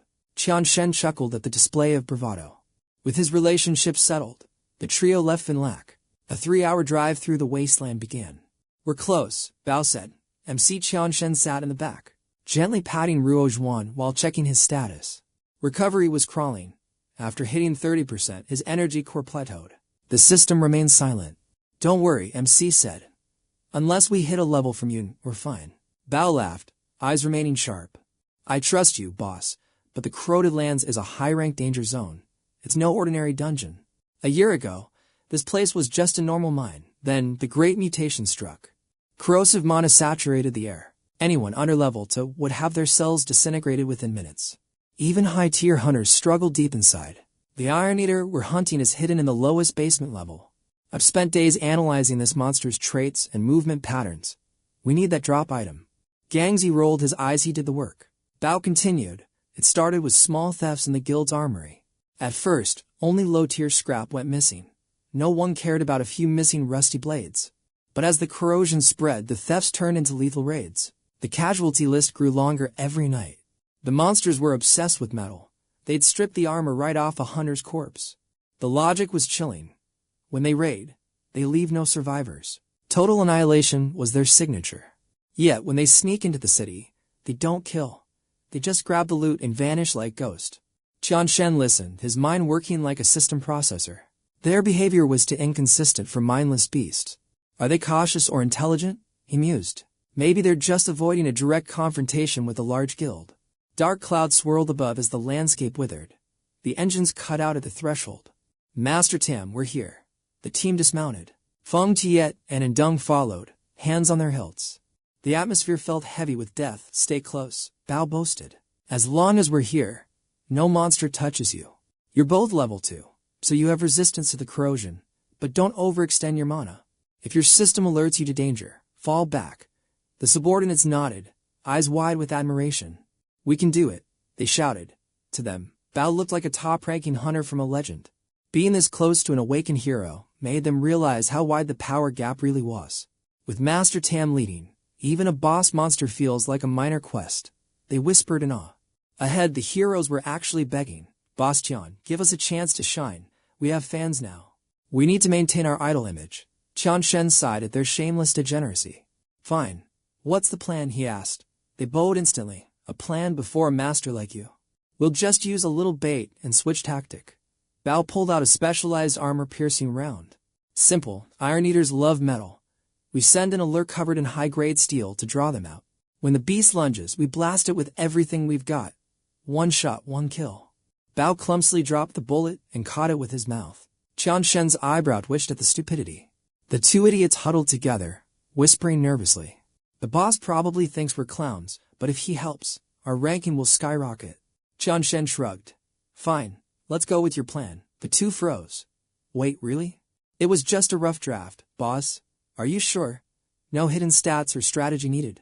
One thing, Qian Shen said, voice dropping. The bait needs to be strong enough to survive the strike. A sinister smirk crept across the main character's face. So, I'm nominating you, superhero. Good luck being the snack. Bao's jaw hit the floor. The engines roared to life as the operation began. Meanwhile, shadows watched from the ruined walls. That's Lai Zuyan's vehicle, a scout hissed. What is that degenerate planning in a zone this dangerous? The master ordered us to stay inside. Li Chuan barked. There's no room for error here. They kicked me off the team without a word. You think I'll just take that? He lit a cigarette, staring ahead. If someone else claims the Iron Eaters drop, our hopes for a comeback are dead. Power isn't given, it's seized. Li Chuan commanded his men, eyes burning with a cold light. Loaded with magazines, he radiated a fierce aura. I'll be the bait. Strike the second the boss appears. Feng Tiet and Ndung watched him with pure admiration in their eyes. A true leader, taking on the most dangerous quest without a single second of hesitation. Only a top-tier hunter has the courage to face an Iron Eater. He turned back, eyes filled with determination. With a nod from Qian Shen, he charged in. Behind him, the others vanished into the shadows. Will the plan work? It doesn't matter. As long as we find a clue, we move forward. Qian Shen's gaze was fixed intently on his own hands. Was it an illusion? Since entering the dungeon, his mana recovery speed had surged. He crept forward until something lunged from the dark. It was an Iron Eater attacking. Before he could fire, his weapon was struck away. Damn it, give that back right now. He turned around, his eyes nearly popping out. The attacker was Xiaobai. Qian Shen recognized the familiar silhouette instantly. Xiaobai? Behind him, the crew began to panic. He did it. The master lured the beast out. The hunters charged forward, fueled by excitement. Move out, and Ndung shouted, then froze. Wait, how did Qian Shen get there already? Get back. It's dangerous, but Qian Shen didn't move. It's really you, Xiaobai whimpered. The beast shrank and leaped into Qian Shen's arms. The entire squad stood frozen in disbelief. And Bao broke down in tears. I never thought I'd see this legendary sight again. It's like the old days, Quang sobbed. My youth has finally returned. Master. What is this monster? Before he could finish, a heavy blow silenced him. Don't call him a monster. That is Lord Bu. He barked at his confused subordinates. Behold, one of the 7 heroes from the Great War, the Blood Claw, Xiaobai. Their jaws dropped. The legendary Blood Claw from the myths was actually the small creature. And Ndung whispered, if that's a legendary hero, then who exactly is Qian Shen? Realizing the bond between them, they backed off. This was a misunderstanding. We're leaving. We're leaving already? Ndung asked, confused. But Qian Shen's voice cut through the air. Wait, it's too early to go. He gently patted Xiaobai's head. Xiaobai isn't a mindless killer. There's a hidden truth behind these attacks. Xiaobai, do you know what's been attacking the patrols around NLCC lately? Suddenly, a glowing barrier lifted Xiaobai into the air. Look, Lord Bu is flying. And Bao gasped. Qian Shen turned his gaze toward the girl. Haiyan, is that your doing? Metal shards hovered in Qian Shen's palm. You wanted me to see this, didn't you? He was stunned. To think she could manifest such raw telekinetic power from her spirit. Incredible, Feng Tiet whispered, manipulating fragments that small requires god-tier precision. A genius trapped in a broken body, and Deng sighed. Fate is truly cruel to the gifted. Qian Shen turned back to Xiaobai. You know where this metal came from. The creature nodded and bolted. Lead the way, and you stay here and guard the exit. Understood, and Bao struggled to keep up, his mind racing with doubt. Did you find a clue? Just follow me. Inside, Qian Shen's thoughts were a chaotic mess. His system interface flickered. Mana recovery was at 40% and rising. The deeper, the stronger he felt. They ran until they reached a hidden cave entrance. We've arrived. He stepped inside, his eyes widening in shock. And Bao gasped, frozen by the sight before him. Below us lay a mountain of rotting corpses, and right at the center, a single blade. Its crimson edge pulsed like a dying star, waiting for a master. The meteor blade. Qian Shen's team stood frozen in awe. Closing his eyes, he searched through the fractured memories of his past life. 5 years ago, that meteorite strike should have shattered the blade into dust. It was impossible for it to survive. Yet here it was, radiating a violent, overwhelming aura that even made him feel threatened. Just what happened to this world while I was in my deep slumber? He glanced at Little White with suspicion. Was this your doing? The creature leaped onto his head, channeling spiritual energy. A surge of power hit him. He gasped. Little White had actually awakened its own spiritual interface. The world shifted. Suddenly, he was submerged in mana, standing before a gargantuan, otherworldly flower. It was a memory link. Little White was showing him how it had navigated through the abyss alone. Based on these visions, he realized the creature had awakened long before him or Haiyan. But the meteorite was nowhere to be found. Had the source of the disaster simply vanished into thin air? Suddenly, a massive shadow loomed ahead, snapping Qian Shen back to the present. A giant projection of Little White appeared, gripping the hilt of the meteor blade with curiosity. The impact 5 years ago had destroyed the weapon, but Little White had been painstakingly restoring it. The vision shifted to the mines. He watched as the blade began a process of self-evolution and repair. It was devouring the rare ores, absorbing their metallic essence to forge its new, lethal form. So that's why Little White was scavenging metal from VinLCC. It was all to fix the meteor blade. The corrosion zone, it was caused by the blade's leaking radiation. Suddenly, the memory version of Little White sensed a hostile presence. Its face darkened as it struck. Something fast and lethal was crawling out from the darkness with terrifying speed. There is a creature in these mines strong enough to challenge Little White, he shouted in alarm. A hideous boss monster emerged, breathing heavily. Qian Shen gripped his companion tight, his eyes sharpening with intent. An Iron Eater. Stay with Nahyan for a bit. It is time I reclaim my weapon. Scaling the ruins alone, he stood before the pulsating meteor blade, his eyes fixed on the prize. As his fingers brushed the hilt, black lightning exploded, unleashing a shockwave of pure, unadulterated power. He smirked. So this was the missing piece. This was why his core energy recovery had been lagging. He seized control. System alert. Viral energy levels have been restored to 50%. Level for stats awakened instantly. On his chest and palm, the infinity mark glowed with blinding light. Is he going to lose it? Brother Bao yelled, panic written across his face. Veins bulged across Qian Shen's body as he fought to suppress the blade's berserk mana flow. That much energy. It is too much for any human to handle. He is reaching his limit. Suddenly, a blinding flash made their hearts skip a beat. Gritting his teeth through the agony, Qian Shen whispered a single name. Haiyan. An amber dome of light enveloped them, rippling with destructive force. She was there, helping him tame the storm. Without her, he would have been consumed by the surge. A perfect resonance formed between them, siphoning the excess energy into a delicate, miraculous equilibrium. Once absorbed, he would not just recover, he would reach a whole new tier of power. The chaos finally subsided. Good, let us keep going. A brilliant blue slash tore through the air. Drop dead, the scene cut to Li Chuan, standing over the corpses of fallen beast. So these are the Iron Eaters? Pathetic. His lackeys hurried over, showering him with desperate praise. Brother Chuan is the true hero of 𝐒𝐊𝐘-𝐄𝐃, a god among men. Those other hunters were trash to struggle against these low-ranked degenerates. Li Chuan scanned the area. Look, the corrosion zone is receding. My work here is done. You are right, the pressure is gone. Those beasts must have been the source of the rot. They cheered, unaware that the true master of this power was just beginning to awaken nearby. Slaying those beasts and purifying the corrupted land is a feat even the third master can't ignore. What can that angel do against Zion now? Suddenly, a violent tremor shakes the very earth. Zion stares into the abyss. Thunderous footsteps echo. A massive monster horde is approaching fast. He realizes with horror that a pack of fanged iron-eating beast has appeared. Panic erupts as more beasts emerge. Zion prepares for the end, then blinks in pure confusion. He watches, stunned, as the creatures simply march past him without even a glance. It's strange. They aren't attacking us. Is their true objective somewhere else? Back with the angel, the meteor blade's power explodes. 𝐒𝐊𝐽 marvels at the intense energy fusion. Brother Bao adds excitedly, "That's right. This is just the residue. Yet we rank 3 hunters can't even get close to their combined power. In 5 years, not only did Then and 𝐻𝐼𝐼𝐻 evolve, but the meteor blade did too. Its radiation alone corrupted the entire mine. If the master's that energy, he'll be unstoppable. In my eyes," he says, "Then and 𝐻𝐼𝐼𝐻 are now the strongest evolved beings alive. Our backing is solid. This time, we'll dominate the world and leave our mark." Suddenly, a scout screams, "Third Master, 𝐒𝐿, the iron-eating horde is charging right at us. We're surrounded by monsters." Bao gasped in shock. Could it really be the Iron Eaters? 𝐒𝐿 understands the stakes instantly. Not a single beast steps past this line. Not today.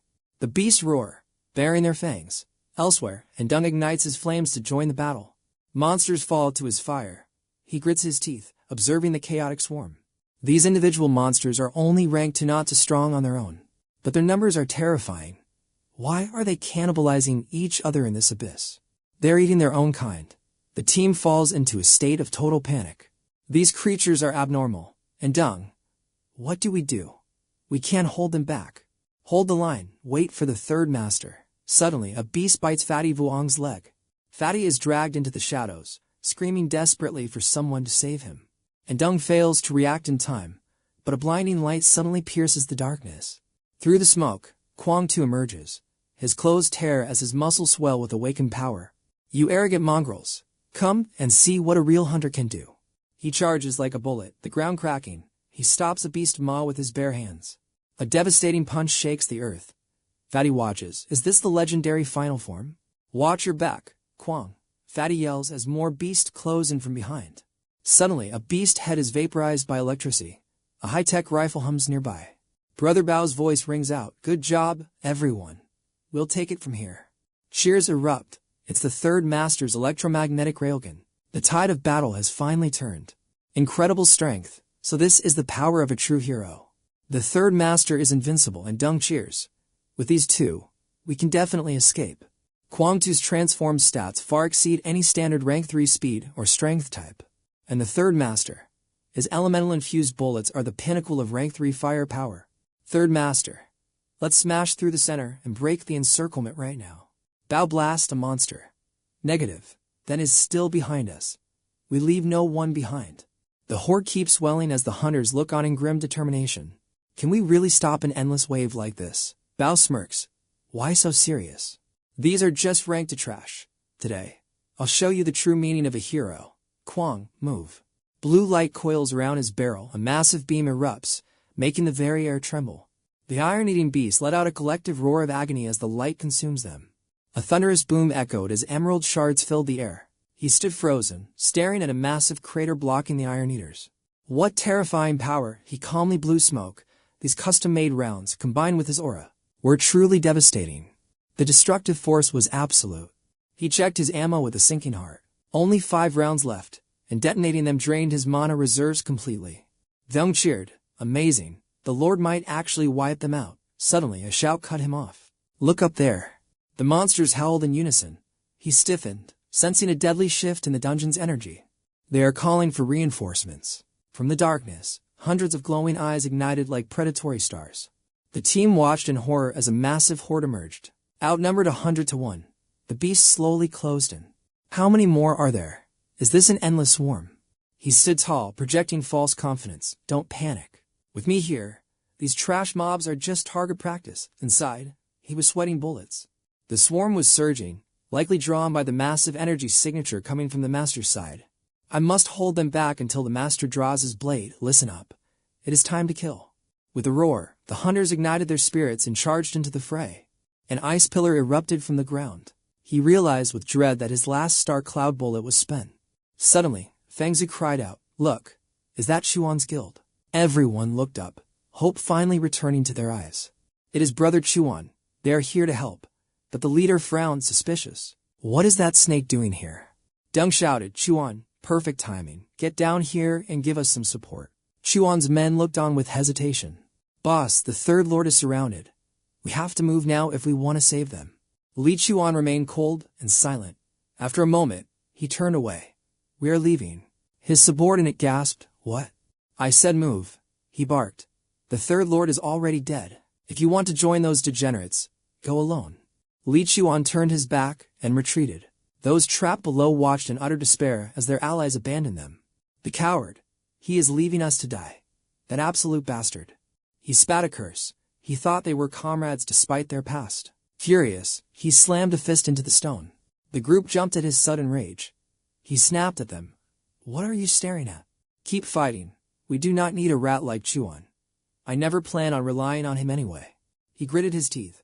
The master was right, Chuan is a traitor. Now, everything depends on us. A massive blast shook the entire cavern. He looked up, startled. An explosion now. Outside, Chuan's squad sealed the exit with explosives. One man hesitated.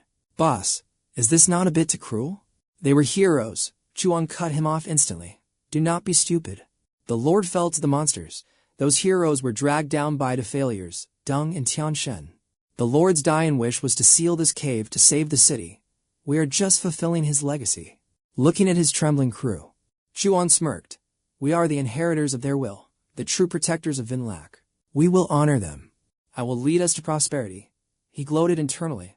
"With the rivals dead, the throne is mine. Starting today, I am the king." Inside, the hunters were collapsing in despair. "It is over. The exit is gone.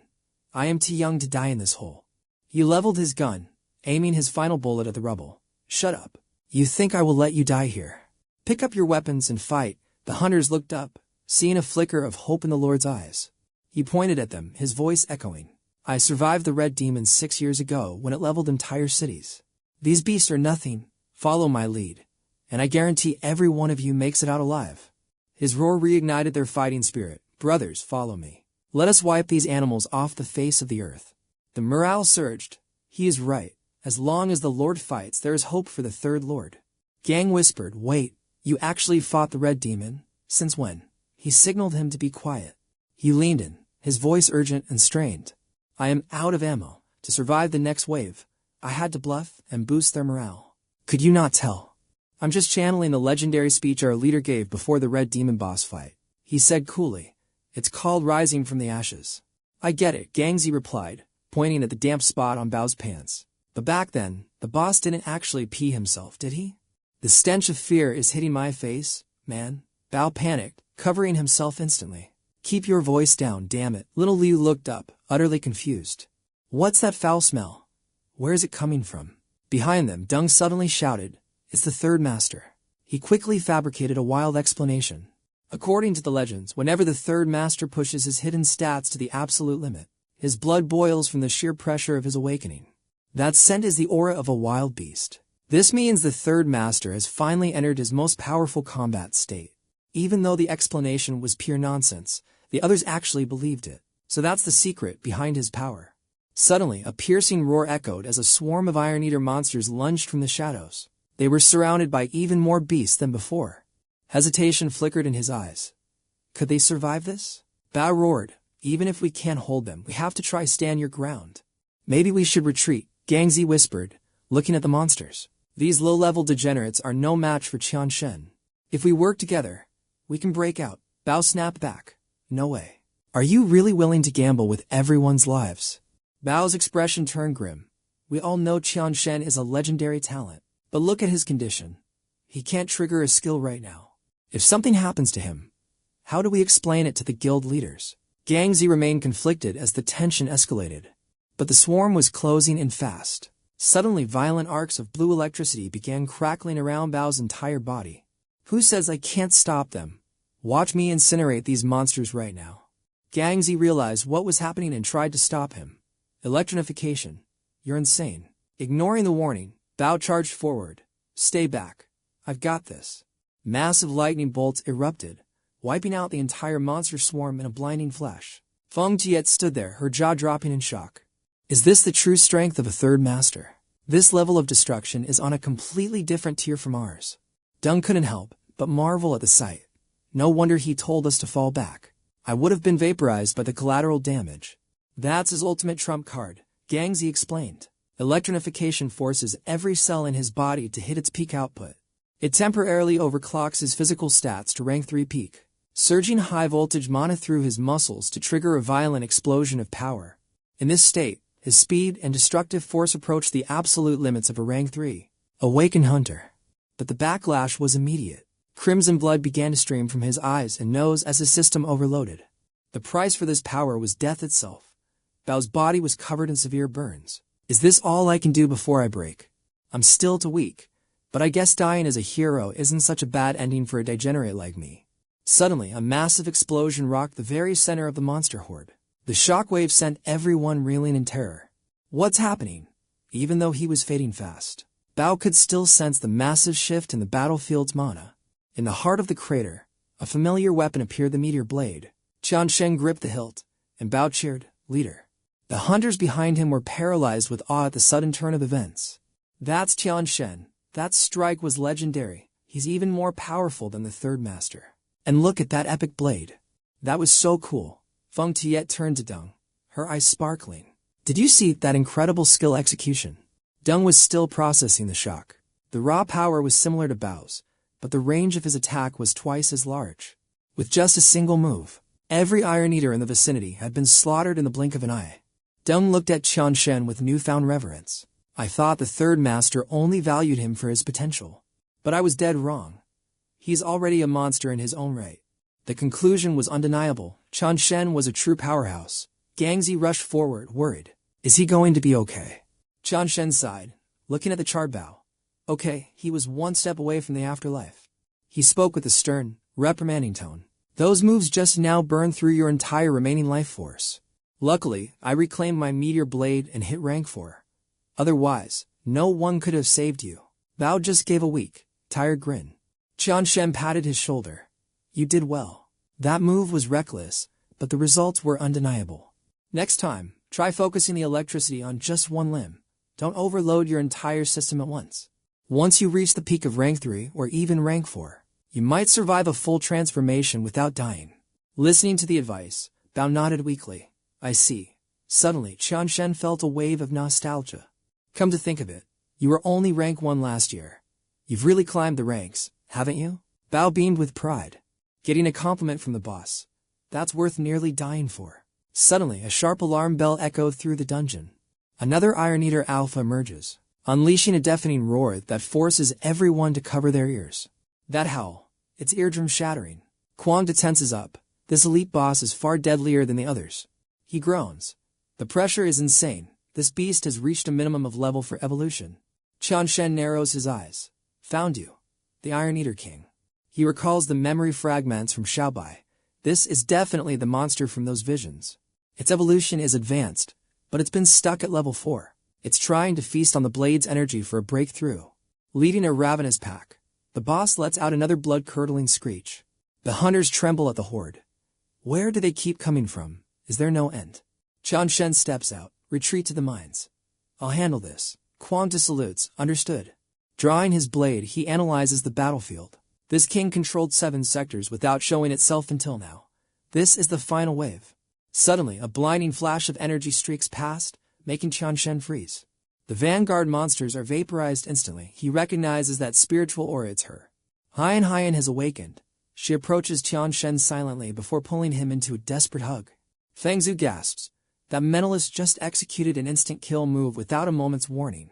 Her previous kills were impressive, but this is on another level. These are high tier level 3 and for monsters, yet she wiped them out like insects. What's her rank? and Dung recalls a powerful psychic he met 2 years ago. That level 3 expert once explained how to gauge a mentalist's true power scale. The strength of a spiritual user is measured by how many enemies they can manipulate simultaneously. That master could suppress 50 peak level to infected single-handedly.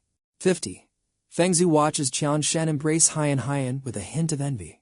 She just obliterated 100 monsters, each at the peak of level 2. Is she high level 3? Qian Shen gently strokes her hair, comforting her. I'm here. He hadn't expected her to wake so soon after he left for the front lines. Was this sudden burst of power her way of calling out to him? He considers the situation. Surprisingly, the alpha beast completely resisted Haiyan Haiyan's massive spiritual shockwave. Wide area skills can't phase a level 4. Enraged, the beast unleashes a thunderous roar. Furious at Qian Shen's mocking gaze and its fallen minions, it begins to transform. It can transform, Kuang Ti yells, but Brother Bao just grins. He has absolute faith. No boss can match the might of Brother Shen. Let it power up. A fatter pig means more loot and experience. Qian Shen blitzes forward, catching everyone off guard. The beast shrieks in fury. Sneak attack till late. With one decisive strike, the beast is decapitated. The guys are stunned. An instant kill. What happened to farming it for loot? Qian Shen lands gracefully. Not every monster is worth the risk of letting it evolve. He reveals a tiny insect. This is the real Iron Eater. An ant. A scarlet devourer ant. It's a mutation from white ants consuming high-level infected corpses. The beast form was just an exoskeleton shell used to intimidate prey. Transformation meant absorbing its pack's essence. It was already a peak level for threat. 10 minutes later, Qian Shen rests while Haiyan Haiyan sleeps peacefully beside him. Checking his stats, his level for Foundation is now perfectly stabilized. He feared the Cloud Crystal fusion would destabilize his energy core. Instead, the power has fused perfectly. His total energy capacity is now double that of a standard level 4. Usually, such a breakthrough halts progress, but he's gained even more massive internal power reserves. Could this hidden stat boost be the result of our slumber inside that celestial flower? Zhang Ze rushed over, looking frantic. Boss, we found something incredible. You have to see this. Qian Shen's eyes narrowed with intrigue. He handed the girl to Feng Tiet, ordering her protection immediately. Report, Qian Shen commanded. Zhang Ze trembled with excitement. Sir, look at this dropped item right now. He revealed a glowing meteorite fragment. Where did this drop? Qian Shen asked, his voice sharp with wonder. Deep in the Iron Eater's nest. We burned the eggs and found this hidden in the ashes. Qian Shen realized the truth. That pink ant reached here for peak because of this meteorite. Fragment's power. The mine is cleared, boss. No loot left. Should we return to the 𝐁𝐿𝐼𝐸 Guild now? He nodded. The boss monster was dead. The cleanup crew can mop up the remaining trash mobs. Understood, sir. I'll prep the squad. Everyone is low on stamina after this brutal raid today. I'll send men to clear the exit that degenerate Li Chuan blew with those hidden explosives. Qian Shen froze. Li Chuan. Zhang Ze spat in rage. That coward followed us and triggered a trap. We thought he was our backup. Instead, he detonated the exit and fled. Recall the hunters. We must return to 𝐁𝐿𝐼𝐸 immediately. A crisis is coming. 𝐁𝐿𝐼𝐸 is in grave danger. Elsewhere, a girl noticed the tension. Sister Tiu, are you still worried about that mysterious warrior? I just can't fathom it. Someone stronger than Lord Tam. Who could possess such overwhelming hidden stats? The girl giggled. Maybe it's a lie. But Tiu frowned. Tam never lies to me. Never. If he says Qian Shen is a monster, then his power level must be truly legendary. We have the best intel network. How did we miss an awaken with this much destructive potential? Could he be a comrade from 5 years ago? The girl's eyes widened in sudden, shocking realization. Wait, don't tell me Qian Shen is actually one of the legendary 7 heroes of old. The thought sent chills down their spines. If he was a hero, every mystery was finally solved. A top-tier veteran of the 7 heroes, Tam's true brother-in-arms. An apex predator has finally returned. Suddenly, the doors shattered. Li Chuan stormed in, snarling, "Move it, you useless brat, get out." Tiu glared. Li Chuan, know your place. Who do you think you're shouting at in here? You're out of the loop, sweetie, he sneered. You've been riding Tam's coattails far too long. No more. 𝐁𝐿𝐼𝐸 has a new king now. From this moment on, I am the one in charge. She laughed coldly. You've lost it. Did Lord Tam authorize this? You're asking for a death sentence. Always Tam, it's pathetic. Li Chuan's voice turned chillingly cold as he stepped into the light. Listen closely. Lord Tam is dead. I am the absolute sovereign of this entire city now. Tiu-Tiu's heart stopped. Before she could react, he barked an order. Seize her. Lock this woman away. 30 minutes later, the square was packed. Confusion spread. What's happening? Why the sudden emergency assembly? Li Chuan ascended the stage, wearing a mask of fake sorrow. Citizens, I bring devastating news tonight. Just moments ago, Lord Tam and his elite squad fell in battle. They sacrificed everything for us. The crowd erupted in horror. The 7 heroes can't fall. People cried. Li Chuan began to shed crocodile tears, wailing in grief. I led a rescue party to reach them in time today. But the monsters were endless. Even Tam was overwhelmed. To save us, they detonated the entire mine. They fought to their last breath against those horrific, high-ranking beasts to protect our home. With his dying breath, Tam begged me to lead you, to protect the home we built together. Li Chuan dropped to his knees, voice cracking. I didn't want to believe it, but I saw it. I failed to save our legendary leader. Please, forgive my weakness. I am truly sorry. The crowd went silent until a mole shouted, It's not your fault. Blame those degenerate monsters instead. We must honor Tam's legacy. Follow Li Chuan to a new era. Who stands with our new leader? The crowd's doubts vanished instantly. Roars of support erupted. He's right. We must uphold the master's legacy. 𝐕 is yours now. The clan cheered, blind to Li Chuan's sinister grin. Long live 𝐕. The master is eternal.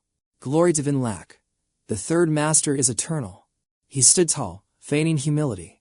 Since you trust me, I accept. But first, blood must pay for our fallen. Monsters didn't kill him alone. There's a rat among us. A traitor lurks within our walls. He signaled his henchmen. Bring her out. Bound and bruised, she was forced to kneel before their hatred.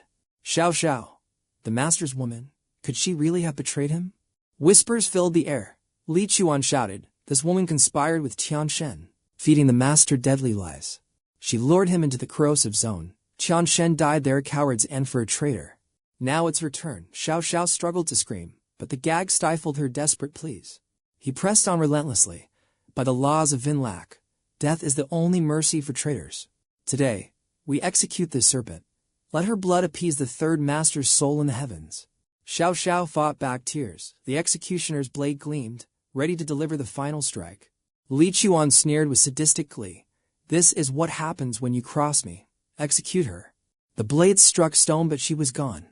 Where is she? A panicked lackey pointed toward the shadows. Brother Chuan, look. His eyes widened in absolute terror at what he saw. There stood the youth, shielding 𝐿 with a cold stare. Tian Shen, how are you alive? A wave of shock rippled through the crowd as the dead man returned to the living. It's Zuo Tian Shen, he survived. Tian Shen checked on her. Get her to safety. I'll handle this. Yes, sir. Li Chuan stood paralyzed, his mind racing to process the impossible return. Why? How did he survive? Wait, if he escaped, has the dungeon seal been broken? Panic flared. He lost his cool and barked orders. Assembly over. Mobilize all units immediately. 𝐕 is now under high alert combat status. To the defensive post, man the walls. The confused citizens began to murmur and protest. What's happening? Why the alert? Li Chuan pointed a trembling finger at Tian Shen's face. Ask him. Ask this cowardly piece of trash who clings to life while others died. He unsealed the dungeon. The berserk Iron Eaters are coming. He has doomed us all. This coward murdered our hero and brought certain death to your doorsteps. Terror gripped the crowd. The heavy realization of a monster invasion sparked instant chaos. The Iron Eaters killed the master. We stand no chance. We're all going to die. Li Chuan played the crowd, mixing fear with false hope to secure his power. Don't panic. I will fight to my last breath. Guards, seize the traitor. Fueling their rage, Li Chuan smirked as his trap closed around the young hunter. Tian Shen, 𝐕 is on the brink. I have no time for scum like you. Surrender now or be forced. Choose your end. He relished his absolute control over them. You're an outsider, kid. The city is mine. Suddenly, a powerful voice cut through the air. Out of my way, 𝐈 appeared, sending the crowd into a fresh frenzy of shock. 𝐈 is alive too. What's going on? Li Chuan's face turned pale as his lies crumbled. How did 𝐈 survive? He glared at the calm Tian Shen, sensing a hidden trap. Is this a setup? Did this brat lure me in? His confidence began to waver. 𝐈 marched forward. Fear not. Every single Iron Eater has been annihilated. Our presence here safe and sound is all the proof you need. Shen wiped them out. He isn't a traitor, he's our savior. The crowd erupted in confusion. Shen, a hero. Could we have been so wrong? 𝐒𝐊𝐢𝐞𝐄𝐃 keeps shouting that Deng is the traitor who sold out the elders. But one man studies Deng's calm gaze and speaks up. No, I trust his word. Deng's character is ironclad. Think about it, has he ever lied to us before? Ignoring 𝐒𝐊𝐢𝐿's mounting panic, the crowd continues their heated debate. The Iron Eater monsters are all dead. That's impossible. How could anyone survive that many monsters? Fuming, 𝐒𝐊𝐢𝐿 steps forward to challenge the claim before he loses control of the situation. Stop your lies. He saved you. Not a chance. I was down there in the depths, and he was nowhere to be found. That's because you were too busy running away like a spineless coward. Deng finally loses his patience. To stop the confusion, he exposes the truth. Don't let his silver tongue fool you. The real traitor 𝐿𝐷 stands right here. He saw us in mortal danger and abandoned us. He's the one who detonated the cave entrance to bury us all alive. The only person who deserves a death sentence today is this pathetic traitor. Cornered and publicly accused, 𝐒𝐊𝐢𝐿 grinds his teeth in fury. Even with the truth exposed, he continues his aggressive, desperate defense. Shut your mouths. You think you can take over 𝐿𝐷 just because the elders and Boss Kwang are gone? You're delusional if you think you've won. He levels his gun directly at the protagonist, desperate to shift the blame. Your ally, 𝐁𝐄𝐓𝑑𝐀𝐘𝐄, planned this from the start. She wanted to use the monsters to wipe out every hero in this guild. 𝐿𝐷 will never belong to trash like you. I'm the only true leader fit to inherit the hero's legacy. I am the savior of this city. Enraged by the blatant lies, Deng lunges forward to strike him. But a hand stops him, a calm, steady presence. With a cold smirk, the protagonist speaks. Don't waste your energy on a dead man. A dead man, 𝐒𝐊𝐢𝐿 repeats the taunt, breaking into a fit of hysterical, maddened laughter at the sheer audacity. Without another word, 𝐒𝐊𝐢𝐿 points his gun at the sky. I'll show you exactly who's going to die today. He pulls the trigger, and a brilliant red signal flare streaks into the sky, exploding into a crimson warning. 𝐒𝐊𝐢𝐿 declares with supreme confidence, I knew you'd try something. My hidden soldiers are already surrounding the square. You're trapped like rats. He spreads his arms wide, screaming a final command to his invisible army. Kill them both now. But instead of gunfire, only a chilling, dead silence greets his order. No one moves.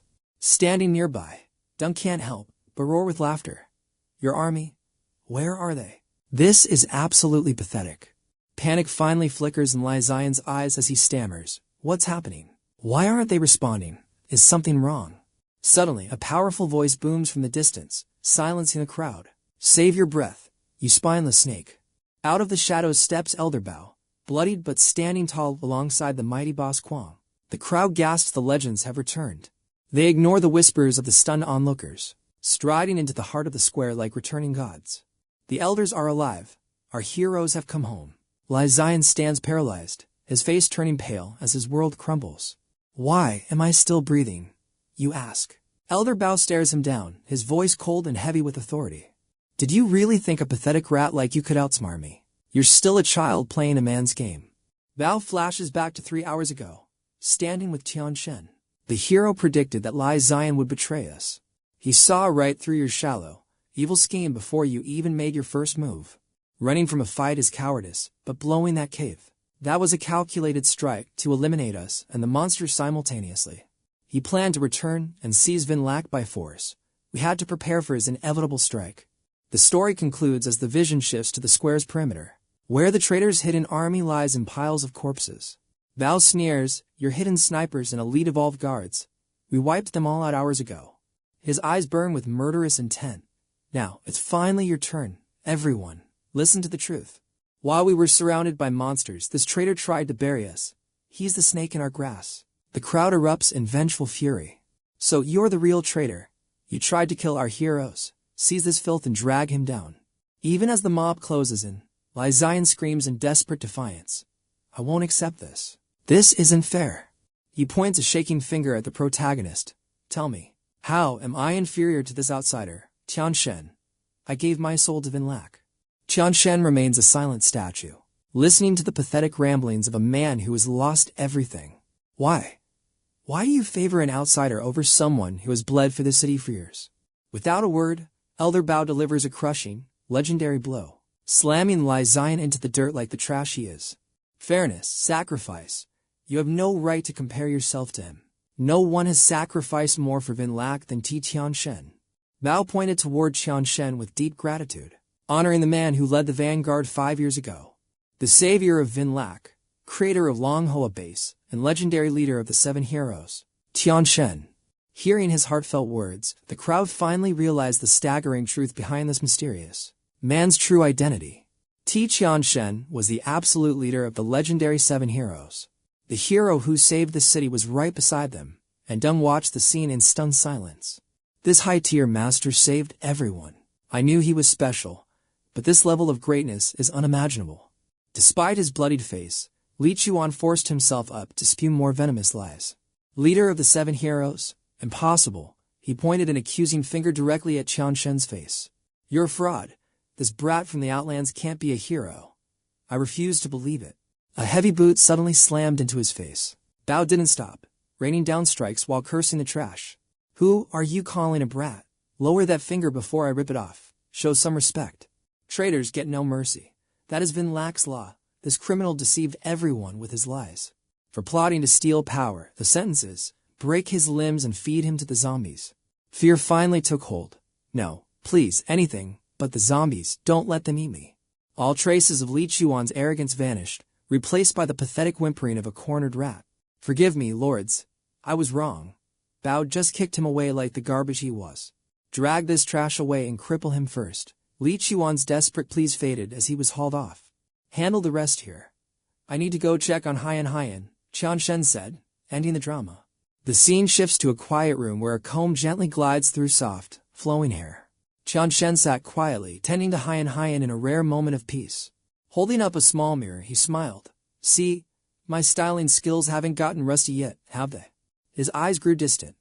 In their past life, she always loved it when he combed her hair. I will find a way to heal you, I promise.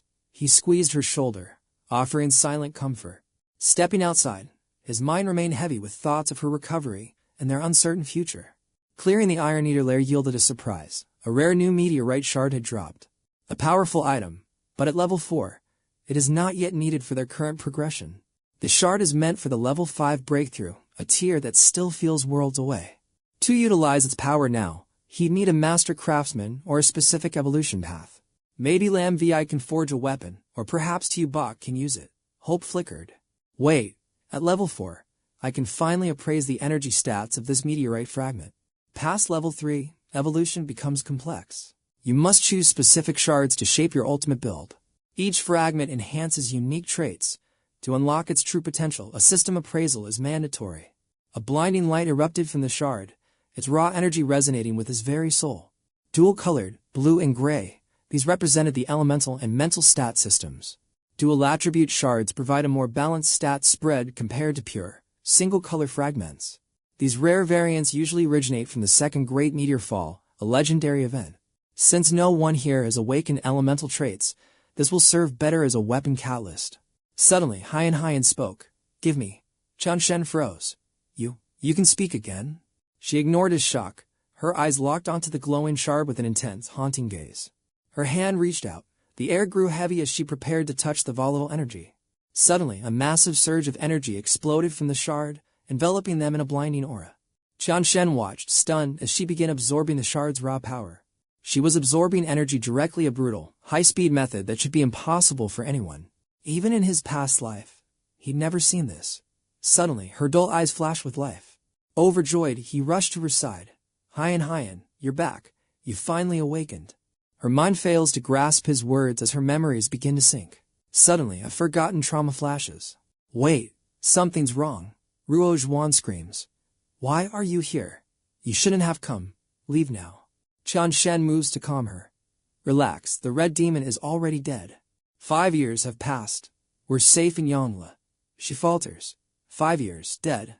What are you saying? Suddenly, a violent surge of forbidden memories strikes. She collapses, clutching her head in agony. Terror grips Qianshen. He rushes to her side, shouting her name, Zhuan. Despite the mental static, she gasps, listen, don't stay here. You can't join the Battle of Beihua.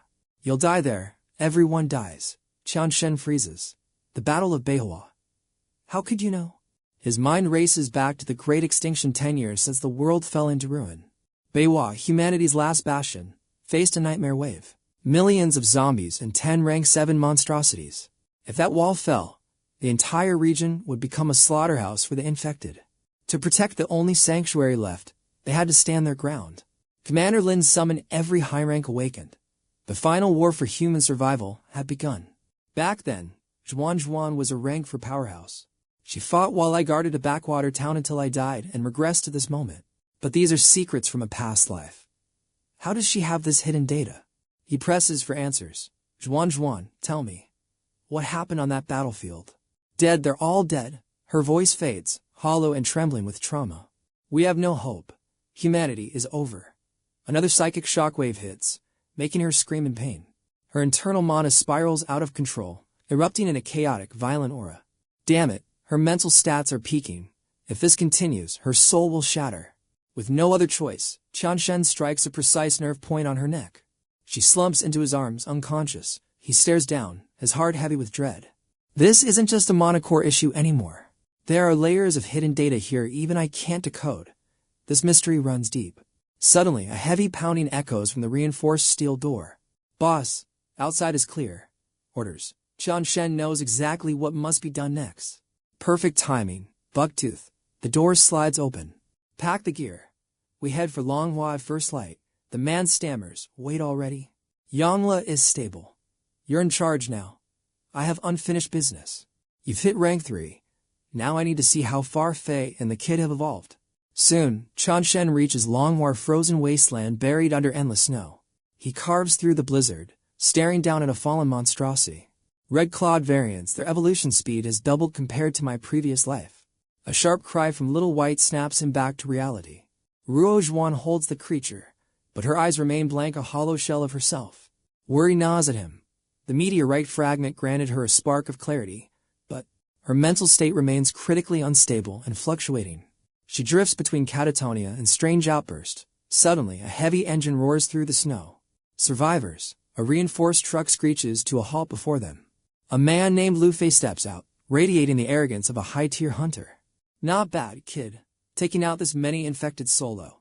You've got talent. His lackey gapes. Boss, those are ranked to mobs. We would have struggled there. Lu Fei's eyes narrow as he scans the mysterious pair. The girl is weak, but the guy, not a scratch, a hidden rank 3 expert. He shifts tone. Hoa Na stepped forward with a fake smile. Hey there, friend. Our guild camp is right around the corner. These infected monsters were our mission, but you basically did all the heavy lifting for us. Qian Shen scanned the group. Full gear, but only rank 2. Not bad for common hunters, I guess. It seems humans haven't just been hiding for 5 years. They've actually evolved their stats quite a bit. He turned to leave, ignoring them completely. He had no time for pointless drama with low-level degenerates. Lu Fei's ego took a hit. He blocked the path immediately. Ho, take it easy. Don't go just yet. I'm busy, Qian Shen snapped. His bluntness left Lu Fei fuming, struggling to maintain his tough guy act. Kids these days, so arrogant. If you weren't so skilled, I wouldn't even bother talking to you. The lackeys chimed in, sneering. Must be an outsider. You have no idea whose territory you're in. Do you know who you're disrespecting? A weakling like you acting tough in front of our big brother. Lu Fei struck a pose while his goons cheered. Behold, one of the legendary 7 heroes, Gao Fei. Gao Fei, Qian Shen's eyes narrowed. He finally started paying attention once he heard that familiar name. Qian Shen started shaking not from fear, but from trying to hold back a massive laugh at the absurdity. Look, he's paralyzed with fear. Guess that arrogant attitude disappeared the moment he heard a hero's name. Qian Shen stared at the poser. Wow, Fei really became famous. Now even fakes use his name to scam. He looked at them with pure, icy indifference. Oh, is that so? He replied coldly. Lu Fei waved a hand dismissively, trying to look cool. Listen, I've seen countless experts in my time. Honestly, your rank is beneath me, but I'm feeling generous today. I'll make an exception for you. Qian Shen ignored him again. Lu Fei lost it, screaming, Hey, I'm talking to you. Where are you going? Ignoring the shouting, Qian Shen walked over and began inspecting their armored vehicle with a calculating gaze. I've got to say, this ride of yours looks pretty solid. The gang stood there completely baffled.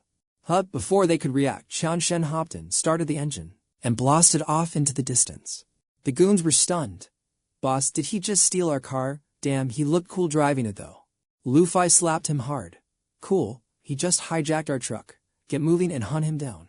Inside the truck, Qian Shen drove while Haiyan and 𝐒𝐊𝐘 sat beside him, calm and collected.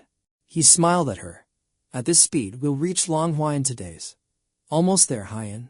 Once we regroup, we'll track down those meteorite fragments and find more information on the system. We'll fix your condition, find a peaceful place far from dungeons, and finally settle down for good.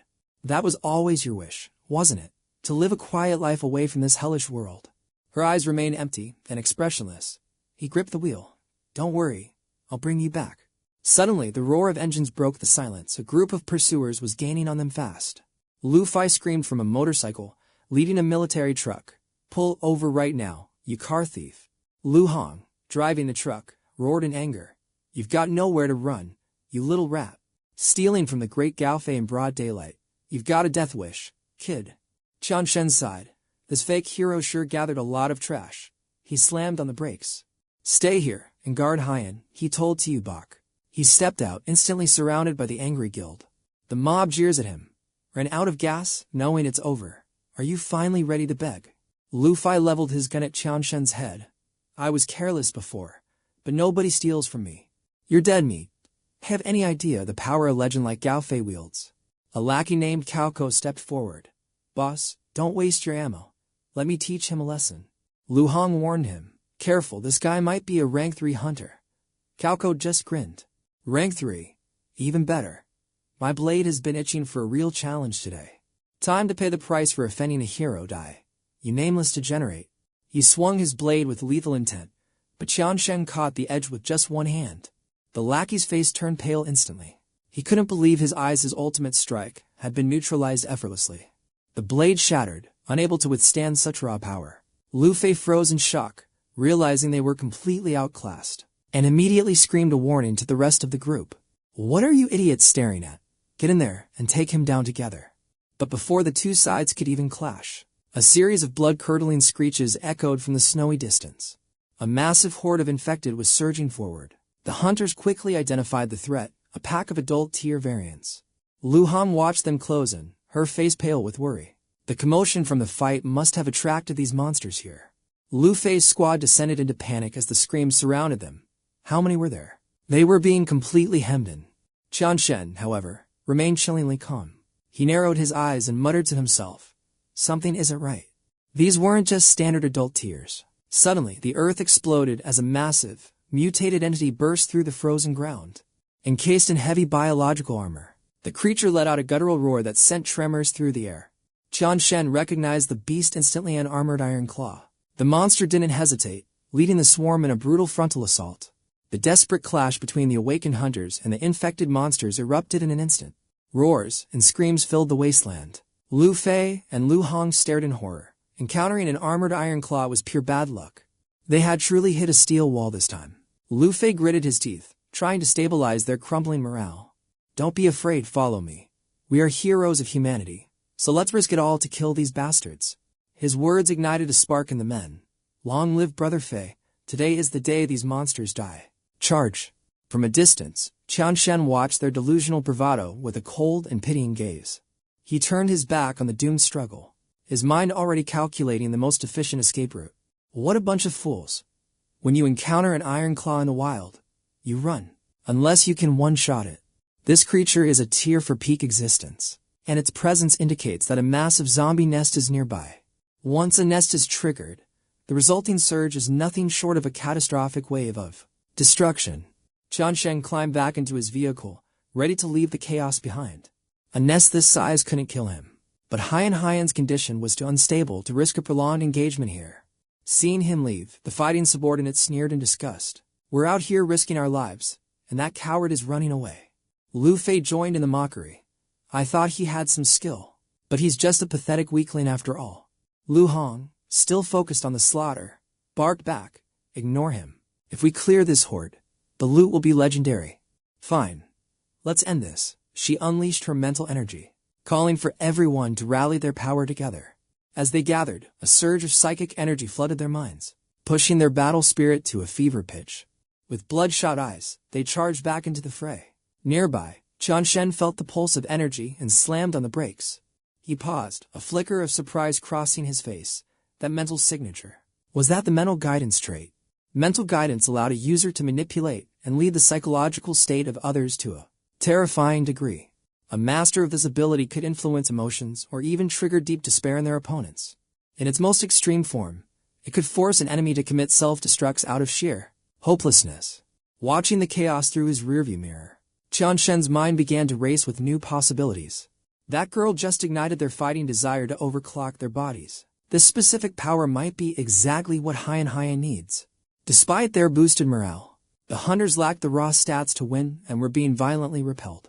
The Iron Claw took 0 damage from their desperate strikes. Its armor is too thick. We can't break through it. Don't stop, keep hitting it.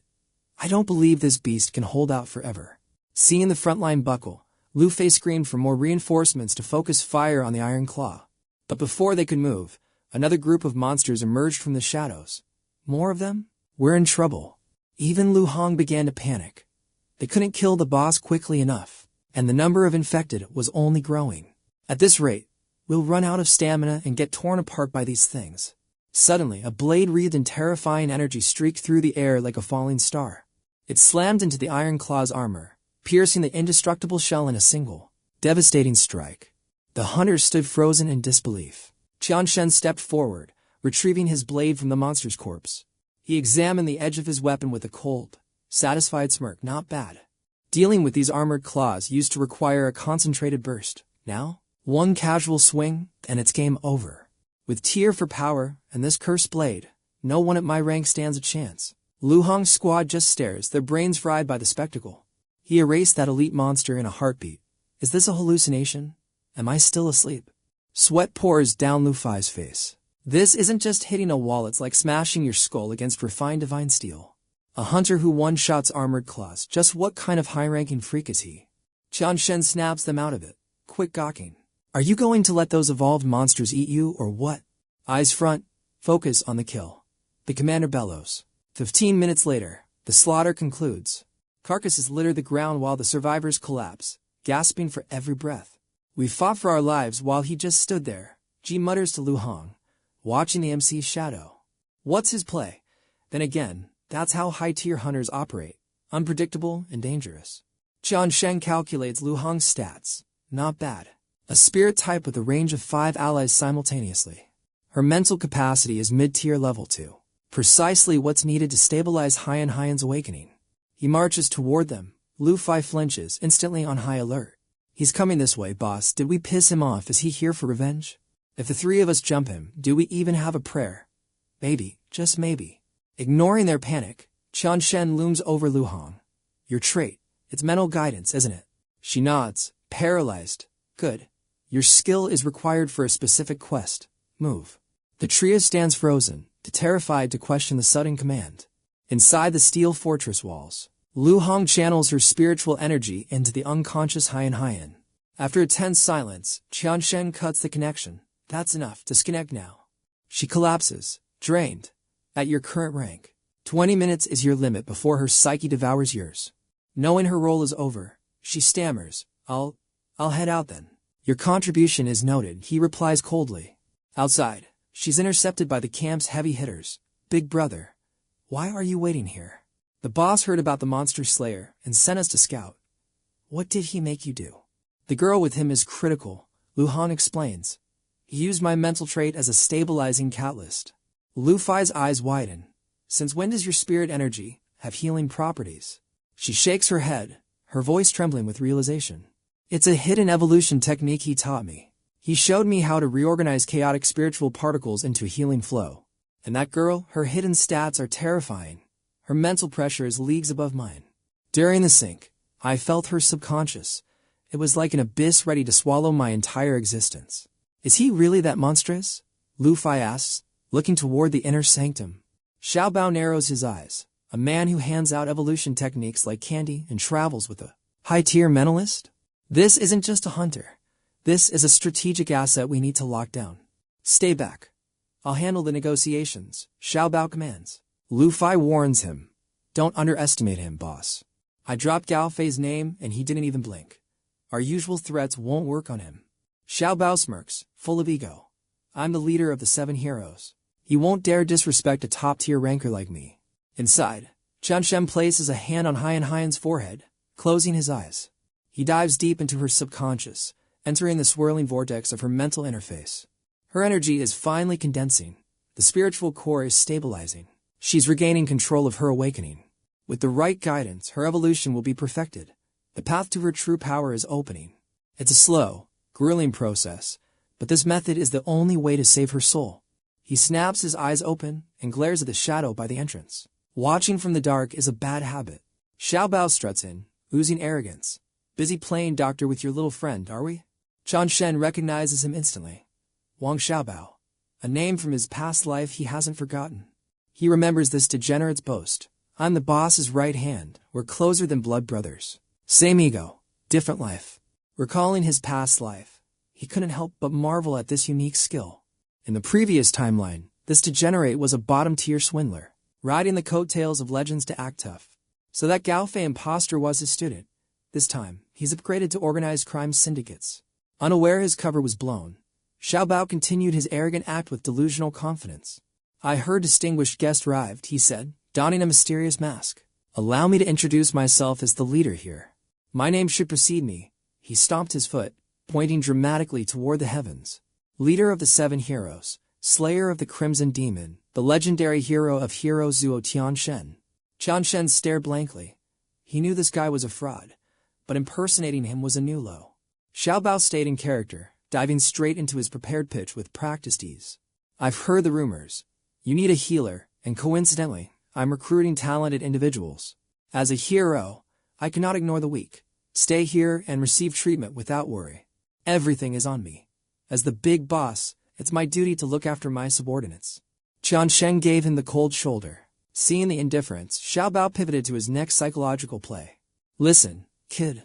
Follow me, and your future is set. Ever heard the saying? Follow Zuo Tianshen, and even a dog can ascend. Follow Zuo Tianshen, and he was cut short. Save it. Qianshen had heard enough nonsense and decided to shatter the illusion. Wang Xiaobao, if you're going to act, be consistent. Why'd you quit being Hu Fang's little lackey? Cold sweat drenched his face as his facade crumbled. Wait, how do you know my name? Panic set in. I've spent years perfecting this persona, and this kid just exposed me like it's nothing. But he had a trump card.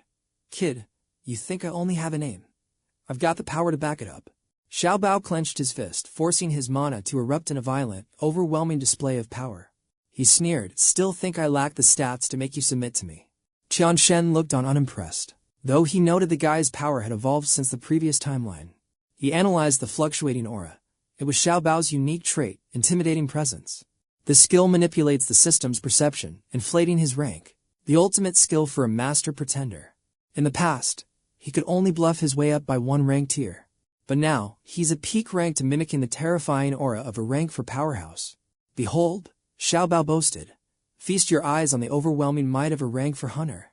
Even if I'm using a pseudonym, the real Zuo Tianshen would have to bow to me.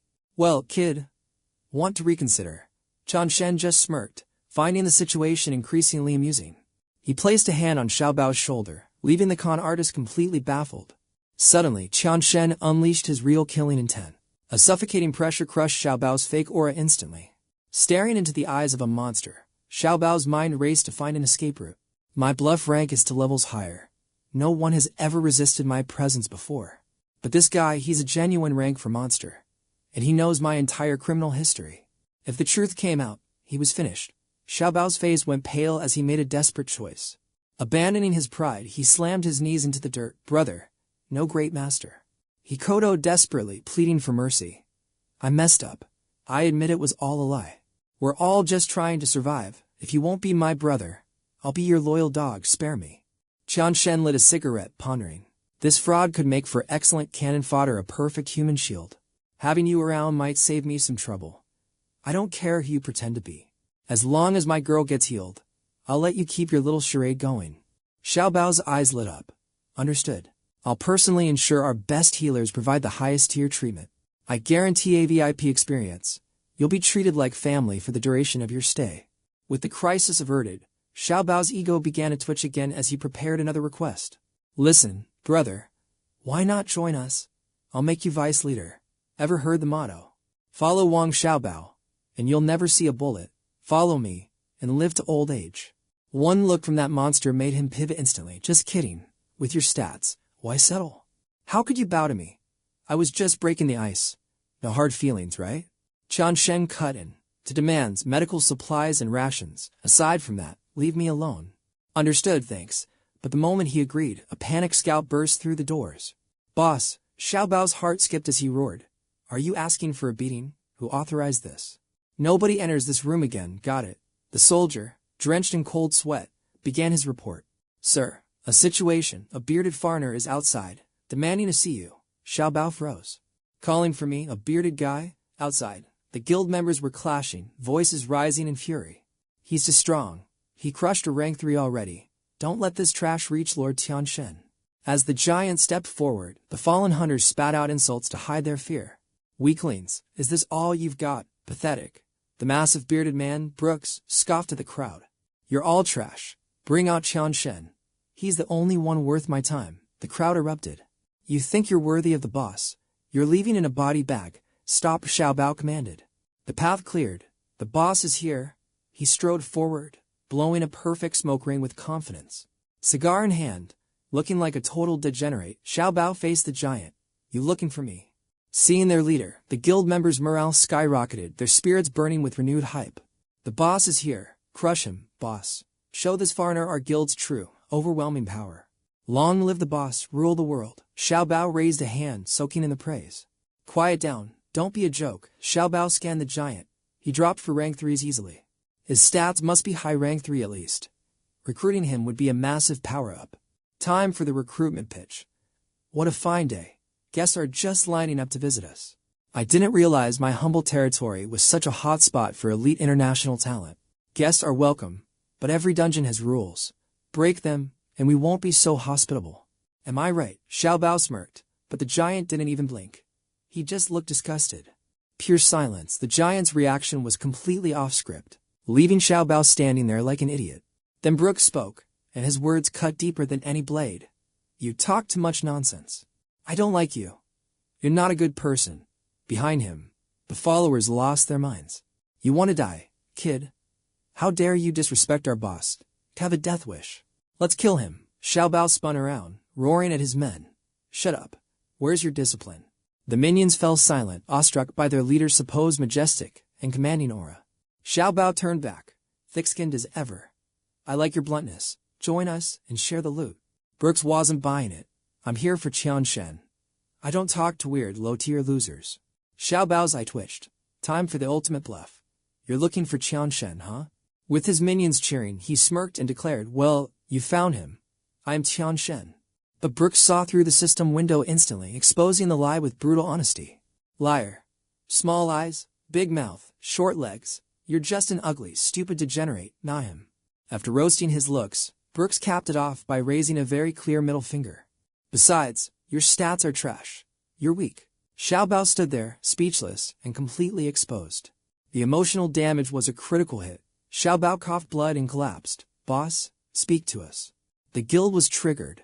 Our boss was being polite to a low-ranking peasant like you.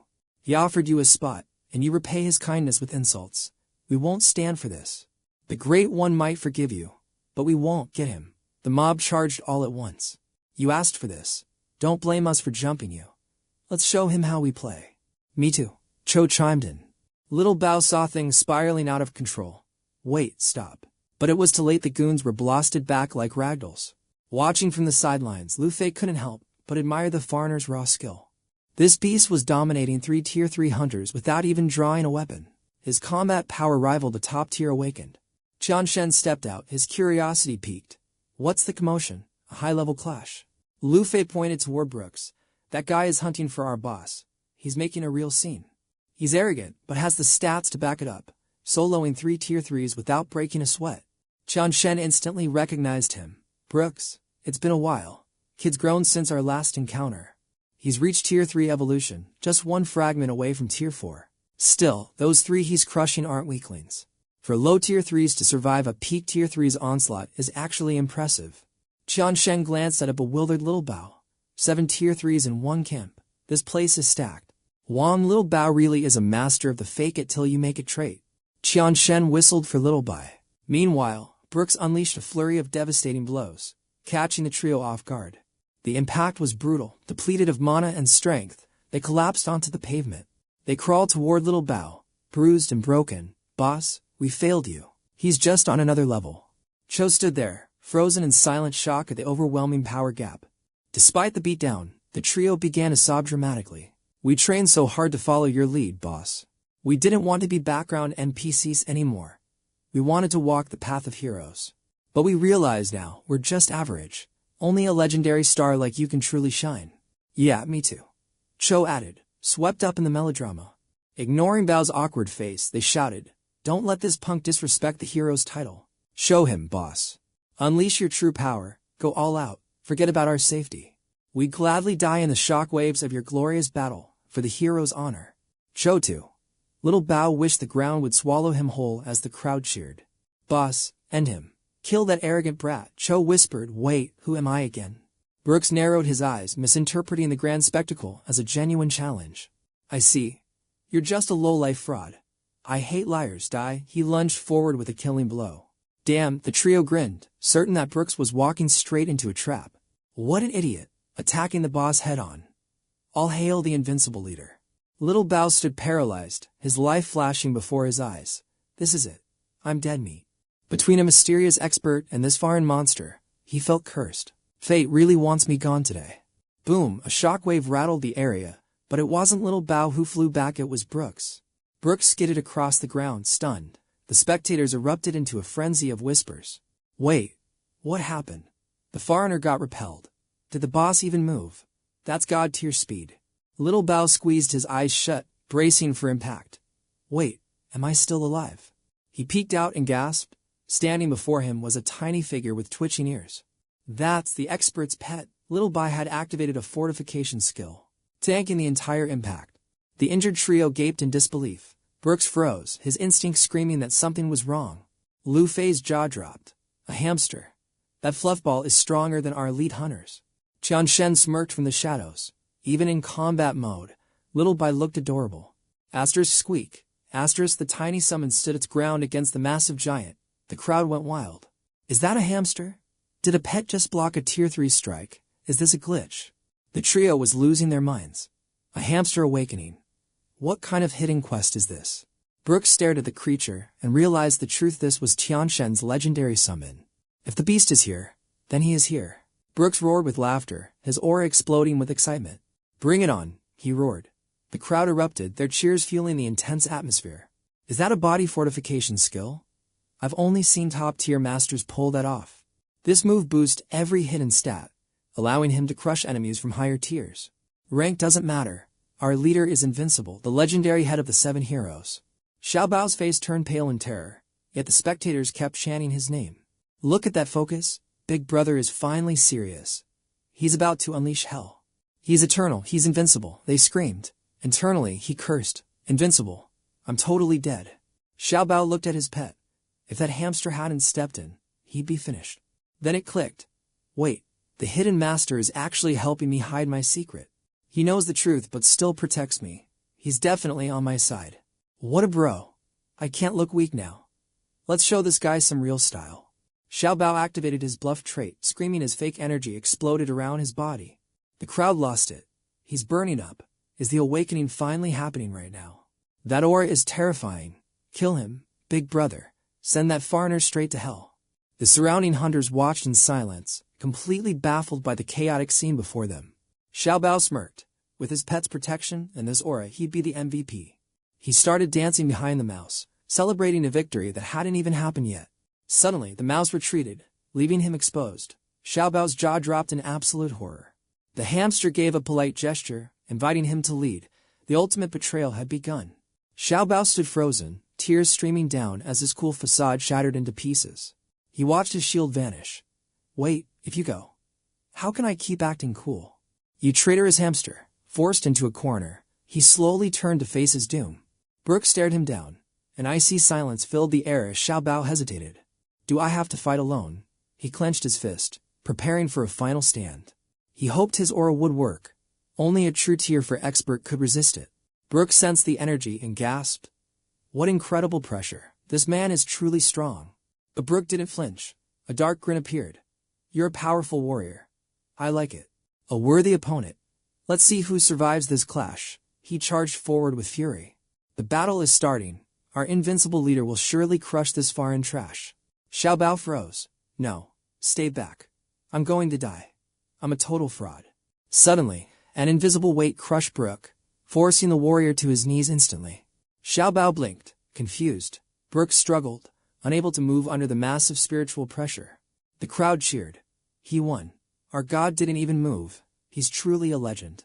He crushed him with just his presence. That foreigner never stood a single chance. Xiaobao was stunned. What happened? I did nothing, and he just gave up. Brook gnashed his teeth in frustration. I can't move my body. What is this? He realized a monstrous mental force was pinning him down. This power is godly. He slumped over, helpless, wondering which hidden master had intervened in the fight. Suddenly, Qianshen stepped out from the shadows, finally revealing his true, terrifying presence. He approached Brook, carrying a massive blade that glowed with a dangerous, sharp light. The crowd mocked him. That loser, what's he doing here? He's just seeking death. He'll be killed by the aftershocks. Meanwhile, Xiaobai cheered for his true master. Qianshen walked forward and spoke calmly. Stop. This man is a friend of mine. The hamster leaped onto his shoulder as Qianshen looked at Brook. Let's go. They walked away together, leaving the confused crowd staring in total, silent disbelief. Seriously, is that it? The boss finally moved, and the battle is over already. Damn it, I wanted more action. Only Little Bao sensed the truth, standing there in deep thought. How does a top-tier hunter know this foreigner? And that long-range strike? How is that possible? Back inside the base, Qianshen still held Brooks firmly by the arm. Brooks began inspecting him like a rare drop. Long hair, hardened muscles, stronger legs. Real evolution. As Brooks leaned into close, Qianshen shoved the eccentric warrior back. No personal space allowed. Qianshen looked indifferent. Why did you come all this way just to pick a fight? Brooks' intensity flared. You left, and I wanted to win. I trained on 3 hours of sleep. When I heard Longhua was falling, I came for you. The world is full of frauds. Qianshen sighed at his chaotic way of speaking. So, you risked your life training on 3 hours of sleep just to surpass me? Then, hearing about the crisis, you rushed here to challenge me only to find fakes. He cut to the chase. Is the situation really that dire? With La and Gao Fei there, Longhua should be safe, but Brooks muttered, mutants are there. Qianshen's heart sank. A mutant, this changed the entire game. At the base briefing room, Little Bao and Lu Fai presided over a restless crowd of hunters. Boss, the Longhua rescue quest is a week late. Are we going or not? If we wait, they won't hold out. We're ready to sacrifice everything for the Heroes Guild. Just give the order, we'll be the vanguard. Cho agreed instantly. Little Bao remained silent, ignoring the pleas. Boss, we can't delay, we have to move. Longhua needs us, Lu Fai snapped. Quiet, can't you see he's strategizing? He tried to cover for Little Bao, who was actually staring at the floor in terror. Longhua is the boss's home turf. No one is more worried than him. He won't let a zombie wave destroy his city. We're just waiting for the perfect window. The trio looked confused. A window? We've been waiting for a whole week. Little Bao finally spoke, dismissed. I'll give you an answer when the time is right. They left. As the door clicked shut, Little Bao's cool composure completely shattered. He slammed his face onto the desk. I'm dead. I can't hide it anymore. Lu Fai sighed. The distress call came a week ago. We're out of time. I know. But if we face those mutants, we're getting our heads blown off. Maybe we should vanish tonight. I've acted cool enough.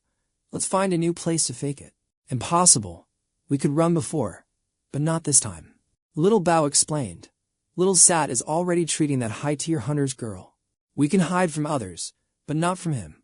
He knows our every secret. If he gets angry, our guild is finished. What's the pro doing now?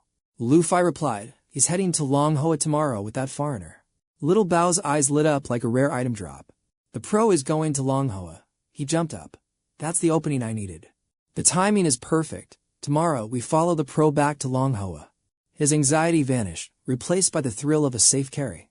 The pro is at least level 4. With him leading, we'll surely survive. The scene shifted to a city wall under a clear sky, far from the snow. This was the Longhua fortress. A massive, circular command tower stood at its center. On the rooftop, Dinvu's team kept a sharp watch over the horizon. Dinvu peered through his binoculars. Ngun had asked, still no sign of movement. Scanning the horizon through binoculars, Dinvu spots a massive zombie army. The situation is dire.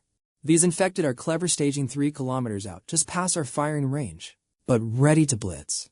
Once they charge, they'll hit the walls within 10 minutes. Long-haired Lin Thanthan watches grimly. She frowns, recalling the last siege. These monsters used to just mindlessly rush without any plan. Beside her, Ngun had a man with a jagged facial scar, nods in agreement. They're learning tactics, staging troops, engaging our weapon range. This isn't just a mindless swarm. Since when did these degenerates get so smart? Trong Dinvu mutters, lowering his binoculars. He states with grim certainty, the mutant boss controlling them has evolved. It's a rank 5. Every wave led by this mutant grows larger and more tactical. Their attacks are becoming terrifyingly precise. This proves that besides raw power, the creature is developing high-level human intellect. Qian Shen warned me that rank 5 variants possess human-like cunning. Then Than proposes a risky plan. We strike first, hunt down the mutant, but Dinvu immediately shuts her down. Negative, the city is surrounded. Splitting our forces now is a suicide mission. He points to the tactical map spread across the war table. The infected have perfectly flanked us on all 4 cardinal points. Ngun had approaches with a grimace. Defending all 4 sides. We don't have enough elite hunters for that. Dinvu knows the odds are slim. We have to optimize our deployment, no wasted movements. The east and north gates are reinforced. With heavy artillery, you two should hold those lines. Seeing the logic in securing the reinforced sectors, Than and Ngun both agree. With enough ammo, even regulars can defend. We'll move our primary awakeners to the south and west. However, Dinvu reveals his trump card, shifting the entire defensive strategy. No, we aren't sending any other awakeners to the west front. I just got word 𝐒𝐊𝐢 is back. The room suddenly erupts in shock and relief. 𝐒𝐊𝐢, thank God. Ngun shouts. That kid's timing is legendary. 𝐒𝐊𝐢 has reached rank 4. His explosive shots can devastate 90% of the horde from distance. Plus, with his 10 flying daggers,